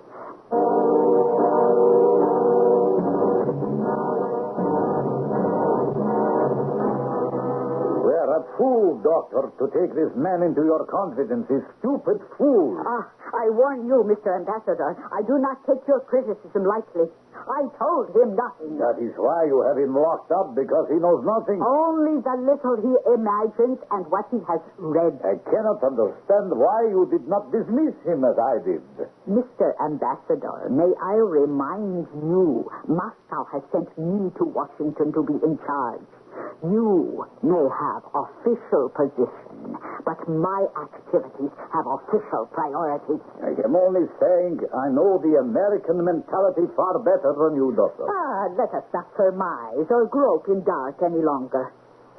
I am now to put my mind on Mr. Wood's wavelength. You will make notes of everything I tell you to. When do we start? Now, this second. You will remain absolutely silent.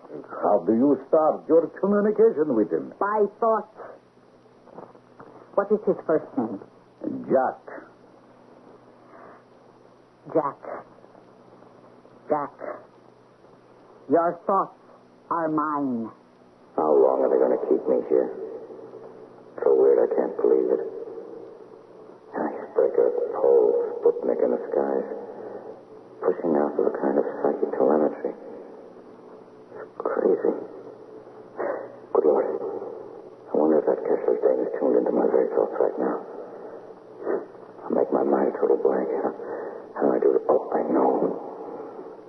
2 times 2 is 4. 2 times 3 is 6. 2 times 6 is 12. 2 times 7 is 14. 2 times 8 is 16. Well? He is crazy, this American. What do you mean? Either crazy or clever. For the last 30 minutes, all he is thinking is multiplication tables. Now he is thinking poetry. Poetry like what? Here is one. Mary, Mary, quite contrary. How doth your garden grow? Now, what is that? Nursery rhymes. It is said to little children. This man is clever. He is jamming his thought waves. But it is only because he knows. Because you told him you can read his mind. That was extremely foolish. I am convinced he knows nothing. You think he has no idea how we maintain his psychic control? Yes, he has what they call a hunch. Nothing more. You are absolutely positive. How could he? Such a scientific conclusion would stagger his imagination far beyond where it can go. I understand things were getting pretty hairy down here. Oh, they were never worse. The disappearance of Traveler is driving our men up the walls. Well, I came down to ask you personally, what about that teddy bear? Oh, we've got it here, under glass. Under glass? We have it in a decontamination chamber. Same kind we use for astronauts who return from space. Well, I gather then it was identified. Oh, yes, positively. And in such a crazy way. See, Ed's wife, widow, I guess I should say, saw it and said it had to be the same one Ed took with him. She was positive. How could she be? Well, the way she tells us, One of the Russian cosmonauts sent it to Ed as a memento of friendship with a note saying, take this little Russian bear into the sky with you. Yeah? When Ed Harmer opened the package, somehow, in the mailing, the ear had come off. Ed's wife showed us just where she'd sewn it on. Well, it was the same one. Well, can you fellas explain it? All we can do is accept it. The toy survived, and I guess nothing else did. Is anybody asking themselves why? You have a theory? I brought this Soviet magazine with me. Jack Woods picked it up at the Russian embassy. Have you seen this? Well, is that the one with the story on psychic warfare? Yeah. Well, that's all right for science fiction buffs, but there aren't many down on the Cape who'll go for that idea. A fella brought one down the other day, and we talked about sending out shock waves of thought, but I can't say it sounds feasible. Mm-hmm. Well, when I was a kid, walking on the moon, shuttling from the Earth to other planets, docking 500,000 miles in space, I can remember when nobody thought that was feasible either. I say, Tom, I think it's possible. The Soviets are developing machinery that can tune in anybody, anywhere. Oh, I can understand the possibility of reading other people's minds, okay? But to make people act against the will of the distance? Come on. But suppose you had on you a thought receiver, like a radio. The enemy sends a thought telling you to do something, and even without thinking, automatically, you might do it. Hey, Buckley, I wonder if you aren't on to something. Ed's teddy bear. Yeah, a gift of the Russians. He had it on him. It could be that he instinctively, or someone else, or even all 5 of the men in the craft, followed some outside command and caused the traveler to malfunction. Hey, Bob, I'd better take this up with the general. I'm glad you came down. Or, I don't know, maybe I'm sorry. I can't believe it, but it's true. They're letting me go. Sometime early in the morning, I woke up, and behind the barred door, I could see Dr. Kessler standing looking at me. Dr. Kessler. I looked at my watch, but it had stopped. I tried to remember if I'd been dreaming. And I wondered, could she read my dream as well as my mind? No, I cannot, Mr. Woods. Dreams are too fast and too fleeting. Besides, I, too, was asleep during some of the night. Well, at least you didn't keep me awake with an interrogation. I appreciate that, Doctor. Oh, you were questioned, but you didn't know it. Did I give you the correct answers? Sufficient. I confess to you, Mr. Woods, I kept you here as a guinea pig. I want to find out whether my training would work on an American. And did it? Some thoughts were understandable, others difficult, and some even incomprehensible. For instance, what is meaning of Peter's piper picks and pecks some pebbled pickers? Ah, you mean Peter Piper picked a peck of pickled peppers. If Peter Piper picked a peck of pickled peppers, how many pickled peppers did Peter Piper pick? Yes. Now, what is meaning of that? Just what it says, Doctor. Just what it says.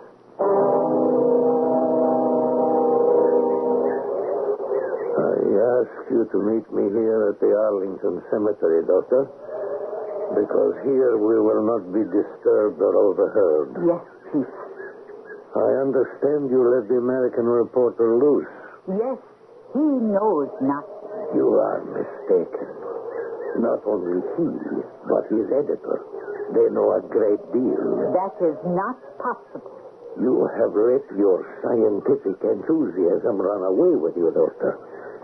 You have failed to take elementary precautions to guard a Soviet secret. But the ambassador... The ambassador was not so foolish. I knew it the moment he mentioned your name in Mr. Wood's presence, but it was too late. Why do you think, Doctor, we take the precautions we do? The chief of our bureau, myself, I am disguised as nothing attaché to the embassy. Would you be specific, Chief? What do they know?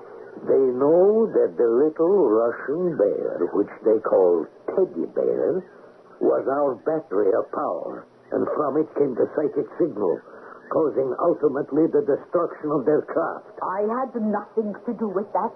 It was directed from Moscow. You supplied more pieces of the picture for them, which they have fitted together.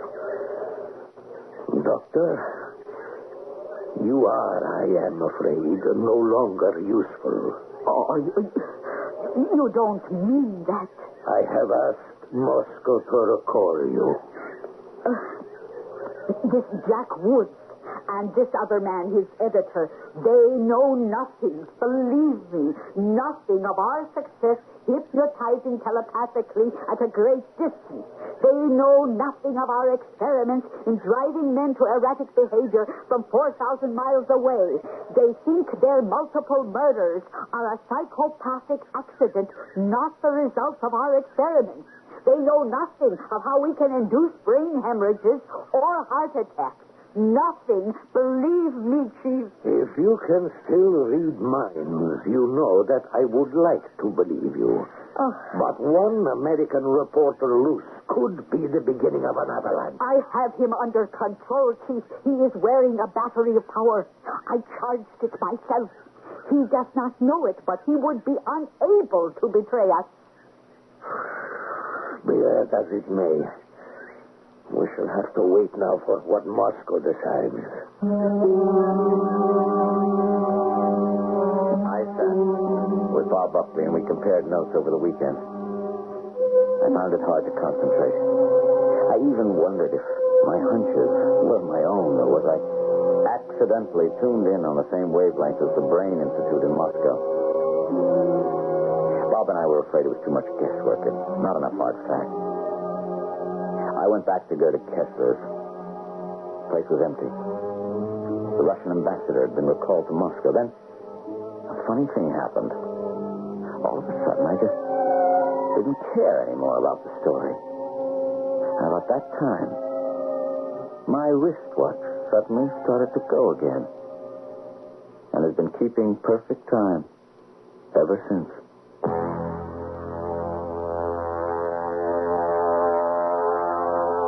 Is it possible? The wristwatch, the controlling battery of power, like the teddy bear? If so, what of all the other objects, gifts given to traveling executives and members of Congress when they visit foreign soil? Is that why our government is even now checking into presents given to former chief executives? Does our CIA know to what use these gifts can be put? Does anyone know? I shall tell you as much as I know about it when I return shortly. What you have heard is largely based on fact. There is the Bekhterev Brain Institute, and there are many Soviet scientists like Leonid Vasilyev who are today experimenting in extrasensory perception for the long-range control of the mind. A new fear may be replacing the old fear. For what need now is there for an atomic bomb if you can make your enemy obey you without it? Our cast included Michael Wager, Ian Martin, Martha Greenhouse, and Court Benson. The entire production was under the direction of Hyman Brown. This is E.G. Marshall inviting you to return to our Mystery Theater for another adventure in the macabre. Until next time, pleasant dreams.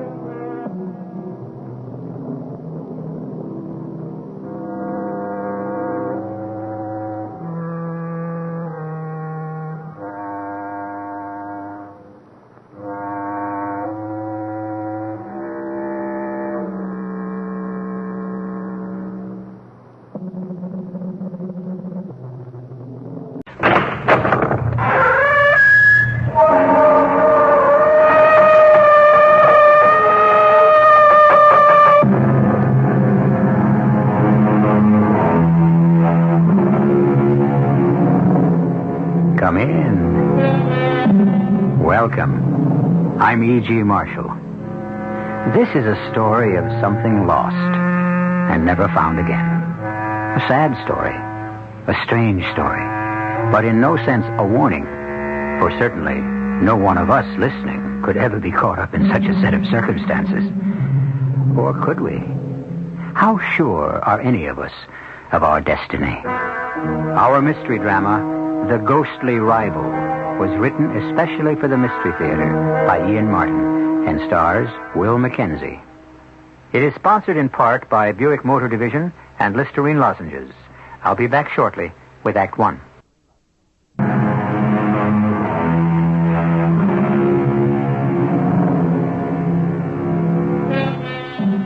The crumpled remnants of the car are now a dying sheet of flame. The bright oranges of the fire smeared and dulled by the black smoke as rescue crews work. The man, mercifully thrown clear of the raging flames, his fall broken by the thick underbrush, lies still and limp as the ambulance crew pick him up and carry him to the waiting ambulance. It takes off immediately, and soon, within the city limits, the familiar whoop-whoop of warning clears the road in front of it. It strikes a note of doom to all who hear it. Then, suddenly, there is the muted quiet of the hospital. Take him straight to emergency. Yes, Doctor. Superficial burns, possibly internal injuries, but main diagnosis is he was bitten by a black widow spider. Yes, Doctor. Whoever's on duty can handle the surface stuff. Alert the neuro resident. Whoever's on the psych side for the rest. Can do, Dr. Peters. Did you sign him in? Yeah, here are the papers. There's a woman with him. Wife, I guess. She got caught in the car and burned to a crisp. His name is Cartwright. I guess kid glove treatment. He's one of them. We treat them all the same. That's the spirit, baby. Just the same, his family and in-laws did build a wing for dear old Central Hospital. All right, I'll see you in the snake pit later.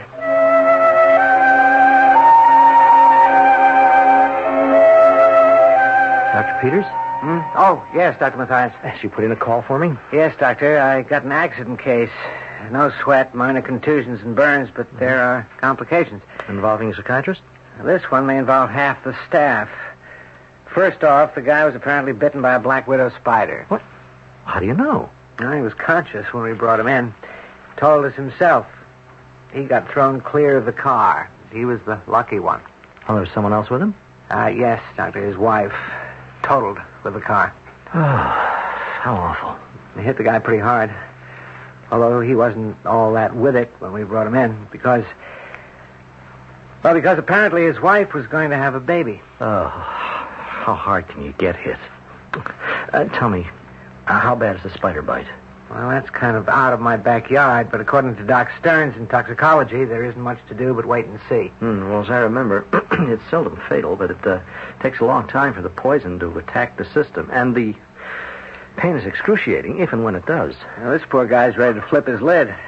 I mean, he goes through the guardrail 200 feet into the valley, kills his wife and unborn child, and turns up without a scratch. Yes, except the spider bite. Yeah, that. Well, what's that next to losing your wife, your kid, and maybe your future? You're not asking me, Dr. Peters. You're telling me. And that is my job to discover and to heal, if I can.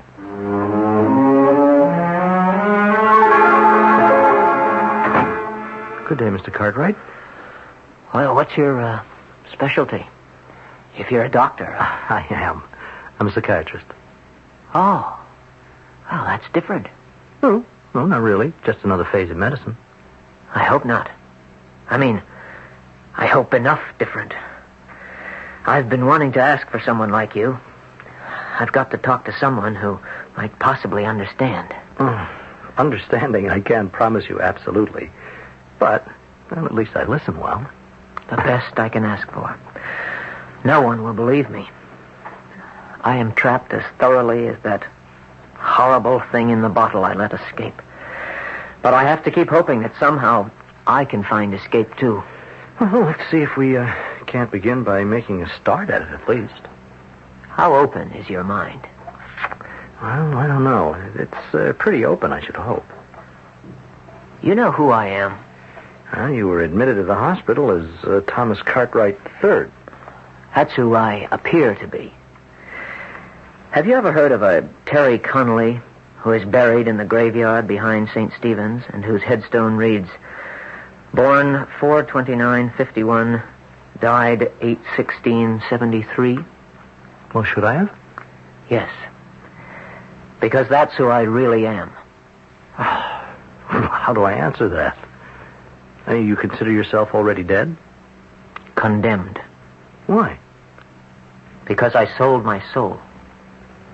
Oh, that's rather a wild statement. You mean like Dr. Faustus to the devil? I mean like that. Oh, and I hope by all means you're going to tell me about it. You still think I'm Thomas Cartwright III? Well, to all intents and purposes, plus your public identity and all the private contents of your wallet, and also your wife's identification, of course you are. I couldn't possibly be Terence Conley, could I?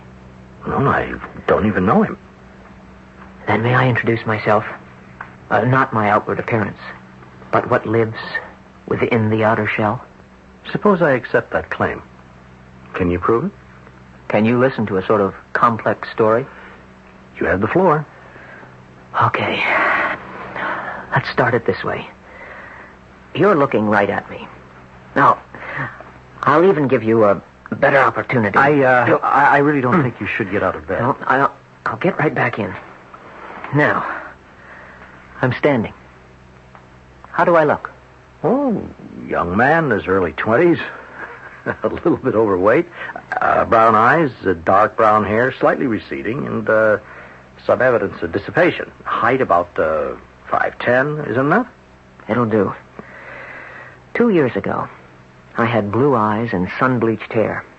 I was 6'1", 185, all muscle. Here, I'll show you. In my wallet is... Yes, this was the last snapshot I ever had taken. Laura took it. You see? Well, this would be the Terry Conley that you mentioned, hmm? That's right. With a surfboard. A hobby? My life. That was at Makaha, the Internationals. It was where I met Laura, and the first change in my life happened. You fell in love? You wouldn't think it to look at her, but she can hang 10 with any surf cat. Only by her it was just a sport, for kicks, not a way of life. Now that shook me. I suddenly woke up to the fact that I was nothing better than a surf bum. Oh, well, so you gave up surfing? Not exactly. I came back to L.A. Laura's from here.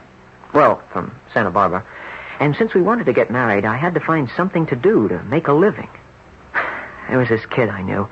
We'd surfed at 100 beaches ever since we were in junior high. Only he'd busted up a leg pretty bad on a flip-out at Monterey. He had a little stake, so we opened a kind of surfboard rental shop. You know, with skin diving gear, other stuff, snorkels and all. And I went in with him, giving surfboard lessons on the side. It wasn't bad, but you couldn't make much. You know how rich Laura's family was. So, she came up with a better idea. I don't know, Laura. I just don't know if I could go that route. Oh, don't get all uptight on me. It's only money. Yours, not mine. Ours, darling. Once we're married. I don't want to live off you. Now, that isn't the question. I want you to live with me. And I also want to be supported in somewhere near the style to which I am accustomed. You're not going to be able to do that being a half-baked beach boy. Oh, thanks for the way you size me up. Oh, there's no big problem, Terry. Let's be practical. You got your college degree and decided to take a year off because you wanted to prove there wasn't a wave that swept in on any shore you couldn't master. But you said yourself, after Spud got all busted up, you'd bought it. You want to be a doctor. Okay. You've had pre-med. You just go on using my dough, and when you get to be a rich orthopedist, I'll make you pay and pay and pay. I don't know if I can cut it after being a dropout. You can cut anything you want to, Terry. What about your father? Well, I've been breaking him down bit by bit. He's not all that tough. And how about my rival, Mr. Flab-bellied Moneybags? Tom Cartwright. That isn't fair, Terry. He's just very different from you. He sure is. Several $million worth. Family money. He didn't earn it the way you're going to. Oh, Terry. What? I love you. You're what I want. Your father will never buy it. I told you I've been working on him. I've even got this far. You're invited to dinner this Friday to meet him. You mean so he can look me over? Well, that's fair enough, isn't it? Sure. If you were my daughter, I'd make damn well sure I got a good look at anything chasing you.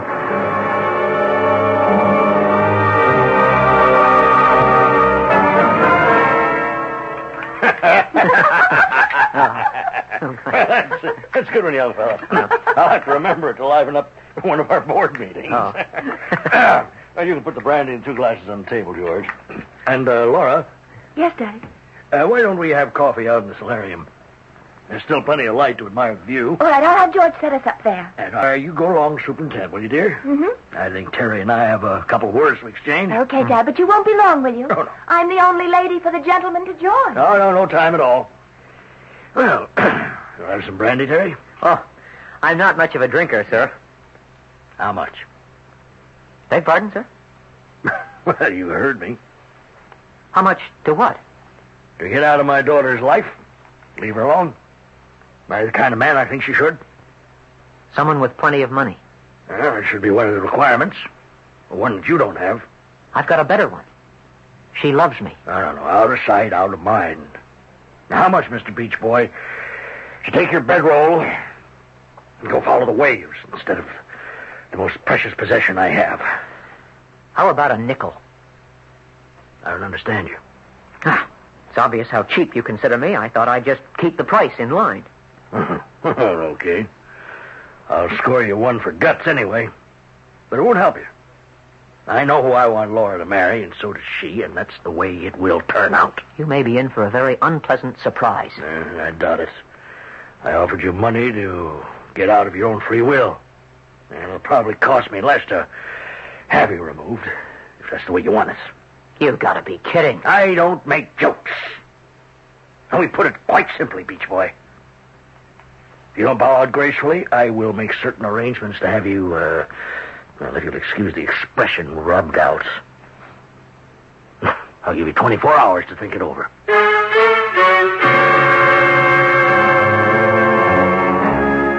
John Sherman Blake, chairman of more boards than we have time to list. Inherited money and accrued money, position, power. The man who holds all the cards and who, in the long tradition of robber barons, never hesitates to use any lever to secure his ends. But murder? Even second-hand? Is that how Terry Connolly reached such an early grave? I'll return shortly with Act Two.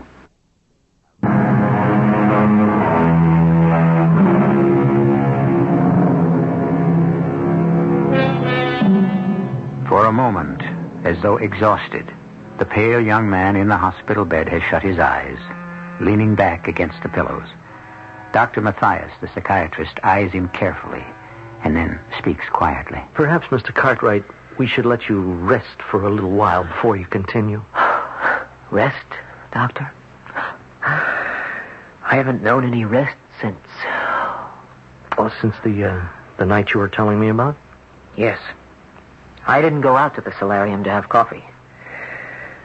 With Mr. Blake's ultimatum facing me, I went straight for my old beat-up car and took off. I had to think, clear my mind.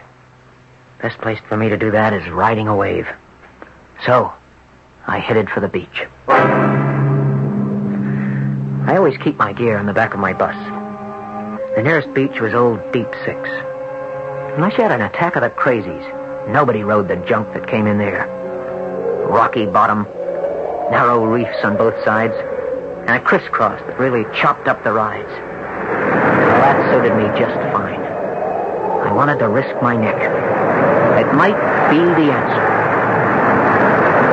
I took a heavy board because the wind was high, paddled myself out over the breakers, and waited for the big one. I saw a Hummer coming. I waited, and then I raced to stay ahead of the crest. She broke pretty, and it happened. Hit back. A rip current broke her wide open. She collapsed on me, driving my board the Lord knows how high in the air and grinding me down and under, rolling and tumbling until I hit my head and went out like the light above me over the sea, under which I was buried. Oh! Let me out! Oh! hear me? What is it? Who? Oh. Who is it? Oh. Only release me from my prison, and I can grant you anything you want. Anything? You have only to name it, and it is yours. Bruised and battered, half conscious. By luck, the tide had been going out, and I had been left lying stranded, face down in the rough sand, above the tide's edge. It was almost dark. Beside my head lay a dark green bottle washed up by the waves, and from it, the voice I heard. Or did I really hear it? Was it just some sounding in my half-conscious head? It seemed to be coming muffled from the bottle. Who are you? Who I am matters little. What I can effect if you free me is another matter. You're inside the bottle? Yes. Trapped, I have no power. Freed, my power is limitless. For my freedom, ask what you want. Power, honor, fame, knowledge, riches. On what condition? I ask none. Are you sure? Or are we just kicking around the old Faust dream? Your freedom for mine. I said there were no conditions. Open this battle and let me out, and I'll grant you whatever one wish you desire. Okay. You got it. It's only a dream. Oh, there is no way I can dig this cork out. Break the bottle. Okay. Scrooch up in the bottom and look out for flying glass. Here goes! The moment the bottle broke, a great, hairy, black spider with a red hourglass mark on its belly burst from the sharded remains of the neck. For a moment, it teetered on its long, jointed, multiple legs. And then, a second transformation took place. Almost as though it had exploded, the spider blew up into a giant of a man, with a bald head bristling dark blue from shaving, and a body covered with tangled black hair, dressed conventionally enough in blue jeans, just like I wear normally. I am your servant, sir. Who are you? I am whoever you want me to be, but that is of little importance for the moment. You kept your part of the bargain. Now, I keep mine. Ask anything you want of me. One request. No strings. Choose. All right. I'm too tired and chopped up to debate the point. You ask me what I want, I'll make it within reason. More wealth than the father of the girl I want to make my own.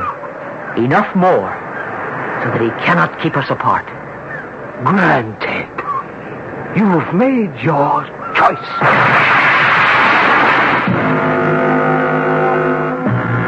I had the feeling of having been asleep for a long time when I woke up. Without remembering why, I had this idea I should be hurting all over. But it wasn't like that.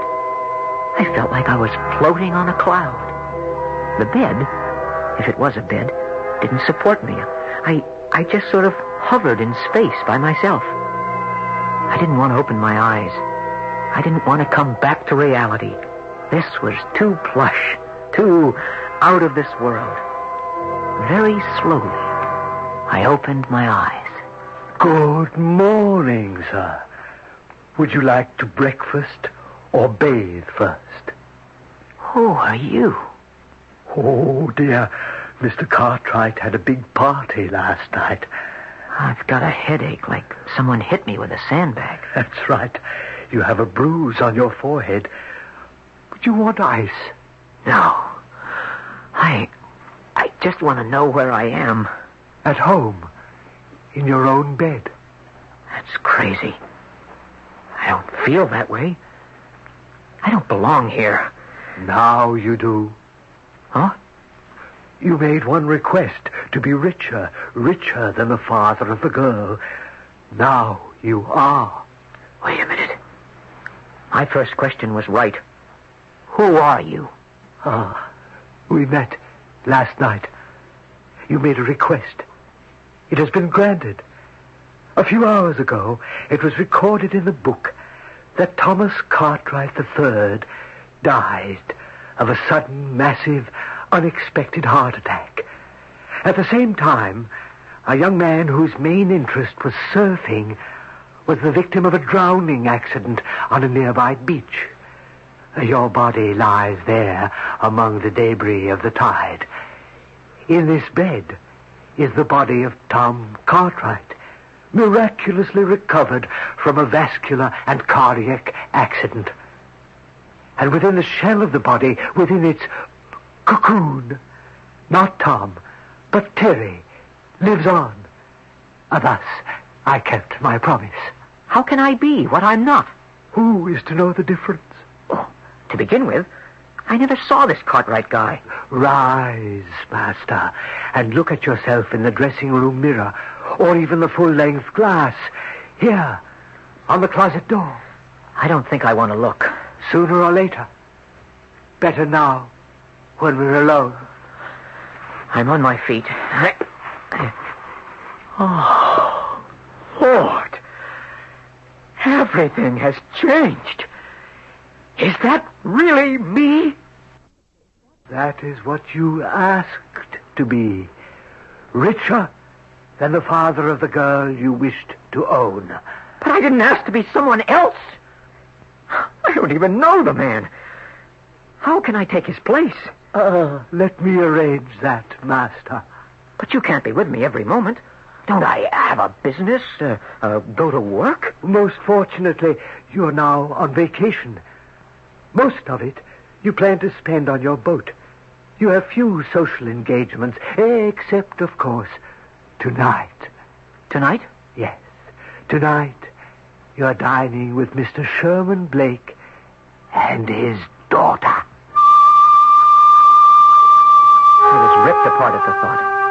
To sit at dinner again with Laura and her father. This time, what would you call me? A half man or a double imposter? How could I carry it off? And yet I knew I couldn't refuse the invitation. Laura, I know it's not an easy evening, but life must go on. George, I think some more wine. No, not for me, thanks. I'll skip it, too. Dear me. Well, what can I say? The least the better, Daddy. As you wish. A terrible accident. Yes, it was so wasteful. A fine young man. Why would he take a chance as he did in that riptide with such broken surf? Maybe you could answer that, Daddy. Me? When you shooed me out to set up coffee, what did you say to Terry? You touted him off. You made it impossible for him to even think we could ever be... Excuse me, I'm sorry about that, Tom. Oh, nothing to be sorry about. I understand. You do? Yes, sir. With your permission, sir, I'd like to talk to Laura alone. Well, yes, by all means. I hope you can bring her back to her senses. You know you have my blessing. Yes, sir. I know.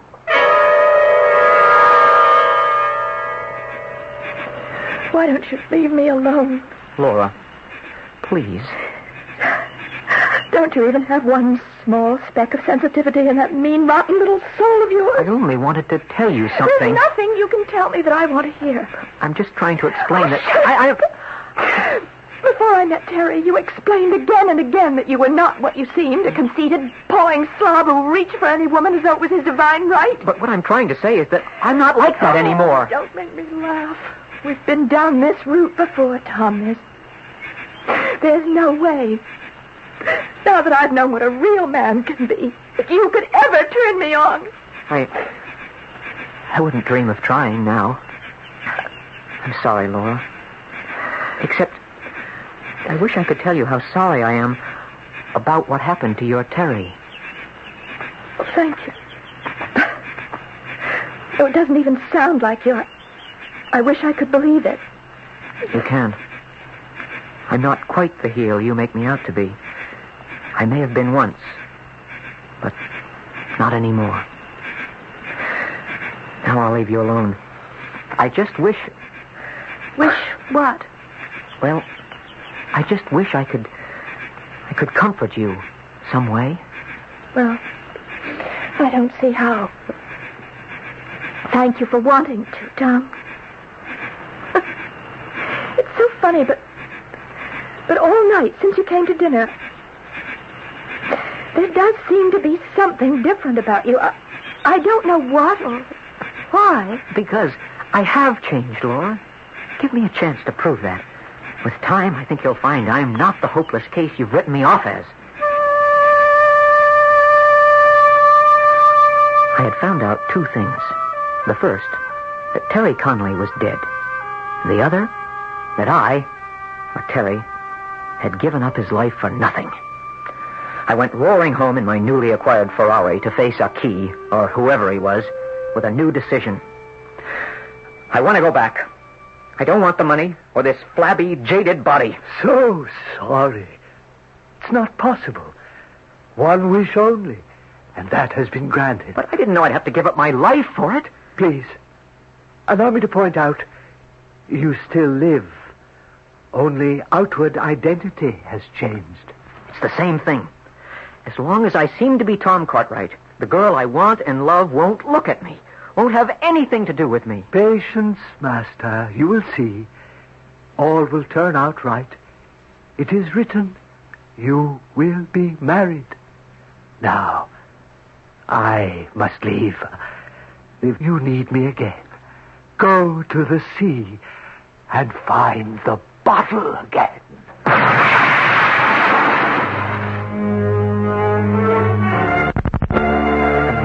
Oriental's head, a great, jagged streak of fire exploded and disappeared. I realized that I had not been talking with Aki, but with what? A minor demon. Or the devil himself. What did it matter? He had brought me to where I was. And where was that? Was I dead? Was I alive?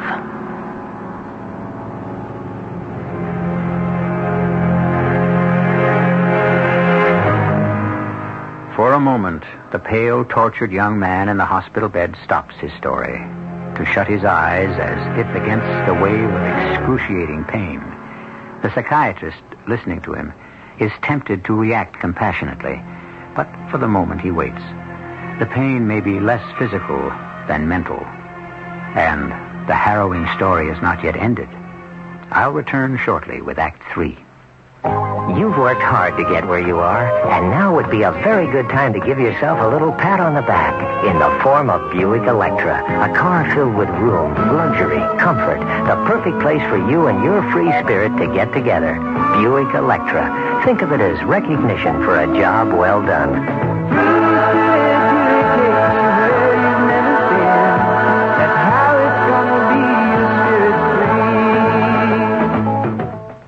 America discovers mailgram.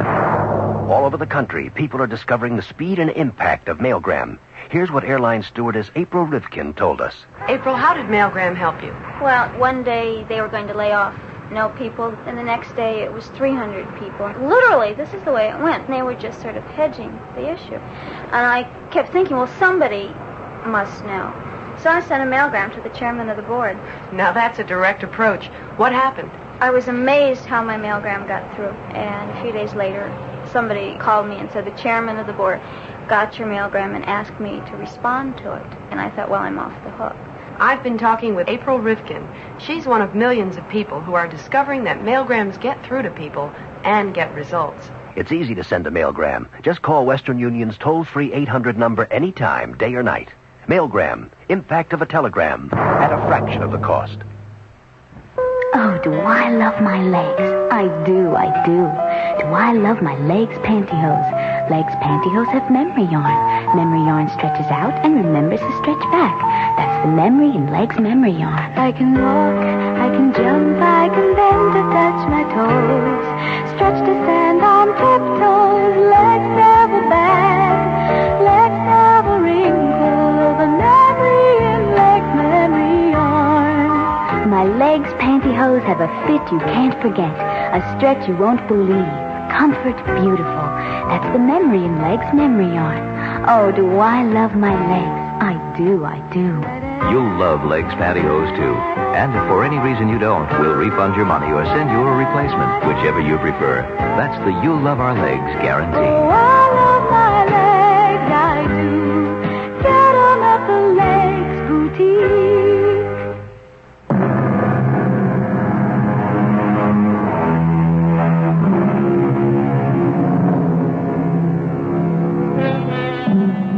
The wave of pain, whether caused by the spider bite or some deeper echo from the soul, has passed. But the young man in the bed still lies with his eyes closed. The nurse, coming into the room, is quickly pantomimed to silence by the psychiatrist. She stops with the tray containing the hypodermic and the phial of morphine. Quietly, Dr. Mathias goes to her. Dr. Peters ordered a hypo for him, Dr. Mathias. Well, I don't think he needs it yet. Now, if it becomes necessary, I'll give it to him. Yes, Doctor. Mr. Cartwright? Yes. Are you all right? Yes. Do you have any pain? Pain. Oh. I'll never be without it. I can give you a needle if you want. No. No drug will reach the pain that really haunts me. I want to finish my story. Yes. Very well. Let's continue. It was her father who dragged me back into the whole mess. He came to see me at my house, and he didn't mince words. You can't leave me hanging like this. I have a deadline to meet. Yes, I know. Well, are you coming in with me, or aren't you? I haven't made up my mind yet. Oh, good Lord, man, you can't put me off. I'm on the edge of the precipice. I foolishly overextended. I have no cash flow, and if the banks ever get wind of that, the whole thing would collapse like a house of cards. And how much is it you want to borrow? It's got to be a couple of million, at least. Now, we have been over this before. And the security. We've discussed that before, too. You mean Laura? Yes. Except that she happens to be a security that you can't deliver. That's where you're wrong. I have only to tell her the truth about my business problems, and she would she would agree to marry you. A lamb to the slaughter. What'd you say? Doesn't matter. All right, Sherman. Or perhaps I should say, Dad. You've got a deal. Laura, for whatever you need, up to what I've got. You'll never regret this, son. And so, you were married? Yes. Not quite 2 years ago. It was a bad marriage? No. No, not for the most of it. At the beginning, for the best part of the first year, it was uneasy and difficult. But slowly things began to change. I wanted to tell Laura the truth, what really had happened. But how could I? She would have thought me absolutely mad, out of my skull. Then, as the months passed, I began to see it looked as though I'd never have to. I remember one night, after a party, going to bed. How many people do you suppose were at that party tonight? I don't know. A couple of hundred, maybe. And how many men? You think I count them? No, I'm serious, darling. Darling? That's what I said. Men. I don't know. I guess when Stanton throws the ball, there are more men than dames. What's the difference? I just wanted to tell you something. No matter how many there were, I'd have taken my man over any guy there. Laura. Yes. That's the way it's gotten to be with me now.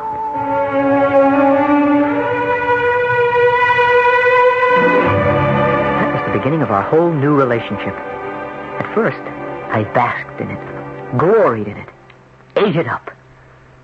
And then? Yes, Mr. Cartwright. And then? And then another crazy thing was happening inside. Can you imagine a man being jealous of himself? I was two people in one body, both of whom loved the same woman. One was dead, except his soul lived on inside this body. Who was it Laura really loved? Me, Terry, the scatterbrain, the live-for-the-moment guy? Or Tom, the percentage man, the cool cat with the morals of one and a built-in gift for destruction? Is that what you tried to solve? That's what I had to solve. Because... Because? Because so very soon after Laura and I had found each other, she became pregnant. Whose child had been created? Mine? I mean Terry's? Or Tom's? I mulled over. I agonized over what the future held. And at last, I had to decide. I had to make some attempt to find out. But how can we? We're only human. We can't foretell the future. I could. I remembered what the Spirit had told me. To seek him, go to the sea. Again it was late in the day, and again it was old Deep Six. Beyond the surf, I waited for the wave. I was king, invincible, hanging ten. Suddenly, before I could move back, the wave broke upon me. The wild frost whip snatched my board and threw it sky high, and I was ground down under the mad, swirling, breaking water below.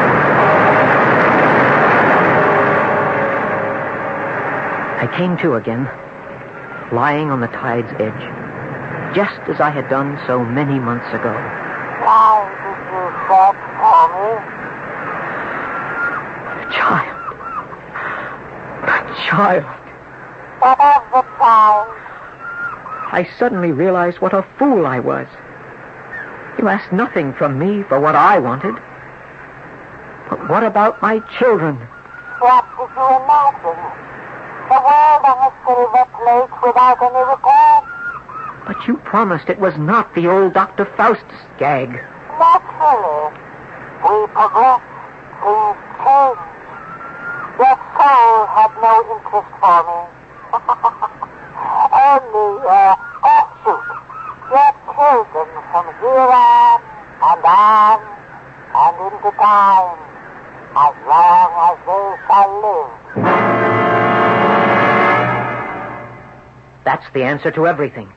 Why I came back, ready to strangle the woman I loved, so she could never bear a child that would foster the dynasty of the devil.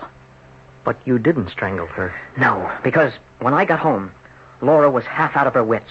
She had found that a black spider, with an hourglass shape on its belly, had been weaving or spinning a web over the crib we had waiting in the nursery to receive our baby when it was born. Well, then what happened? I started to push aside the web, but it clung to me. And as I tried to brush it off, suddenly the spider was clinging to my wrist, and I could feel its bite, sharp and penetrating, and I could hear a voice in my ear. You cannot win, my friend. I gave you freedom, but in return, you sold to me your children and your children's children till the end of time. You accepted that? Never! Never! I took Laura with me to the car. The excuse for our wild ride, that I had to get to the hospital to get an antitoxin for the bite of the Black Widow. Take it easy, darling. I can't. You don't understand. I love you so. I don't understand what upsets me. There's no way to explain. It's just that the devil rides our fate. Hold tight. And remember, I love you. This is the best way out.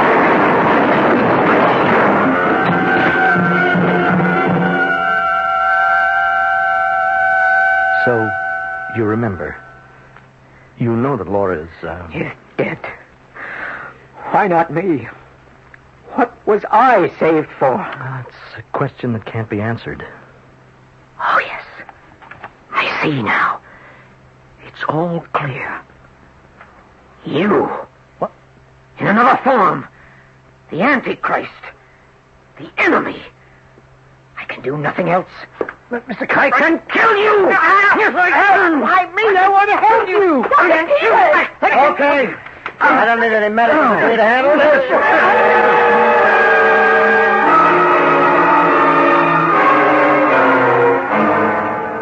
That's an unusual case, only because of the violence involved.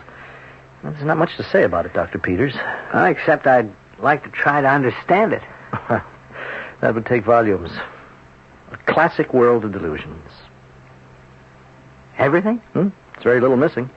There was love broken off. There was a child that might have been born. There was a man already beyond the norm of society who thought he was doing the right thing in destroying himself, his wife, and his unborn child.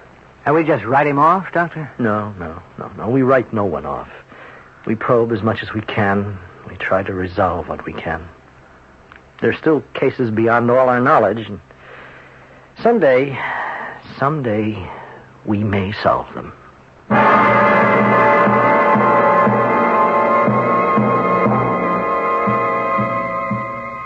Don't look to me for any answers. This is the story of what happened, or appeared to. I know no other way than to leave it at that, unless someone can tell me more than I can understand. I'll be back shortly. Bargain shoppers of America, you've waited long enough. Now you'd better move fast, because it looks like prices on appliances will be going up again soon. Before they do, get to your Whirlpool dealers, where you'll find some of the hottest deals in town. How about that new dishwasher you've been promising yourself? Take $74 off the old fair trade price tag on a new deluxe Whirlpool quality dishwasher. In the market for a quality refrigerator? Save $60 on Whirlpool's beautiful big side-by-side 19-footer. Or save $43 on the Whirlpool 12-footer that's American-made and only 24 inches wide. Wait, there's more. You save $70 on a Whirlpool quality compact washer and dryer pair, and they can both fit in only 24 inches of space. Here's what we're saying. Whatever you're bargain shopping for in the way of quality appliances, now's the time to see your Whirlpool dealer. He's got the deal to turn you on. Prices are optional with Whirlpool dealers, and savings are based on previously higher fair trade prices.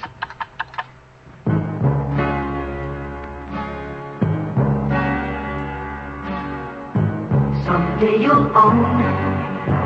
Someday you'll own. Sooner or later you'll own General's. Ready for winter, General Tire is, with a complete lineup of snow tires that spells winter traction values.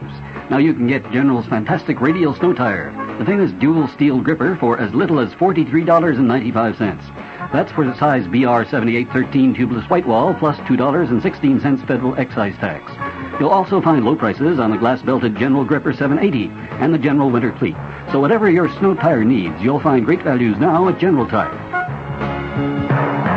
Sooner or later you'll own General's. Sooner or later you'll own General's. The new Lowe's Monte Carlo Hotel is alive with life. Watch the Grand Prix from your terrace. Dine on international cuisine in 5 restaurants. Enjoy international stars in the Folie Russe Supper Club. Play roulette at the only in-hotel casino on the Riviera. For reservations at Lowe's Monte Carlo, call 586-5099 or the Lowe's toll-free number in your area. Lowe's Monte Carlo Hotel.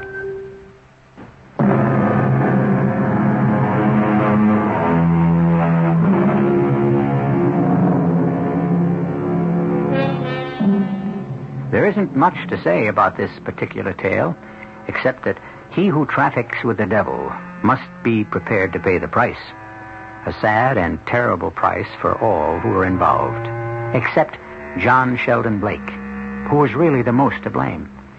He was the only one to survive, since Tom Cartwright, or whoever he truly is long since committed to an institution. John Sheldon Blake is also committed to an institution, except that he remains free. Funny how the establishment has a habit of winning. When come right down to it, they are the ones who are really mad. Our cast included Will Mackenzie, Marion Seldes, Robert Dryden, and Earl Hammond. The entire production was under the direction of Hyman Brown. Radio Mystery Theater was sponsored in part by your Singer Sewing Center. This is E.G. Marshall inviting you to return to our Mystery Theater for another adventure in the macabre. Until next time, pleasant dreams.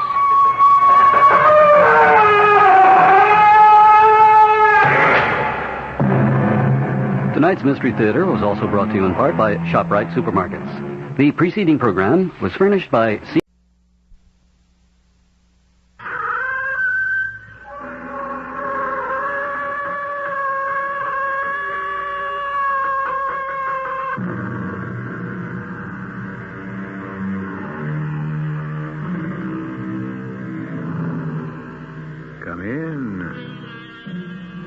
Welcome. I'm E.G. Marshall. The story to follow concerns a celebrity. A celebrity is a person who is famous in any way at all, though usually favorably. A person who is renowned, or sometimes only notorious. What happens when a famed, noted individual meets another one who is obscure and unknown? That is the subject of our drama, A Matter of Love and Death. Our mystery drama, A Matter of Love and Death, written especially for the Mystery Theater by Elspeth Eric, and stars Lois Nettleton. It is sponsored in part by True Value Hardware Stores and Buick Motor Division. I'll be back shortly with Act One. You know, I just thought of something. Yeah? What's that? Well, over 250,000 people have already bought 1976 Buicks. Yeah? That's a lot of people. Yeah? Well, if you got all those people together, they'd probably disagree on nearly everything. Religion, politics, sports. I mean, people disagree on all that stuff, right? Mm-hmm. And yet all those people, over 250,000 of them, agree on Buicks. I think that's really socially significant, don't you? No. Buick, dedicated to the free spirit in just about everyone.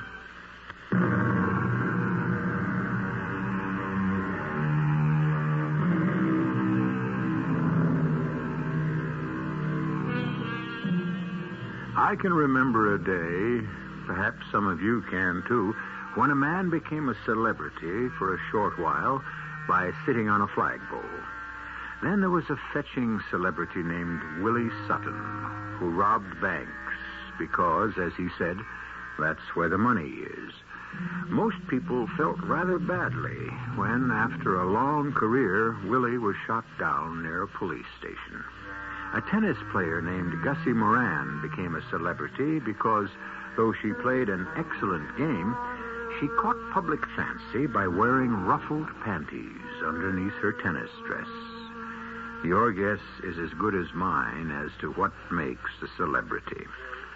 Well, I'm checking out, Sarge. See you tomorrow. Could I see somebody, please? Like who, miss? I don't know. Anybody. Well, try speaking to the sergeant. He'll help you. The sergeant? Sergeant Callahan at the desk over there. Oh. You want to see me, miss? I've got to talk to somebody. Well, come right over here. Good night, Callahan. Night. Now, what can I do for you, little lady? You don't remember me? Helen Collins? I don't think I do. I'm Mrs. James Collins. Jim Collins' wife?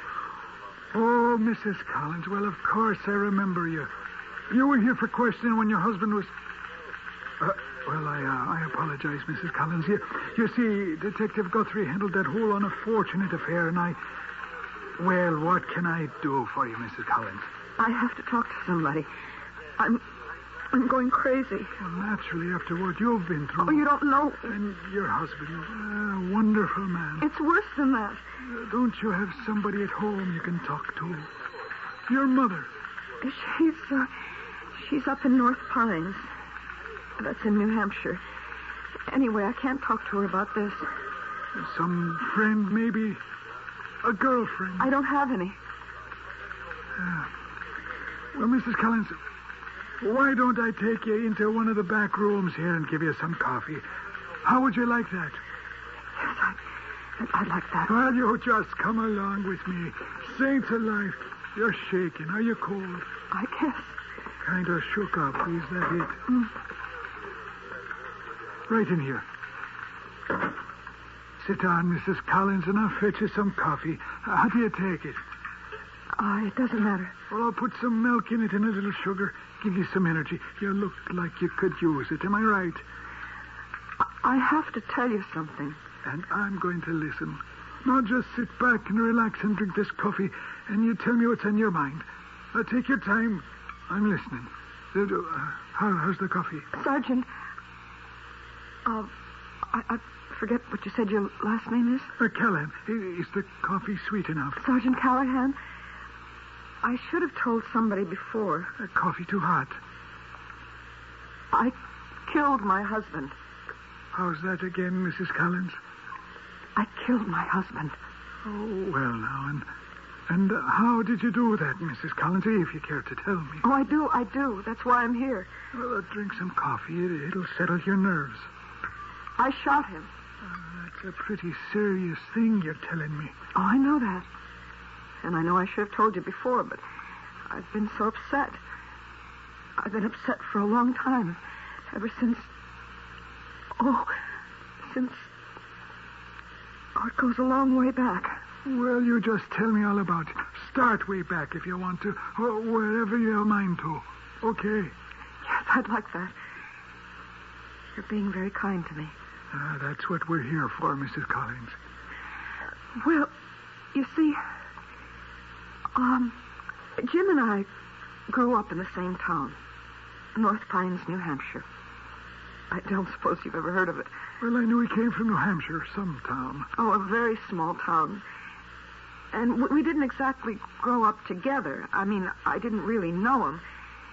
He was older than me. Uh-huh. In North Pines High School, he was a senior when I was a freshman. Of course, everybody knew him because he was such a great football player. Everybody just idolized him. He was the star. I used to go to all the games. Well, everybody did. And we'd cheer like crazy, and I'd cheer along with everybody else, even though I didn't have the faintest notion what was going on down there in the field. But I'd scream and wave my pennant.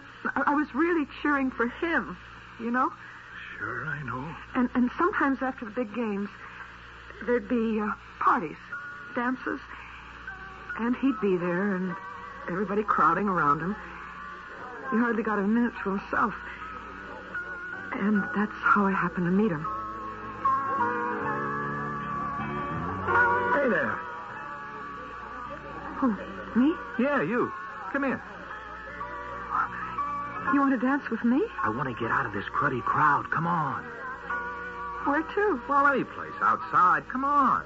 Everybody will think I'm making out, but you don't care, do you? No, I don't care. Whatever you say. I didn't even know what he was talking about. I just knew that for some crazy reason he had picked me. Me, of all people, to talk to. Well, we went outside and we talked. Anyway, he talked. I expect I'll go to Ohio State, maybe Stanford. I've got all kinds of offers. I get a new one every day, practically. Oh, I just bet you do. You know, the scouts come around to all the colleges. Senior year, they do. Scouts? Yeah, for the big teams. I expect I'll be drafted if we can come to terms. Drafted?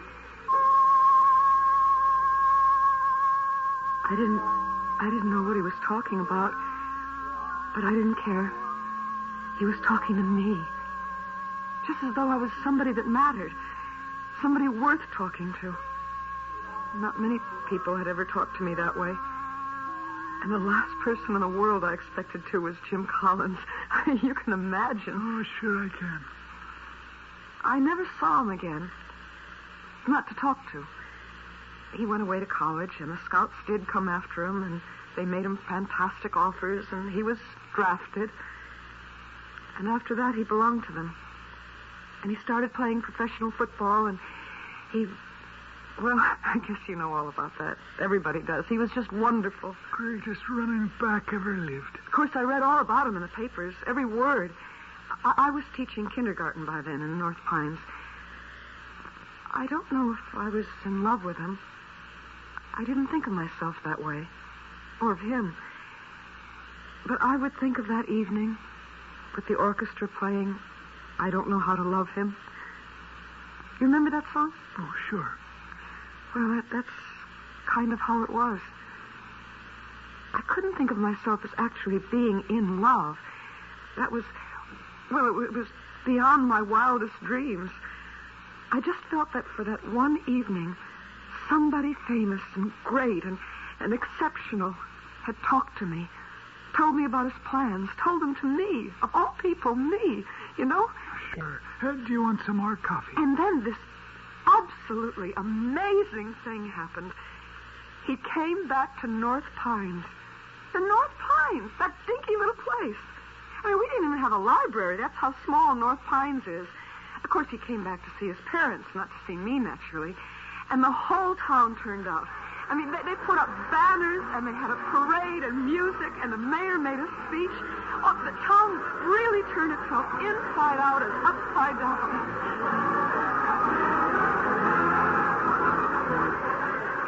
I hung around after everybody else went home. Jim stayed and talked to the mayor for a few minutes, and then they shook hands, and the mayor went one way, and Jim went another way. And there I was. He almost bumped into me. Oh, I'm sorry. Did I hurt you? Oh, no. You didn't hurt me. I didn't hurt you, did I? You're too little. Well, that was a silly thing to say. Hey, I know you, don't I? Not really. From somewhere. I know you from somewhere. High school? High school. Way back then? The big dance? Which big dance? Just before you went away to college? I took you to the big dance? I mean, you were my date? Oh, no, it was nothing like that. We just talked for a little while. We went outside and talked. Oh, you don't remember. No, there's no reason why you should remember. You just wanted to get away from the crowd, and I went with you. Well, I'd like to do that now. Hey, look, have dinner with me, huh? Dinner? Yeah, dinner with me. How about it? You want to? What? Well, yes. Yes, I do. Yes, I'd love to. Jim was in town for just a few days. I had dinner at his family's house. I hardly remember that because, of course, his parents just hung on every word he said, and so did I. And when he came to my house, it was the same thing. He told the same stories he told at his family's house, and my parents loved them, and I loved hearing them again. I felt like I was becoming a part of his life, hearing all those stories and all the famous names and everything. All so different from anything I'd ever known. Just like another world. You sure you want to hear all this? Yes, I do. Well, you're not going to believe this part. Well, try me. He fell in love with me. Yes, Jim Collins fell in love with me. Now, why wouldn't I believe that? Well, because you can see the kind of girl I am, and you know what he was. But he did. He fell in love with me, and he asked me to marry him. Actually, asked me to marry him. Oh, you want some more milk in that? More sugar? No, this is fine.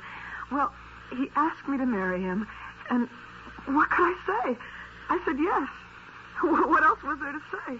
Well, what about no? To Jim Collins? Say no to Jim Collins when he asks you to marry him? You loved him. Oh, of course I did.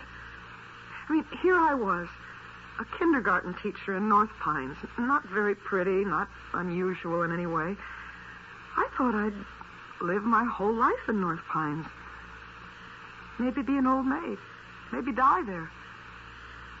And then Jim Collins asked me to marry him. The great Jim Collins, the great football player. Greatest running back ever lived. Of course I said yes. And we got married right there in my parents' house. Because Jim had to leave the very next day. Training starts day after tomorrow, Helen. It does? Yeah, for a month. Where do you go for the training? Westport, Connecticut. Will we live in a house or an apartment? Oh, baby, it's only for a month. A hotel. Well, I thought you might want to stay on here with your folks. What for? I want to be with you. Kid, I'll be living in a dormitory. A dormitory? Yeah, with all the other jocks. You mean we can't live together? Not during training. Why not? We're married. Helen, those coaches are strict. They own us. They watch us like hawks. Now, you wouldn't like it, and even if they'd let you in, and they sure wouldn't let you in, not during training. Well, when do I get to see you? Well, after training, then for 2 months, there's exhibition games. Miami, Buffalo, all over. And I can go with you to those places? Well, you can meet me there, you know. You see, the players all go on chartered flights, and wives and sweethearts aren't allowed. But you can meet me. Chicago, St. Louis, Kansas City, all over. 2 months of that. Don't worry, honey. We'll get together. Now and then. It wasn't easy, Sergeant Callahan. I don't suppose it was. I'd never heard of a life like that. The training, the practice games, the exhibition games. And then I think that was the worst of all. The banquet circuit. See, Jim made speeches at colleges. All over. Sometimes 6 speeches in 1 week. The last speech he made was right here in this town. At your college here. It was a little while after that speech that I killed him.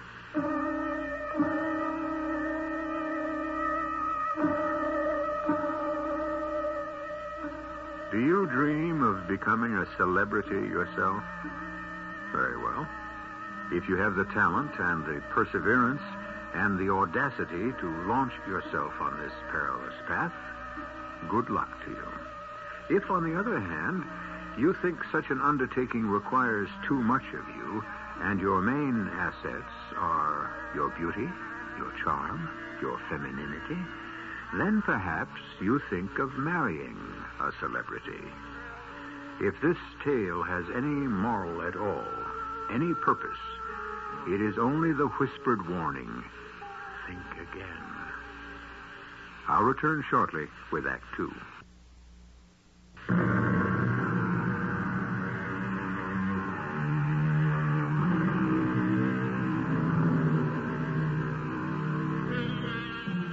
Jim Collins was a football hero at North Pines High School. He was a football star at college. He was drafted into the majors after graduation and became a football celebrity. On a visit to his hometown in New Hampshire, he encountered a girl he had talked to for 10 minutes many years before at a high school dance. And for this reason or that, he married her. When our first act ended, she was in a police station telling the sergeant that she had killed her famous husband. I didn't mean to kill him. I loved him. I hardly ever saw him, but I loved him. I never meant to do such a terrible thing, but I don't know, I just got where I couldn't stand it anymore. Try and calm down and tell me what led up to everything.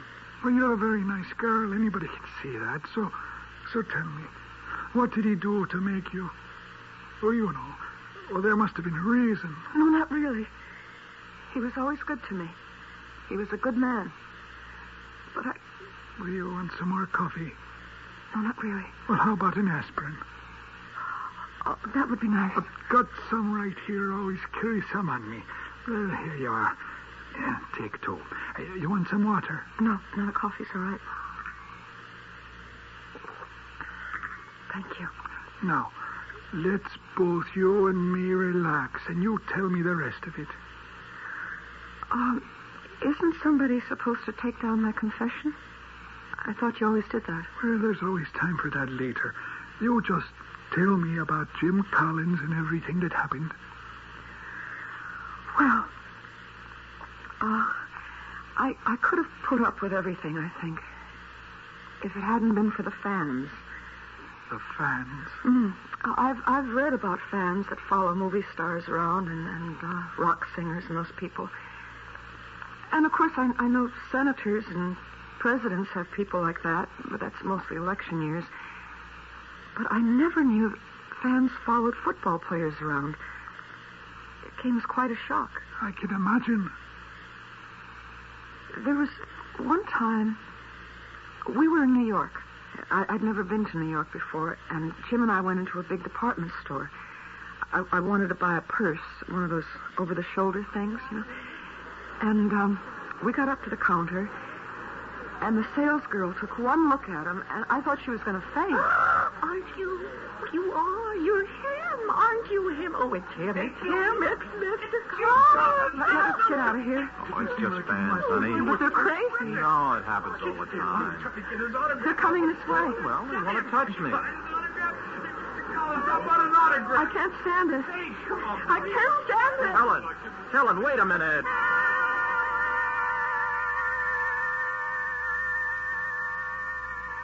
It got where I was scared to go out with him. I mean, you don't know, Sergeant Callahan. People would see him on the street or in a restaurant or a movie, and, well, they just went crazy, Mr. Callahan. And nobody can tell me they loved him. I mean, love should be gentle and kind and considerate.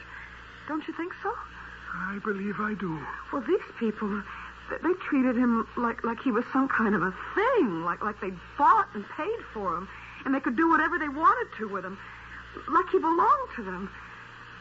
I got so where I wouldn't go out in the street with him. I'd meet him at this bar, which was his favorite place to go, and I'd sit there with him, and Bruiser would usually sit with us. Bruiser? Who's that? Oh, you don't know about Bruiser? Jim's bodyguard? Oh, yeah, I know him. Only I didn't know that was what they called him. Well, it was what Jim called him. Bruiser was in college with him. He played football, too. Of course, he wasn't as good as Jim. Oh, no, not many were. And he wasn't what you'd call a student. And when he got out of school, he went into the Marines for a couple of years, and then he was a security guard for a while. And then he met Jim, and, well, from then on, he was with him all the time. He was really very nice. And, of course, he was crazy about Jim, like everybody. Look at this, Helen. What is it? Oh, cigarette case, isn't it? And a lighter. Both solid gold. Whoa. Yeah, Jim gave them to me. Oh, that was nice. Oh, he didn't pay for them. I mean, somebody gave them to him, and he passed them on to me. Jim doesn't smoke. They were presents. From a lady. Really? Oh, no, don't get jealous. Oh, I'm not. Yeah, they were from a fan. His #1 lady fan. She gives him presents? Expensive presents like that? Don't worry. He just passes them on to me. You see these cufflinks? They're from Gwen. To Jim, to me. Is that her name? Gwen? Yeah, Gwen something or other. She got it bad for old Jim. Oh, here's a gold pencil she gave him. And there are other things. Why doesn't he give them back? Oh, he tried once, but she carried on like it busted her heart. He really cried and made a scene. So he stopped trying. He just gives his stuff to me. It doesn't seem right. All part of the game, Helen. All part of being a celebrity. You'll get used to it. I never got used to it. Never. Bruiser and Jim would sit and laugh about it, but I never could. They talk about this Gwen person. They weren't even sure what she looked like because there were always so many fans crowding around Jim wherever he went. But he used to get a letter from her every single day. And finally, she sent him a picture of herself. What did she look like? Well, she was pretty. I was jealous. I have to admit that, Mr. Callahan. Oh, should I call you Sergeant Callahan? You just call me whatever you want to. This is a very informal talk we're having. Well, she had lots of blonde hair. The thick, heavy kind, you know, down to her shoulders. And a beautiful smile. And very big eyes. And I guess what you'd call a sexy mouth. She was... I guess you'd say she was beautiful. You'd think she'd get a man of her own instead of... Well, the picture upset you. Is that it? Well, I was already upset. Not just by her, by all of them. All the fans. They were just so wild, so uncontrolled, so kind of crazy. But your husband didn't mind. I think he liked it. Anyway, Bruiser had a gun. Oh, did he? Yeah, just in case things got rough, he said. Because things did get rough sometimes. People fought to get near Jim. And fights started, and if Jim didn't do what they wanted him to, you know, spend enough time with them or hand out enough pictures or sign enough autographs, well, they'd get sore at him and make threats. Well, what kind of threats? Like they'd ruin him, like they hoped he'd lose a game, lose 10 games in a row, break a leg. I mean, they'd get really angry. And I couldn't stand it. I mean, after all, he was a person. But he and Bruiser, they just laughed it off. Like the last letter he got from this Gwen person. What did the letter say? Do you remember? Most of it. See, we were sitting in this bar we used to go to, and Jim got it out, and he started to read it out loud. I know that wasn't very nice of him, but he always did it. Dearest, most adorable man in the whole world. Oh, how about that? Yeah. I saw you yesterday going into the barber shop, the big one where all the famous men go to.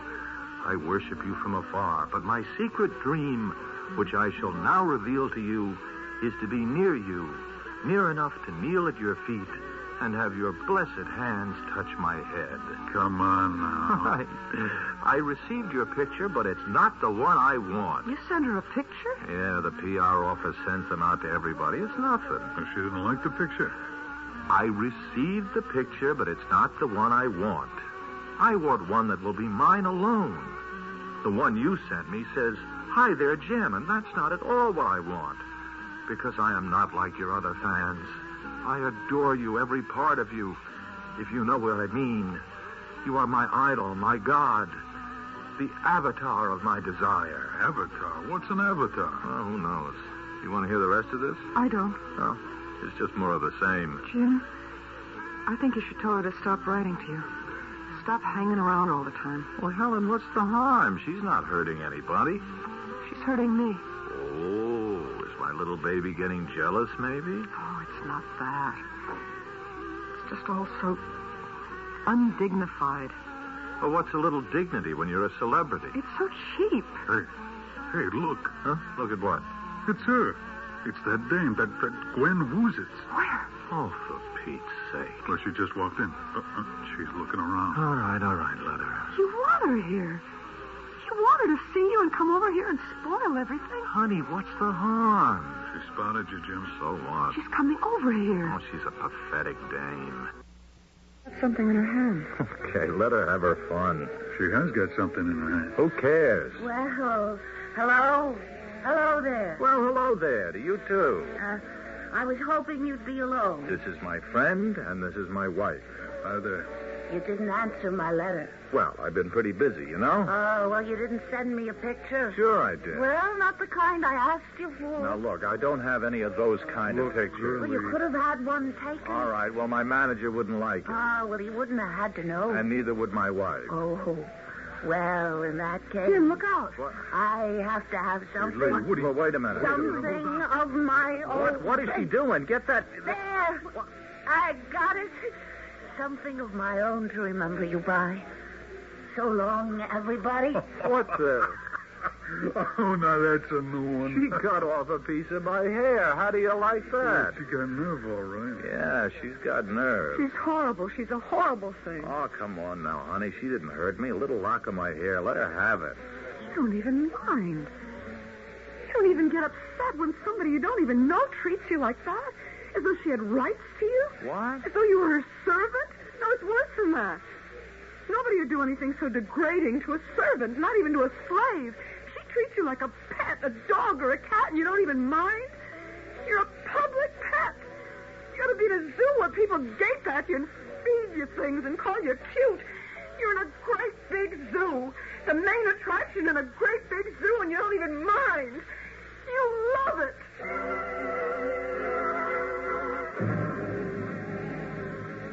Do you still want to be a celebrity? You want to have your name in the newspapers, your picture in magazines, asked for your opinion on life and love?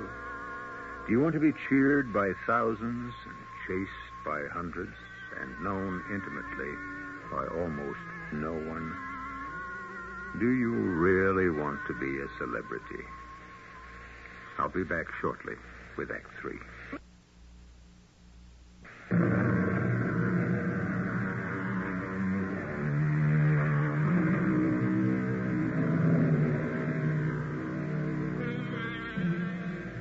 Our Our small-town kindergarten teacher has married the small-town boy who was a local football hero. But since the halcyon days of high school and high school football, he has become an outstanding football star for a professional team, and increasingly popular, famous, and celebrated, until he has reached the status of a national celebrity. All this is foreign to our heroine, and distasteful. I screamed at him. You ought to be in a zoo where people can gape at you and feed you peanuts and call you cute. You live in a great big zoo and you don't even mind. You love it. All this, Mrs. Collins, just because a silly woman snipped off a lock of your husband's hair. I mean, they weren't alone. You were with him, you and his bodyguard, and other people. You were in a public place, a restaurant, a bar, with other people around. I think that made it worse. Like he was on display. To be touched and handled by anybody at all. Well, that's better than having them alone together, isn't it?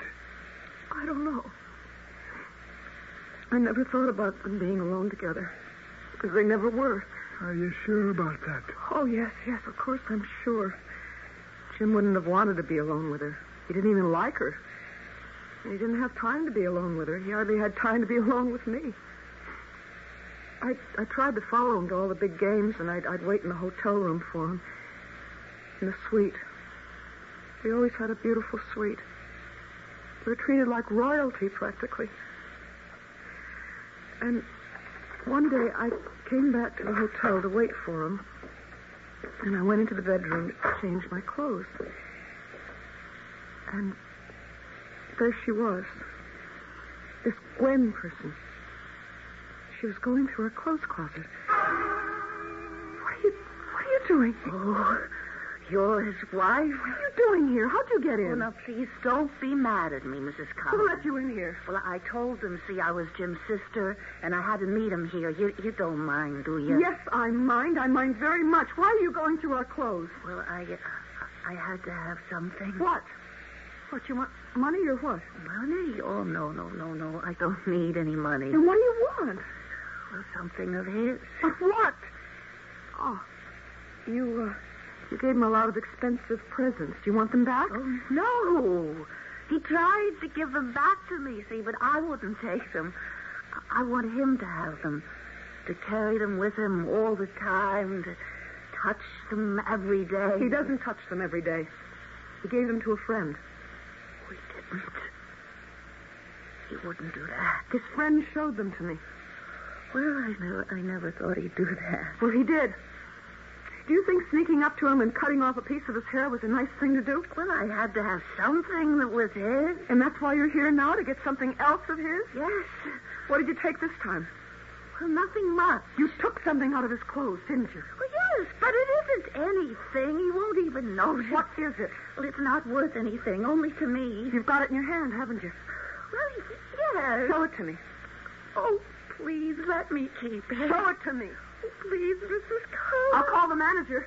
I'll call the police. No, don't do that. I'll show you. Here, see. You came here to get that? Yes. I don't believe it. I just don't believe it. Well, it's true. Now, let me keep it, please. Go away, will you? Just go away. Please, go away. Well, I can keep it. Go away. Just go away. Are you all right, Mrs. Collins? Yes, I think so. You feel like telling me what it was the young lady showed you? Lint. How's that again? It was lint. You know, the stuff that collects in your pockets after you've worn your clothes a while? It's dust and bits of thread and little pieces of paper from gum wrappers. Just a mixed-up collection of, I don't know, anything. Lint. And that was all she'd come there for? That's what she said. That was all she'd taken. A crazy lady, a weirdo. That's what I told Bruiser. You told him about it? He came in pretty soon after Gwen left. I was kind of sorry for her, but I was scared of her, too. And I hoped I'd never see her again. I took a hot bath, and I laid down on the bed, and I wondered how I was going to go on with my life. Yes, hello? Helen, it's Bruiser. Yes, Bruiser, what do you want? I'm downstairs. Is Jim with you? No, he's still watching the game. Hey, look, can I come up? I've been following him around all day and I'm beat. Oh, yeah, come on up. I need somebody to talk to. I'm your man. Be right up.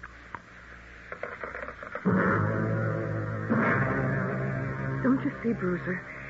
It's like thousands and thousands of years ago when people were savages. When they drew pictures of animals in the dirt because they thought that'd mean they'd find an animal and kill it. They thought it would work magic. I never heard anything like that. Bruiser, they shot arrows at the clouds to make it rain. That's nutty. It isn't any nuttier than shooting at presidents to start a revolution. Yeah, well, that's nutty, too.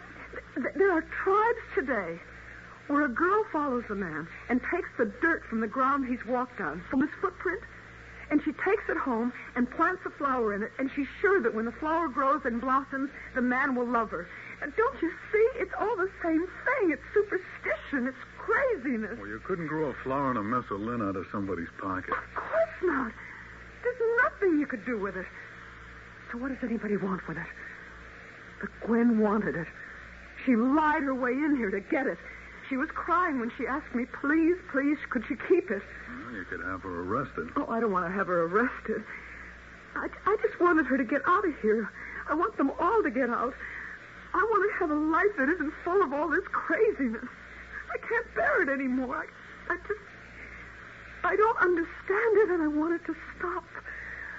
Why can't it? Well, because Jim's a celebrity. He just is.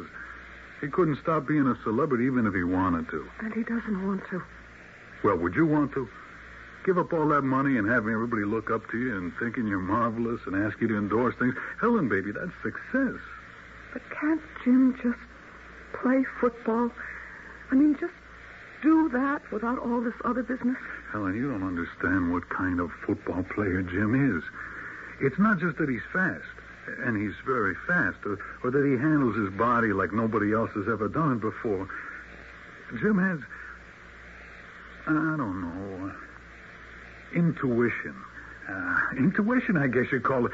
Something goes on inside his head, a feeling for what to do. Maybe he's got a feeling for what everybody else on the field is going to do. He carries it all in his head. I don't even think he knows it's in his head, but it's there.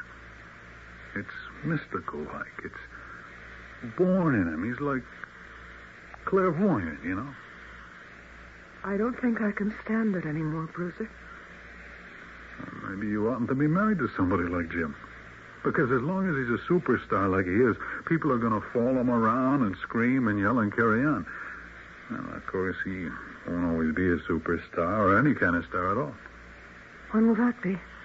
10 years, 12, maybe more, probably less. Who knows? I don't think I'll last that long. Look, I had a hard day today. Would you mind very much if I took a hot shower and laid down on the bed for half an hour, maybe? If you want to. Thanks a lot, Helen. Give me your coat here. I'll hang it up. Thanks very much. Oh, wait. Let me take my little old 38 out of the pocket. Don't want you handling it. Okay. Wait. You've got another gun. Oh, yeah, this. Is that a holster? What they call a holster? Yeah, that's what they call it. I wish you didn't have to carry guns. Never had to use one yet outside the Marines. Well, gotta take my shower. Hey, I sure appreciate it. You're welcome. You'll be okay, won't you? Oh, sure. Hey, maybe you need a drink. No, I don't think so. I think I'm just gonna sit here and try to figure out what to do with my life. And that's what I tried to do, Mr. Callahan. Oh, Sergeant. I just sat in the bed and tried to think how I'd gotten myself into such a mess. I thought of my life with Jim. No, not with him, because I was hardly ever with him. I was married to him, but I wasn't with him except for a little while every now and then. The rest of the time, He was with the fans, the worshippers, the acolytes, the autograph hounds, the screamers, the people who thought they owned him, the people he'd given himself to. He wasn't mine. He was theirs. And then I heard the outside door open. Please, I love you. Now, wait a minute. Hold it. Please, let me come in with you. No. Let me touch you.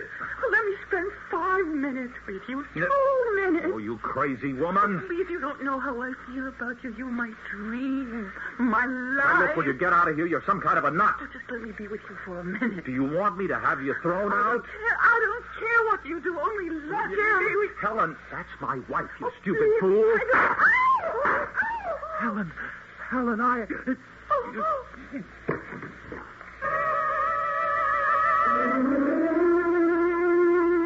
And that's how I came to shoot him, Sergeant Callahan. I don't remember picking up the gun. I don't even know which gun I picked up.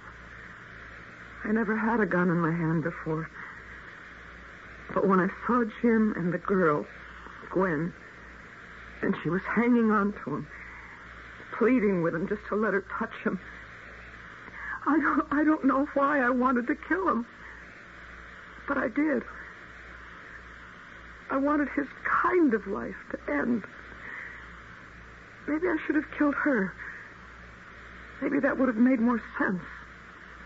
I don't know. Neither one made any sense. No, I guess not. But what I wanted was for it all to stop. All the craziness, all the screaming and yelling and grabbing for things. I wanted everything to just quiet down. Be calm and peaceful. So that I could be calm and peaceful. And maybe a little happy. I understand. Do you? Really? I really do. Thank you. Mrs. Collins, you didn't kill your husband. Oh, but I did. The gun you had in your hand was never fired. But I heard the shots. 2 shots. They came from a different gun. Oh, no, not Bruiser. No, he wouldn't. No, not from either of his guns. From a .32, belonging to a very crazy lady. Gwen? We picked her up this morning. But she loved him. What a fan feels for a celebrity, Mrs. Collins, is a very mysterious thing. I don't know what it is, but I can tell you what it isn't. It isn't love.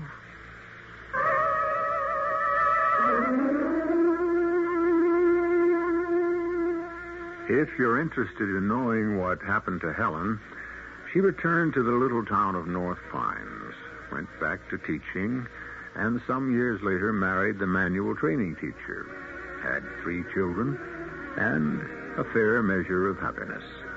And even the moments that were troubled or unhappy were not frantic or filled with any kind of excitement.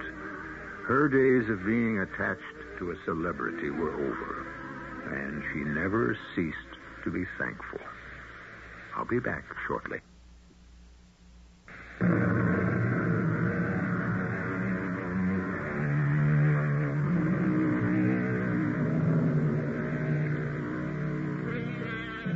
Our cast included Lois Nettleton, William Redfield, Marion Haley, and Lloyd Batista. The entire production was under the direction of Hyman Brown. Radio Mystery Theater was sponsored in part by Carrier Air Conditioning. This is E.G. Marshall inviting you to return to our Mystery Theater for another adventure in the macabre. Until next time, pleasant dreams.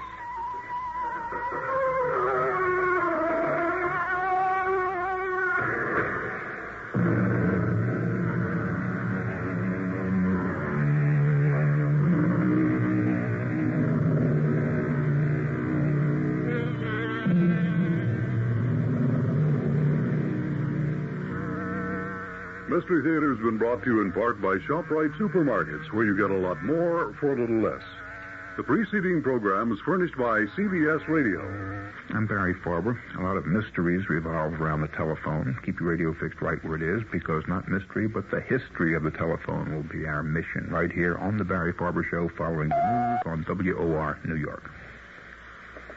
Reuben Hurricane Carter will be out on bail tomorrow. Missing melon heiresses reported held by their father on a estate in West Virginia. President Ford calls for quick action on the Federal Election Commission. It's 61 degrees in cloudy mid-Manhattan. The man says unseasonably mild through Sunday. Mostly cloudy tonight with a low in the middle 40s. Sunny tomorrow with a high around 70. This is John Scott with the 8 o'clock edition of the news. Bail of $20,000 has been set for Reuben Hurricane Carter. Officials say the former middleweight boxer will be freed from New Jersey State Prison tomorrow. Carter's co-defendant, John Artis, was granted $15,000 bail and is also expected to be released tomorrow. The decision to grant bail followed a 3.5-hour session between attorneys for the two men and prosecutor Beryl Humphreys of New Jersey's Passaic County. Neither defendant was present in court in Patterson. The executive director of the Carter Artis...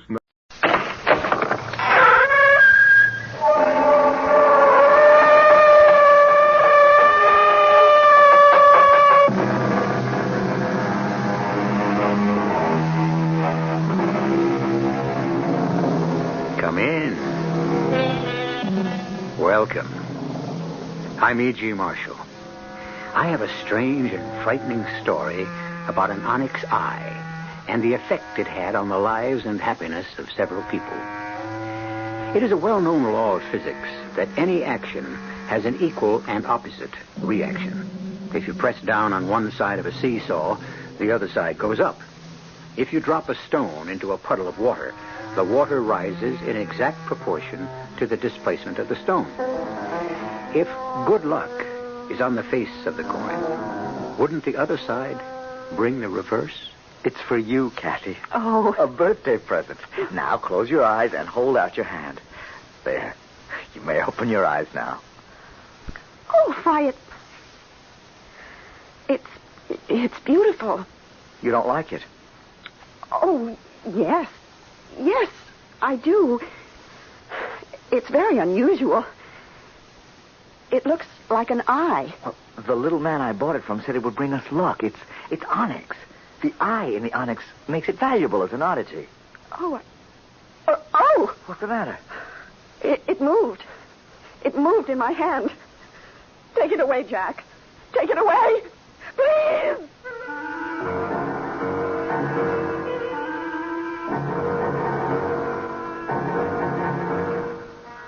Our mystery drama, The Onyx Eye, was written especially for the Mystery Theater by Sidney Sloan and stars Francis Sternhagen and Michael Wager.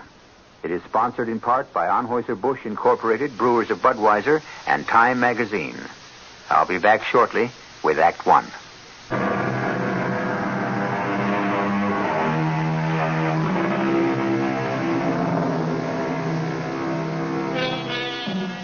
It was a cold, slushy day in January that Jack Evans found himself on the run-down side street in a section of town in which he had seldom been before. He was weary and cold from job hunting, but he knew he couldn't go home and face Kathy, his wife, on her birthday without some small gift. Then he saw it, a little curio shop. He looked in the window at the collection of junk jewelry, second-hand objets d'art, when his eye was attracted to an interesting egg-shaped object, dusty and half-covered by other things. He immediately knew that was what he was going to buy for Kathy. Hello? Anybody here? Yes. Can I help you? Oh, I didn't see you. What can I do for you? I haven't much time. I was just about to close. At 3:15 in the afternoon? Young man, I am closing the doors and leaving. I will not return.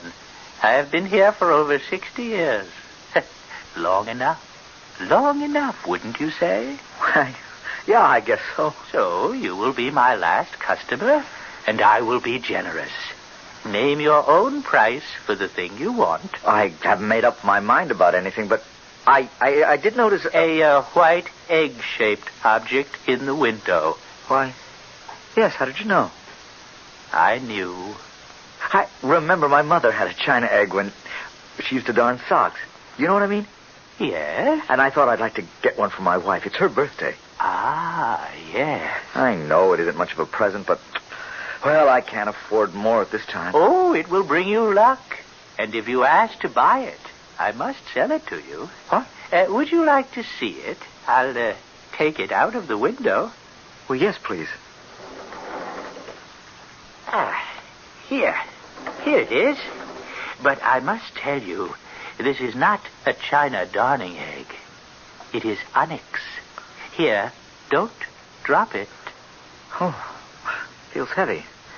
Heavier than I thought. Turn it over. Good Lord, it's an eye. It looks like an eye. If you still want it, you may have it at your price. Whatever you offer, I must accept. But you must be sure you want it. And all that goes with it. Because you will have it with you forever.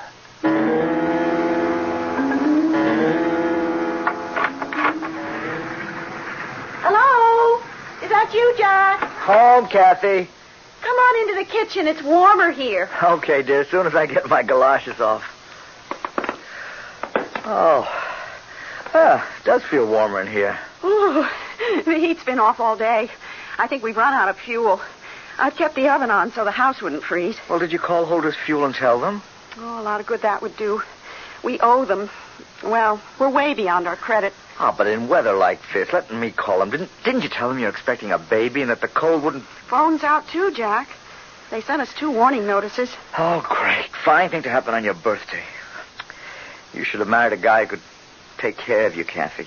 Oh, you're the nicest husband in the world. And you're going to be a marvelous father. But...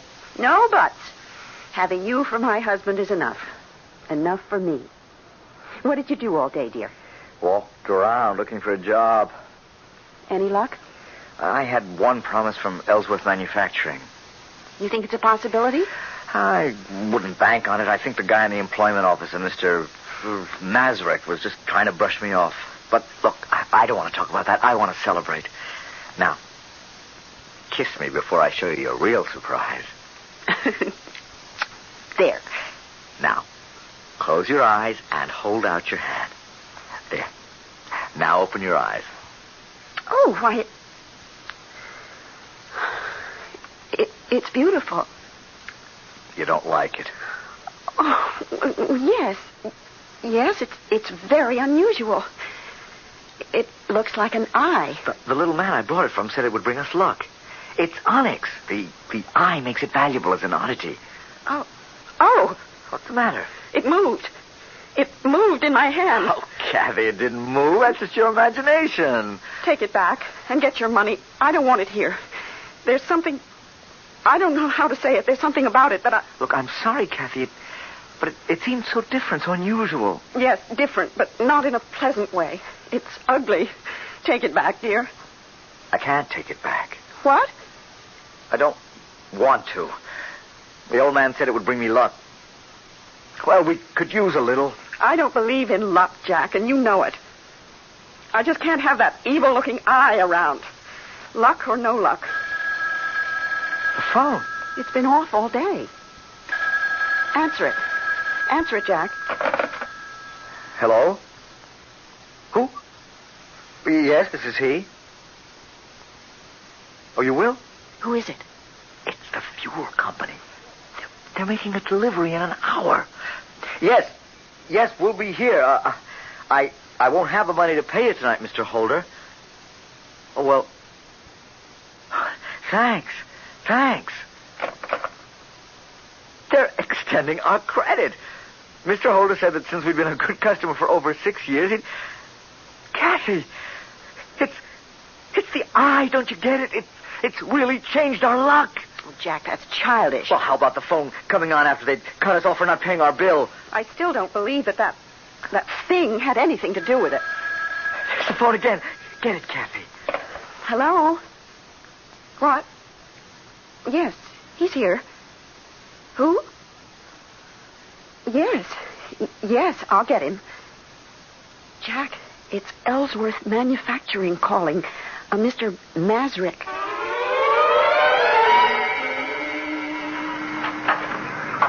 Oh, good morning. Can I help you? Oh, Mr. Evans. Well, we ain't seen you in the store for quite a while. Yes, I want to pay my bill. Oh, sure. Is that all? Now, just a minute. I'll get out the credit book. Sorry to have let it run so long. The bill, I mean. Oh, don't give it another thought. You see, I was out of work Yeah, and so you stayed away. Now, that was foolish. Now, Harry and me, well, we sized you up as an honest man. Right away, we knew you was okay. The first time you and your wife came in the store. Hey, how's she doing? She have the baby yet? Couple of months more. Oh, the last couple of months seem mighty long. Take it from me. Nah, that's the bill. Let's see. Evans, Evie. Ah, here it is, yeah. $16.85. Part of it was for that baby magazine your wife was getting. Oh, yeah. Well, I can pay it. Just got my first week's pay. Oh, wonderful. You see? Nothing like a baby to bring a couple luck, Mr. Evans. Now, you'll find that Providence provides for a baby. I guess you're right. I'm working for Ellsworth Manufacturing. I'm a foreman. Oh, that's great. Hey, I just thought, why don't you buy a lottery ticket on the state lottery for the baby? It's just $2. And with your luck, I'm sure... I don't want to push it too far, Mrs. Mazza. I got a load of bills to pay before I start taking chances on $1 million to one shot. Well, someone's got to win. Hey, look, I'll put up the money for you. The ticket will be in your name. If you hit, we split. Nothing to lose and everything to gain. It'll be my present to the baby. How about it? Okay, but you're throwing away your money. I never won anything in my life.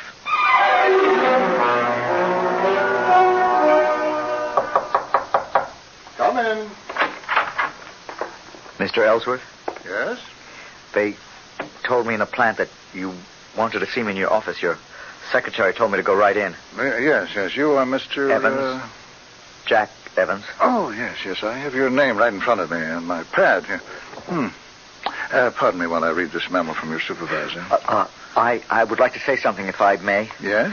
I need this job very much. I know I'm new at it, and I've probably made many mistakes. My good man, you're getting yourself needlessly upset.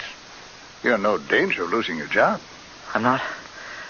Oh, I thought I was coming to see you to get fired. You are here to see me because of a memo from your supervisor, who praises your hard work and dedication. You see, there's a new opening in supervision on the executive level. A big step up from the plant job you hold now. And we think you can handle it. What do you say?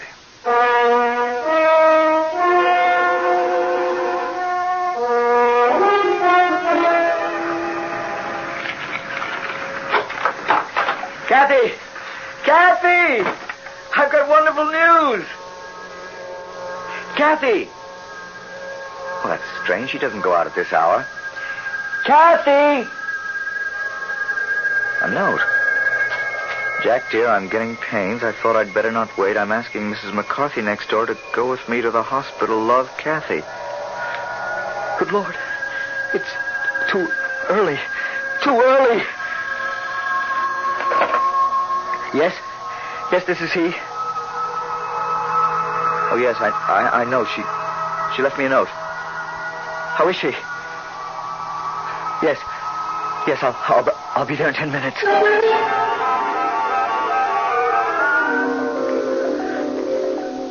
Jack. Oh, Jack, I wanted you near me. I was frightened. I came as soon as I could, dear. Have I had the baby yet? Yes. Yes, the baby. You've had the baby. It's all over. Is it a boy, Jack? I wanted a little boy. I know you wanted a girl, but we'll have the boy first. And yes, then... but you're tired now, dear. We'll talk later. You must rest. No, I'm not tired. I want to talk about it with you. I want to see it. When can I see the baby? Kathy, please, try to get some rest. Jack, you're acting so strange. Is something wrong? Darling. The baby. It's dead, isn't it? Oh, Kathy, that I should have to tell you. Oh, my darling. Was it a boy? A beautiful little boy, the doctor said. Well, why? Why did he have to die?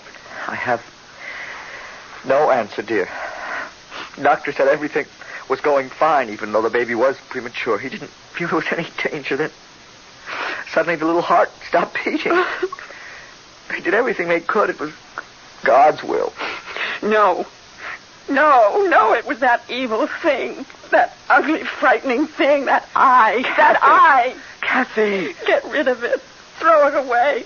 I felt its evil presence ever since you brought it home. Oh, darling, if that eye disturbs you, I'll get rid of it. Before I get home, Jack, promise me you'll sell it or give it away. And if you can't, then destroy it. Yes, Kathy, I'll do whatever you say.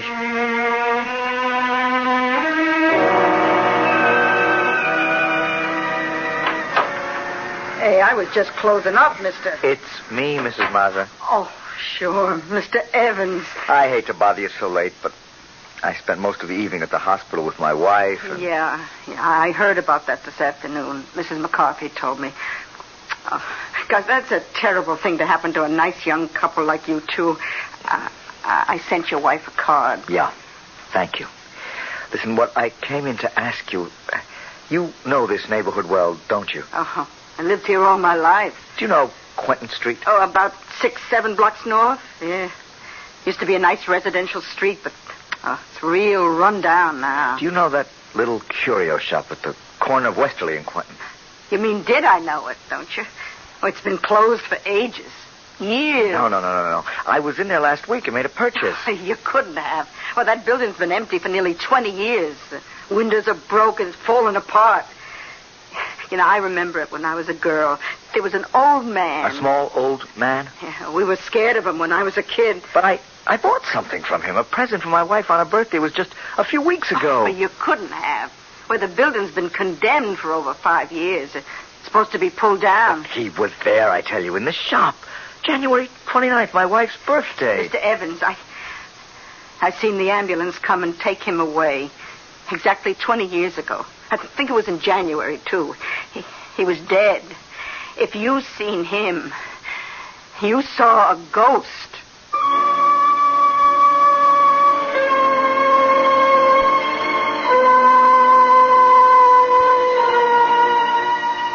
The pendulum is swinging back.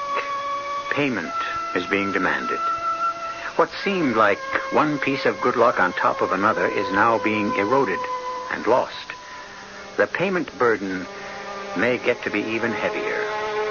More than Jack and Kathy Evans can bear. I'll be back shortly with Act 2.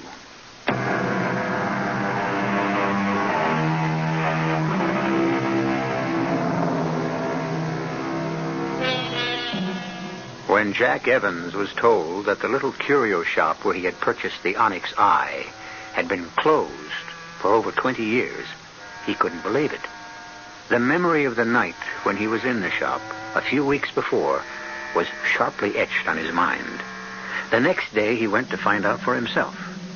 The shop was no longer there.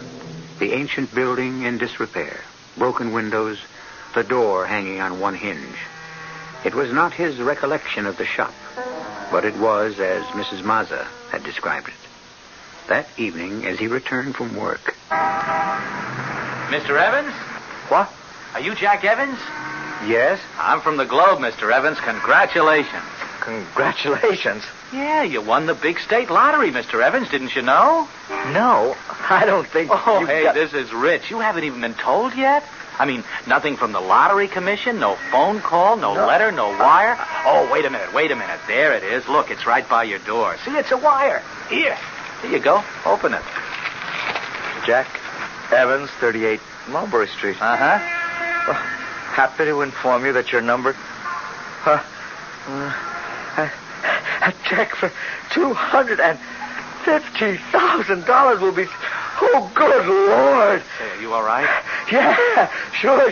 I'm great. Well, you looked a little pale for a minute. Well, I guess it sort of got to me for a minute. To think I wanted to get rid of it. Huh? Well, what? You mean your lottery ticket? No. The Onyx Eye. Huh? Oh, this money is only half mine. Mrs. Mazza, who runs a little stationery store on Euclid and 12th, bought the ticket for me. We're going to split the money if I won. Mrs. Mazza, Euclid and 12. Got it. Now, what about this eye? The Onyx Eye you just mentioned? I'd rather not say much about that. It's kind of a good luck charm. Well, have you got it with you? I mean, I'd like a picture, with you holding the good luck charm in your hand. Well, I've got it in the house. Come in. Great. Say, you said you were going to get rid of it, or you wanted to get rid of it? Yeah, it bothered me. Just a minute. I've got it in a drawer. Here. Here it is. Say, that is something. Huh. Ugly little thing, isn't it? That eye seems to be looking right at you, huh? My wife's afraid of it, wants me to get rid of it. Are you going to? I don't know. She thinks it brings bad luck. For you, it didn't.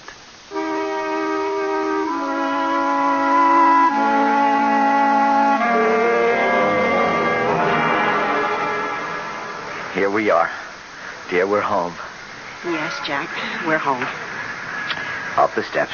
Yeah. Take it easy. Mm-hmm. Hello.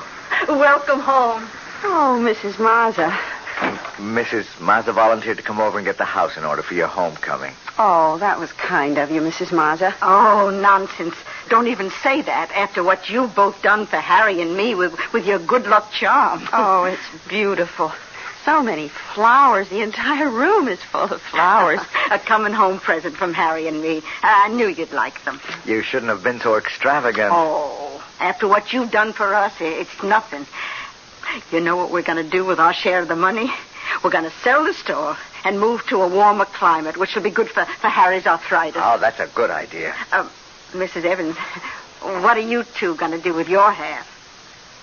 Kathy, Mrs. Mazza was speaking to you. What?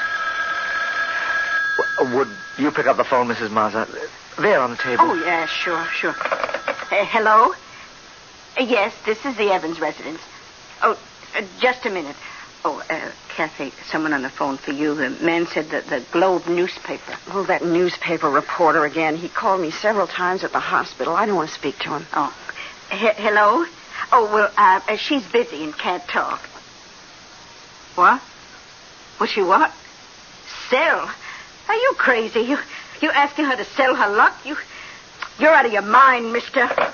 Oh, he wanted to buy your Onyx Eye, your luck. Now, how do you like that? Eye? Have you still got that terrible thing, Jack? Oh, Kathy, I haven't had a chance to get rid of it. You promised. You promised, Jack. You swore to me you would get rid of that ugly eye before I came home. You promised me that faithfully in the hospital. Calm down. You mustn't You go on lied like to this. me. You know what misery that thing has caused us. It took my baby from me. Kathy. It killed my baby. Oh, look, Mrs. Evans, if you really mean that, I'll take it. I'll buy it. Yes, it's yours. A present. You don't have to buy it. Give it to her, Jack. Give it to her. Kathy. Get rid of that thing. That evil thing. Or I'll go away. You'll never see me again. All right, Kathy. I'll do anything you say. Here, Mrs. Mazza, I hope it brings you better luck than it has us.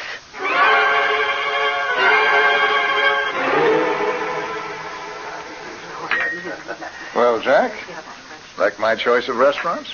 I've never eaten in a place like this before. Well, you'd better start getting used to it. The firm has a charge account here. We do most of our business entertaining here. Oh, yes, Peter Fairley told me. That all he told you? Jack, we like you. When you came into that money, when you won the lottery, you didn't change. We all thought you'd buy cars, clothes, jewelry, a new house. But you took it all in your stride. No fuss, no feathers. Made a big impression on the board, I can tell you. I wasn't trying to make an impression, Mr. Ellsworth. We knew that, Jack. We all knew that. You were just that kind of a man. Which brings me to what I started to say a moment ago. Jack, the board of directors has voted to make you an officer of the company. You are now a vice president of Ellsworth Manufacturing Incorporated.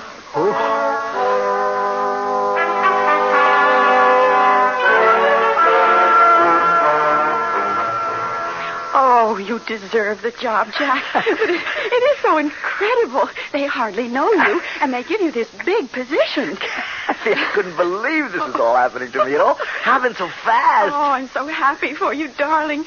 And it was really you, your ability, your personality that put you where you are. It wasn't some stupid good luck charm, some magical eye. Oh, I'm so relieved since that thing is out of the house. I'm sleeping better. Feeling better? Oh, that reminds me. I went to the doctor today. He did some tests and a complete examination. What did he say about having another baby? He seemed very optimistic. He said he'd get back to me as soon as he had all the results from the tests. Yes. I'll get it, Kathy. Hello? Oh, hello, Mr. Evans? Yes. Oh, Mrs. Mazza? I'm sorry to bother you and your missus so late at night. Oh, it's not so late. We haven't gone to bed yet. Oh, that's good. Look, I'm a little worried. I had to talk to you. Could I come over? Well, it is right. Well, couldn't it wait until tomorrow, Mrs. Mazza? I'm so upset. I wouldn't sleep a wink if I waited till tomorrow. Well, hold the phone for a second. It's Mrs. Mazza. She seems upset, wants to come over. Well, let her come. She won't stay very long. Mrs. Mazza? Yes? Come over, but please, remember, Kathy's not fully recovered. Oh, it'll take me just a few minutes. Thank you. I'll be there in 5 minutes.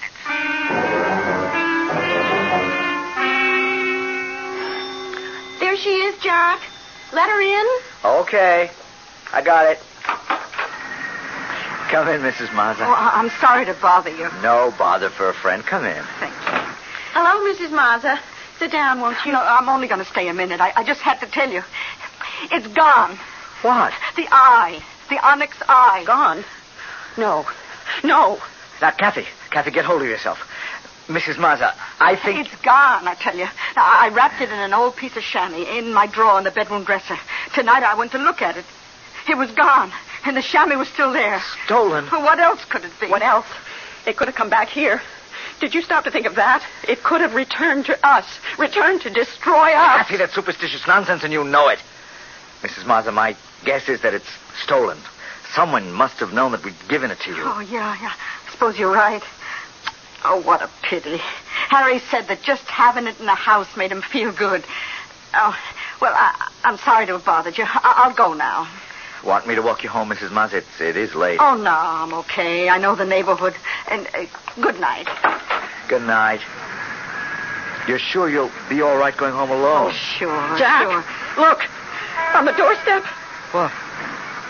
Oh, my God. Oh, it's the Onyx Eye. It's come back. It's come back. Oh, quick, look outside. See if anyone's near. No one.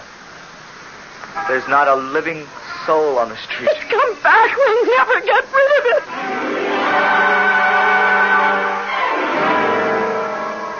You have made an offer, and now you must go through with it. No, we don't want to take it back, please. That is impossible. I cannot take it back. You have made a bargain, and you must hold to your word. Is there no way to be rid of it? I told you, you must be sure you want it, and all that goes with it, it will be with you forever. Wait. Oh, man, there must be some way. Jack, darling. Jack. Something that would... You're dreaming, Jack. Listen to me. Wake up. Oh, man, listen. Please. Jack, listen to me, Jack. What? Jack, you're having a bad dream. Oh, Kathy, darling. You were dreaming, tossing in your sleep. Oh, what a nightmare. Frustrating dream. You seem to be talking to someone, pleading. I was dreaming of that little old man who sold me the Onyx Eye. I begged him to take it back or tell me how to get rid of it. He gave me no answer except that I was compelled to keep it. Forever? Forever. Wait a minute. There's something in the back of my mind. If I could think of what it is, he'd be able... A phone? This hour. 4:15 in the morning. Hello? Yes, this is he.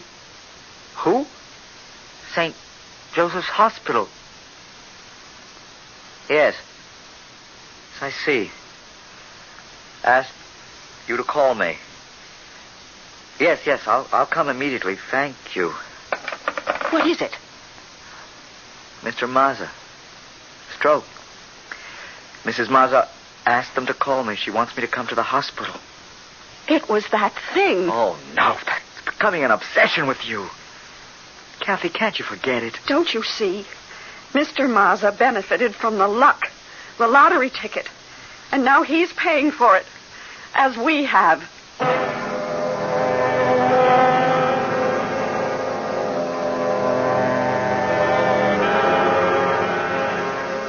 Like some evil thing, the power from the Onyx Eye reaches out to crush all who have benefited from its luck. Its influence keeps spreading like a pool of slimy, polluted water, defiling everything it touches. I'll be back shortly with Act 3.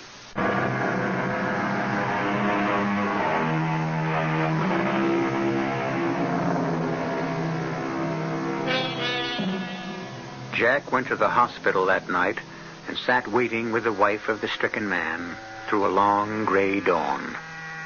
Finally, the doctor came with the news that Mr. Mazza had died. His last words before the end were, strangely enough, the eye, the lucky eye, how wonderful to have it.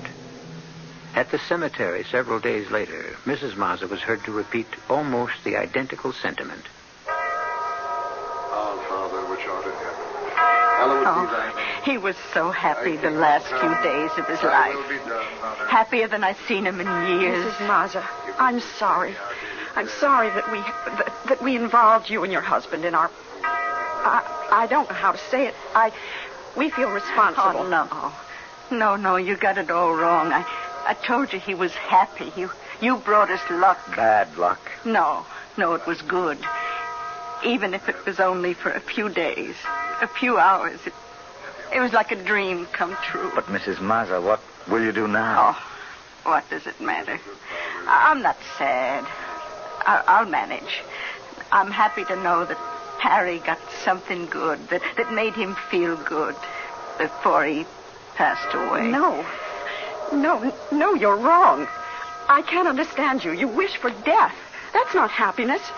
I'd give up everything in this world, everything. All the comforts, even necessities to have my baby with me, alive and warm in my arms, next to my heart. Anything for that. Kathy, people are looking at you, please. Let them look. Let them look. In respect for the dead. I have no respect for the dead, for this stupid ceremony of death, for the soothing words that close your mind and drug you into acceptance. Kathy, please, they're lowering the coffin. Are they? I know something else that should be buried in the ground and covered up forever. This. Aye, you brought it here. To bury it. There. You threw it in the grave. You threw it away. Yes, I'm burying it. Burying it forever.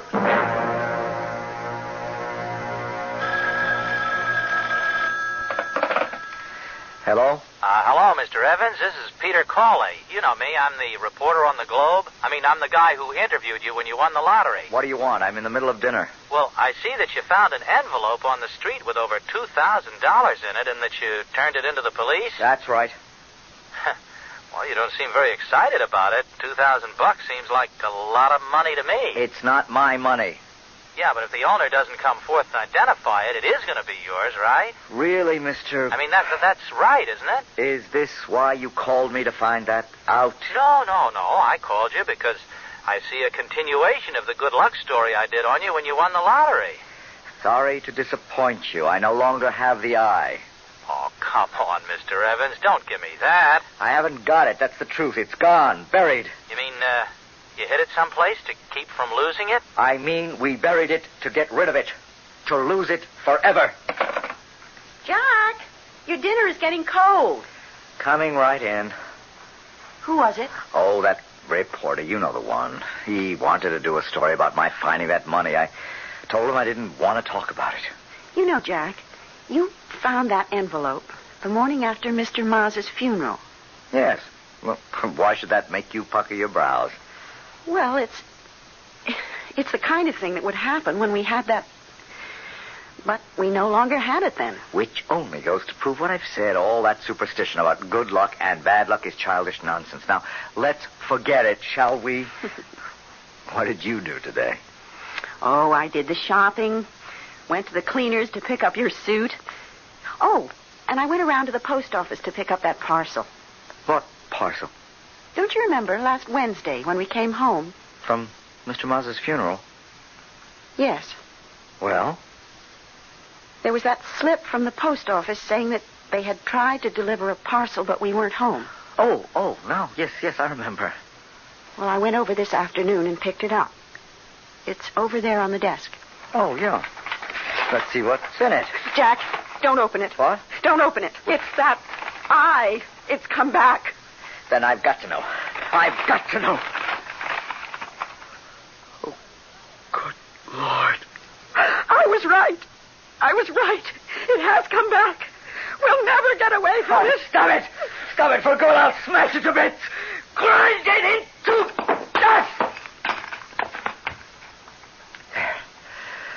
There.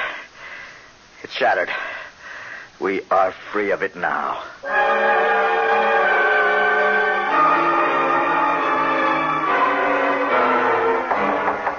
Come in. You wanted to see me, Mr. Ellsworth? Oh, yes, Jack. Come in. Sit down. Thank you. Jack, I see you've been having a little trouble. About the lottery ticket? Been in the papers, featured quite prominently. I can say the same thing to you that I told to the district attorney. I did not know the ticket was a forgery. Yes, I know.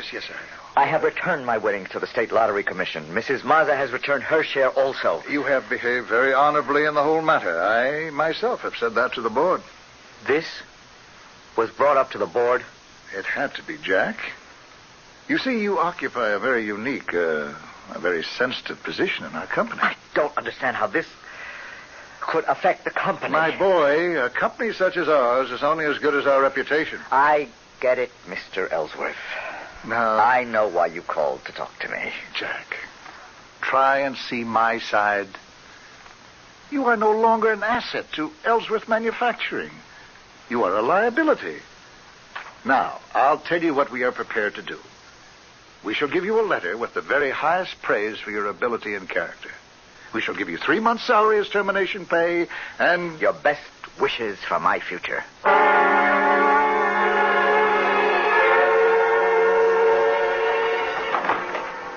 Is that you, Jack? Yes, Kathy. I've got something to tell you, Jack. Yes? It's not good. I'm prepared for anything. What is it? There's no chance, Jack. We can't have another child. Oh, of course we can, darling. We'll go to another doctor. We'll leave here, start fresh someplace else. Sometimes a change of scene or environment. Oh, it's no use. It's happened a million times. Doctors can be mistaken. No, Jack. Nothing will ever be right for us again. Kathy, how can you say that? Look, I'm not giving up. We'll go away. You'll see things will be good again. How could you go? You couldn't leave your job. What job? I've been let go, fired. Oh, Jack. Darling. I knew it. I knew it when I saw. Look, Jack. Look what's on the floor next to the window. Oh, no. No. Your good luck piece. But I smashed it to dust, swept it up, put it in a cloth bag, weighted it, dropped it off at the ferry boat in the middle of the harbor. Look at it. Not a scratch. Not a crack. And that eye. That evil eye glaring at us. How did it get there? I don't know. I didn't see it this morning. And then when the phone rang, I came in here to answer it. And when I finished the conversation on the phone, I saw it. I screamed and ran out of the house. I'm going to beat this thing. There's some way to get rid of it. It's got to be. I remember there was something that little man said, but it seems blurred in my mind. I keep reaching for it, but it gets away from me. You can't give it away. When we gave it to Mrs. Maza, it returned. But how could the old man give it to me? He did give it to me. And the door. Get it, Jack. I'll go into the bedroom and finish packing. Start packing for me, too. We'll go together. All right, dear. Not that I expect it will do us much good to run. Hi, Mr. Evans. You. Hey, wait, listen. Leave us alone. Can't you stay away from us? No, please, I've got good news. I don't want to hear it. It always turns out bad. Oh, please. Now, then, don't shut the door, okay?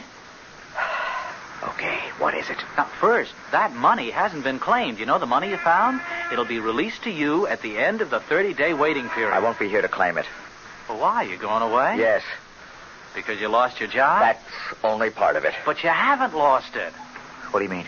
Look, the Globe carried the entire story in this afternoon's edition about how you were innocent and also that it was rumored that you had lost your job with Ellsworth Manufacturing because of the scandal. Yeah, that's about it. Well, 20 minutes after the paper hit the street, the paper got a call from Mr. Ellsworth himself denying the story and saying that the company had never doubted your integrity and all that sort of guff. You know, he told our editor to retract that story tomorrow or face a possible lawsuit. That's very funny.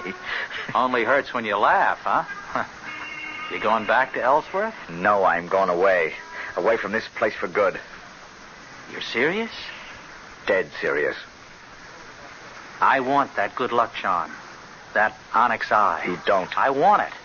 I know what it's done for you, and it could maybe... It's done nothing good for me.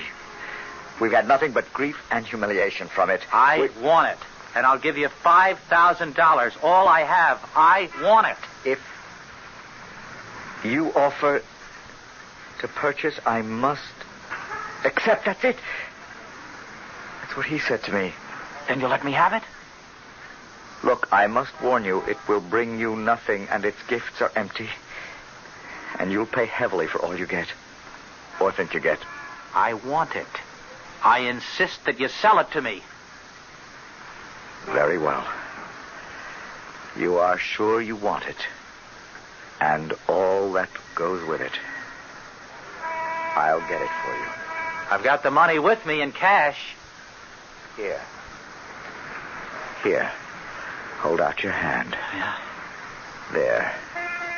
And here's the payment. And thanks. Thanks for parting with it. May the Lord have mercy on your soul.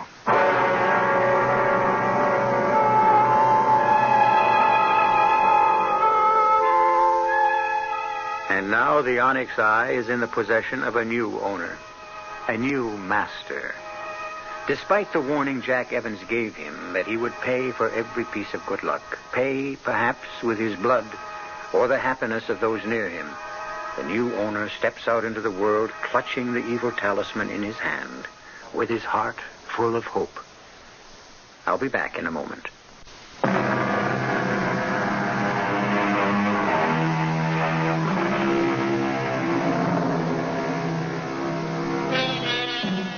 Over 2,000 years ago, Aristotle, the Greek philosopher, spoke of the principle of natural law. For every action, there is an equal and opposite reaction. He knew what a delicate balance there was between all natural forces. He originally spoke of a scientific phenomenon, but the irrefutable evidence of the balance can be found in our daily lives. Our cast included Francis Sternhagen, Michael Wager, William Redfield, Bryna Rayburn, and Sidney Sloan. The entire production was under the direction of Hyman Brown. Radio Mystery Theater was sponsored in part by Buick Motor Division and Luden's Medicated Cough Drops. This is E.G. Marshall inviting you to return to our Mystery Theater for another adventure in the macabre. Until next time, pleasant dreams.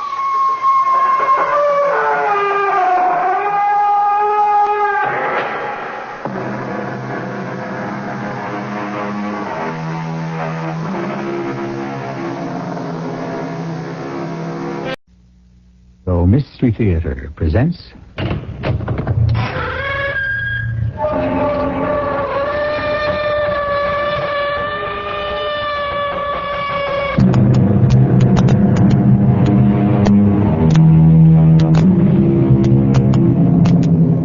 Come in.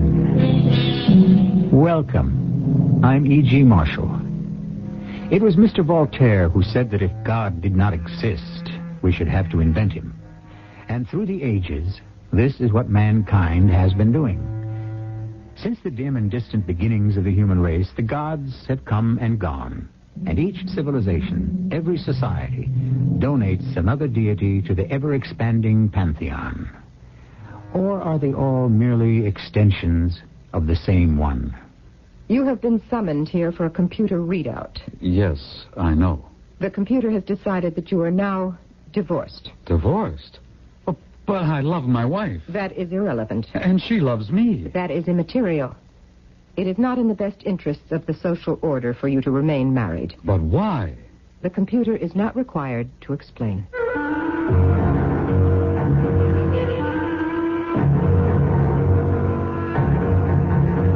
Our mystery drama, The God Machine, was written especially for the Mystery Theater by Sam Dam and stars Lloyd Battista and Patricia Elliott.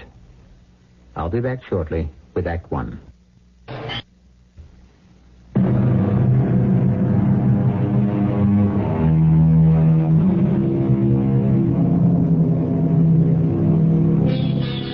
Throughout history, there's always been the quest. The quest for what?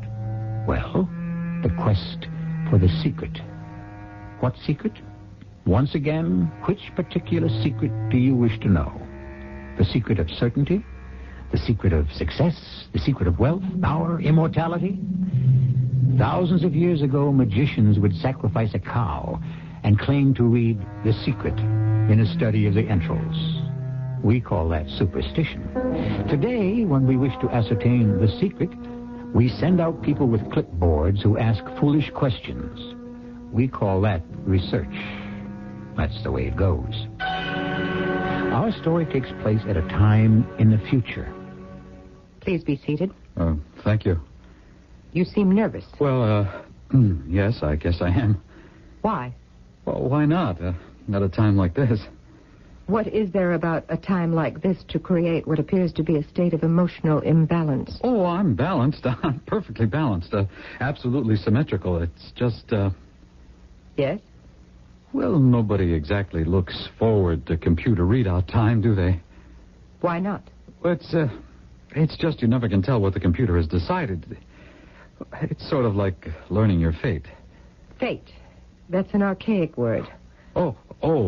I'm sorry. An unfortunate word. Well, I certainly didn't mean... A word which, if stated in seriousness, would indicate a definite need for readjustment. Well, sometimes a word just pops out. The word fate belongs to the obsolete societies of the barbaric past. I agree completely. This discredited, absolutely fallacious belief in so-called fate. What was it? Well, whatever it was definitely wrong. It presumed the inevitability of a course of events predetermined by some agent or agency beyond human control. You see how insidious such a belief can be? Of course. We would thus be relieved of all responsibility for our actions. Well, yes. We, and we alone, through a complete analysis of our own makeup, control ourselves and our society in our best interest. Oh, that's the gospel truth. Gospel? That sounds like another archaic word. What does it mean? Well, I'm not sure. You are obviously reading a great many of the archaic books. Well, it's legal, isn't it? Provided it does not make one's mind unsymmetric, in which case readjustment is indicated. Well, I don't take any of it seriously. That will be determined at your annual symmetry checkup. At this time, as your district programmer, I have summoned you here to inform you of the results of your latest computer readout. Thomas Y, 130546, you have just been married. Married? I am married? Yes. It is estimated that in 30 years we shall require an increase in mathematicians. Genetic Headquarters has therefore conducted an analysis of DNA and chromosome factors. Among others, it has been determined that a marriage between you, Thomas Y, 130-546, and Emma K, 998-727, shall produce offspring who will become master mathematicians. I am married? Yes. The legal documentation is already stored. But I don't know the girl. Why do you raise such an irrelevant point? It's just that the whole thing is such a surprise. Why? Certainly you knew that one day your marriage would be programmed. It's just that I thought... You thought... What is there to think about? Your home has already been selected and furnished. Furnished? In accordance with the registered and adjusted tastes and preferences of both of you. You will report there at once. Where? To North River. North River? Well, that's so far away. From what? Well, from my job. You have a new job.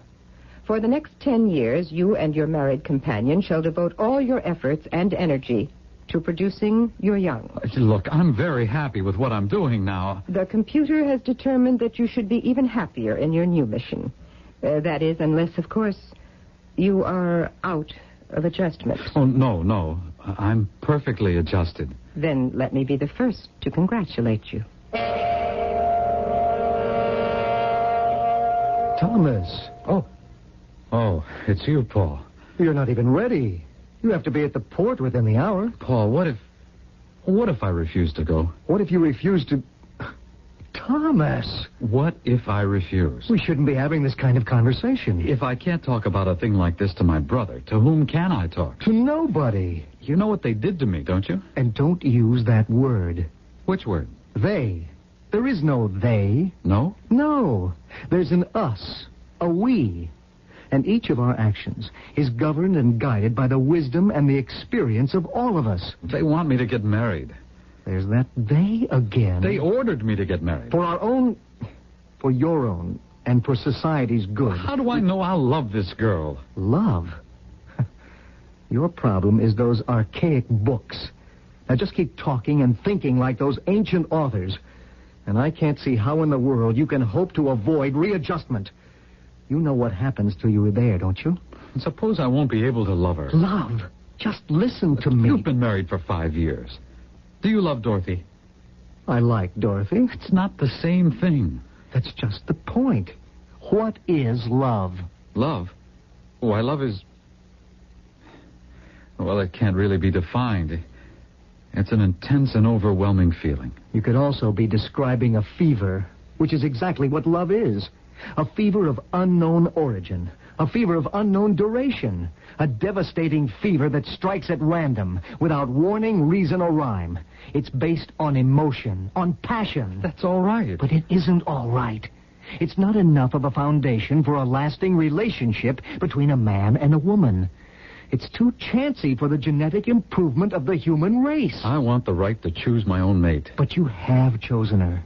Your chromosomes and genes have chosen her. Your nerve endings and impulses have chosen her. Your entire psychic anatomy has chosen her, just as she has chosen you. Oh, you don't know what I mean. But I do. You would prefer to make this most vital decision on the basis of what? A momentary mood? A passing fancy? A transient emotion? However it works out, it's my own business, isn't it? No. It's our business. Society's business. You are part of the world. You will send children into the world. Well, in any event, Thomas, there's nothing you can do about it, really, is there? No.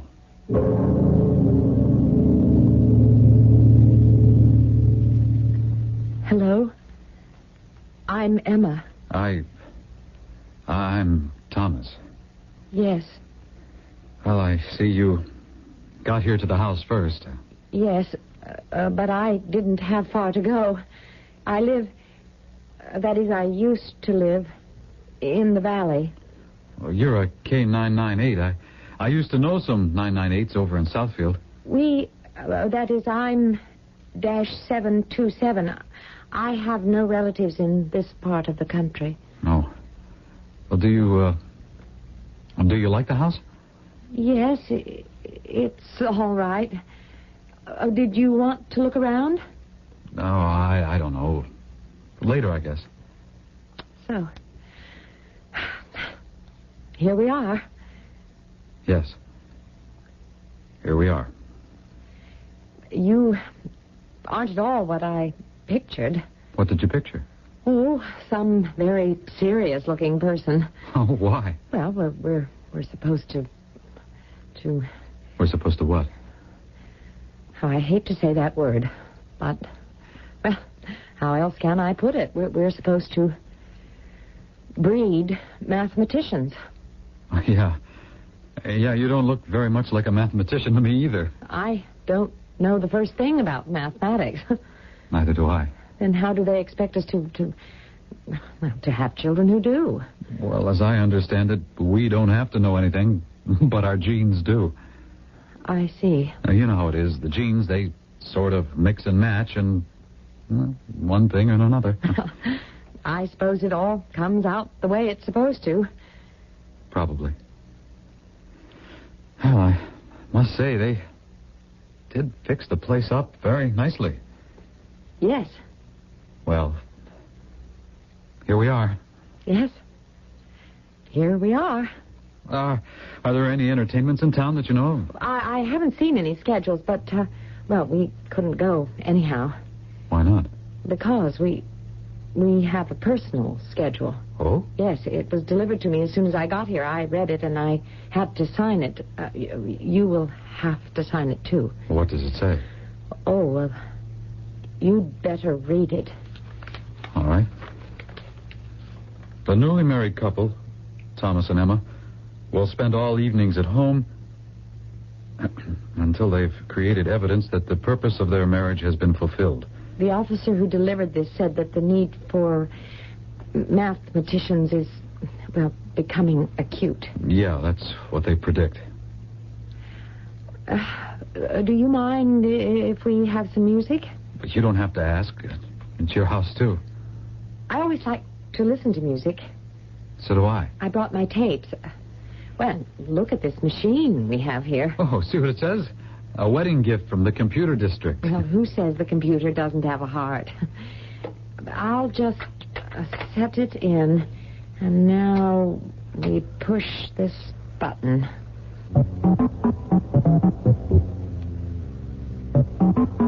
That's very nice. Beautiful. It's very well played.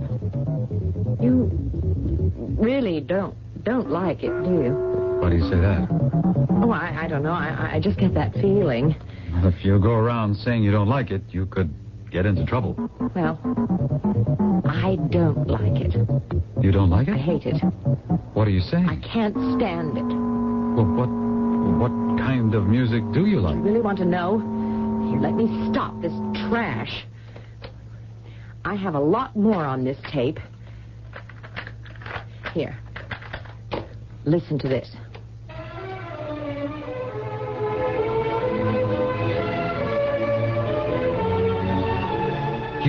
You like this? You go for this? Shall I? Yes. Oh, me too. You're joking. No, I love it. Well, listen to what else I've got on here.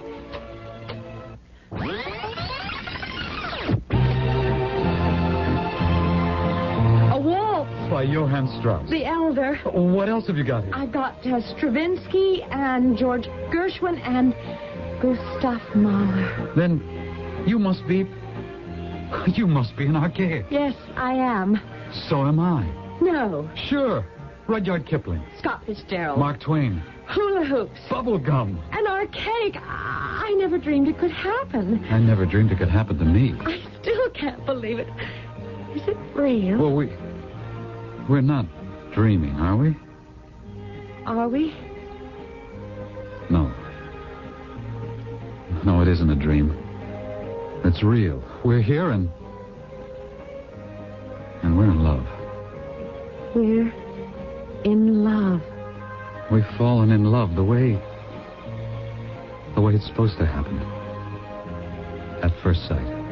Yes. At first sight. I love you, Emma. I love you, Thomas. And the computer is right. The computer divined this love. The computer discovered it. And the computer brought us together. Yes. And now I believe it. I believe everything they say about the computer. So do I. The computer can create an absolutely perfect world.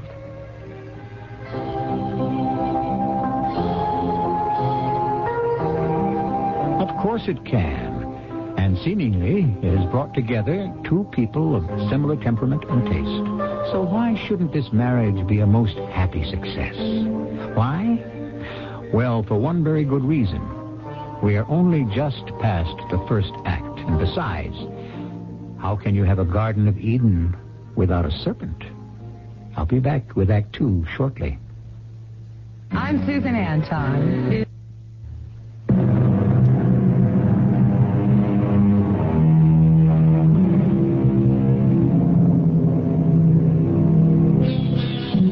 Charles Darwin once said, and I quote, "I believe that man, in the distant future, will be a far more perfect creature than he is now." He said that at least 100 years ago, but not more. Therefore, to him, we would be the creatures of the future. I wouldn't say we're more perfect than the people in his time, and the folks in our story who are living, say, 1,000 years from now do not appear to be any more perfect than we are. Besides, what is perfection? Are you happy, Emma? Oh, yes. I didn't know it was possible ever to be happy. It was something you were supposed to hope for, to strive for. You're not even supposed to use the word. Oh, I forgot. Happy is something neurotic, dangerous. It can warp the personality. You know the word they want us to use. Mm-hmm. Adjusted. Adjusted. When the one great scorer comes to write against your name, he marks not that you won or lost, but how you played the game. Don't tell me. You know, I don't think I ever heard that one before. Grantland Rice. You really know your archaics. No, he was a sports writer. That's right. They used to have people who wrote about sports. But you're going back 1,000 years. At least. What I wouldn't give to see a professional football game or a baseball. That's all been outlawed. I don't understand why. I do. I don't agree with it, but I can understand it. After all, there's an imbalance in a society where an athlete will be paid more than a research scientist. Well, you've got to hand it to the computer. It picked out two kooks like us and brought us together. Do you think they just wanted to get us out of the way? No. They brought us together to produce mathematicians. Well, no one can say we're not trying. A book of verses beneath the bough, a loaf of bread, a jug of wine, and thou. Do you know who wrote that? I give up. It was written by Omar, the tent maker. Oh, how would you like to live in a tent? No, all I would need is for someone to see it. I'd be packed in for readjustment. Emma, when did I last tell you that I loved you? About a half an hour ago, I think. Are you beginning to take me for granted? When the children come along... Yes? Are we going to do what everyone else does? Are we going to let them take the kids away from us? Well, will we? They're not actually taking the children away. No? They're just putting them into the nursery. That's not taking them away? But they can take better care of them than we could. Well, that's not the point. They're our kids. They'll still be our kids. We'll visit them. It's not the same. Wouldn't you really like to watch your kid while he grows up? Be the one to feed him and clothe him and teach him things? I mean, isn't that the natural way to do it? There's just no way we could ever hope to do that. Well, maybe we could figure something out. Never. We've got to. Oh, look at us. Having an argument on how to raise a child that isn't even born yet. Would you like some music? Exactly what I had in mind. To think. There was a time when people could listen to music like this in public. I know. Why? What have they got against this music? I mean, okay, the books. Maybe they could object to the ideas, but music? Well, the way it was explained to me, music represents the spirit of an era. And in the music of the past is all the restlessness and the conflicts and the neuroses. Well, I think everybody today is crazy. Except you and me.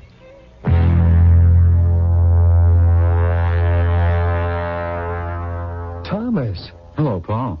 What are you doing here? Well, I have to report to the district programmer. Why? I was told there was another computer readout. Well, I don't see how it can be anything serious. No, neither do I. Well, tell me, how are things? The word is perfection. Well, now. Absolute perfection. Well, aren't you the one who said, I want the right to choose my own mate? I have said a lot of stupid things in my life. I hate to say I told you so. No, say it. I deserve it. Only the computer can match people perfectly. Now I know what true happiness... I beg your pardon. What true adjustment is. Well, you're finally growing up. I can just tell from now on, everything's going to be all right. Please be seated. Thank you. As your district programmer, I have summoned you here at this time to inform you that you have just been divorced. Divorced? The legal documentation has already been stored. Divorced? But no, I don't understand. Under the circumstances, you are entitled to an explanation. Wait a minute. There has been an error. An error? The computer makes an error? How? The computer never makes an error. A grade 7 technician made an error in transcription. Well, he had no right to make an error. He is being readjusted. Readjusted? Well, just because he made a little mistake? I mean, that's a terrible thing to do to a person. A therapeutic and necessary thing. Look, talking about my divorce... There is nothing to talk about. It has already been accomplished. You can't do this to me and to Emma. But we must. There has been a computer error. It doesn't matter. You see, it all worked. Emma and I, why, we're supremely happy. Happy? I mean, we're in love. Love? We're in perfect symmetry. You can't be. Oh, please, believe me. I can only believe what the computer tells me, and when the two of you are placed into it, you simply do not balance. But we're in love. We get along very well. It won't work. It's working now. It won't last. Well, how do you know? The computer knows. How? The attraction between you is not based on qualities of durable nature. Besides, you will not produce mathematicians. Well, aren't you going to thank me? Thank you. For what? As a well-adjusted citizen, you should thank me for rectifying what could have been the crucial mistake of your life. Yeah. Thanks. Thanks a million.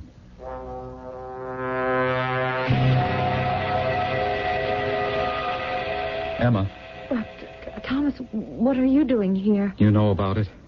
Yes. What are we going to do? There's nothing we can do. Oh, yes, there is. We can appeal to the chief programmer. Thomas, nobody ever wins those appeals. That can always be a first time. But besides, Thomas, if you lose, they put you through readjustment. Are you scared? Yes. So am I. Do you know what it does to you? It changes you completely. Everything that means so much to you, it just gets burned out. Don't say that. It amounts to the same thing. It gets blotted out, cut out. Does that sound any better? And you become just like everyone else around here. Even worse. But if we're divorced, and if you marry this guy, whoever he is, with a number almost like mine, well, you know the type of person he has to be. Yes, I'm afraid I do. And living with him, you'll become just like everyone else anyhow. No, I won't. How could you help yourself? Well, I'll still have my privacy, and I can listen to my tapes and read my books. Will that be enough for you? Well, it'll have to be. No, it won't. It always was. It was for me, too. That was until I met you and lived with you. Once I've known what it is to live with you, I can't go back to the old way. And neither can you. Well, both of us, we'll just have to. I'm going to appeal. Please, Thomas. But it won't do any good if you don't appeal with me. But I'm scared, Thomas. I'm so frightened. Emma, we have to do it. How do you do? Well, who are you? Well, I might ask you that question. However, I am Walter V278-664. I assume I'm in the presence of my newly married companion, Emma K998-727. Oh. She happens to be my married companion. There would appear to be an error. I have here the certificate. Oh, yes, I was told about the minor mishap in readout. A minor mishap? That's what you consider it? What else? I mean, you're suddenly informed that your marriage is canceled, and that's a minor mishap? I believe you are becoming dangerously emotional. No, I believe I have a right to. No one ever has the right to become dangerously emotional, and especially over such a minor affair as this. Minor? What else is it? It's only marriage. You'll stay to dinner, I hope? Stay to dinner? Well, is there any reason why the three of us shouldn't be good friends? Yes. Really? I can't imagine why. I happen to be in love with Emma. Well, that's a rather archaic concept, isn't it? And she happens to be in love with me. Really? Are you in love with Emma? Love? I'm not in love with anybody. Nor do I ever intend to be. You would become a married companion of a woman you didn't love? My dear chap, if I should ever become so unsymmetrical as to fall in love, I would take great pains to see to it that I never married her. Oh, I disagree with that. My goodness. You are a thoroughgoing, dyed-in-the-wool archaic. I heard there were fellows like you, but I never ran into any before. What do you say to a little music, huh? Well, it generally clears the air. Thomas, you'd better go. No, Emma, Please. I can't. Thomas, why make it so hard for us? There's nothing we can do. We'll appeal. No, I'm afraid. Ah, here we are.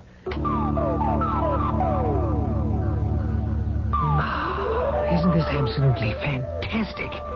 You know, Emma, I could listen to this day and night. Don't you just love it? Thomas, don't go. Don't leave me. Yes, we will appeal. Right now. Now, let us appeal. Music, it has been said, can soothe the savage breast. Taking the opposite tack, it can also inflame the civilized heart.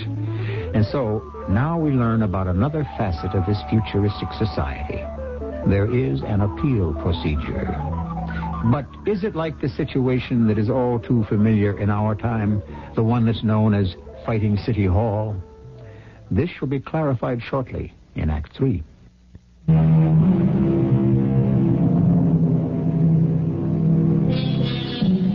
Certain things never seem to change, and one of them is the triangle. Not the geometric triangle of Euclid, but the human triangle. 2 men and 1 woman, or 2 women and 1 man. The geometric triangles can always be neatly solved. That is because mathematics follows precise and rigid rules. Human triangles, on the other hand, defy analysis, resist definition, and evade solution. What are you saying, Emma? I said Thomas and I must appeal. I can't believe you. Why can't you believe her? You mean you'll risk readjustment? Yes. Why? Because I love Thomas. You love Thomas? Now, there's an unbalanced statement if I ever heard one. But don't worry. I'm not an informer. Well, actually, you do seem like a really nice person, Walter. Aside from your grotesque taste in music, it's a pity you have to be the one in the middle. Why do I have to be the one in the middle? Why?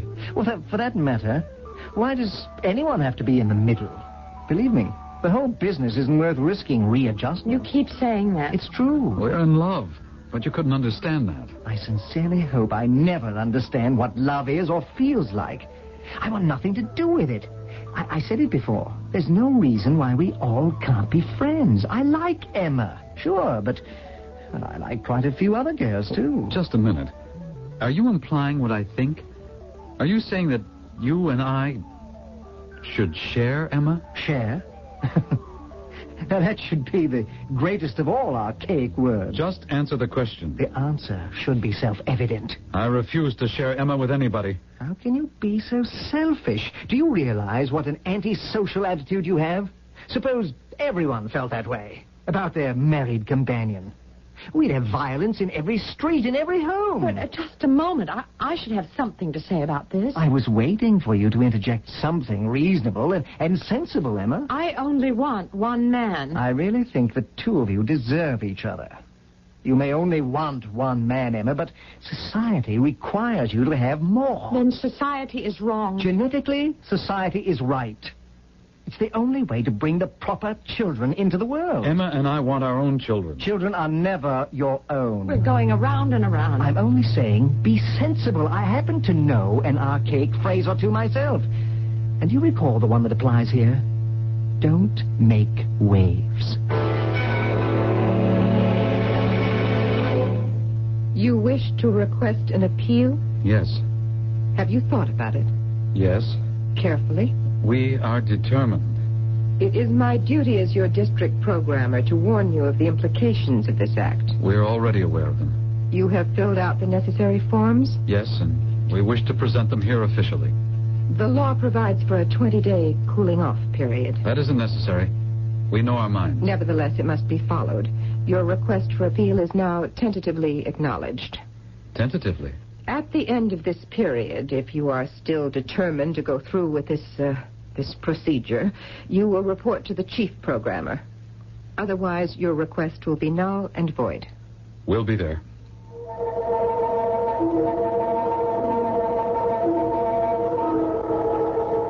Please, Paul, don't try to talk me out of it. Listen to me. I'll listen, and you'll say one thing, and I'll say another, and we'll go round and round. Do you want to die? That's what readjustment is. You know that? Everything you are, everything you want to be, everything you hold so important is taken out of you. You're just a shell. Now I know what you meant when I asked you if you loved Dorothy. And you said, I like her. Do you like her the way Walter likes Emma? I suppose so. Well, then who do you love? Love? Yes, love. You have to love someone. Even if it's in secret. Who is she? Is that important? I don't care about her name. I don't even want to know her. But she exists, doesn't she, Paul? Well? Yes. Yes. Oh, listen to that. And who was carrying on about love just a little while ago? Who was saying love was a fever? It is. It's a disease. How can you say that? I didn't want you to catch it. Why not? Because you couldn't handle it. What gives you the right to say that? Well, look at you. Can you handle it? You're actually going to appeal on account of it. Why can't you just accept love the way it is? Why must you force it to destroy you? I can't help it. I can't think of her with another man. But, Thomas, this is what destroyed the ancient worlds. Passion. Blind, overwhelming passion. Uncontrolled emotions. Don't lecture me. People could be driven to kill. Now, confess. Don't you want to kill Walter? You see? You're afraid to answer. Is that what you want us to go back to? But what we're doing, it isn't natural. Who says so? No one feels anything. No one really lives. I also know one or two archaic sayings, Thomas. For instance, moderation in all things. Yes, moderation, of course. But it has to be the moderation that I adopt for myself. It can't be the moderation that's forced on me. You're really going to appeal, aren't you? Yes. You're actually going to fight the computer. Yes. After all, what is the computer anyhow? God? Of course. You mean you didn't know that?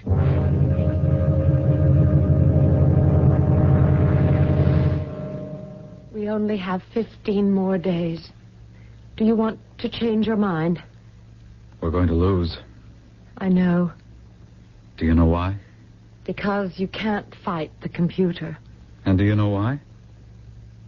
Because the computer is God. God? I never thought about it. Until my brother said it a little while ago. He laughed. I'm sure he thinks it's a joke. But it's true.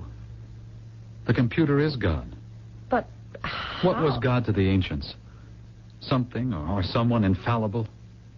Omnipotent? But the computer, it's something that we make. All peoples make their own gods. Well, even if that's true, how does it help us? What we make, we can also destroy.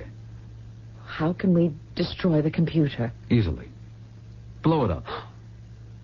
What are you saying? And then the world can start all over again. Blow up the computer? Why not? But you know what they'll do to us. Who? The government. But everybody. Well, maybe. But how can you say maybe? It's a fact. No, I've learned something.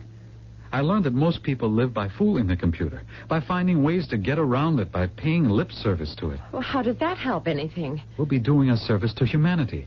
We'll be saying, look, you don't have to pretend anymore. You can live honestly, freely. You can be true to your feelings, your emotions.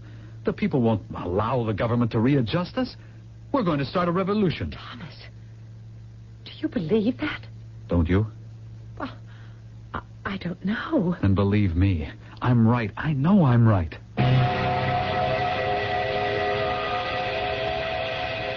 Suppose there are guards. Guards? Why? This is the main computer bank, and, well... No, God isn't protected by guards, but by awe, by fear. Please, be careful, Thomas. No, don't worry. This is a very stable explosive. It can't go off until we're ready. Now, it's through that door. But what if it's locked? Why should it be locked? We're going to do it. We're actually going to do it. I can hardly believe it. Here. See? It's open. Look. Yes. Look. All those banks and banks and rows of computers. That's God. That's God deciding on the movement of everybody in the entire world. That's God controlling every thought, every act. Well, we're going to get rid of that idea. And we're going to think and act for ourselves. Thomas. What is it? I was just wondering. If you're starting to doubt, you can get out of it now. No. I'm only wondering if people will really want to think and act for themselves. Or do they want it all decided for them? I am the captain of my soul. I am the master of my fate. But, Thomas, that's just poetry. Just poetry? Isn't poetry something to live by? Yes. Oh, yes, I'm sorry. I'm sorry I ever doubted. Are you sure? Yes. Let's do it. Now we have to wire each row of these... Oh! What's that, Thomas? Intruders! All guards! Personnel! Move at once!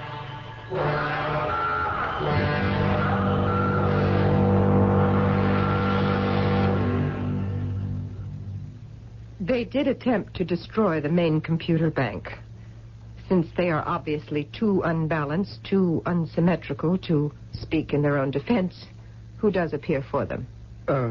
With your permission, I am brother to Thomas and brother-in-law to Emma. And what have you to say? The fault is not with these two immature people. It lies with the archaic books and tapes. Their minds have been confused by the neuroses of ancient writers, philosophers, and poets. Thus, they were driven to this.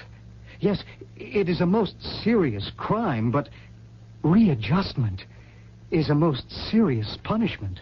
Readjustment is not a punishment. It is a therapy. It is a most drastic therapy. May I suggest an extended period of re-education and retraining under more benign circumstances? Let us replace their subversive and destructive ideas by study and analysis, rather than by the searing trauma of electric shock. I have made my statement. Thank you for your efforts to secure justice. This office has taken all possible factors into consideration. A study of both the accused reveals that there is no hope in milder attempts to balance. The asymmetry is so pronounced that it may only be corrected by total readjustment. No!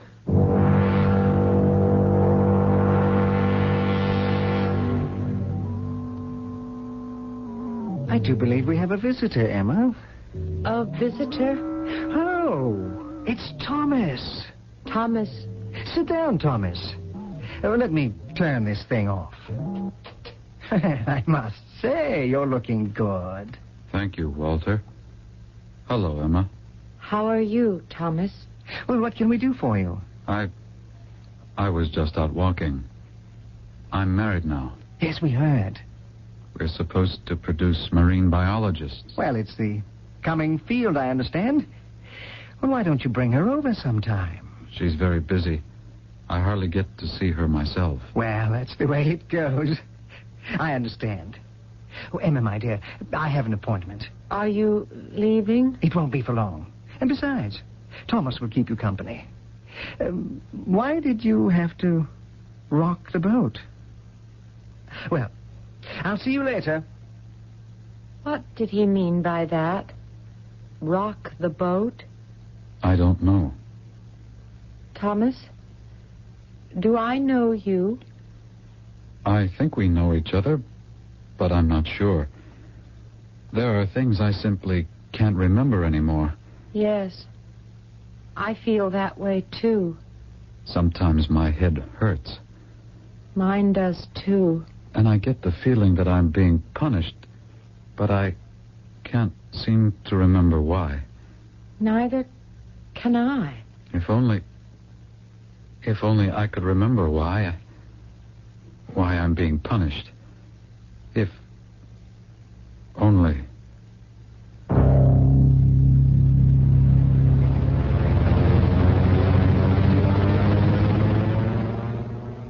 and yet, in a way, he's lucky. In many societies, his crime would have received a far more drastic punishment. The moral of our story? We hesitate to offer one, except, perhaps, that if you want to save the world, you'd better make sure that the world thinks it's in danger to begin with. I shall return shortly.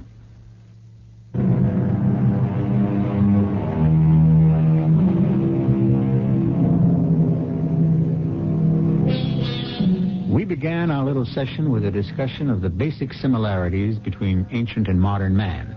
Ancient man had an entire pantheon of gods, and they had to be consulted before each and every venture. Today, we demand the same services of a machine. Feed in the facts, factor in the data. The ancients waited for the verdict of the oracle at Delphi, who was the priestess of Apollo. We wait for the verdict of the computer. I wonder which, in the long run, has proved more reliable. Our cast included Lloyd Battista, Patricia Elliott, Terry Keane, and Bob Caliban. The entire production was under the direction of Hyman Brown. And now, a preview of our next tale. Why would she have amnesia? Well, because... She's an athlete in training. She's in perfect health. Well, then she was kidnapped. How? Right off the street, Delaware Avenue? They could have overpowered her, forced her into a car. She wouldn't go quietly. She seems a big, strong girl. Don't say it like that. You make her sound ungainly.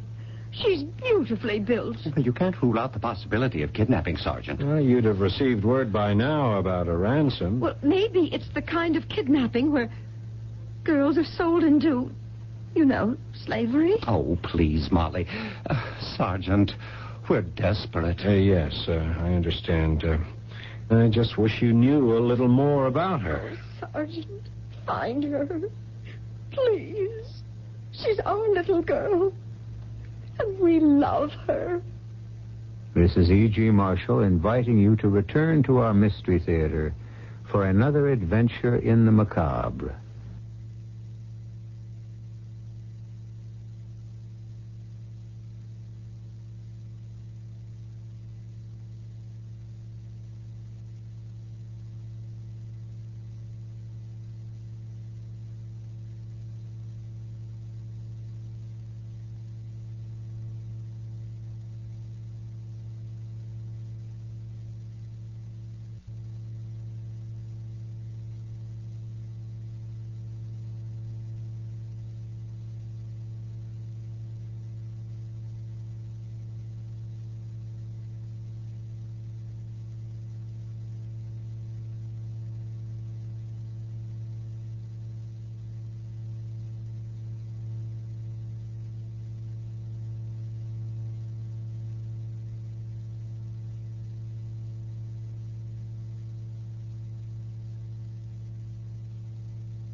Theater presents...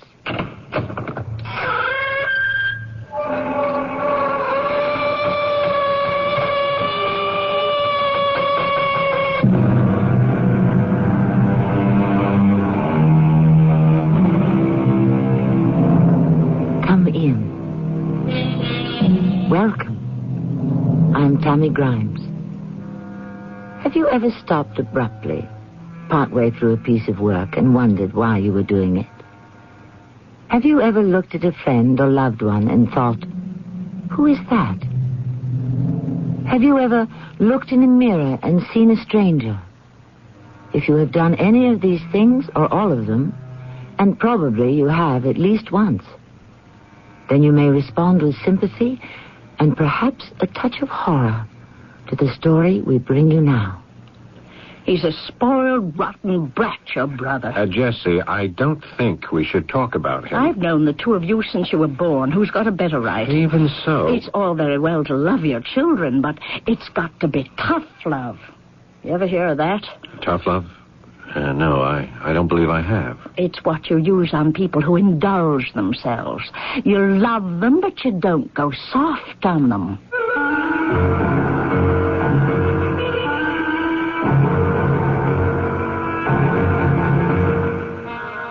Our mystery drama, Matching Chairs, was written especially for the Mystery Theater by Elspeth Eric and stars Christopher Tabori and Paul Hecht. I'll be back shortly with Act One. Master Mechanic tools sold exclusively by True Value hardware stores are an unbeatable combination of quality and value.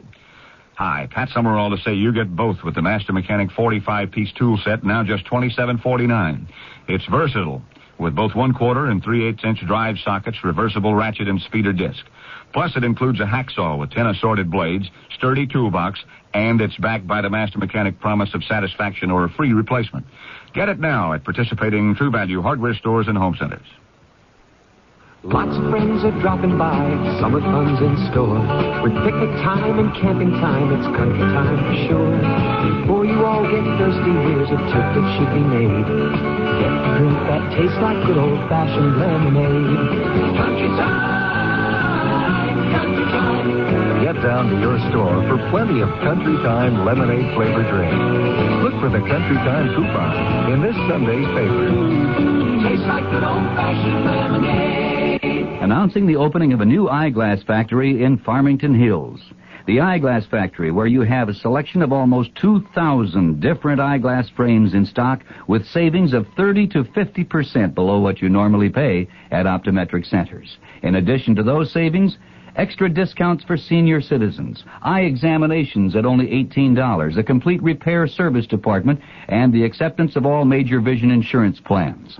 In addition, if you're looking for regular or soft contact lenses, they have those too at comparable savings. The Eyeglass Factory of Oak Park is on Coolidge, just south of 9 Mile Road. Phone 542-2200. The Eyeglass Factory of Redford on Plymouth Road, halfway between Beach Daly and Inkster. Phone 937-1340. And now the new Eyeglass Factory at 28851 Orchard Lake Road between 12 and 13 Mile Roads. Call 553-3820. Now, 3 places to save at the Eyeglass Factory.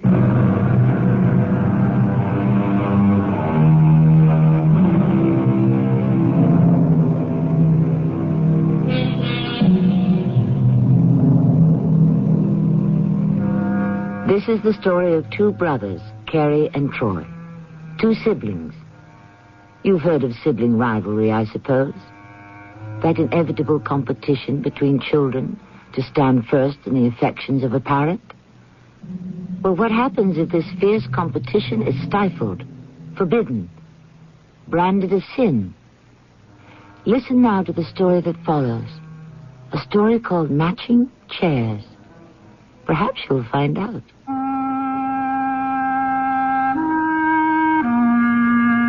I think back and wonder how it all happened. I mean, how did it happen the way it did instead of some other way? I mean, what if I had been born a year after my brother instead of a year before? Oh, well, that's ridiculous. I know that, because then he would have been Carrie and I would have been Troy instead of the other way around. Or something like that. Well, for the present, I can only go back a few weeks to the day I came home from the office and the housekeeper told me my mother, our mother, Troy's and mine, wanted to see me in her room. It's Carrie, Mother. Oh, Carrie, come in. Jessie said you wanted to see me. Yes, I do, dear, I do. Close the door. Well, what's up, Mother? Sit down, Carrie. Trouble? Sit down and I'll tell you. What is it this time?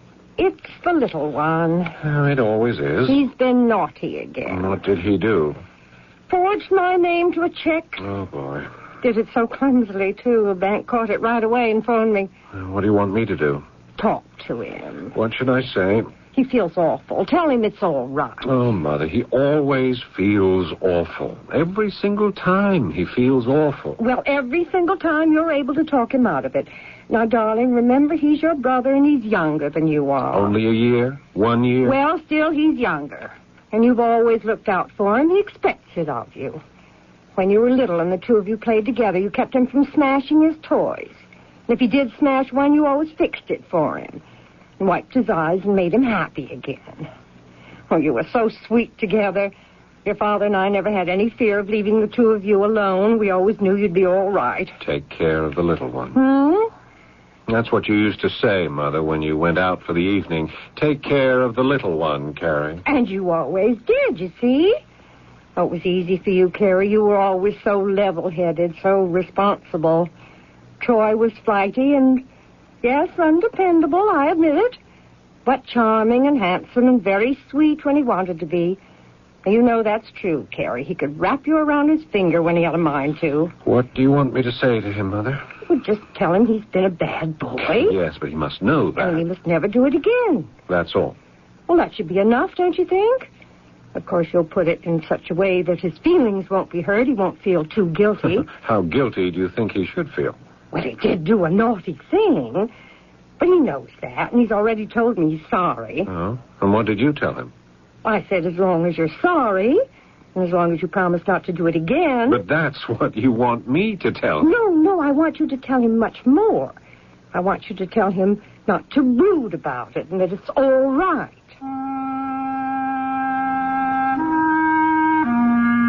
I gave up and left the room, started downstairs. It was the same old story. Take care of the little one. Look after the little one. Don't let him get hurt. Don't let him be unhappy. Make him stop crying. Take him outside and play catch with him. Let him win. It always cheers him up if he wins. At the bottom of the stairs stood Jessie, our elderly housekeeper, her neat gray uniform matching her neat gray hair. You going in there? Yes, Jessie, I thought I would. My brother's in there. Oh, he's in there. Well... But I wouldn't go in just now. He's not alone. Oh. Anybody I know? Some young thing, some blonde.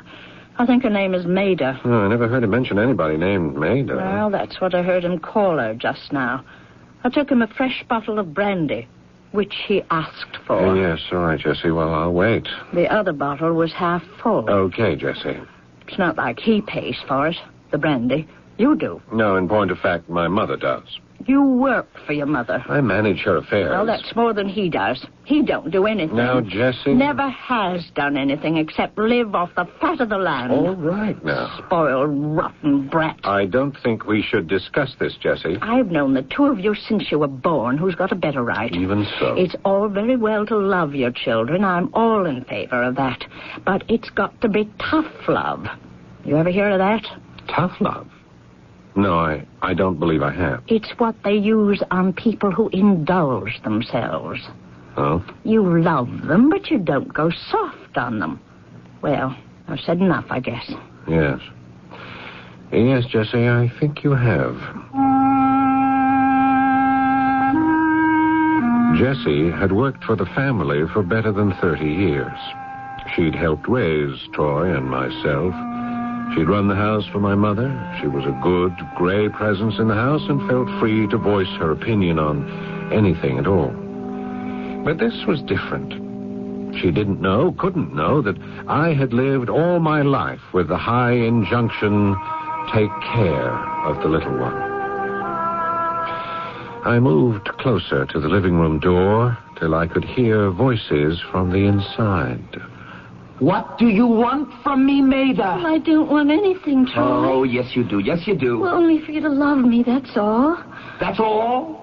You say it like you can turn on love like a water faucet. But you used to love me. When was that? Well, you said you did. When did I say that? Well, lots of times. You said it lots of times. I never said it once, not once. Well, you acted like you loved me. You made me think you did. Well, now, can I help what you think? Can I help the crazy ideas that you get? I don't think they're crazy. You know what's wrong with you, Maida? You're a full-fledged neurotic. You think because you want something, you've got it.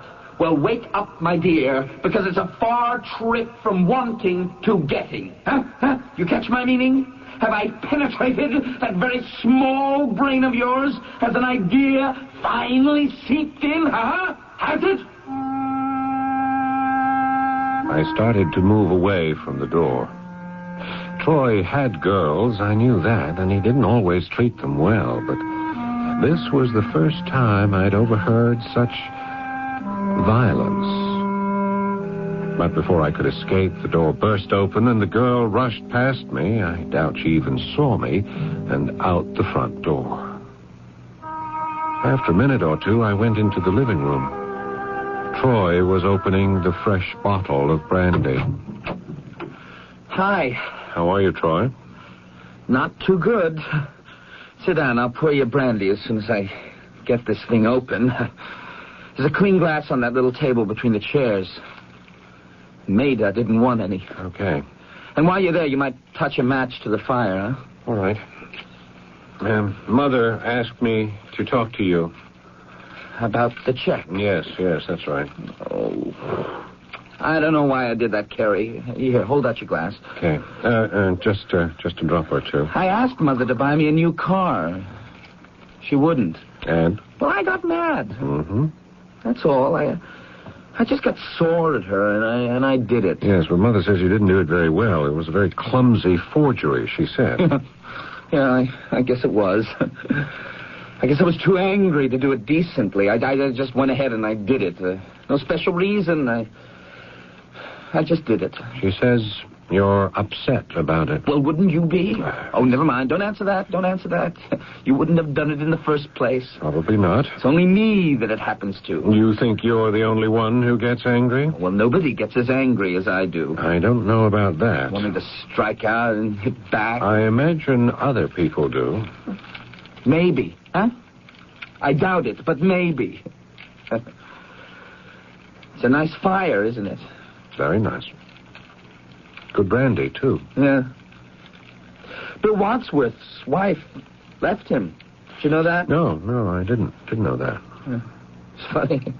Bill and I were sitting right here in front of the fire. He was sitting where you are, in that chair. I was sitting here. Yes, everybody gravitates to these two chairs. They look sort of companionable, facing each other. Bill thought I was the man his wife left him for. Can you imagine? I didn't even like his wife. More brandy? No, thanks. Well, I think I will. Dan Mercer went broke. Did you know that? Yes, I heard something about it. I wonder how he's taking it. I haven't seen him. I played golf with him about a month ago. Came back here with me, had a brandy, just like you and I are doing. I can see him sitting in that chair the way you are now. Of course, I didn't know then his business was in bad shape, or I wouldn't have said what I did. Well, what did you say? I thought he cheated on his golf score. I still think he has. Wasn't at the door? Oh, Jesse will get it. You know Maida Bartholomew? No, I don't. Who is she? It's a girl I know. She was just here. Oh, yeah, there was a girl past me in the hall. She looked like she'd been crying. I made her cry. She thinks she's in love with me, and I ought to be in love with her. Well, nobody can control these things. Yes, who is it? Mr. Troy, the police are here. Somebody got run over in front of the house. They want to bring her inside. I think it's the girl who was just here. Maida? Ran right in front of a car, they say. Oh, it's happened again. I knew it would. I knew it. It happens every single time. And now it's happened again. Troy was pale and shaking. I went out and told the police of course they could bring the girl into the house, and I stayed with him while they called for an ambulance. I couldn't face my brother. Couldn't deal with him. That would have to wait.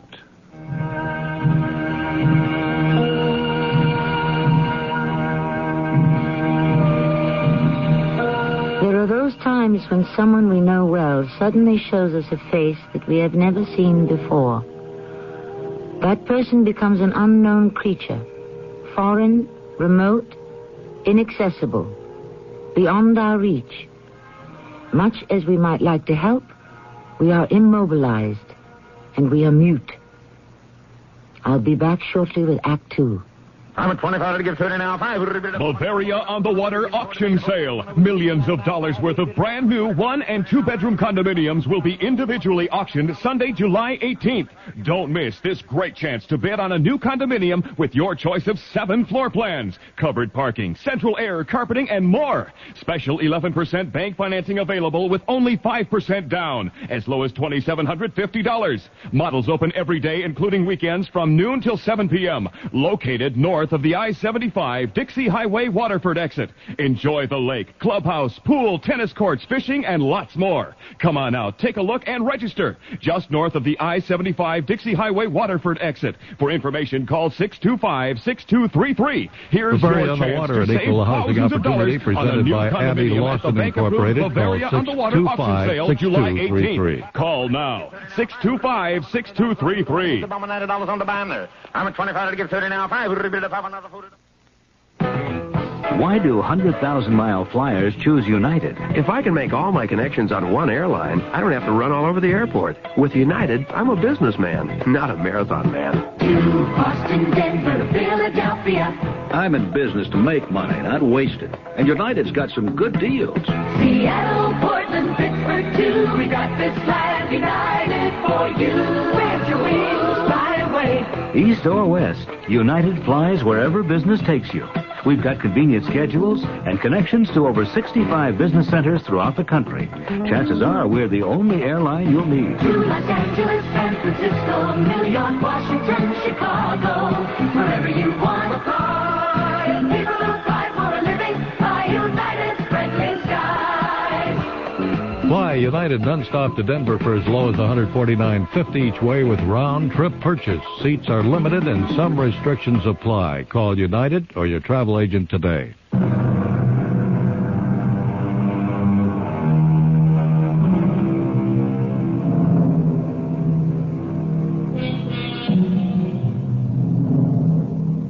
The two brothers, Troy and Carrie, are only a year apart in age. Yet so dissimilar are they in temperament, one might think they belong to separate families. As our story unfolds, it will be our purpose to determine just how different they are, the one from the other. Listen now to the second act of Matching Chairs. The girl wasn't dead, thank the Lord. But she'd been badly hurt, and they took her off to the hospital. I avoided my brother for a few days, but there came a time when I couldn't put off confronting him any longer. I was sitting in front of the fire, in one of the two big wing chairs, a small brandy in my hand, fire blazing in the fireplace, when Troy came in. Oh. Hello there. Hello, Troy. Having a brandy. I think I'll join you. I've just come from the hospital. I talked to the doctors. Oh, yes? What do they say about Maida? She'll live. But there's a good chance she may be crippled. Maybe for life. I'm sorry. I know how you must feel. Mind if I join you by the fire? Oh, there's your chair. I may ask Maida to marry me. You what? I may ask Maida to marry me.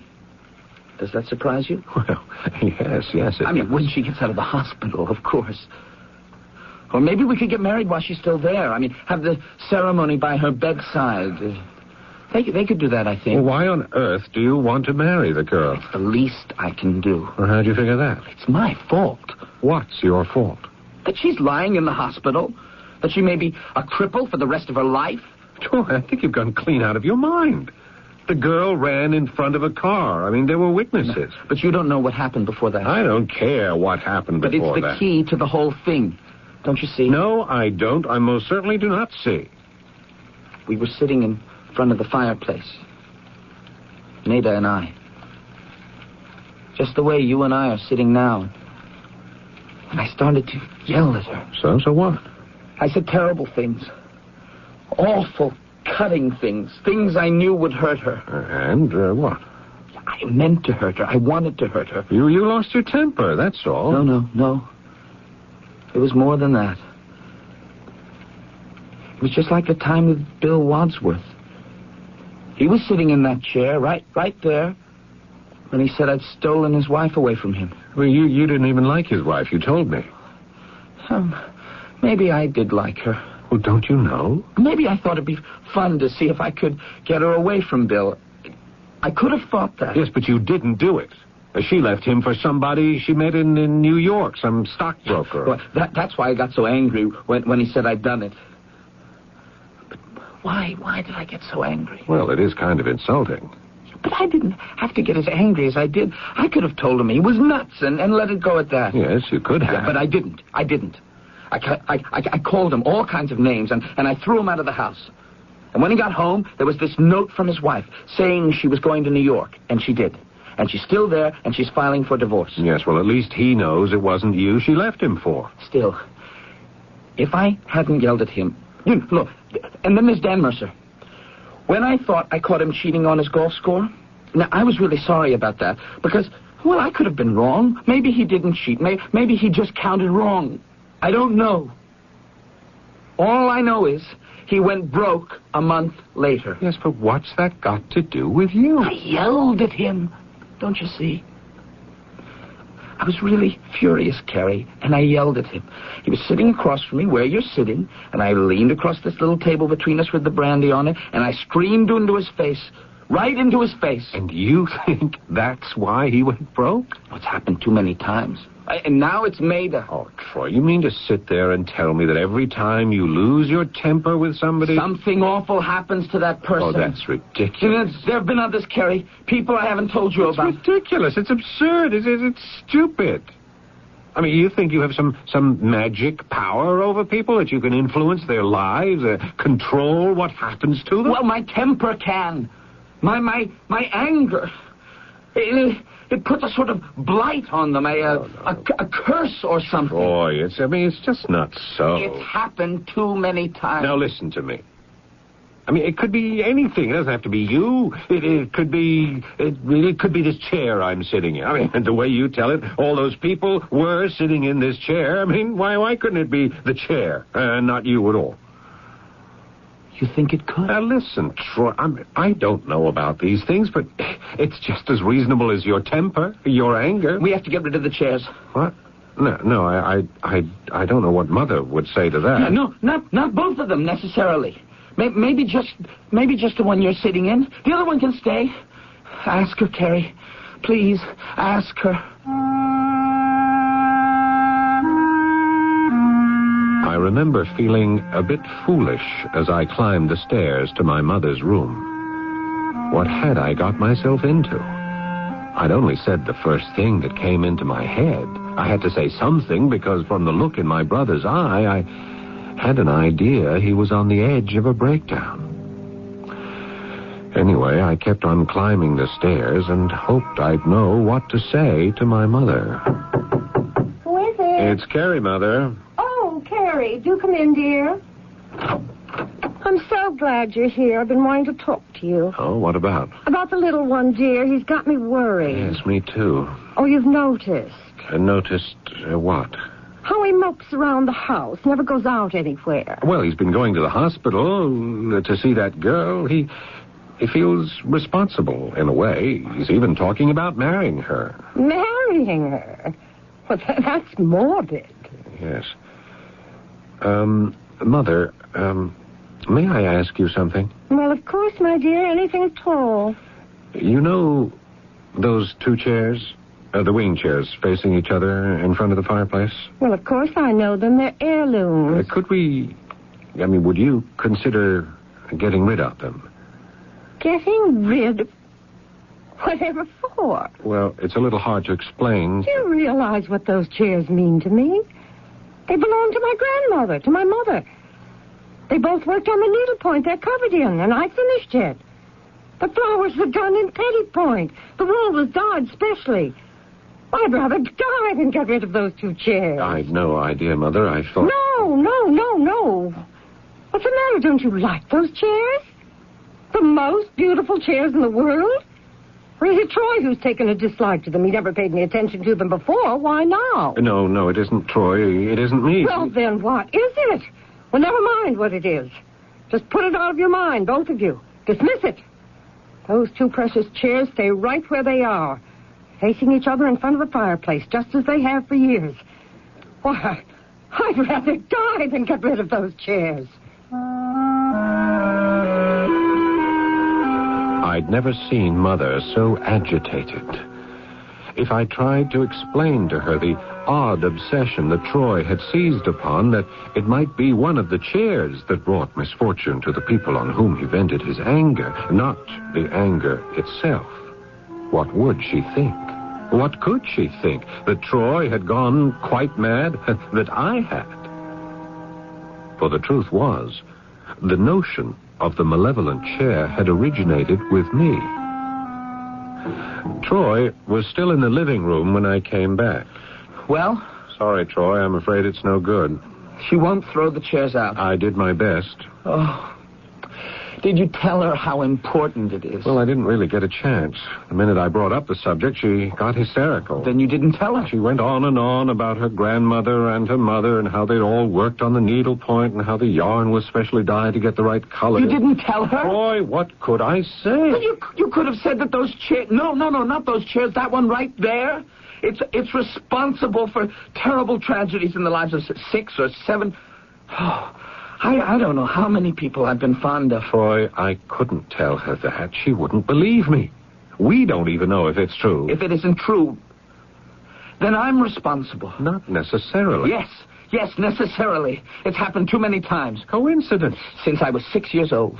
And I hit that kid that lived next door, and he died a month later. Ever since then, whenever I got angry and shouted at somebody... something absolutely awful happened to that person. It might have happened anyway. It didn't. Don't you see? It's a curse that settled on me. And it came from that chair. That one there. Troy, I don't think so. I really don't know why it should have settled on me. I don't know what I did that was so bad. You didn't do anything. You aren't cursed that way. It's just me. You're a good person. So are you. I would be. I could be. If it wasn't for that chair. Troy, I just don't know what to say to you. Boys? Perry? Troy? In here, Mother. Everything all straightened out? Well... Nothing is straightened out. Nothing. You mean about the chairs?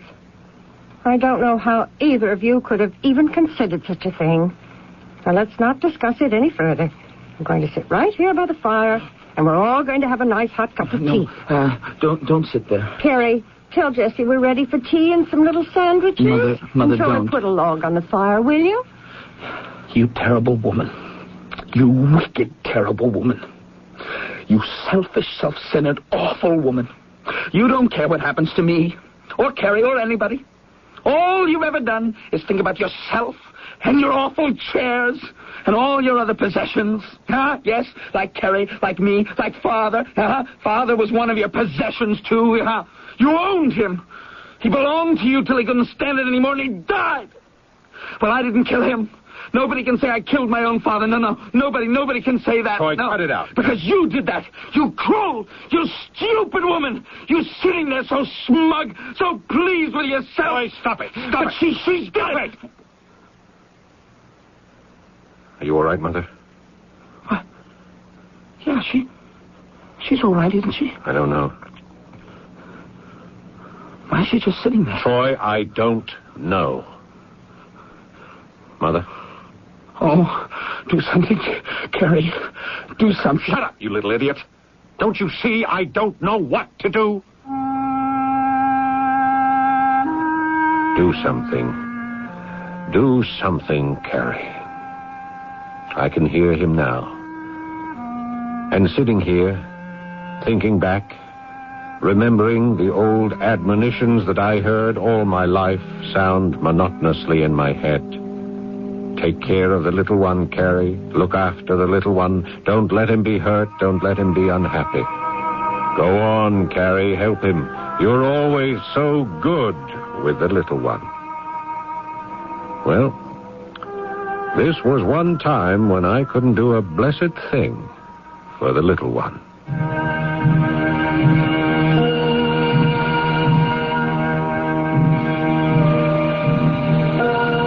Do you doubt this story? True, we can't authenticate its details, but its core and kernel are real enough, lying deep in the heart of human nature. There are those who believe, or come to believe, however secretly, in the devastating power of their own anger. So far as we know, such anger was first credited to Zeus, the ancient Greek god who lived on Mount Olympus and discharged thunderbolts as casually as you or I might throw away a gum wrapper. But Zeus was a god. I'll continue shortly with Act 3. Lots of friends are dropping by, summer fun's in store. With picnic time and camping time, it's country time for sure. Before you all get thirsty, here's a tip that should be made. Get a drink that tastes like good old-fashioned lemonade. Country time, country time. Get down to your store for plenty of Country Time lemonade flavored drink. Look for the Country Time coupon in this Sunday's paper. Tastes like good old-fashioned lemonade. I told the guy at the garage I wanted a wheel alignment. He says, you got it. Said I wanted it done right. He says, you got it. Said I wanted it guaranteed. He says, you don't got it. Took my car to Goodyear. At Goodyear, we'll align your wheels and we'll guarantee the work for 90 days or 4,000 miles. Our limited warranty is good at over 1,300 Goodyear service stores nationwide. Get a wheel alignment now for $19, slightly higher in California. For guaranteed auto service, come up to Goodyear. I'm lost and lonely, scared and sad, trembling at the thought of making me mad. Love is yours, but at times you're so cold. If life's like this, take me before I grow old. This song about child abuse was written by a man who had served time in a state prison. It tells how he felt growing up as an abused child. Many of the social problems in America today spring directly from child abuse. Yet, with enough knowledge and enough money, child abuse can be prevented. Help us get to the heart of the problem. Write Prevent Child Abuse, Box 2866, Chicago, Illinois, 60690.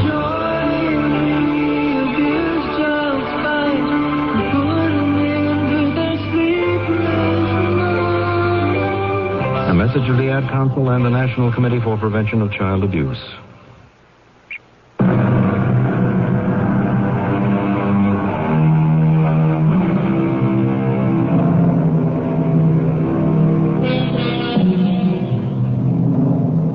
Zeus was a god, the chief of the Olympian gods, father of gods and men.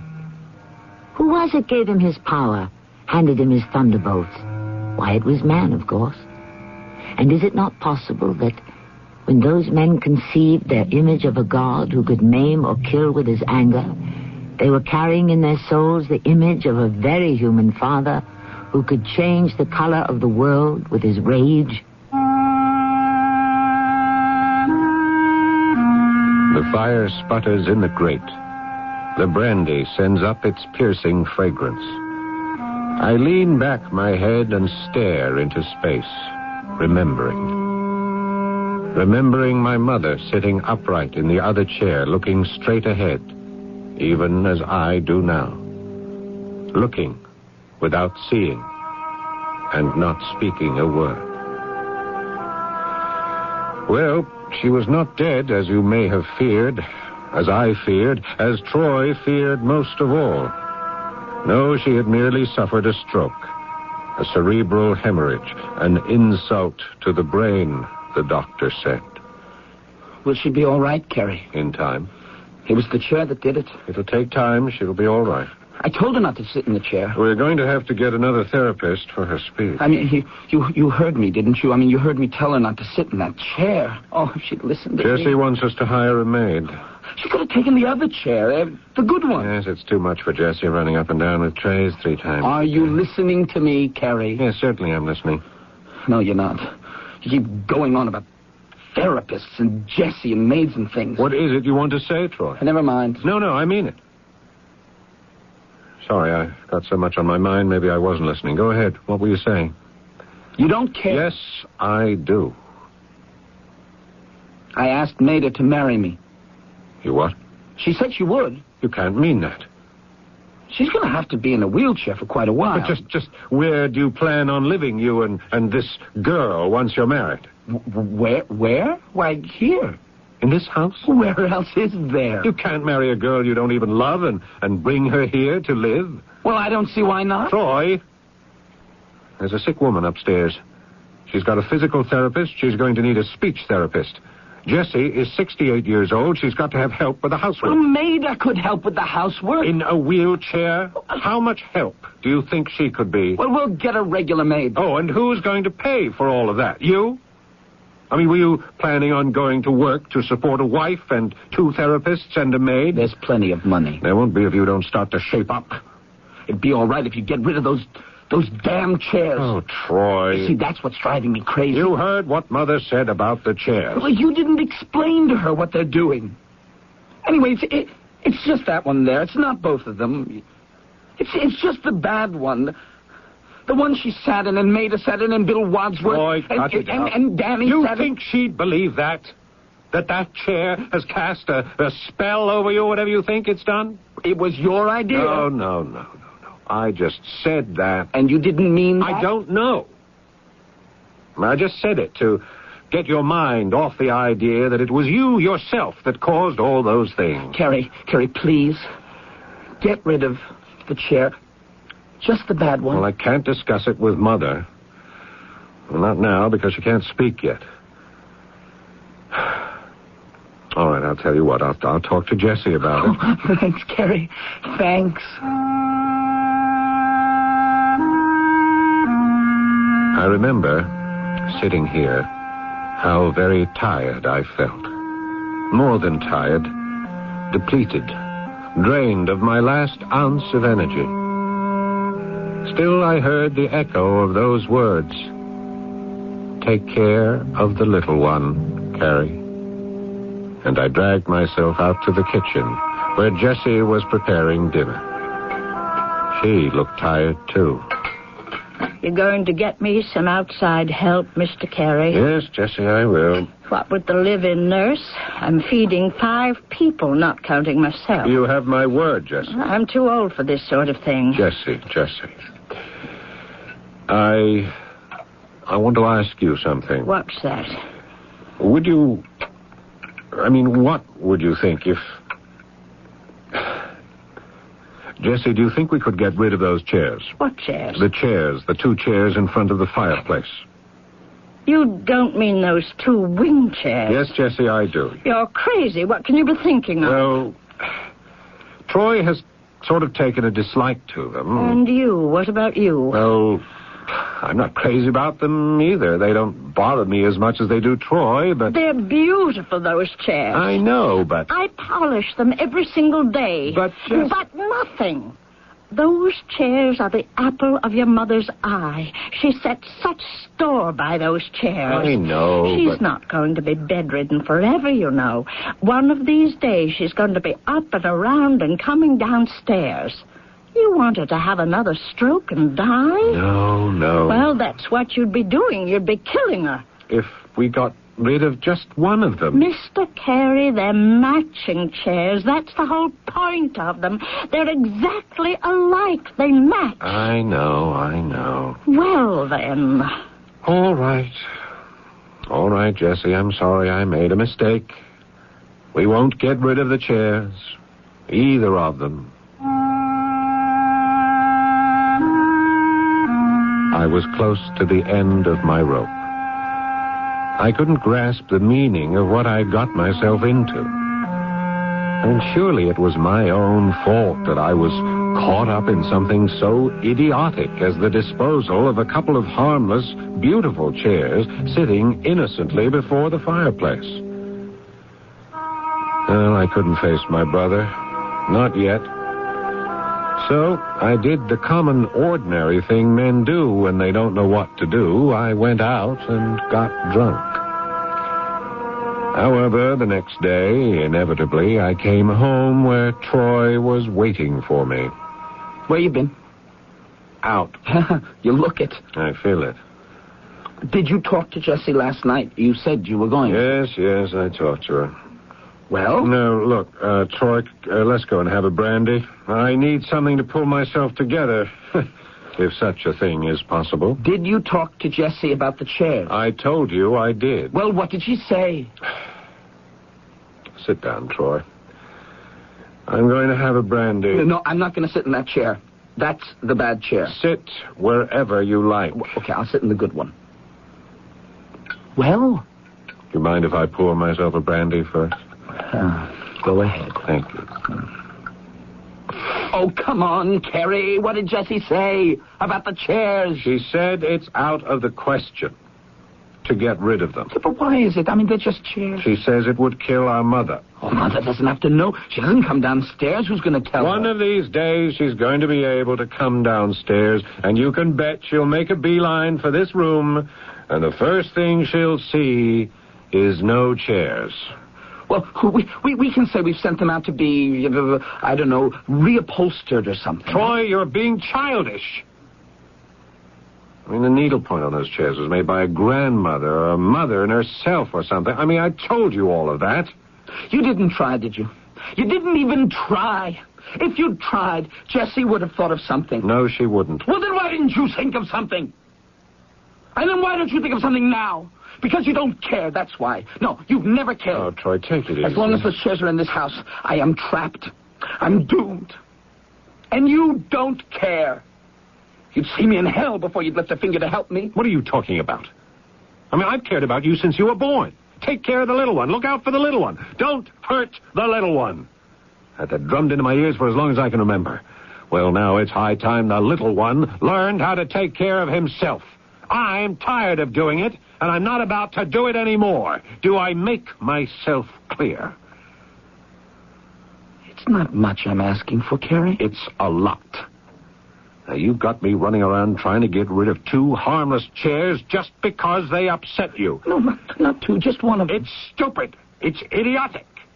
The chairs, neither one of them has got anything to do with anything. Now, if you think they have, or one of them has, then get rid of them yourself. Don't ask me to do it because I'm worn out, I'm fed up with catering to all your fears and your moods.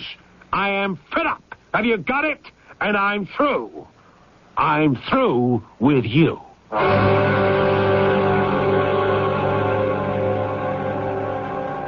The fire is dying down. And in the quiet embers, I think I can see the pale face of my brother.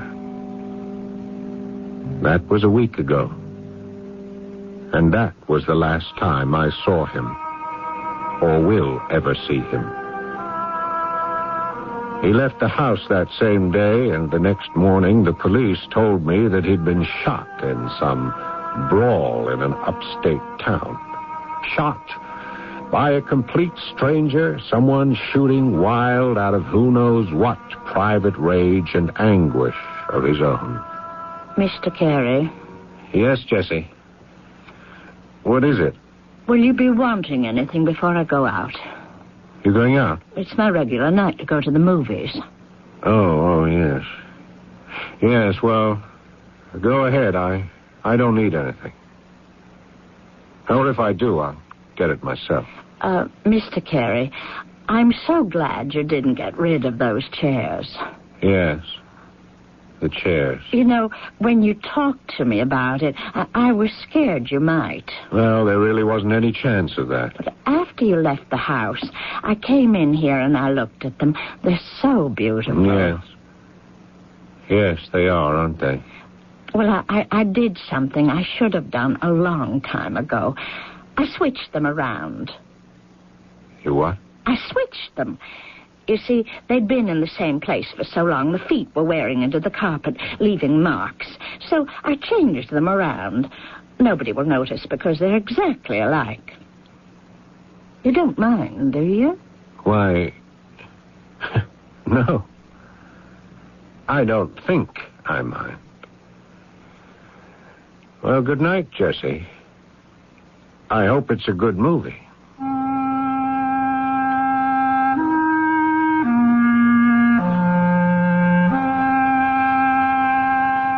Jessie's off to the movies. The fire's gone out. The brandy is finished.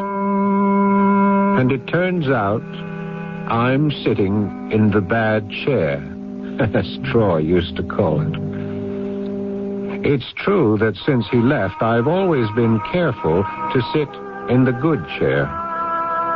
Always felt a little foolish, but that's what I did. It must have been the bad chair that Troy was sitting in when I told him I was through with him. I know it wasn't the chair that killed the little one. It was a stranger's stray bullet. I know that. Don't I? Or could it have been my own anger that killed him? Could that have been it? I don't like to think that, but... Oh, that was a big pain. A pain in my chest. Sharp. Jessie! Jessie! Oh, she's gone. Mother! Oh, no. She can't hear me. Couldn't reach me if she did.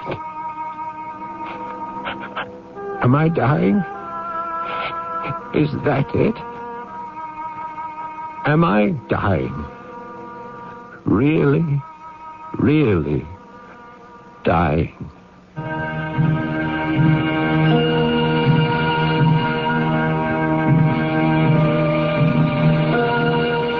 It is not an uncommon thing to ascribe to others feelings of our own, which are painful and therefore unwelcome. If we can project these disagreeable feelings onto another person, why can we not project them onto an inanimate thing, like a chair, for instance? I think we can, and we do. And the mechanism is called paranoia. I'll be back shortly. If you'd like to take advantage of the current high interest rates in today's money market, but want your money available when you need it, take a moment now to call this toll-free number, 800-228-5000. Ask the operator to send you information on Dreyfus Liquid Assets. Find out just how much income growth you can get from one of the world's largest money market mutual funds. With Dreyfus Liquid Assets, you have the advantage of making withdrawals by phone or paying larger bills with free redemption checks and continue earning high yields, compounded daily till your check clears. You can put money in or take it out anytime with never a sales charge or a penalty. But call now, 800-228-5000 for free information and a prospectus, including management fee, charges, and expenses. 800-228-5000. Study the prospectus carefully before you invest and learn how Dreyfus Liquid Assets can help you get the lion's share from today's high interest rates. 800-228-5000. Toll free, 800-228-5000.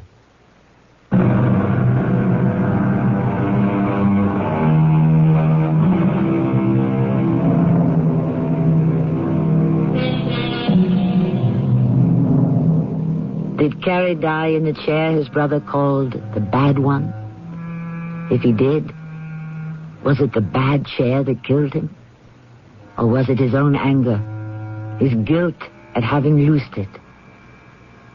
We'll be honest and tell you we don't know. Actually, we don't even know that he died.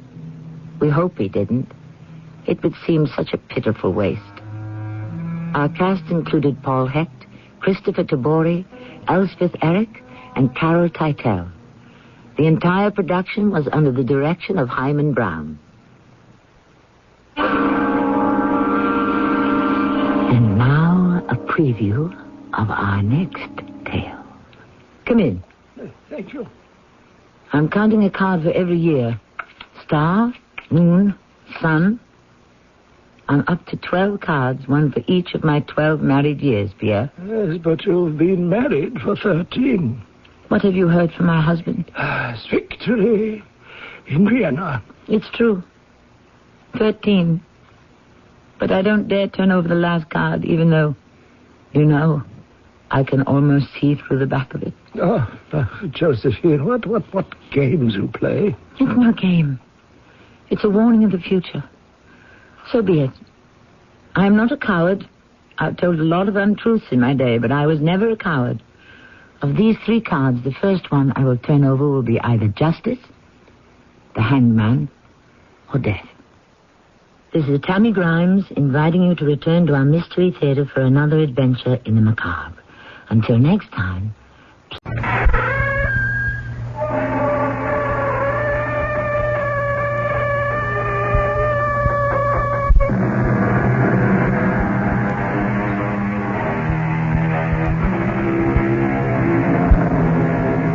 Come in. Welcome. I'm E.G. Marshall.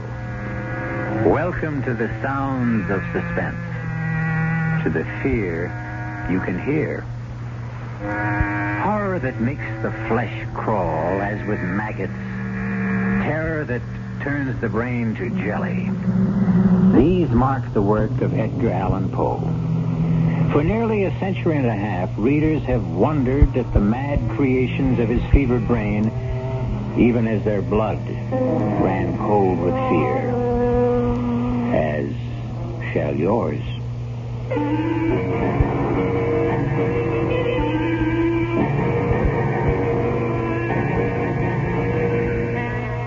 Our mystery drama, The Fall of the House of Usher, was especially adapted from the Edgar Allan Poe classic for the Mystery Theater by George Lothar and stars Kevin McCarthy. I'll be back shortly with Act 1.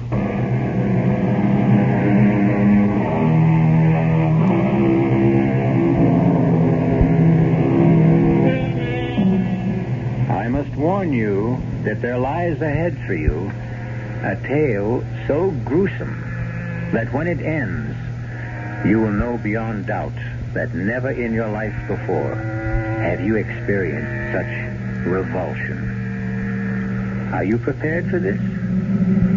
Come then to a certain room where a man named Gabriel Mannering sits writing in his diary. A certain room in the house of Usher. I sit here writing this diary, when in truth, were I not a fool, I should have already departed this frightful place. Already I have sensed such horrors in these first hours of my visit that I tremble at the thought of what may be in store for my friend Roderick Usher. And for me. During the whole of this dull, dark autumn day, I had passed on horseback through a singularly dreary tract of country, and at length found myself, as the shades of evening drew on, within a view of this bleak and melancholy house, the house of Usher. I felt at once an iciness, a sickening of my heart, and wondered what it was that so unnerved me. I was soon to find out.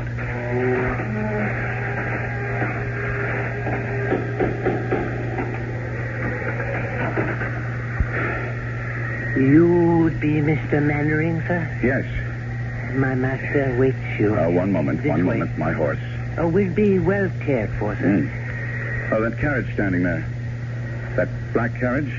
Is there another visitor? Only the doctor. He is attending Miss Madeline. This way, sir. Thank you. Follow me now, sir. We turn here, the passage on our left.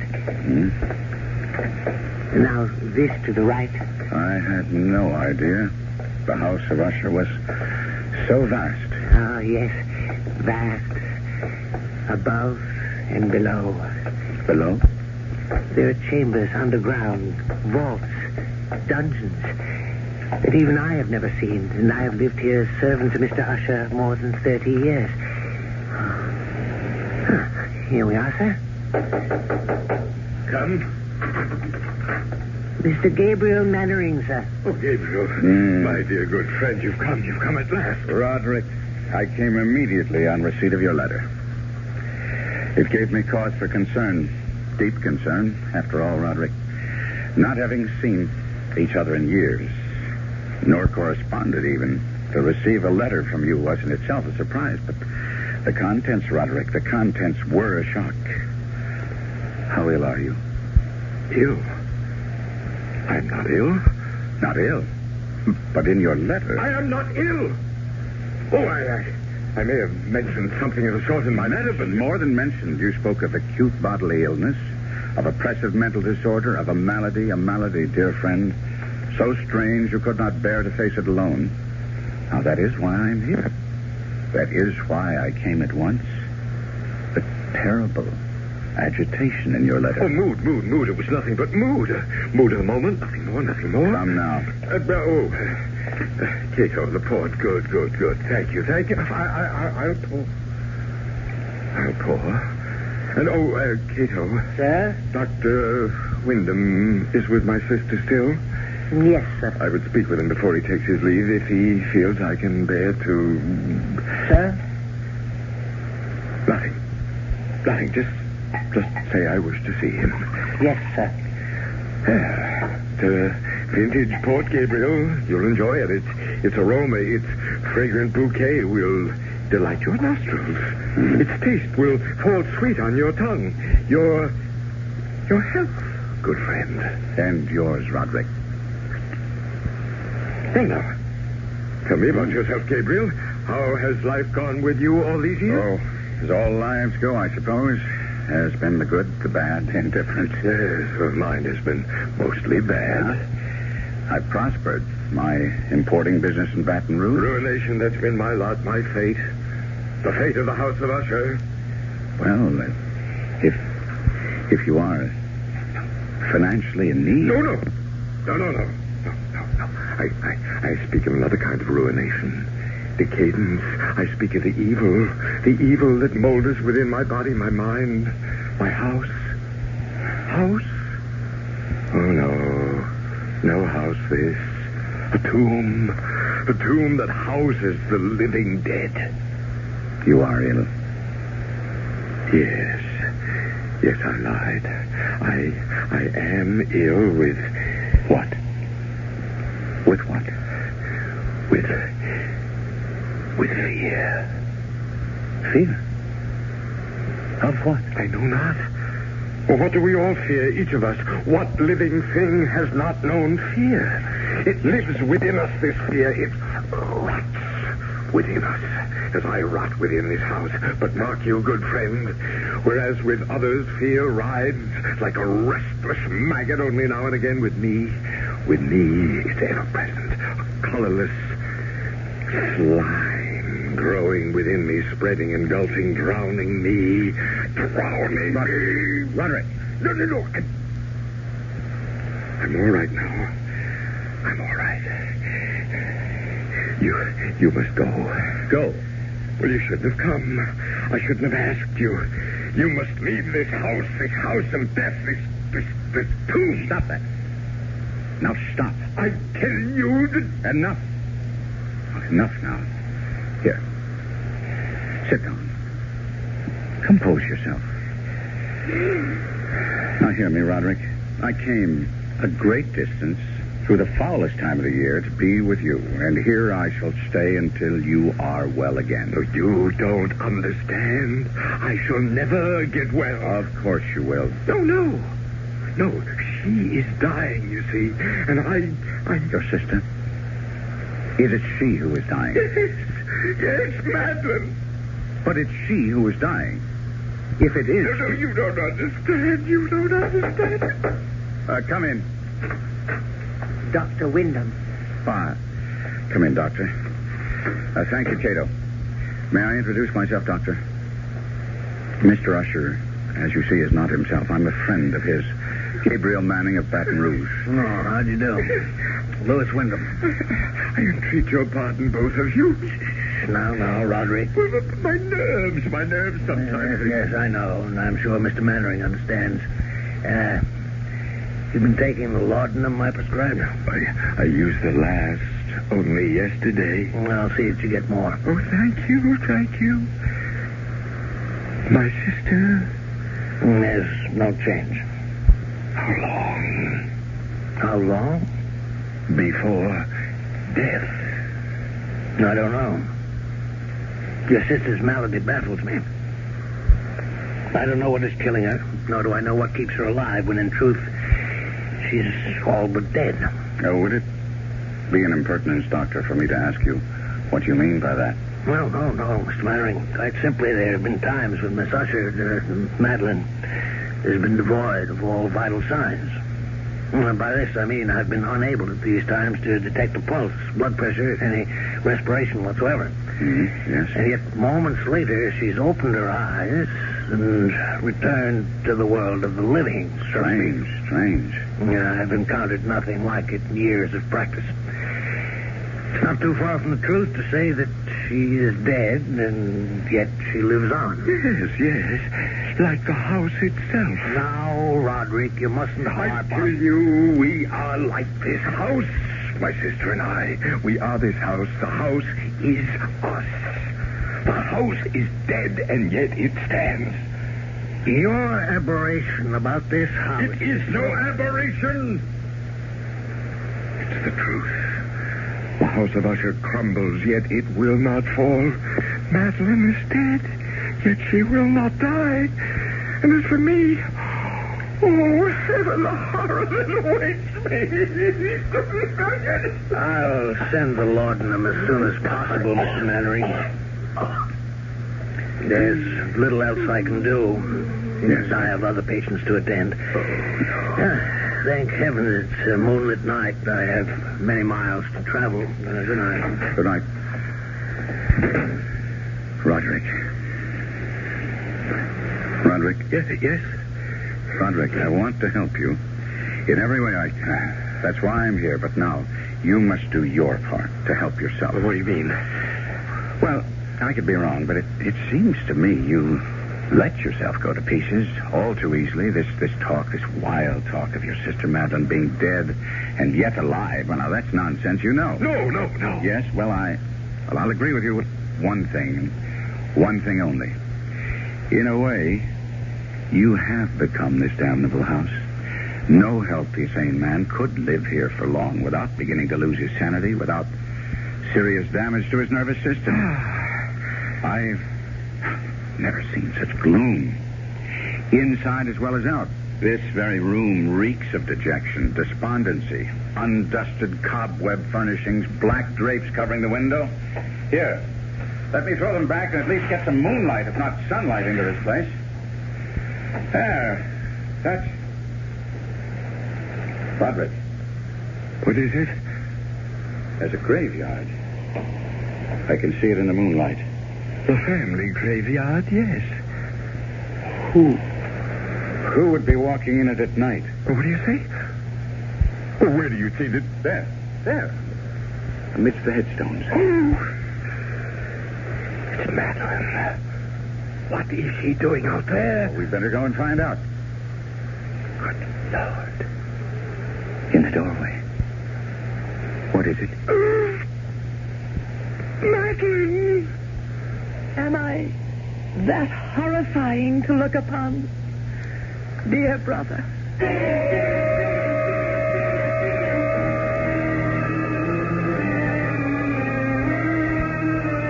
Madeline Usher walks among the headstones of the Usher graveyard, yet stands in the doorway at the same time.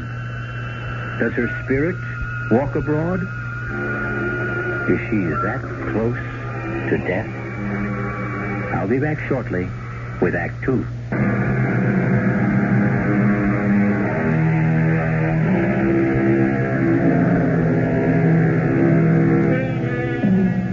Again, if you wish to go on, and warn that if you do, you will experience a kind of horror for which I can find no words. Even Gabriel Mannering, writing in his diary, found it difficult to express his feelings in that moment of first meeting with Madeline Usher. I seek and cannot find words to recreate the terror of that moment. Not a woman, but a corpse stood before us in the doorway of that awful room. The very woman, or corpse, if you will, that but an instant before Roderick Usher and I had glimpsed in the moonlight graveyard beyond the window. If she is alive, I thought, she should be dead. Fatuously, I said, "You are Madeline Usher?" Yes, How do you do? I'm Gabriel Mannering. I know. Ah, you winced as you took my hand. What? You felt it. Coldness. No. Yes. You need not dissemble with me. Even now, you find it hard not to stare at the dark patches on my face, the putrescence that lives. Yes, thrives in my dying flesh. Madeline, my dearest sister, you should be lying down, resting. You mustn't waste your energy. I wanted to meet your friend. Someone from the world of life outside this house. This tomb. I wanted to... needed... Falling catcher. Put her on the couch, Gabriel. No. Better still, we'll carry her to her room. No pulse. No heartbeat. Is she... Well, heaven help me. It's impossible to say. Can you carry her alone? She weighs nothing. Follow me, then. Oh, what evil stalks the house of Usher. Help us, dear Lord. Please help us. Put her down, Gabriel. Gabriel. In what? In that? It's her bed. A coffin. But nevertheless, it is her bed. It's where she rests and sleeps. And haven't you noticed? What she's wearing isn't a nightdress. A shroud. Yes. She's been ready for her burial for nearly a year now. Oh, look. See? Her eyes are fluttering. I'd have taken my oath she was dead. Not yet. Oh. Gabriel, my friend, come. Well, you don't leave her like this, alone, no company to cheer her when she wakes. She may not waken again today. She may not waken again. Come? No. Oh, wait. There's something about her. Something in her face it reminds me. Well, of course, it's you. Oh, you see, then? The family resemblance. Obvious. In spite of what the intimacy of death has done to the face, the resemblance is still there. It's more than a resemblance, Gabriel. What do you mean? Well, we are twins.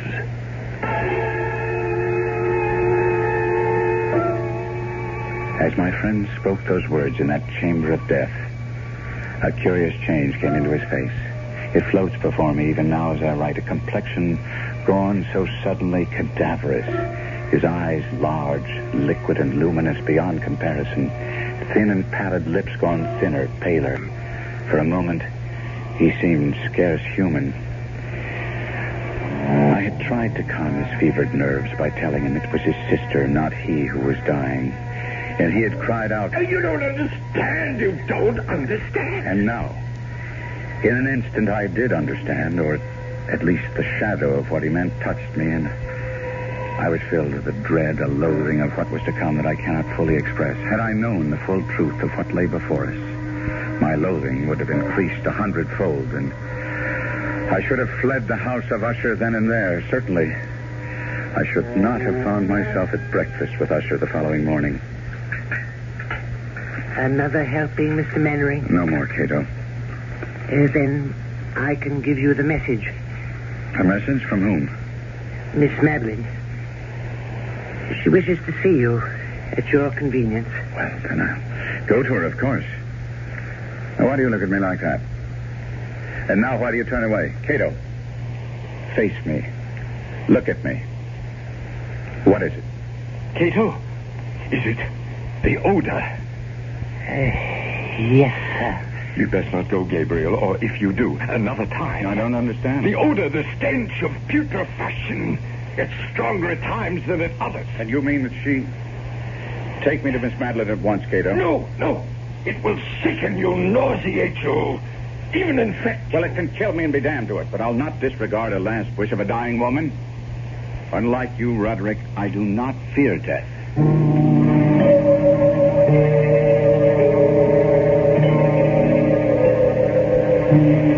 Miss Usher. Madeline. Are you too tired to speak now? No. Would you prefer I came back another time? No. How good of you to come at all. It's a privilege to be of use to you. Favor. I wish a favor. Anything in my power. I want to die. I'm in such pain and I want to die, but I cannot. Cannot? I'm afraid. There's nothing to fear. Death is only sleep, a dreamless sleep. No, don't fear death. I don't fear.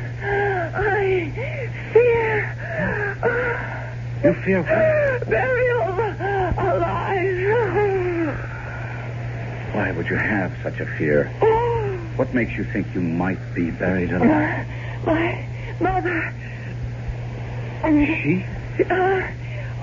Promise me. Spare yourself. Spare yourself. You need say no more. I promise. I promise you. You will not be buried alive. Rest. Rest now. Rest.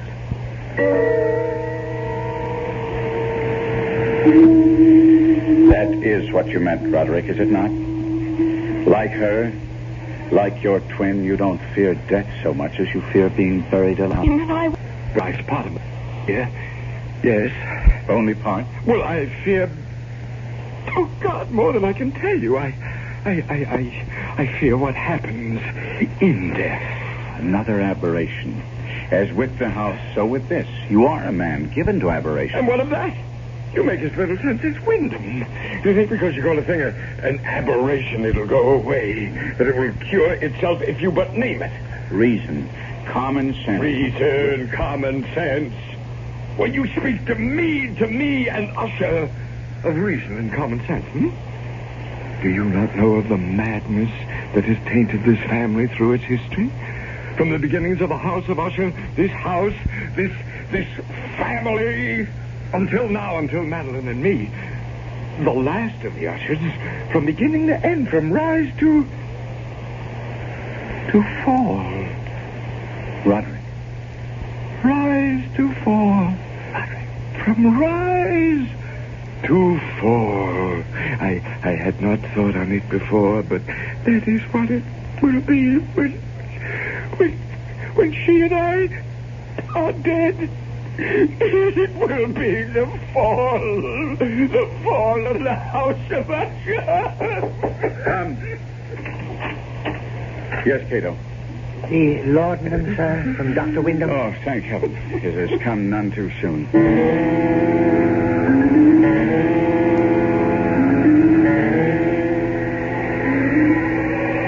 Mr. Mannering, sir. What? Oh, yes, Cato. You've been sitting here in the graveyard for nearly 2 hours. That long? Yes, sir. Tell me, Cato, how long have you been servant to Mr. Usher? More than 30 years, sir. But I thought I'd told you that the night you arrived just a week ago. Did you? Now, then I forgot. Were you here when the mother died? The mother of Mr. Roderick and Miss Madeline? Why do you ask such a question, Mr. Mannering? I don't know, really, except I've been dwelling on what Miss Madeline told me about her mother. Buried alive Was she indeed? Sir, don't ask such questions. Don't dwell on such thoughts. Why not? It was discovered the mother had been buried alive. Yes. Tell me about it. Sir, I entreat you. Understand. You cannot stay in the house of Usher. No one can without something. I know not what, but something evil taking possession of his mind, his spirit, his very soul. It will happen to you. It is happening to you. No. You've been drawn here to this spot. You've been sitting here in the damp and chill for hours because you, too, have taken the first step toward madness. How did they discover she'd been buried alive? Sir, I beg you, turn your thoughts away from... How? If you must hear it. A few weeks after she had been buried, the coffin placed in that vault you see under the trees, it was discovered that she had been buried wearing a valuable ring. A ring? It contained a stone worth a fortune. It had been...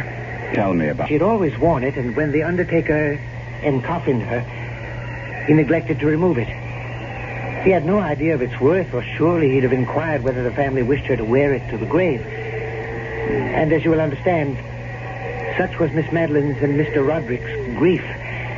They didn't think of the ring until weeks later. And decided to retrieve it. Yes. We went to the vault, the three of us, slid back the slab that covers it, and... sir, let us go in. Finish what you're telling me. There lay the coffin. The lid was in two parts. A lower part that covered her body from the waist down, an upper part from the waist up. This I pried up, and there... Go on. She lay face down. Her hands had torn chunks of hair out by the roots. Such was the agony of terror. Hands, do I say? Claws. They had become rigid in the death throes. Yes. We turned her over. Her face, oh, my God, be with us. Her face, I cannot describe. I cannot. Enough, honey. Oh, chill is getting to me. No! Henry! Quickly. Come. Heaven help us. What is that? They're coming toward us from the house. Roderick! Help me! What? Help me! What is it, man? A corpse! What? Madeline, dead. She's dead at last. Dead, but... What is it? She tried to take me to the grave with her. She tried to drag me into her coffin. No. Roderick, pull yourself together and tell us. I went to her chamber to see how she was. I called her name again and again and again, and no answer. I felt for a pulse, none. I lay my head against her breast, no heartbeat, and then... Oh, God! Her arms were entwined around my neck, her cold arms around my neck, and I tried to break free, but I couldn't. I grabbed her wrists and I tore her arms from her neck. Sir? I've got him. Help me carry him inside.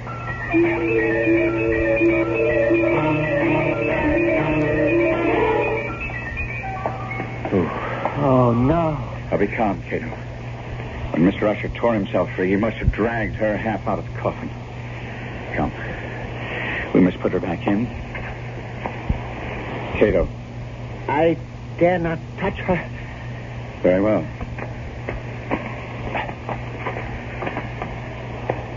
There. Is she at last dead? She seems so. Ride for the doctor. Tell him to come at once. Yes, sir. Sir, you mean to stay here? Yes. But I will be gone at least 2 hours. If you change your mind, grab the wrist. Find your way back to the library in that maze of corridors. Now, don't worry about it. I shall stay here. I made her she'd not be buried alive, and I mean to keep that promise, Cato. Beginning now.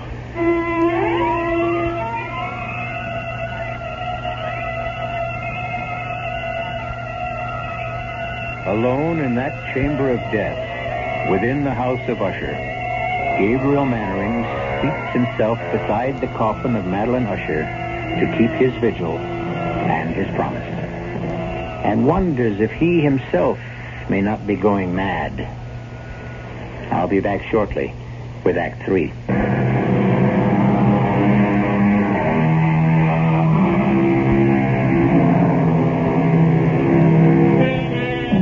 Terror so awful as to shatter the human mind haunts the house of Usher, hangs like a shroud in the air, drips on the spirit like the very slime upon the decaying walls. As Gabriel Mannering sits beside the coffin of Madeline Usher, he feels this terror seeping into him. Seeping into me like a rising tide of pollution. Cato said he would be gone 2 hours in fetching Dr. Wyndham, but to me, it seemed like 20 before I heard his returning footsteps. You don't look well. I'm all right. Sir, you deceive yourself. Well, never mind now. I'm seeing Miss Usher. That bag, Cato? Thank you. Heart first. Mm-hmm. Is she? No, there's no heartbeat. None whatever. No pulse. No vital signs at all. She is gone, then? Hey, Mr. Mannering, I have attended her in this strange illness for nearly a year. I've seen her in this state 4 times before. What's to be done? What indeed? Well, I would wait a few days at least, and then I should bury her. No. No? She feared to be buried alive. Yes, I know. Her mother. You attended her? No, another man. From what I've been able to learn, I judge her illness was similar, just as unaccountable as baffling. Well, Mr. Mannering, she did indeed fear the same fate her mother suffered, but I think that after, say, 3 or 4 days... I say no. At least a week. No, 2. Even 3. You don't know what you're saying. You can't keep a body for 2 or 3 weeks. Especially hers. Why especially hers? Well, look at her, man. Here. See? Under the skin of the cheeks. Those gray patches. She's partially decomposed already. I gave her my word, Doctor. I said we would make sure. There is an evil in this house. A sinister, malevolent thing that fastened itself on the Ushers years ago. And is beginning to fasten itself on you. Now, Doctor. Now, hear me out. I have not seen you in some days. The moment I came into this room, I saw it. I tell you, I saw it. The change in you. The sickening in you. I do not use this word lightly, Mr. Mannering. The insanity in you. You are right. I gave Madeline Usher my word she would not be buried alive, and she will not be. Now, I see that I cannot dissuade you. Very well. Do as you wish. And may God help you.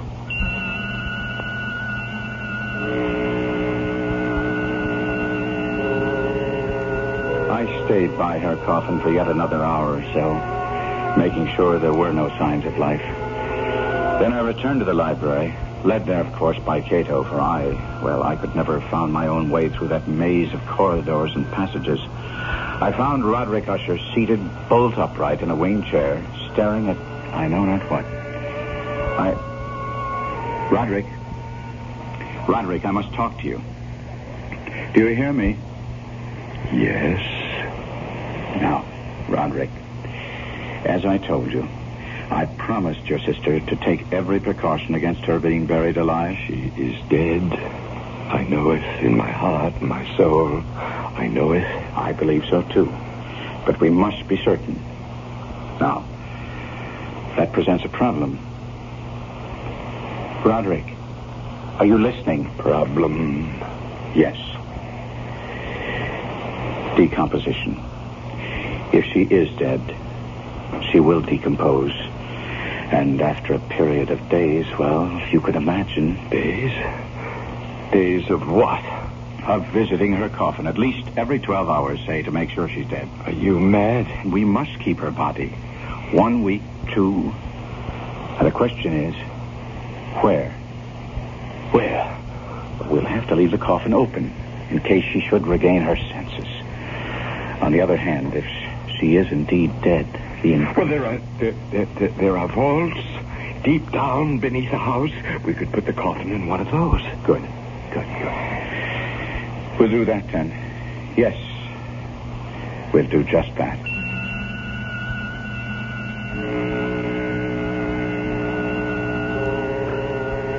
Together, Usher and I arranged for the temporary entombment of Madeline, his twin. The vault, so long unopened that our torches were half smothered in its oppressive atmosphere, was small, damp, and entirely without means of admission of light, lying at great depth beneath the house. There, Gabriel. It is done. We must come here again. In no more than 12 hours. As you say. As you say. Before he wished only to bury Madeline, why had become so compliant, agreed so readily with what I said. Only I'd asked myself that question. But I did not, and in consequence, faced an unexpected problem. Why do you not believe me? It isn't that I don't believe you, Roderick. I wish to see for myself. There is no need for you to do it. I have done it. You have? I have visited the coffin at least once every 12 hours, sometimes twice. She does not live. Take my word for it. It is my word concerns me. I gave my word to her, not yours. She is dead. I assure you, she's dead. It was about that time the sounds began. Strange knockings, creaking. Perhaps it had begun before, but I had not at first. I would hear some curious sound from below and say to Roderick, "What was that?" What was what? Listen. What is that? Rats, perhaps? Rats? Well, the house is infested with them. I've never heard rats make sound like that. I answered. Time went on. And it seemed to me the sounds grew louder, and I would say to Roderick, "Listen." And he would answer. A door banging in the wind somewhere. And I would say, "There is no wind." He would answer, "Well, then it's something else. Don't bother me." And on that fatal night, as we sat in the library, he was sitting, staring vacantly at nothing, trying to read, but my mind was on that awful chamber of death far below him, outside the wind gathering for a storm. It happened. I became aware of distinct, hollow, metallic, yet muffled reverberation. Complete unnerved, I leaped to my feet and looked at Usher. His eyes were fixed before him, and throughout his whole countenance there reigned a stony rigidity. I said, "Roderick, do you not hear it?" "Yes, I hear it and have heard it, as you have. Long, many minutes, many hours, many days have I heard. Yet I dared not speak. No, touch me not. I am accursed. For I heard the sounds as did you, but I dared not speak and dared not go. Not go? My God, are you telling me that not once have I gone down to see. I dared not. We put her living in the tomb. She comes. For me. Listen. Now listen and know.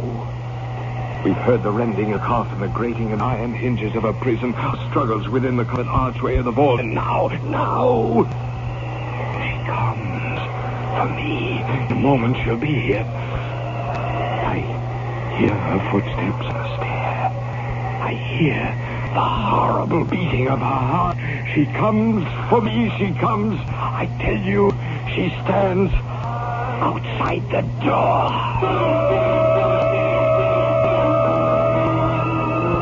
And as if in the superhuman energy of his utterance, there had been found the potency of a spell. The huge antique panels to which he pointed drew slowly back. And outside those doors did stand the towering and enshrouded figure of Miss Madeline. There was blood on her white robe, evidence of some bitter struggle on every portion of her putrefied frame. For an instant she remained trembling and reeling to and fro upon the threshold. And then with a moaning cry, fell heavily inward on her brother. And in her violent, now final death agony, bore him to the floor. A corpse. A victim to the terrors of all he had anticipated.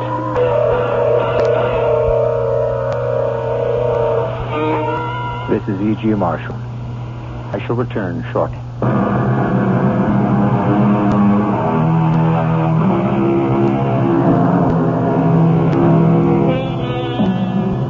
The manuscript of The Fall of House of Usher ends thus.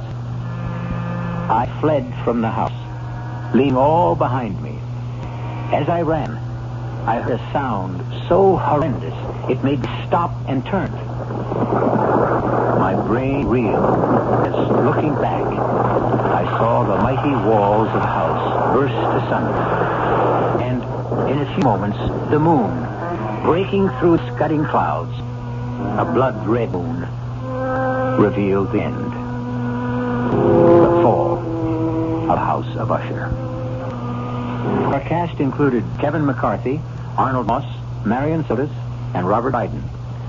The entire production was under the direction of Hyman Brown.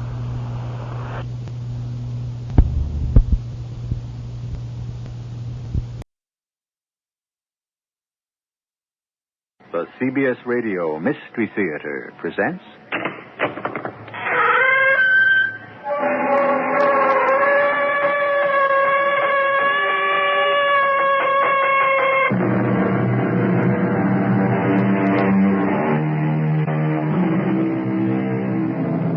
Come in. Welcome.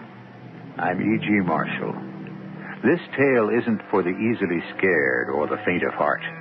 It's a full-blooded ghost story and introduces once again that intrepid voyager into the unknown seas of the supernatural and the occult, who always manages to return with a pragmatic explanation of what seems to be the inexplicable, Mr. Flaxman Lowe. Now, my dear Gigi, you must show me this haunted house. It's raining too hard to go there now, Uncle Flaxman. But look out the window. There it is. Even in the rain, it's lovely. So peaceful and sort of beckoning by day. But I'm afraid that some terrible, malign, dreadful ghost lurks there by night that kills and kills to keep it for its own. Well, if there is, my dear, then we must exorcise it. But first, we must find out what it is.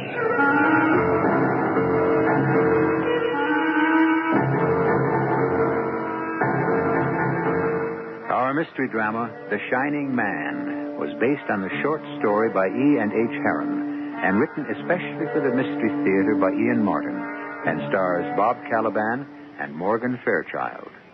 I'll be back shortly with Act One.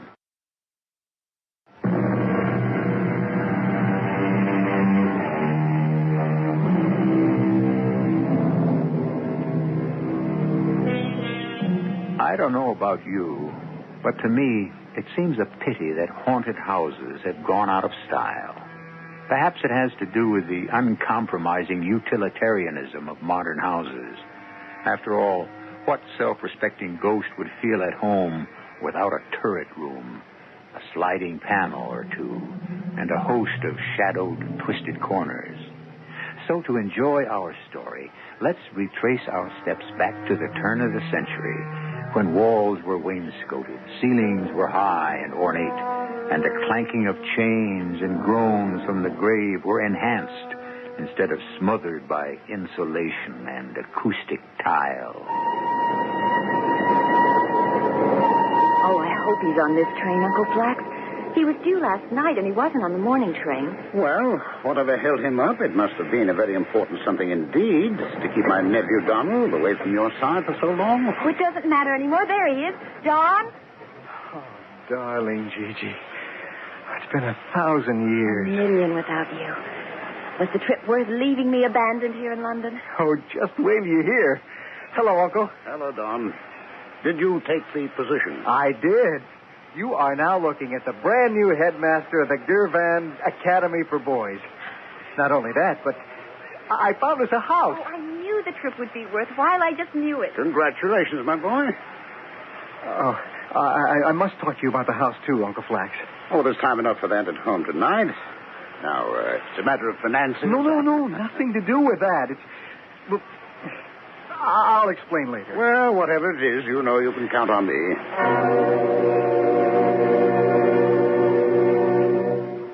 My name is Don Campbell. I'm of Scottish and English descent. But I was educated in Canada and America, where I met and married my wife. Gigi was an orphan, like me.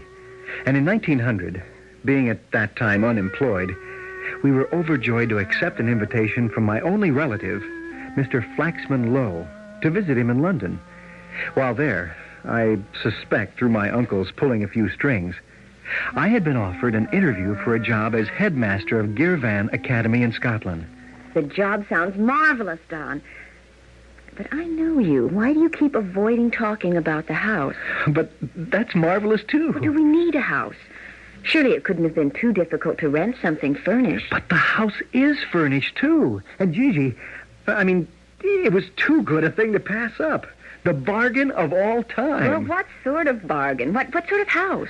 Well, it's kind of hard to describe. It's really stunning. High on a ridge, and the view is stupendous. Connor Old House, it's called. When you look at it from outside, you'll fall in love with it just as I did. And the inside? Well, it's been empty for quite a few years, and, well, there's work to be done there. I've already arranged with the agent to hire a man to clean it up. And the price includes the furniture. Don, are you trying to tell me you've bought this house without my ever even seeing it? Well, not exactly bought. Just a down payment. Oh, but, darling, I tell you, it was such an incredible bargain. Why is this house such an incredible bargain? Well, I suppose because it's supposed to be haunted. Oh, that's great. Well, Gigi, I couldn't pass up an absolute steal like this. I can't describe to you how lovely Connor Old House is. Clothed in ivy, on the highest hill within its horizon, with the green grass tumbling down to the cliffs and the dunes and the endless sea beyond. And the ghosts you spoke of? Oh, local superstition. And if they bother us by groaning and clanking about, well, there's always Uncle Flax. As a parapsychologist, they're his life work, and he can blow them away just like the mists. Are you so sure?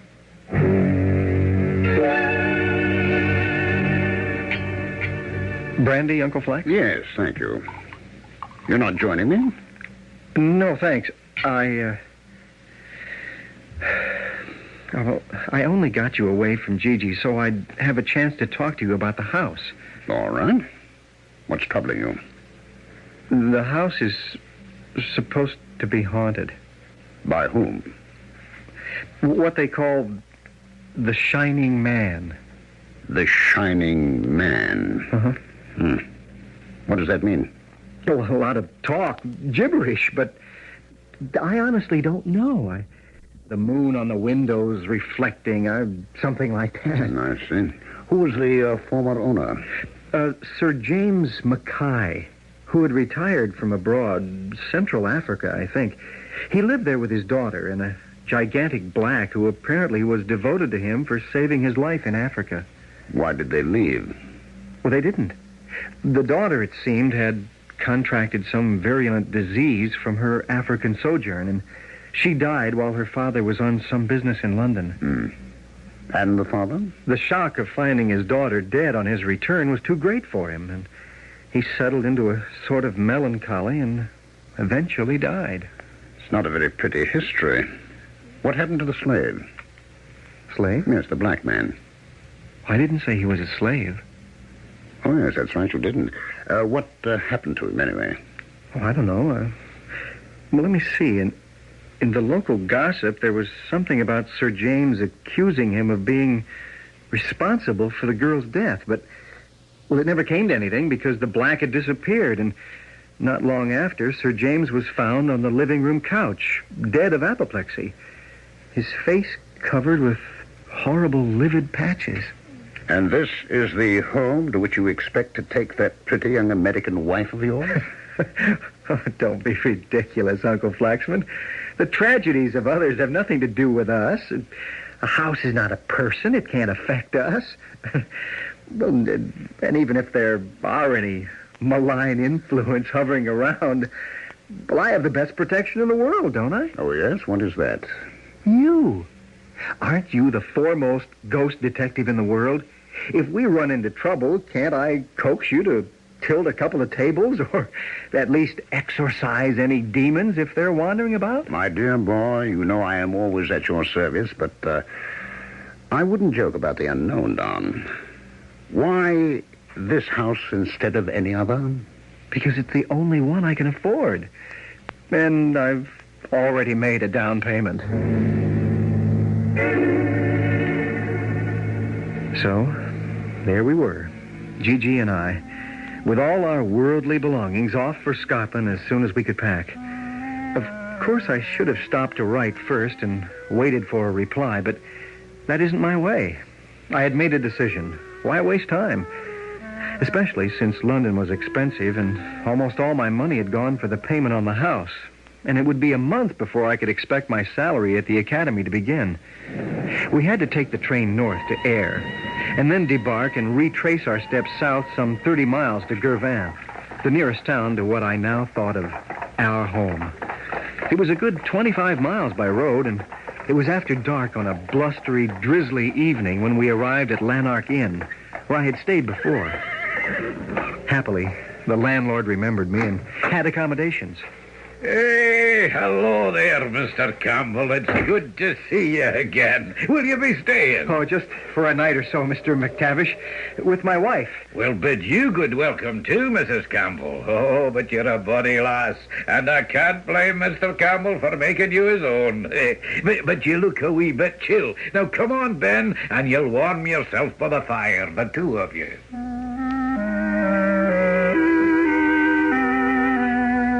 Mr. McTavish was as good as his word. Not only did he have a fire, but he had some warming beer, and with it, some heavenly steak and kidney pie. So, what brings you back to Girvan, Mr. Campbell? Oh, I'm back to stay, Mr. McTavish. All right. And where would that be?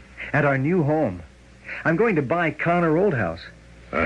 You are? Oh, my husband can't wait to take possession. If it had been daylight, it'd have moved right in. I'd move in right now if I were sure it had been aired and cleaned thoroughly. Mr. Niven, the agent, wouldn't still be around town, would he? Oh, no, he's away home long before twilight. He lives quite far down the road. Oh, well, I'd rather see the house by daylight first anyway. We can move in tomorrow. No, I wouldn't haste too much till you've had a word with Tommy Niven. Well, of course we have to see him first. I'll be up at the crack of dawn waiting in his office till he comes in. Well, I don't think in the morning he'll be by. He'll be over to Contraire, I would think, to the funeral. What funeral? Well, you see, it was this lad he engaged from the village here to clean up Connor Old House. Yes, I commissioned him to do that.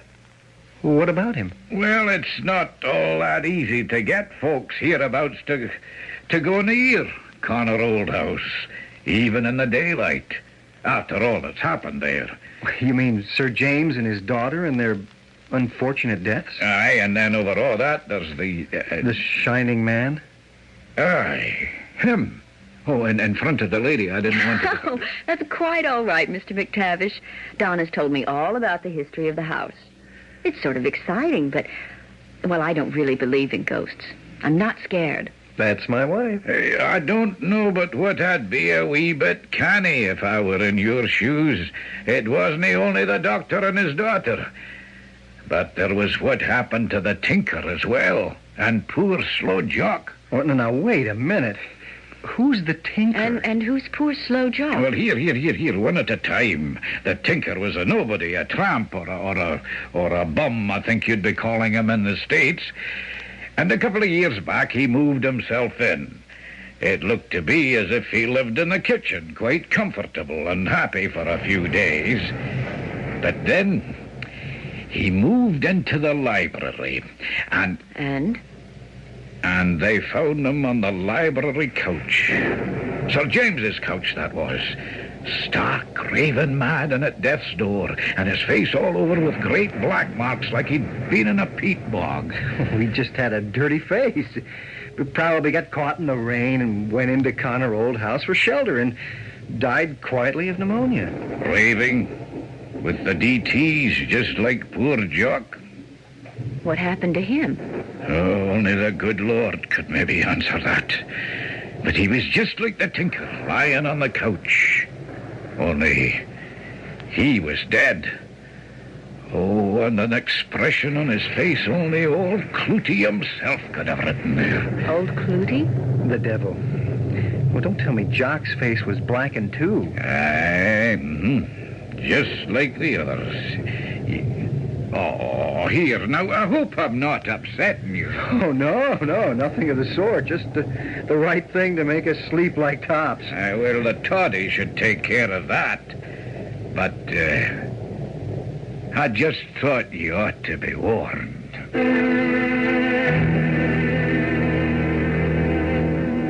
Come to bed, Don. Why are you watching out the window? Oh, nothing. It's started to rain. Typical Scottish drizzle. You think there's going to be a storm? No, I don't. What is it? Don, what did you see? I didn't see anything. Go back to bed, Gigi. Don, you're looking towards our house, aren't you? Connor House, I mean. Yes, Well, I mean, that's the general direction, but it's... I see it. I see what you saw. What? A light. Glimmering like a huge June bug, only it's shaped like a man. Oh, dear Lord, it is haunted, just as the innkeeper said. Look, Don, look, it's the shining man.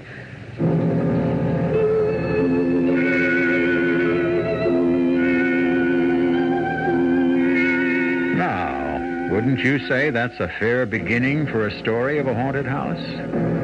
What is it that Gigi has seen, or thinks she saw?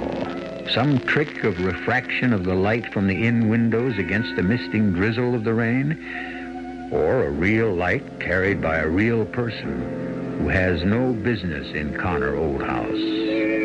I shall return shortly with Act 2.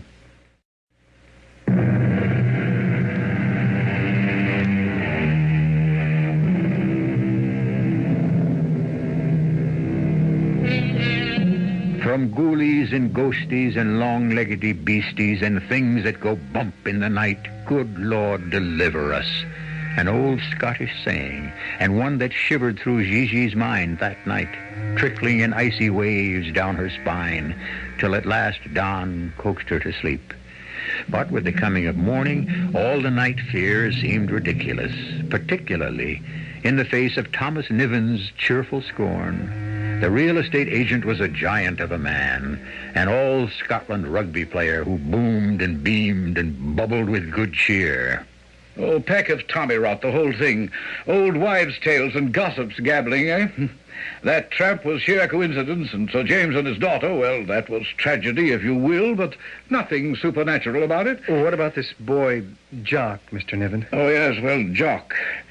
Now, there I do blame myself, Mr. Campbell. I should have realized that the boy wasn't up to the job. Never send a boy on a man's errand, huh? Was he really so young? Not in years, Mrs. Campbell. A man grown, in body, that is. But he was a touch, well, you know, not quite right in the head.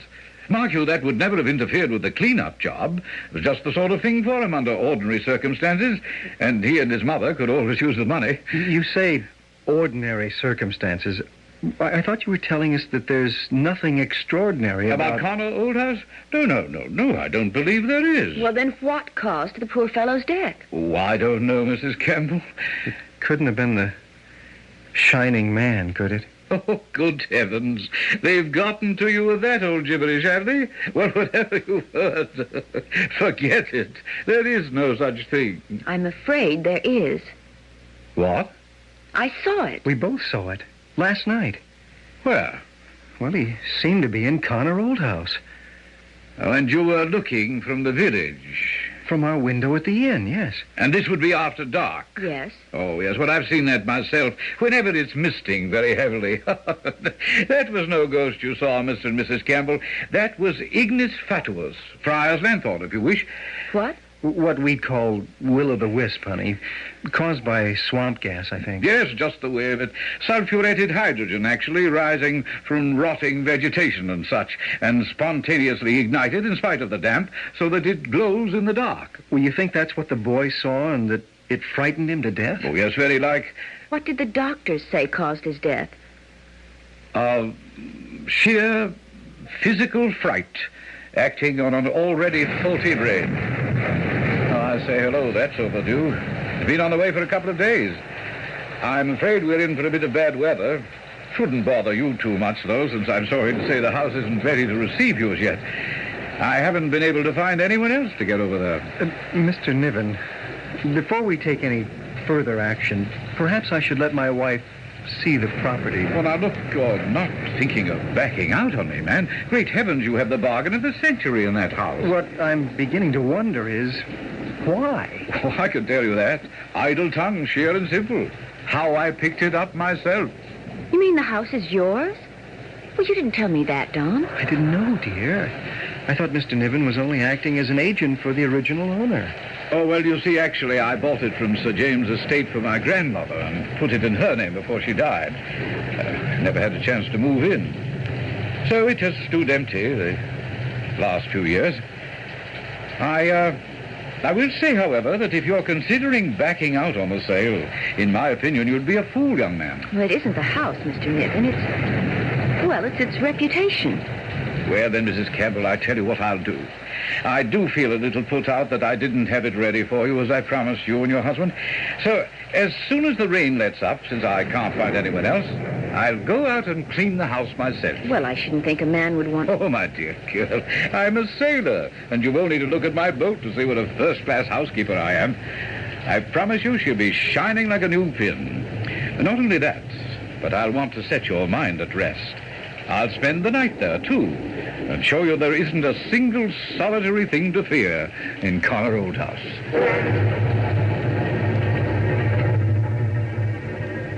I will admit that I had misgivings.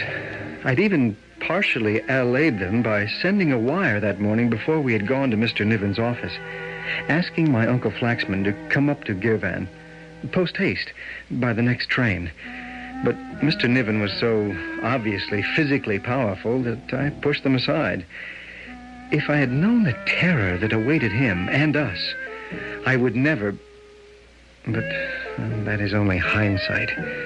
In no time, it was the afternoon of the next day, and Uncle Flax had arrived, and we were briefing him on all that happened in the tap room. Oh, dear.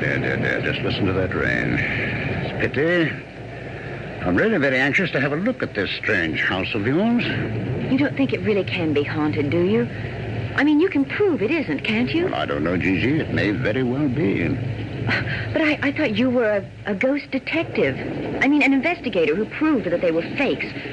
All your famous cases... Oh, not all, my dear. Most, perhaps, but certainly not all.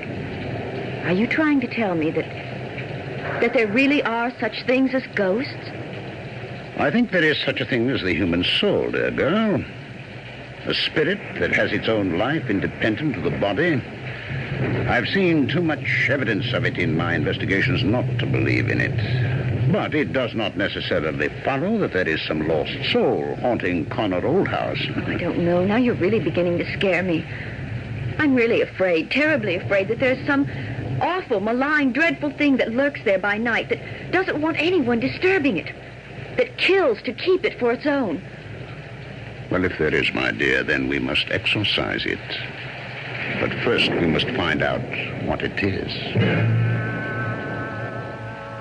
In spite of the weather, we would have tried to go over to Connor Old House that afternoon, but the driver refused to take his horse out again in that torrential rain.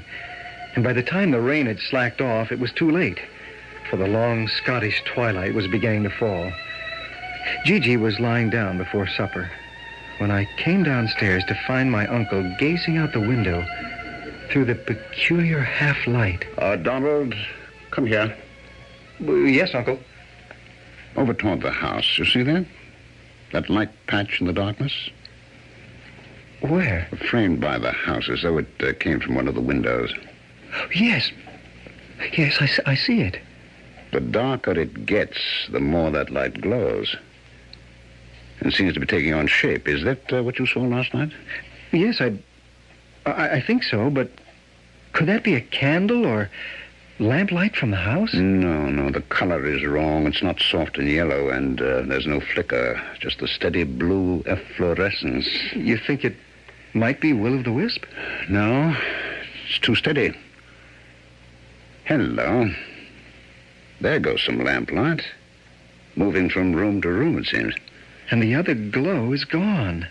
It doesn't like the real light, it would seem. What do you think, Uncle? Without any facts to go on, very little. I only wonder. But I do know 3 things. What, sir? First, that it is too dark for us to venture out there tonight. Second, that when we do, we will not take Gigi with us. And third, we had better leave tomorrow at crack of dawn.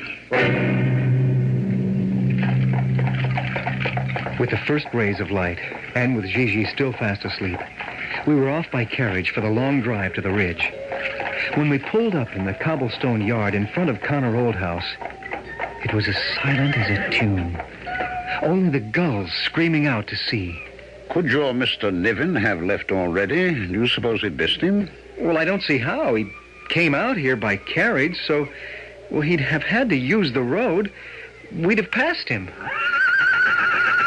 Came from the stables. He must still be there. That horse sounds frightened. Come along, Don. You've been in the house before. Now, you take it. I'll take the stables. He left me. I hurried up the stairs of the porte cochere, and after testing the handle, swung open the heavy hall door. The gloom of the wet dawning and the heavy smell of stagnant air filled the great hall as I looked around its dreary emptiness. The silence inside the house was oppressive. I called Mr. Niven's name, but the noise only echoed through the house, jarring on the stillness. I walked, almost timidly, to the middle of the hall, my footsteps silent on the carpet of accumulated layer upon layer of dust. Wherever Niven had been cleaning, he certainly hadn't started here. I felt a wave of panic spiral up from my stomach, and I called his name again. Mr. Niven? Mr. Niven! Don. It's all right. It's all right. It's only me. There's no sign of him here. No. You didn't find anything at the stable? No, just a poor horse, bathed in a lather of sweat, shying at the blink of an eye. Something's happened to scare him, but not in the stable. Or here, it seems. I don't see how Niven can be in this house. Oh, why? Well, you can see the dust everywhere. And my footsteps. No sign of any others. He's here, in this house. How do you know? I can sense it, and the vibrations are bad. Come, which way are the living quarters? This way. Including the library? Right through this door. It seems to be stuck. Oh, there. Good Lord. Oh, that smell. The smell of death. Let me pass. No, Uncle. No, don't. Come, help me. I've found your Mr. Niven, I think. Oh. Is this he? Yes. Is he dead? No, I don't think so, but we've got to get him out of here and home before he is. What happened to him? I don't know, but whatever it was, he was trying to run from it when he fell against the inside of the door. Come, my boy, if we're to save his life, we must get him out of here.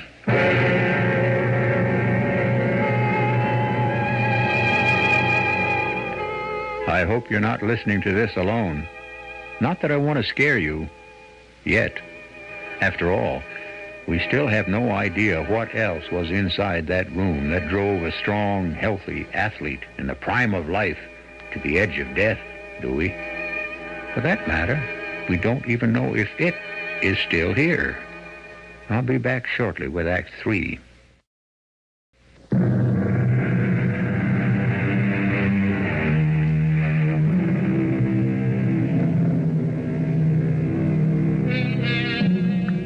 Was brillig, and the slithy toves did gyre and gimble in the wabe. All mimsy were the borogoves, and the mom rats outgrabe. Beware the jabberwock, my son, the jaws that bite, the claws that catch. Beware the jujubird, and shun the frumious bandersnatch. I mention this quote from Lewis Carroll not because it means anything, which it doesn't, but because it suggests evil incarnate, things calculated to send a shudder to the... The indescribable, fetid odor from that haunted room was so stifling and smothering that it almost overpowered my Uncle Flax and me as we struggled to carry the big, heavy, inert body of Niven from the room. We half dragged him through the door to the relief of fresh air and the carriage outside. How is he, Uncle? In a rather bad way. He needs medical attention as soon as possible. Hey, giddy up! Giddy up! Go on. You think he was scared to death? Like the poor guy he sent up to clean the house before? Not to death, since he's still alive, but something has given him a shock, all right. A profound shock. Something? You mean the place is haunted? I didn't say that. But you meant it. Perhaps, in a sense. What do you mean, a sense? When we opened the door and that awful stench poured out... You said it was the smell of death. It's a figure of speech. But I'm afraid only time will tell. Now, hurry now. Get back to the inn.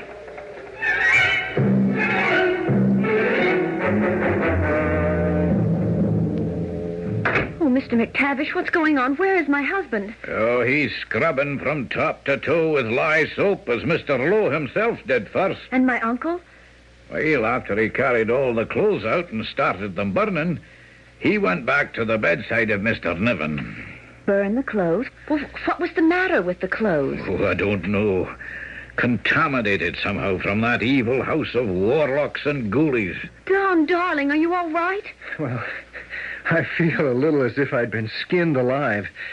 Otherwise, yes, What fine. do you mean, skinned alive? Well, the scrubbing and that strong laundry soap. Is that all? Oh... Can I touch you now? Oh, darling, I want you to hold me and never let me go. Oh. Now tell me what happened. What about our house? Our house? Well, I wish the damn thing had burned to the ground before I ever saw it. That's what I wish had happened. Mr. Niven, you think you can tell me the rest of what happened now that you're feeling a little better? I could try, but I didn't know. Where was I? Who did you say you were? My name is Flaxman Lowe. Now, you started cleaning the back of the house, the kitchen, the dining room, the pantry, the living room, so on, eh? Yes, it was daytime, but I got there later than I'd hoped. I understand. So suddenly night was upon you and you lit a lamp, eh? Yes. So after you lit the lamp, you went into the library, right? Yes. I went in. Oh, that awful smell hit me and turned me sick to the pit of my stomach. I must passed out. How do you suppose you got to the door where we found you? I woke up again, and the lamp had gone out, but there was this ghastly light. I don't want to remember that damned house. Why didn't I burn it the day I bought it?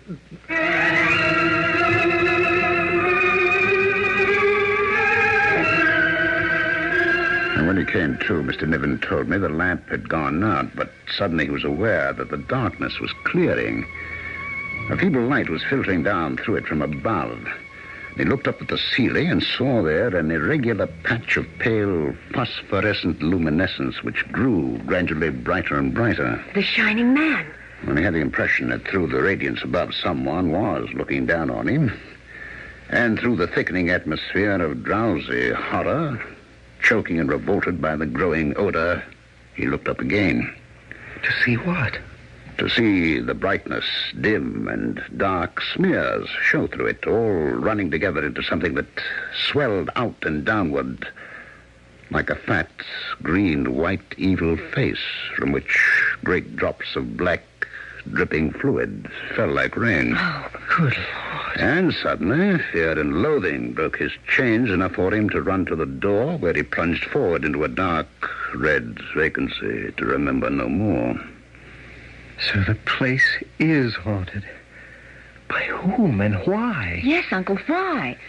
And who is the shining man? Why does his ghost haunt Connor Old House? I can only answer two of those questions. Which? I mean, I can guess the answers. Who it is and that he is no ghost. As to proving it and the why, that will have to wait until tomorrow.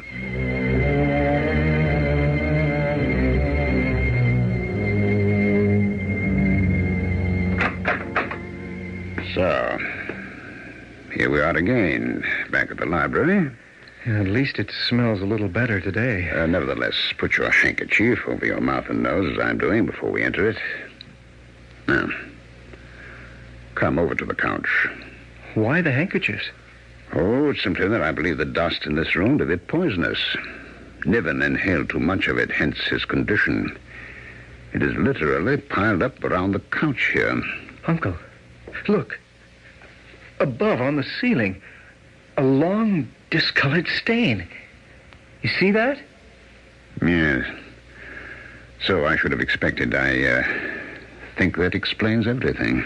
A blood stain on the ceiling explains everything? What do you mean? Oh, wait a minute. Look. What? You see those tracks? A cat has been walking over this sofa.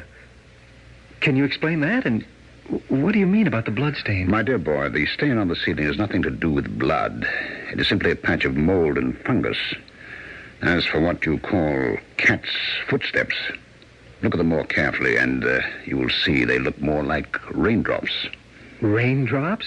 In a perfectly watertight room where the dust is so dry the slightest movement makes it rise like smoke? Ah, the dust. When we came to fetch Niven, I noticed how green and fine it was, and how enormous an accumulation of it there was in this room. Why? Because this dust is like the powder in a puffball, formed of minute spores. And that's why it's poisonous? Well, I have no doubt that from this dust, as we shall call it, within a few days a specimen of fungus could be cultivated, which would prove to be African in origin. But if the dust is so dangerous, aren't we running the risk of... Well, not if we don't inhale too much.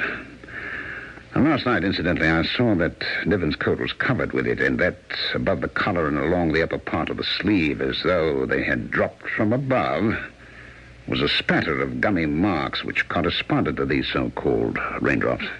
What else would you call them? Oh, drops from the stain on the ceiling, caused by the unnamed fungus I mentioned, which decays as it matures, liquefying into a dark mucilage which drops down, diffusing a repulsive smell, which disappears as it dries and leaves only the dust of the spores. And those raindrops are most certainly what killed the boy, the tinker, and Sir James and his daughter.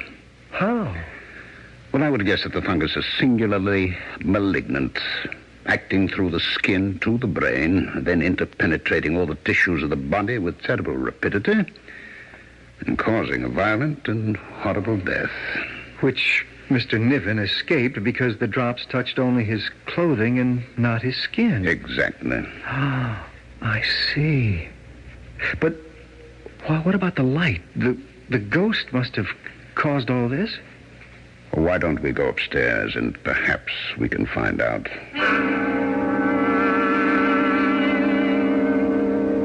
Look, Uncle. Look. The light. Yes, son, I see it. Now it's gone. It just quivered for a moment as though... Where would you say it came from? From that dark end of the hall. Between those two doors? Yes, that's where I saw it. But where could it have gone to?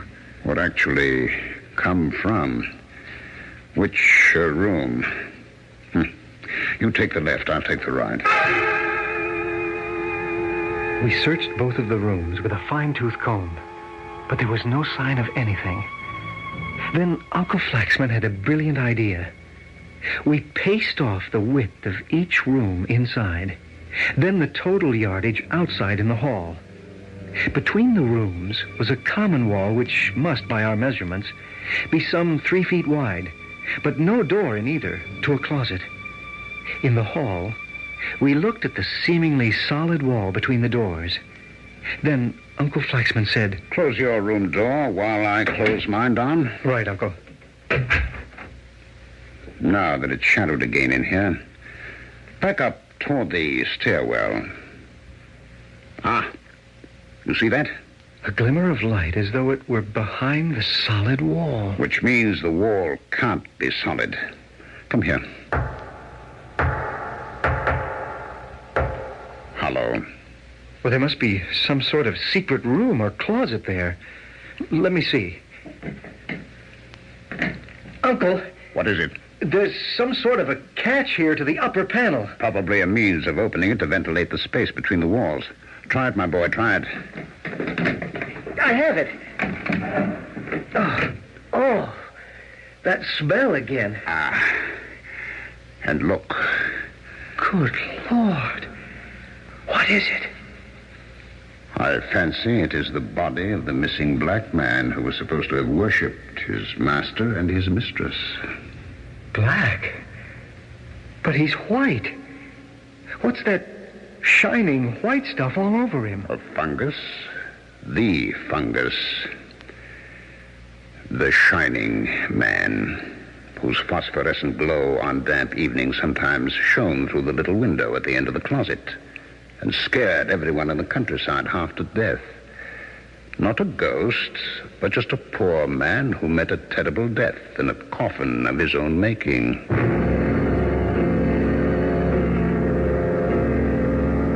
How horrible. Oh, Don, how horrible. Who was he anyway?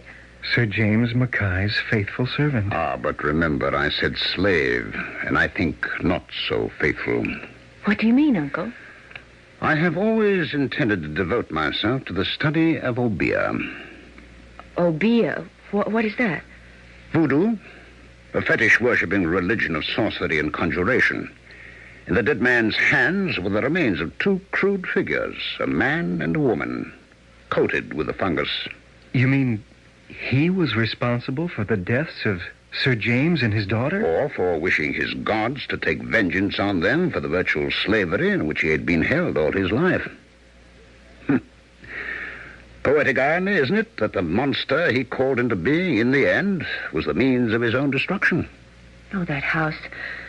I could never live in it now. Don't worry, darling. We never will. What should be done about it, Uncle? It should be burnt to ashes, just as we did our clothes. It's the only way the spirit of evil will ever be exorcised from Connor Old House.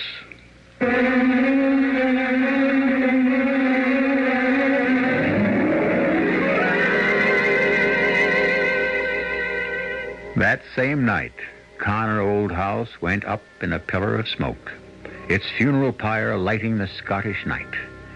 Interesting that earlier that same evening, Mr. Niven, now recovered, had left the inn for his home. Don Campbell had ridden alone to the post office for a letter which didn't arrive, and Mr. Lowe had gone for a long ramble to blow the cobwebs away, as he said. But who or what caused the fire, no one will ever know. I'll be back shortly.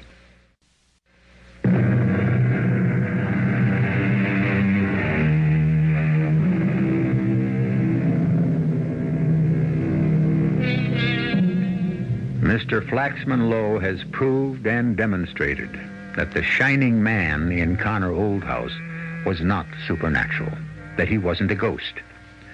When is a ghost not a ghost? All I know is that fungus-swathed corpse, desiccated and decayed, but still propped upright in its narrow tomb, will haunt me the rest of my life. Our cast included Bob Caliban, Morgan Fairchild, Ralph Bell, and Ian Martin. The entire production was under the direction of Hyman Brown. This is E.G. Marshall inviting you to return to our Mystery Theater for another adventure in the macabre. Until next time, pleasant dreams.